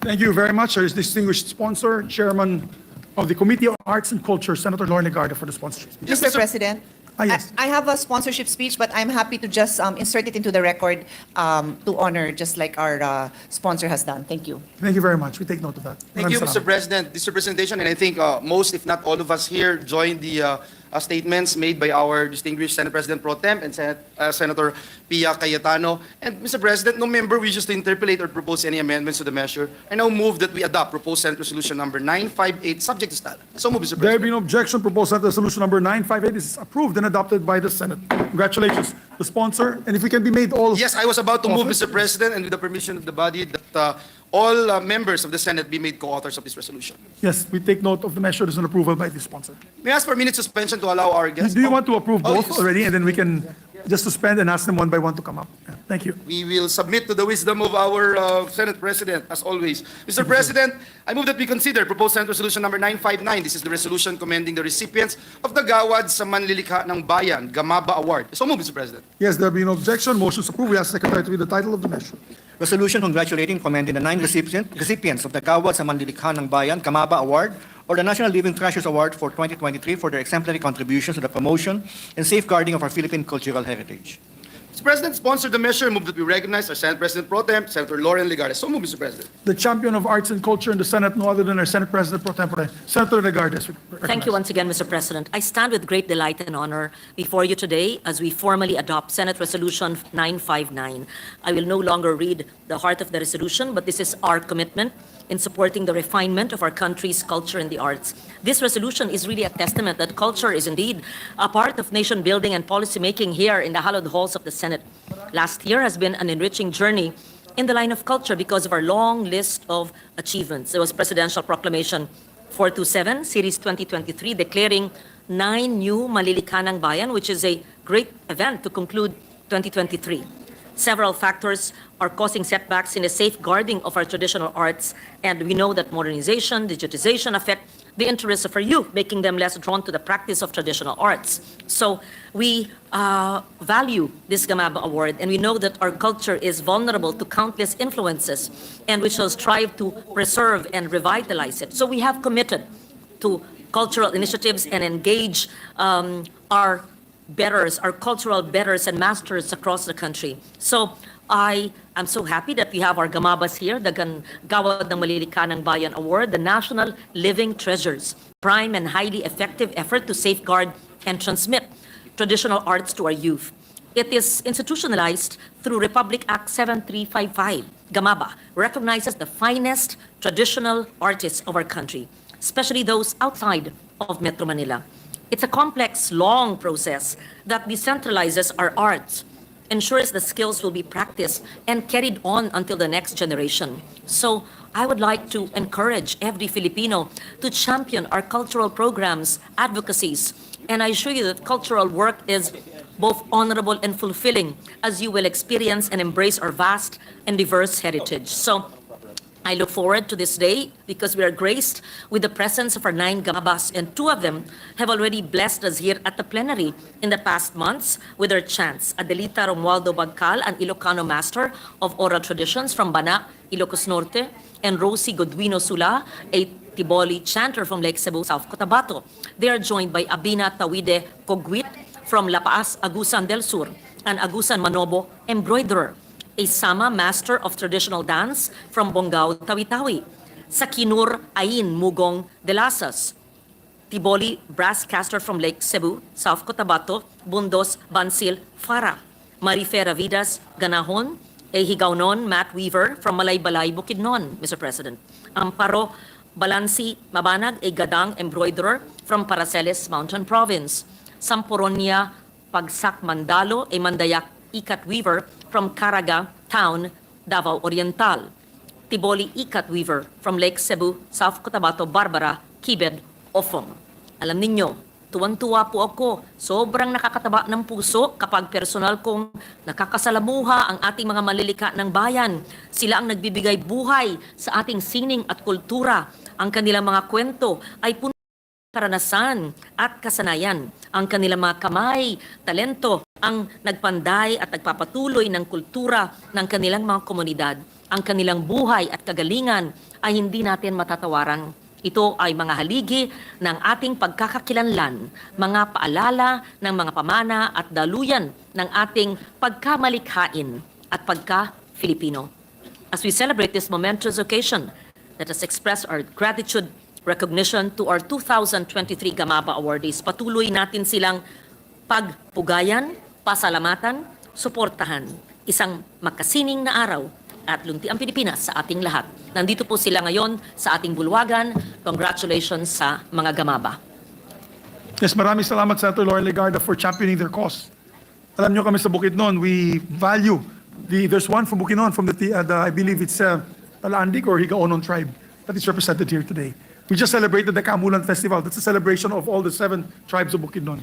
So thank you for championing their cause. Mr. President, Senator Pia Cayetano would like to co-sponsor the measure. Yes, Yes. Mr. Senator Cayetano is President. recognized. I have a speech and I'll just insert it into the record in the interest of time to honor the Gamaba awardees. Thank you. Maraming salamat. Thank you Senator very Cayetano. much. Mr. President, no member wishes to interpolate or propose any amendments to the measure. I move that we adopt Senate Resolution number 959, subject to status. So move, Mr. President. There be no objection to the motion.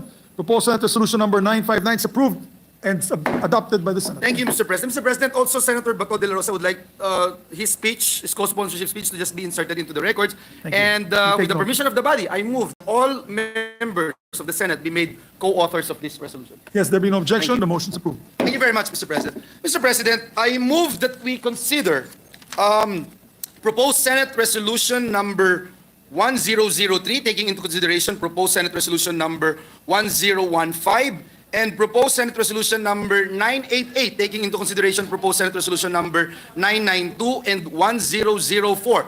This is the resolution commending University of the Philippines College of Law for their victory at Stetson International Environmental Moot Court Competition, and commending the UP again, Mr. President, the College of Law Jesup team. I so move, Mr. President. Yes, there be no objection. Motion to approve. We ask the Secretary to read the title of the two measures. Resolution number 988, resolution congratulating and commending the University of the Philippines UP College of Law Jesup team for their victory at the 2024 Philip C. Jesup International Law Moot Court Competition. Resolution number 1003, commending and congratulating the University of the Philippines College of Law for their victory in the 28th Annual Stetson International Environmental Moot Court Competition. Again, Mr. President, this is with the consent of the body. So I move that we recognize our distinguished colleague from the great province of Aurora, Senator Sani Angara, to sponsor the measures. The birthplace of surfing, do not forget, Yes. Aurora. Senator Angara is recognized. Thank you, Mr. President. Belated happy birthday to you. Thank you very much. We are honoring some best oralists. Never mind. But I'd also like to greet Senator Cayetano and Senator Gatchalian.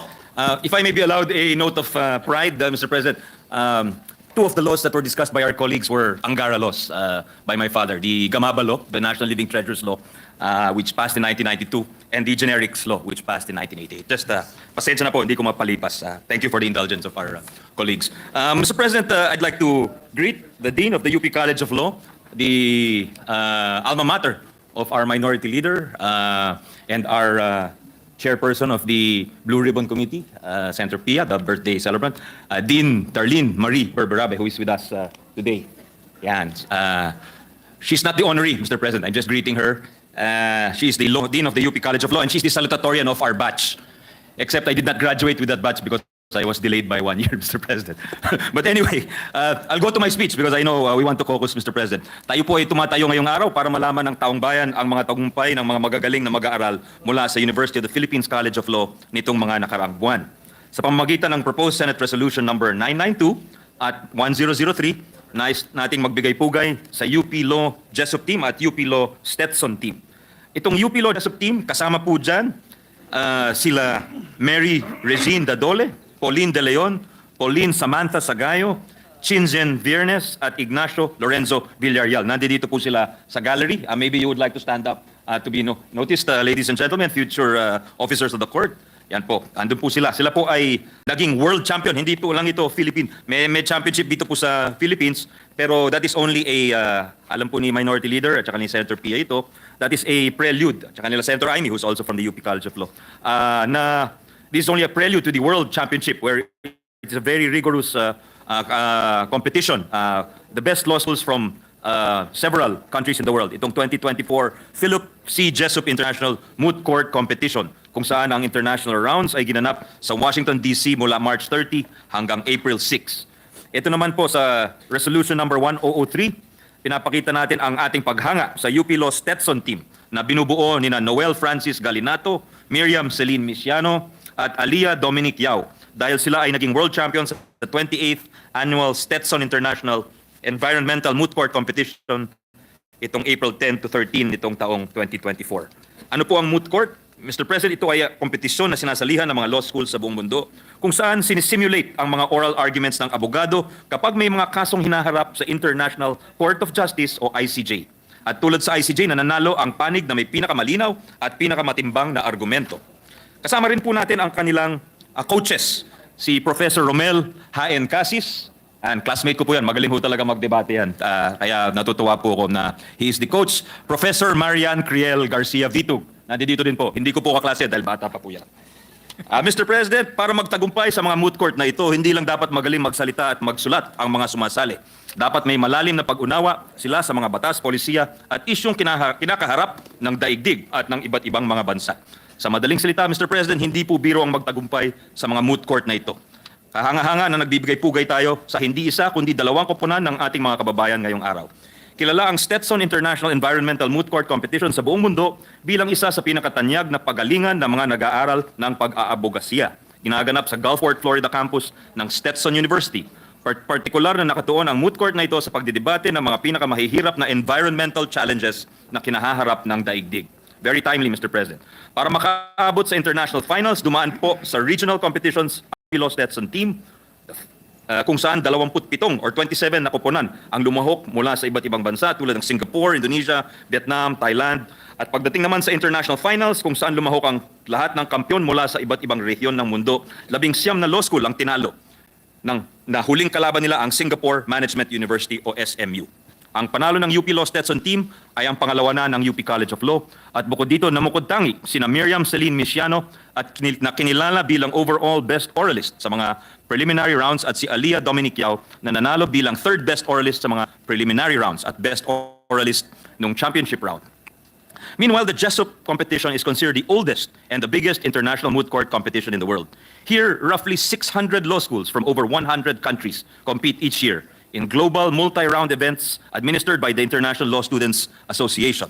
The competition started in 1960 but went international starting from 1968. And teams from the Philippines have since then. And the recent win of the UP Law Jessup team marks only the third time the Philippines has clinched the championship. UP Law first won in 1995 and Ateneo de Manila University also won in the 2000s. The general format follows that of a simulated dispute raised to the ICJ between two nations concerning matters related to public international law.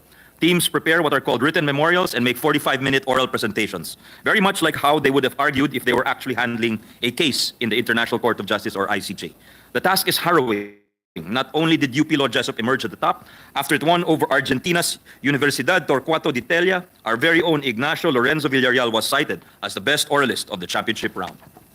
It is important, Mr. President, that we highlight today that both winning teams would not have succeeded were it not for their coaches and faculty advisors, Senior Lecturer Marian Vitug and Associate Professor Romel Casis, and of course, Dean Darlene Marie Berberabe.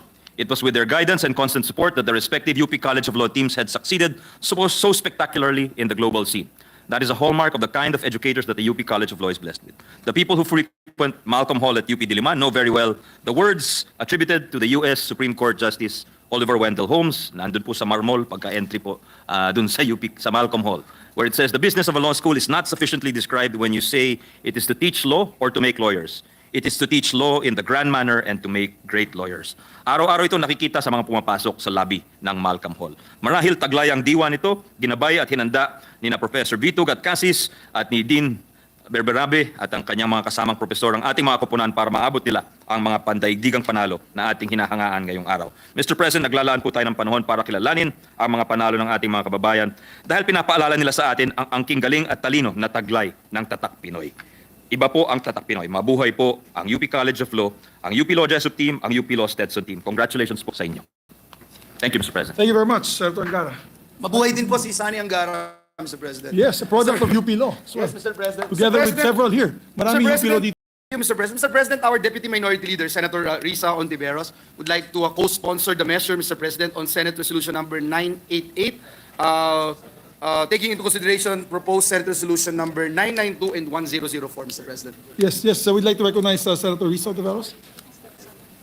Not yet ready or suspend first? Senator Pia Cayetano. Mr. President, yes. We can recognize Senator Pia Cayetano first. Senator Pia Cayetano, Mr. President. Also a product of UP Law. Mine is just a manifestation, Mr. President. Yes. In the interest of time, I will insert into the record my co-sponsorship speech. But my manifestation is also directed to Senator Angara and his team. They failed to, we are all proud of the accomplishments of the UP College of Law students and of course their professors and mentors. But Senator Angara, I'm referring to you. So Senator Tolentino, please do not talk to Senator Angara. So Senator Angara, you're being requested to listen to the manifestation of Senator Cayetano.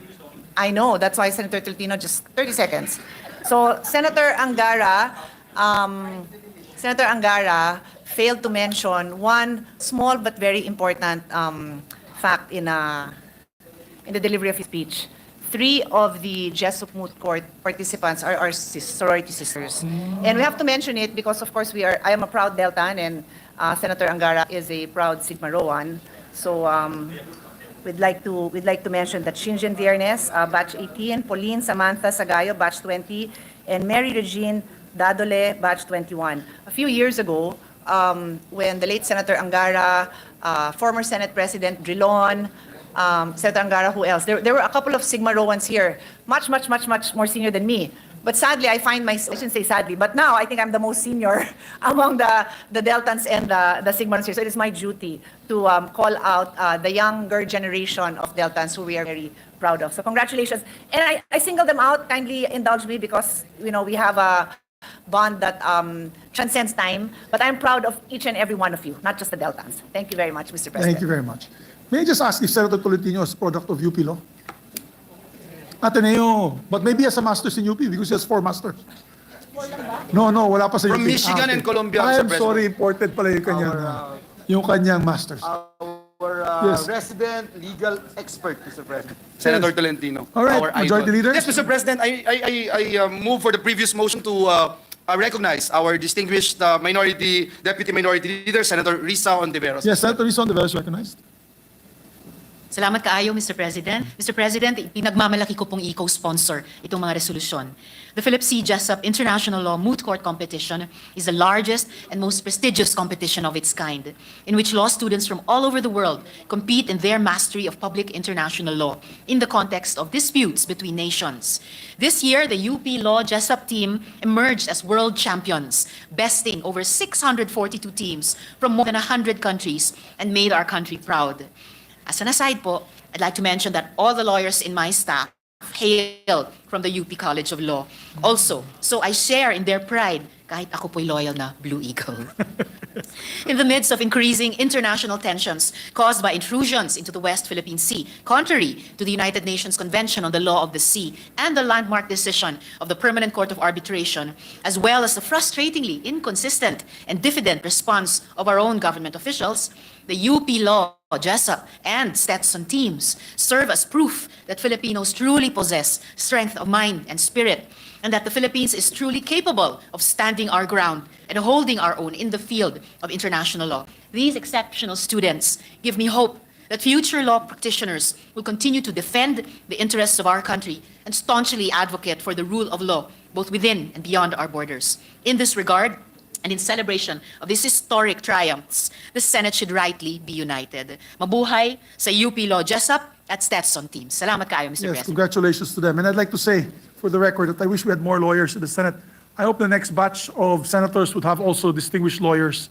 Third paragraph, special meetings may be called by the chairman of a committee by 1/3 of its members, but notice, including the agenda, place, and time of the meeting shall be given 3 days in advance to every member of the committee. So, Mr. President, I think it is clear, and unfortunately, I am not aware, Mr. President, this representation is not aware of who were invited in today's hearing, and rest assured, Mr. President, that we still abide and submit to the rules of the Senate, and as far as this representation is concerned, I don't think we violated any of our rules, Mr. President. But it's also important that the gentleman from San Juan is raising this particular issue so that everything will be clear and under our rules, Mr. President. Mr. So we thank President? him, Mr. President. Mr. President, Yes, Senator Bongo is recognized.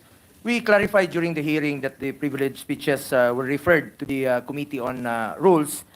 We conducted the hearings, is a motu proprio inquiry on the rights of the patients on the issue, no, naging hot issue na po ito. And last week po, nag-file po ng resolution si Senator JB, and Senator JB, the Office of Senator JB Ejercito requested the COMSEC to invite the involved personalities. We issued the notice on April 24. We just mentioned that resolutions were filed on this. Na-mention na po kanina, but not on the basis of the privileged speeches po. Na-mention na po namin kanina during the hearing, Mr. President. Yes, thank you. Although our Minority Floor Leader is recognized. Thank you, Mr. President. Thank you to Senator Estrada for bringing this matter up. I was not able to monitor this morning's hearing. Pero kung ganyan po nangyari, this was brought to the floor yesterday. Yesterday lang po, ano? And then, ang pagkakalam ko kasi, Mr. President, that's why it's the premier committee in the Senate. Ang meron lang motu proprio power would be the Senate Blue Ribbon Committee, Mr. President.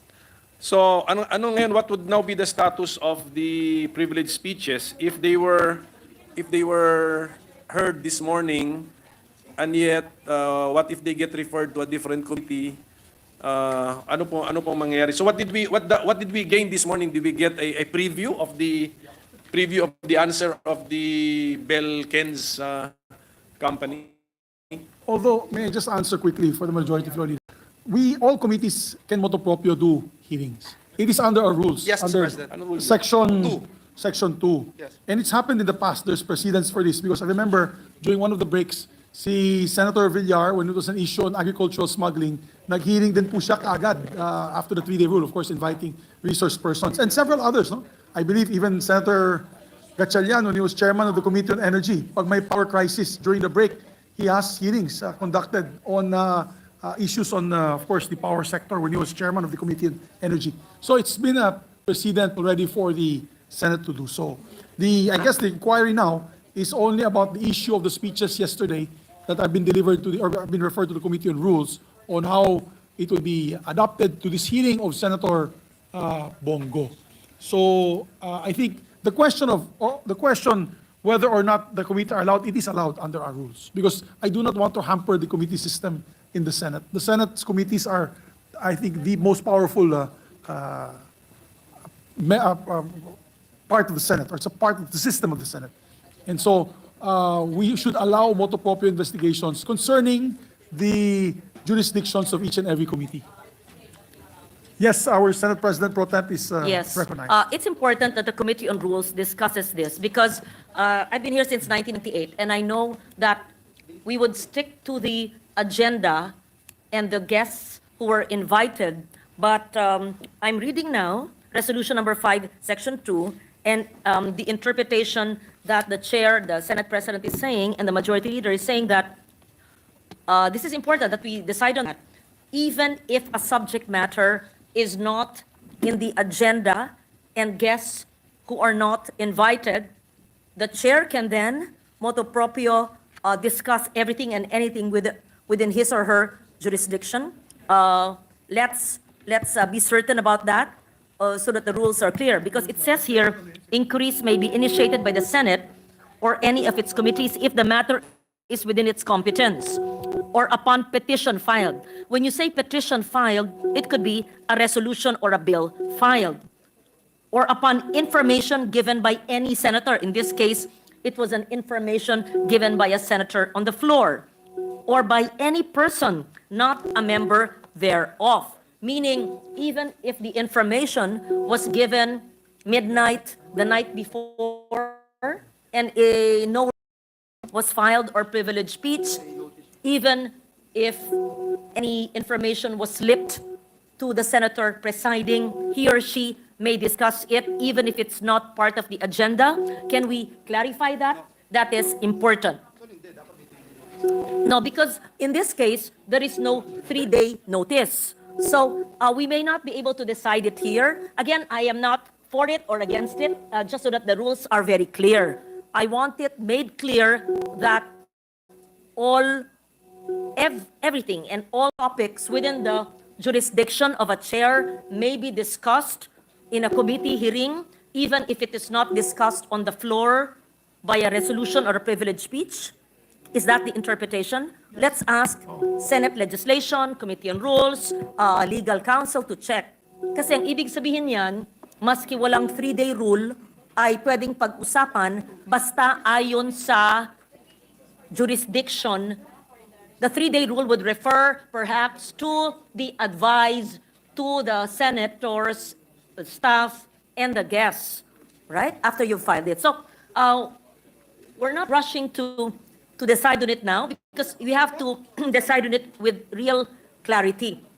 Anything, if we interpret anything, can be slipped to a senator, even if it's not part of the agenda, as long as it's within the jurisdiction of the committee, and he or she may add it to the agenda. Is that the decision of the Majority Leader, or you would rather err on the side of caution and have it studied by the Rules Committee so that we're clear? I'd rather go on the side of caution, Mr. President, but at the same time, may I just put into the records, Mr. President, and emphasize the Rule 11, Section 22 of our Senate rules, that the 3-day rule being mentioned here is not for the guests, Mr. President. It is for the members of the Senate.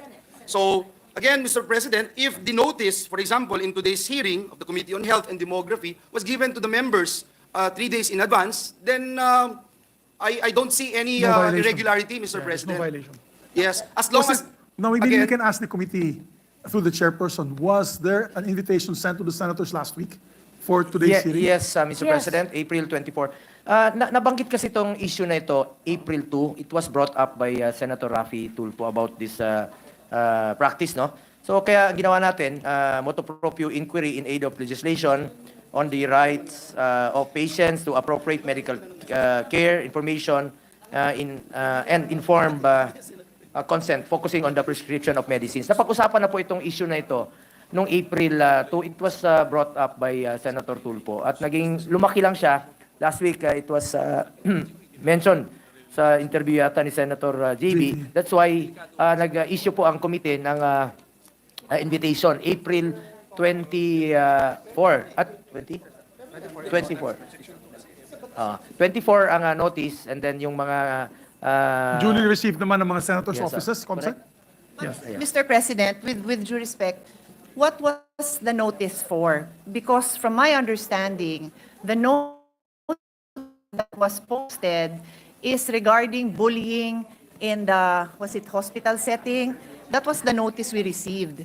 So it is very possible that a senator who is not inclined to attend a hearing on bullying would not attend, not knowing that there's going to be another topic taken up. I think that is the important point that we should be discussing, Mr. President. What is the point of a notice if matters beyond the notice are going to be taken up intentionally? Of course, kung nabanggit, and then the chairman, you know, on the side is, oh, pakituloy lang yung issue na yon. But to intentionally have a hearing on a subject matter that is not contained in the notice, and we have sometimes 6 hearings simultaneously going on, and we have other obligations, how would we know, Mr. President? How do we properly inform ourselves? Yes. Because that is the purpose of a notice, Mr. President. You're absolutely correct. But to just give the proper information to the body, I have a copy of the Notice of Inquiry Native Legislation of the Health Committee, and it's under sections, under letter C.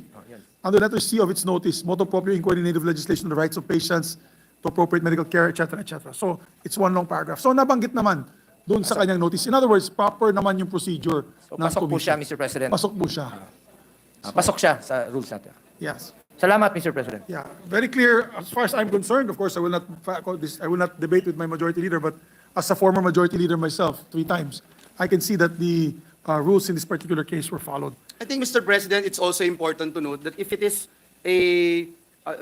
happened during the hearing without being part of the notice given to the members, the 3-day rule, that's a different story, Mr. President. Yes. So, again, the speeches delivered yesterday were not referred yet, but we can Refer them now? dispense and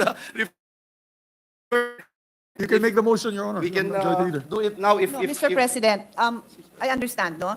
Unfortunately, I agree. I note that the motu proprio, the rights of patients is in the agenda, but the privilege speech, the 2 privilege speeches were not referred. So how would a senator know that that specific topic, and as mentioned by one of the sponsors, the complete set of officers were there? How would the senator know that that whole agenda would be covered today? Kung nadaanan, okay lang. But that whole topic was there. And even the sponsor was shocked that they were complete. It's a good thing he had decided to attend because yung buong scope ng kanyang topic nando doon. And then last point I'd like to raise, Mr. President.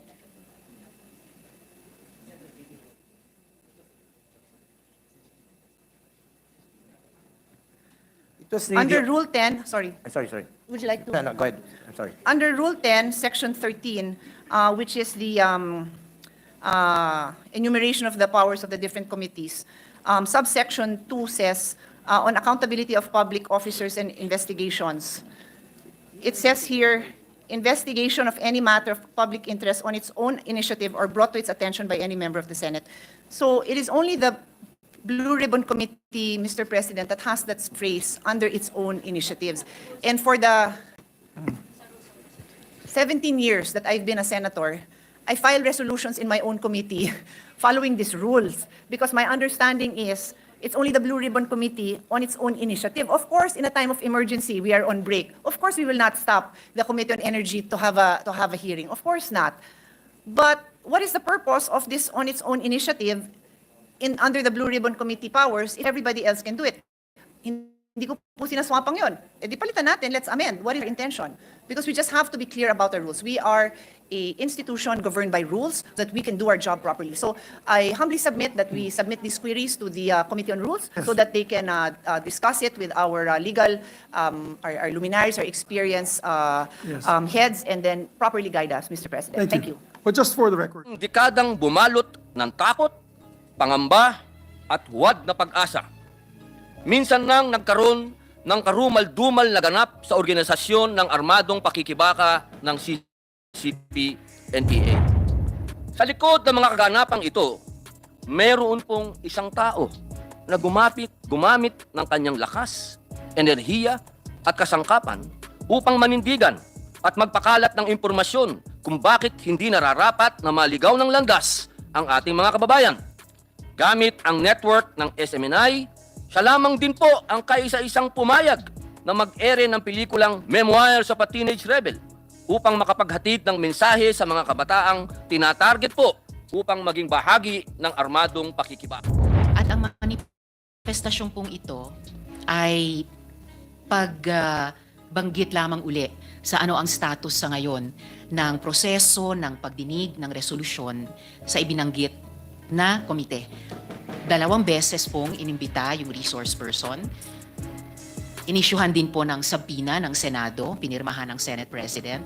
Kanila ring hindi pinaunlakan. Kaya ayon sa rules ng Senado sa pagkondukta ng investigasyon, 1 second, Mr. President. Karoon din po tayo ng pagkakataong makapagpatrolya sa karagatang sakop ng Isla ng Pag-asa. Kasama ang ating mga kababayang mangingisda, nakipagsapalaran po tayo sa dagat kanluran kung saan nakita mismo ng aking mga mata ang hirap ng kalagayan ng ating mga kababayang mangingisda. Ngunit buong network ang tinamaan, buong network ang pinashutdown. Dahil sa desisyong ito, madamay pa ang iba pang mahahalagang programa at content na ume-ere po sa network. Kabilang na po ang mga nilalamang pangrelihiyon o religious content. Malinaw naman pong pagsasagasa ito sa ating freedom of religion and freedom of speech. Ginoong Tagapangulo, sa puntong ito ay isa lamang po ang ating kahilingan para kay Pastor Apollo Kibuloy. Iyon ay mabigyan lamang natin, hindi po ng kapalit, kundi ng karampatang pagtrato ang naging serbisyo naman po ni Pastor sa ating bayan. Dagdag pa po nito, binibigyan pansin din natin ang mga banta sa personal na kaligtasan ni Pastor. Kahit naman po sino na nakararanas ng banta sa kanyang buhay, ay pipiliin ang pag-iingat sa paglabas sa pagpublikong lugar. Kailinsabay pa po rito ang anunsyo ng Estados Unidos sa paghahain ng sakdal laban sa kanya. Natural lamang po na ingatan ng isang tao ang kanyang sarili kung nakakadama siya ng pag-atake mula sa iba't ibang puwersa at panig. Bilang paglilinaw, hindi po niya tinatalikuran ang obligasyong sagutin ang mga paratang sa kanya. Ang nais po niya ay sagutin ito sa tamang espasyo kung saan matatamo niya ang isang patas na pagdinig at paggalang sa kanyang karapatan sa due process.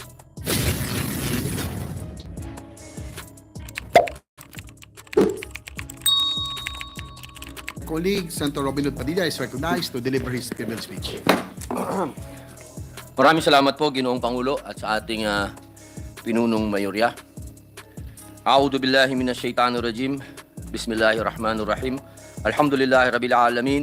Bismillahi wassalatu wassalamu ala rasulillahi. Assalamualaikum warahmatullahi wabarakatuh.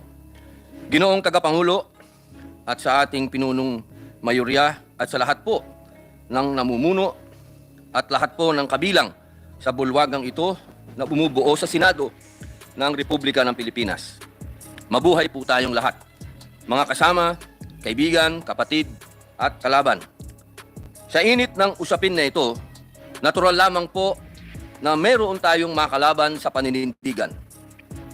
Ang yumayanig ng mga kataga sa oras na ito ay ang contempt, warrant of arrest, objection, pagpipigil, pagharang. Ito po ang mga paksa natin ngayon. Ako po ay isang Muslim, inshallah. Ang relihiyong ko po ay Islam. Ang propeta ko po ay si Muhammad sumakanya nawa ang kapayapaan.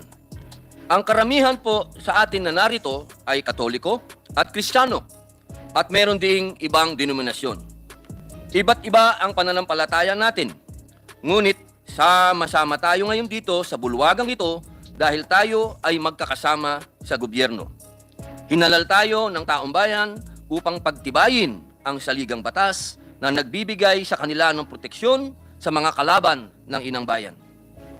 Wala pong kinalaman ang relihiyon o ating pananampalataya sa trabaho natin dito. Ang ating relasyon sa Panginoong may likha ay para lamang sa mga sarili natin.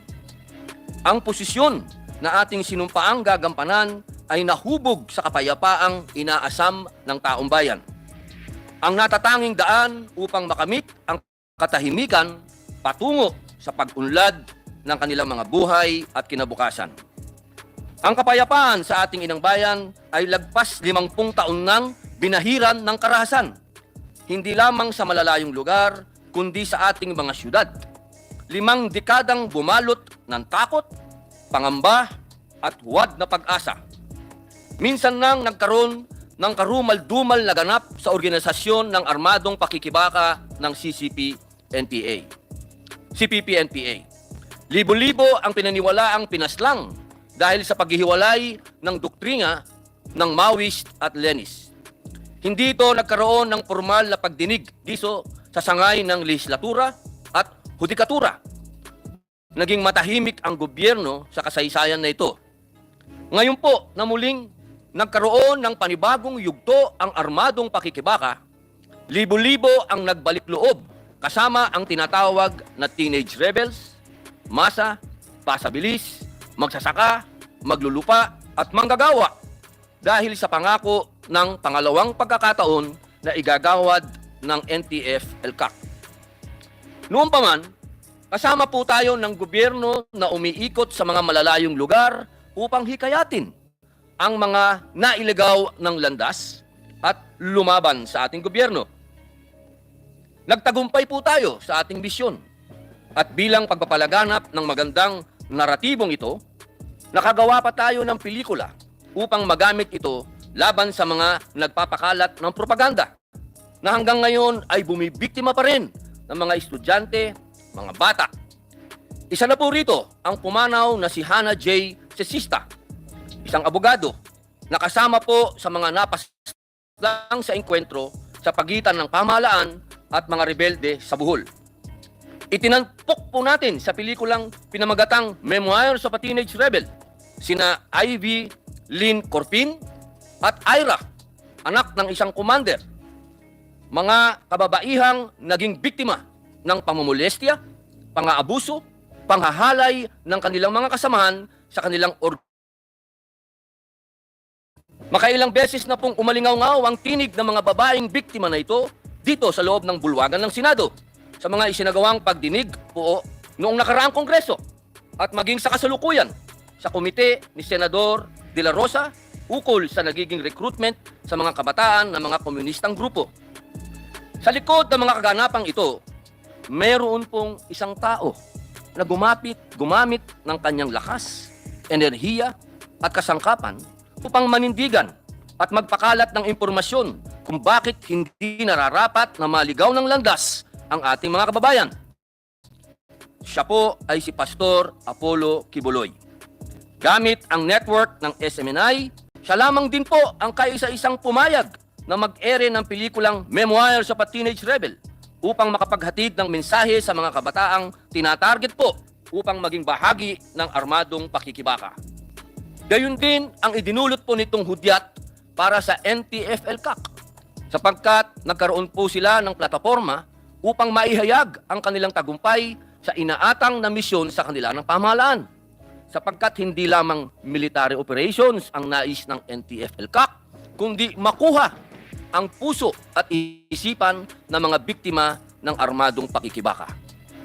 Ayon po sa kanilang datos, sa 89 na aktibong guerrilla fronts noong 2018, sa kasalukuyan po ay mayroon na lamang 11 na kung tawagin ay weekend guerrilla fronts. Ang ibig pong sabihin, hindi na po sumusuporta dito ang mga dati nilang mga ground mass bases. Nobyembre 2020 pa lamang ay binibigyan na ng suporta ng SMNI ang nagbalik loob na magkaroon ng plataforma upang marinig ang kanilang mga tinig sa ating lipunan. Hulyo 2021, sa pamamagitan po ng programang Laban Kasama ang Bayan, libre at voluntaryo po ang pagbibigay ng suporta ng SMNI sa whole of government approach laban sa insurgency na isinusulong ng NTF-ELCAC. At noong Setyembre 2022, nagkaroon po ng formal na kasunduan ang SMNI at ang Philippine Army upang makapag-ere ng mahalagang impormasyon tungkol po sa tagumpay ng ating kasundaluhan at programa laban sa mga komunistang grupo. Nais ko pong bigyan diin, wala pong ni isang network sa ating bansa ang gumawa nito, kundi ang SMNI lamang. Wala pong leader ang gumawa nito, kundi si Pastor Kibuloy lamang. At hindi lamang po yun. Nung panahon na ang lahat ay tahimik sa usapin ng West Philippine Sea, tayo po ay isang linggong naglayag at nanahan sa isla ng Kalayaan upang maghatid ng tulong sa ating mga kababayang naninirahan sa isla. Nagkaroon din po tayo ng pagkakataong makapagpatrolya sa karagatang sakop ng Isla ng Pag-asa. Kasama ang ating mga kababayang mangingisda, nakipagsapalaran po tayo sa dagat kanluran kung saan nakita mismo ng aking mga mata ang hirap ng kalagayan ng ating mga kababayang mangingisda.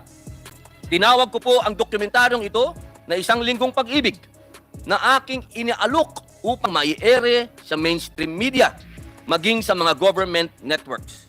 Ngunit muli po, walang tumanggap kundi ang SMNI. Wala pong tumanggap kundi si Pastor Kibuloy, sapagkat siya po ay naniniwala na dapat mabigyan ng pangarangal ang mga mangingisdang Pilipino sa kanilang sakripisyo. Bakit paano nangyari sa isang programa lamang po sabing paglamag sa pamamahayag, ngunit buong network ang tinamaan, buong network ang pinashutdown. Dahil sa desisyong ito, madamay pa ang iba pang mahalagang programa at content na umeere po sa network, kabilang na po ang mga nilalamang pangrelihiyon o religious content. Malinaw naman pong pagsasagasa ito sa ating freedom of religion and freedom of speech. Ginoong Tagapangulo, sa puntong ito ay isa lamang po ang ating kahilingan para kay Pastor Apollo Kibuloy. Iyon ay mabigyan lamang natin, hindi po ng kapalit, kundi ng karampatang pagtrato ang naging serbisyo naman po ni Pastor sa ating bayan. Dagdag pa po nito, binibigyan pansin din natin ang mga banta sa personal na kaligtasan ni Pastor. Kahit naman po sino na nakararanas ng banta sa kanyang buhay, ay pipiliin ang pag-iingat sa paglabas sa pagpublikong lugar. Kaalinsabay pa po rito ang anunsyo ng Estados Unidos sa paghahain ng sakdal laban sa kanya.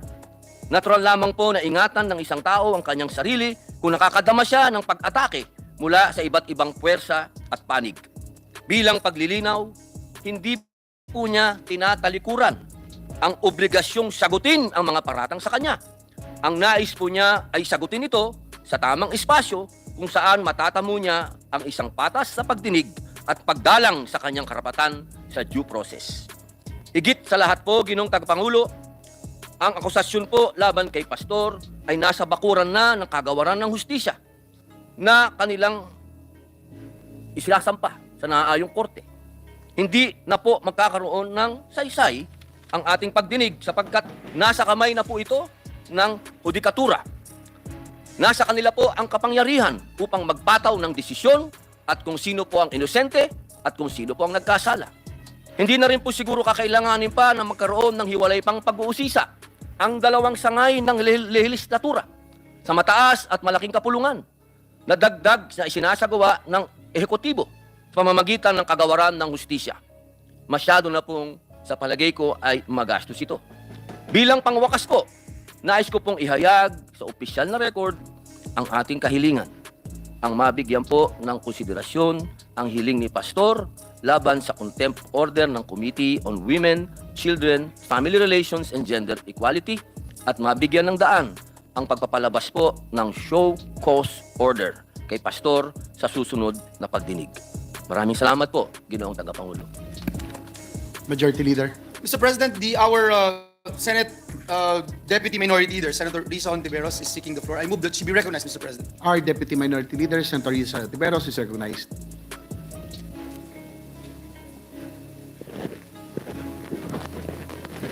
Salamat po, Mr. President. Hindi ko po i-interpellate ang aking kasama dito sa Senado. Nais ko lamang po magbitaw ng ibinanggit. At ang manifestasyong pong ito sa ibinanggit na komite, ang Senate Committee on Women, Children, Family Relations, and Gender Equality. Ang status po doon ay 2 beses pong inimbita yung resource person. Inisyuhan din po ng sabina ng Senado, pinirmahan ng Senate President. Kanila ring hindi pinaunlakan. Kaya ayon sa rules ng Senado sa pagkondukta ng investigasyon, 1 second, Mr. President.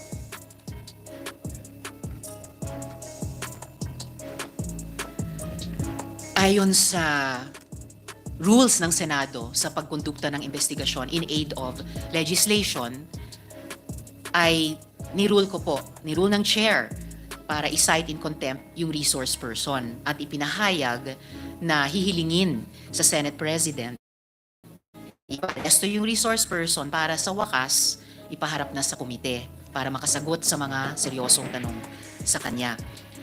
Ang kasama ko po sa komite ay nag-object at dahil doon, ayon din sa rules ng Senado, binigyang daan ng chair na magkaroon ng 7 araw upang makabuo ng majority ng mga miyembro ng komite para mag-object. At ang ika-7 araw pong iyon, Mr. President, ay bukas. Kaya gayon din, alinsunod sa mga rules natin sa Senado, binibigyan daan ng chair na makabuo ng majority. So depende kung ano yung maging resulta bukas ang magiging sunod na mga hakbang ng komite. Pero ngayon pa lamang ay meron na po tayong mamimake of record na may president po sa mga ruling ng Korte Suprema at maging na po sa mga dating idinaos na mga pagdinig ng mga komite, maging ng Senate Blue Ribbon Committee dito sa Senado na nagpatuloy kahit po meron na pong tumatakbong mga kaso sa Korte.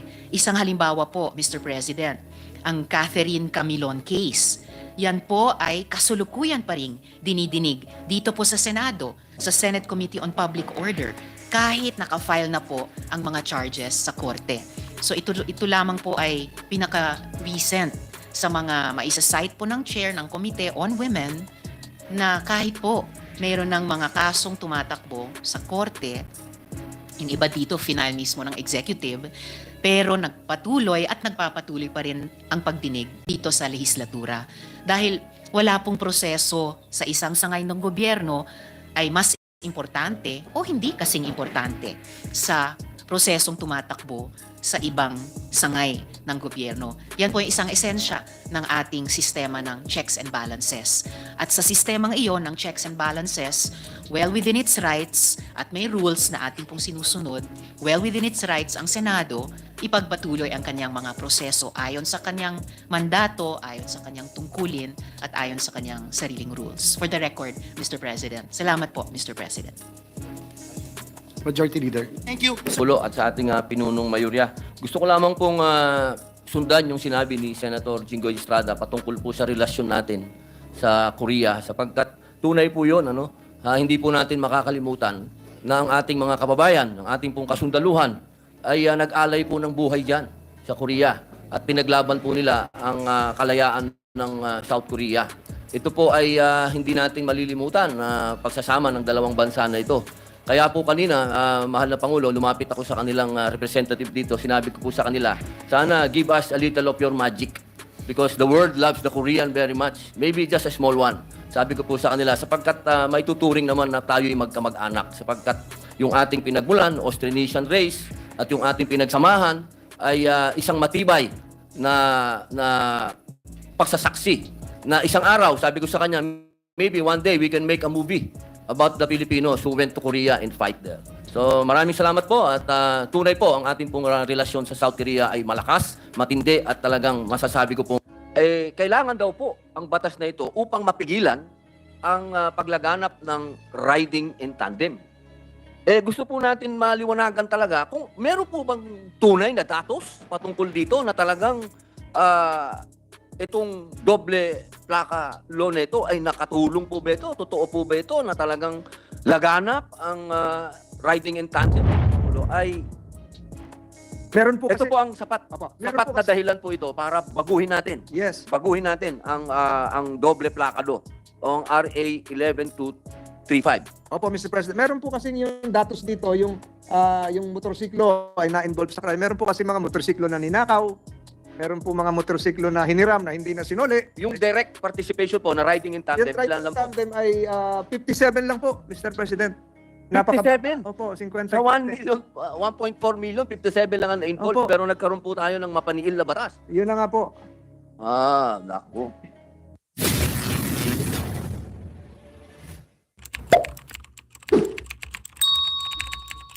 Body, I move to open the period of interpellation and recognize the sponsor, Senator Francis Tolentino, interpellate Senator Robin Hood Padilla. I so move, Mr. President. There being no objection to the motion, the distinguished sponsor, Senator Francis Tolentino, and the interpellator, our distinguished colleague, Senator Robin Hood Padilla, is recognized.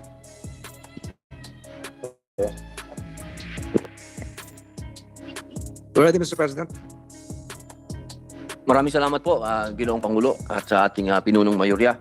Kung mamarapatin po ang ating hinahangaan at magaling na senador, Francis Tolentino, ako lamang po ay may mga katanungan patungkol po sa kanyang panukala. Kung ito po ay mamarapatin ng ating kaibigan. Yes, Mr. President, willingly. At tayo po handang sumagot sa ating ginagalang na Senador buhat sa Nueva Ecija and Bicol, the Bicol region, Mr. President. Maraming salamat po. Ito po kasing issue na ito na patungkol po sa doble plaka law. Ito po ay nagkaroon ng usap-usapan sa mga riders, sa mga katulad po natin na nagmumotor. Sapagkat ito po ay para sa kanila, para sa amin, ay naging mapaniil ang batas na ito. Tinanong po natin ang mga gumuhit ng batas na ito at ang kanila pong sinasagot sa atin, kailangan daw po ang batas na ito upang mapigilan ang paglaganap ng riding in tandem. Gusto po natin maliwanagan talaga kung meron po bang tunay na datos patungkol dito na talagang itong doble plaka law na ito ay nakatulong po ba ito? Totoo po ba ito na talagang laganap ang riding in tandem at kailangan natin gawing doble ang plaka ng mga nagmumotor? Sana po maipaliwanag po sa atin ito ng ating mahal na inahangaan na Senador Francis Tolentino. Thank you, Mr. President.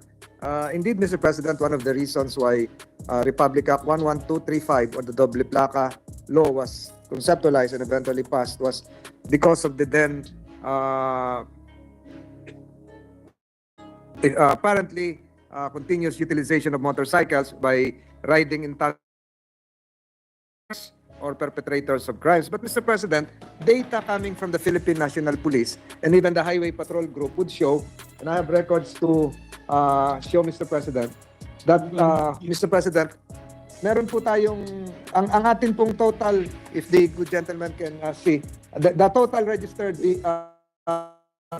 region would total 1,412,631, and this records will show that it's just from January to October 2023. Yung kabuuan po sa Pilipinas na rehistradong motor without sidecar, ito po yung hindi ginagamit na tricycle, ay 1,412,631. Ito po ay noong 2023. Tumaas na po ito ngayon, Mr. President.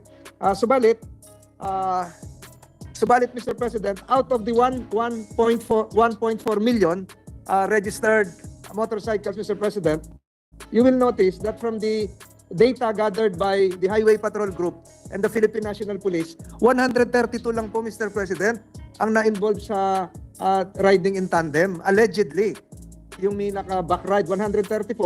Tapos, out of 132 pala, ang gumamit na motor, yung sa riding in tandem na na-involve ay 57 lang na motor out of the universe of 1.4 plus million, Mr. President. So, napaka-minuscule hindi ko mas magaling po yung minority leader sa computation kung ilang percent ito. So, Mr. President, ito po yung naging dahilan ng panawagan ng mga riders na bakit sila sinisingle out, bakit sila pinoprofile at ginawang napaka-discriminatory ng batas. In fact, Mr. President, ang dami nag-file ng case sa iba't ibang mga regional trial courts dito sa Metro Manila, questioning the constitutionality of Republic Act 11235. So, out of 1.4 million, 57 lang, Mr. President, ang involved. At napakababa po nun, Mr. President. Sana po na maunawaan ng ating kaibigan sa Nueva Ecija na po totoo na ang ating po mga riders ay kriminal. Hindi po totoo, Mr. President, na yung pag-single out sa kanila bilang potential criminals ay makaka-deter sa pag-resolba ng mga krimen. Marami po mga riders tayo, Mr. President, mag-asawa, ihahatid sa trabaho. Yung bae, nagdadrive yung lalaki. Minsan po ay yung anak ihahatid sa high school. Kasi pasukan pa ho ngayon, minsan mamamalengke. Hindi naman po sila kriminal, Mr. President. Marami po ihahatid yung asawa pagkatapos magdi-deliver pa. Kasama po sila sa online delivery. Mga disente po naghahanap buhay ng mga bayan natin Pilipino. Pero hindi po dapat natin silang ituring na kriminal. Mr. President, ito po ay marami pa ho na aksidente. Kung makikita nyo kahit madaling araw dahil po sa kakulangan natin sa effective or efficient means of transportation, they resorted to buying motorcycles. Hindi po sila kriminal, Mr. President. So, ito pong datos nito ay magpapatunay na napakababang bahagdan ang naging riding in tandem buhat po sa datos galing po sa Philippine National Police, Mr. President. Oo nga. Opo. Ito pong Ginoong Pangulo, sa loob po ng registered motor vehicles na 1.4 million, opo, 132 lang po ba? Tama po ba? Ang involved sa crime? Parang... Opo, 132 ang involved sa crime. At yung pong gumamit ng motorsiklo na kriminal ay 57 lang po, Mr. President. Bali po, ang sinasabi niyo po, Ginoong Pangulo, ay meron po ito kasi, po ang sapat. Opo, Sapat na dahilan po ito para baguhin natin. Yes. Baguhin natin ang doble plakado o ang RA 11235. Opo, Mr. President. Meron po kasi yung datos dito, yung motorsiklo ay na-involve sa crime. Meron po kasi mga motorsiklo na ninakaw. Meron po mga motorsiklo na hiniram na hindi na sinuli. Yung direct participation po na riding in tandem, Yung riding in tandem ay 57 lang po, Mr. President. 57? Opo, 50. Sa 1 million, 1.4 million, 57 lang ang involved, Opo. pero nagkaroon po tayo ng mapaniil na batas. Yun na nga po. Naku. Kaya nga po ang hinagpis ng ating mga rider ay mabago yung batas dahil ito po ay mapaniil sa kanila and they were profiled, they were discriminated upon, and it resulted into several cases. And Mr. President, idagdag ko rin na dahil po dito, ang Land Transportation Office ay sinuspend yung implementation ng batas na ito, yung IRR ng batas na ito dahil wala naman po silang plaka maibigay din. Ibig niyo po sabihin, yung po bang issue noon na may backlog sa plaka, hanggang ngayon po ba meron may problema yan sa mga motorsiklo?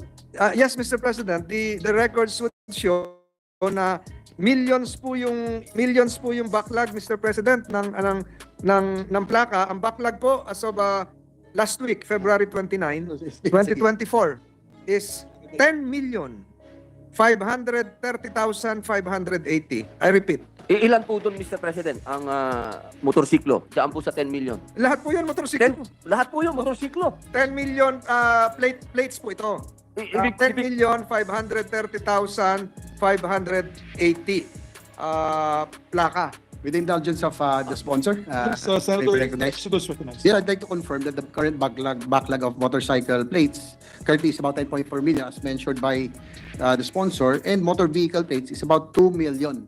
So, yan po ang backlog ngayon at present. And that's why, Mr. President, one of the reasons that I authored this measure, I think it is more important for crime prevention that all motorcycles will be given their plate numbers already.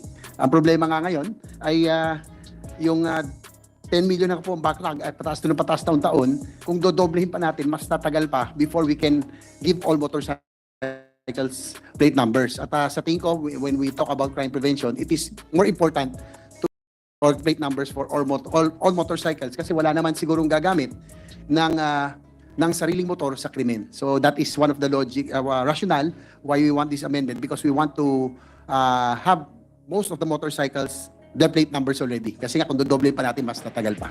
Thank you, Mr. President. I definitely agree with the main author of this measure, a rider himself, na inambisyon natin yung dalawa, hindi nga natin maibigay yung isang plaka. Opo. Mahal na Pangulo, gusto ko lamang pong linawin. 1.4 million yung registered. At meron tayong 10 million plus na unregistered. So lumalabas po yun, kung tama po halos sumobra po ng 11 million ang motor. Tama po ba, Mr. President? I'm also as confused as the gentleman from Nueva Ecija. Ang unregistered po na motor sa aking datos po simula noong 1981 hanggang 2024 at kung ima-minus po yung registered nitong from 2023 to 2024 ay lumalabas na 21,500,000. Ganong kalaki po, Mr. President, ang hindi rehistradong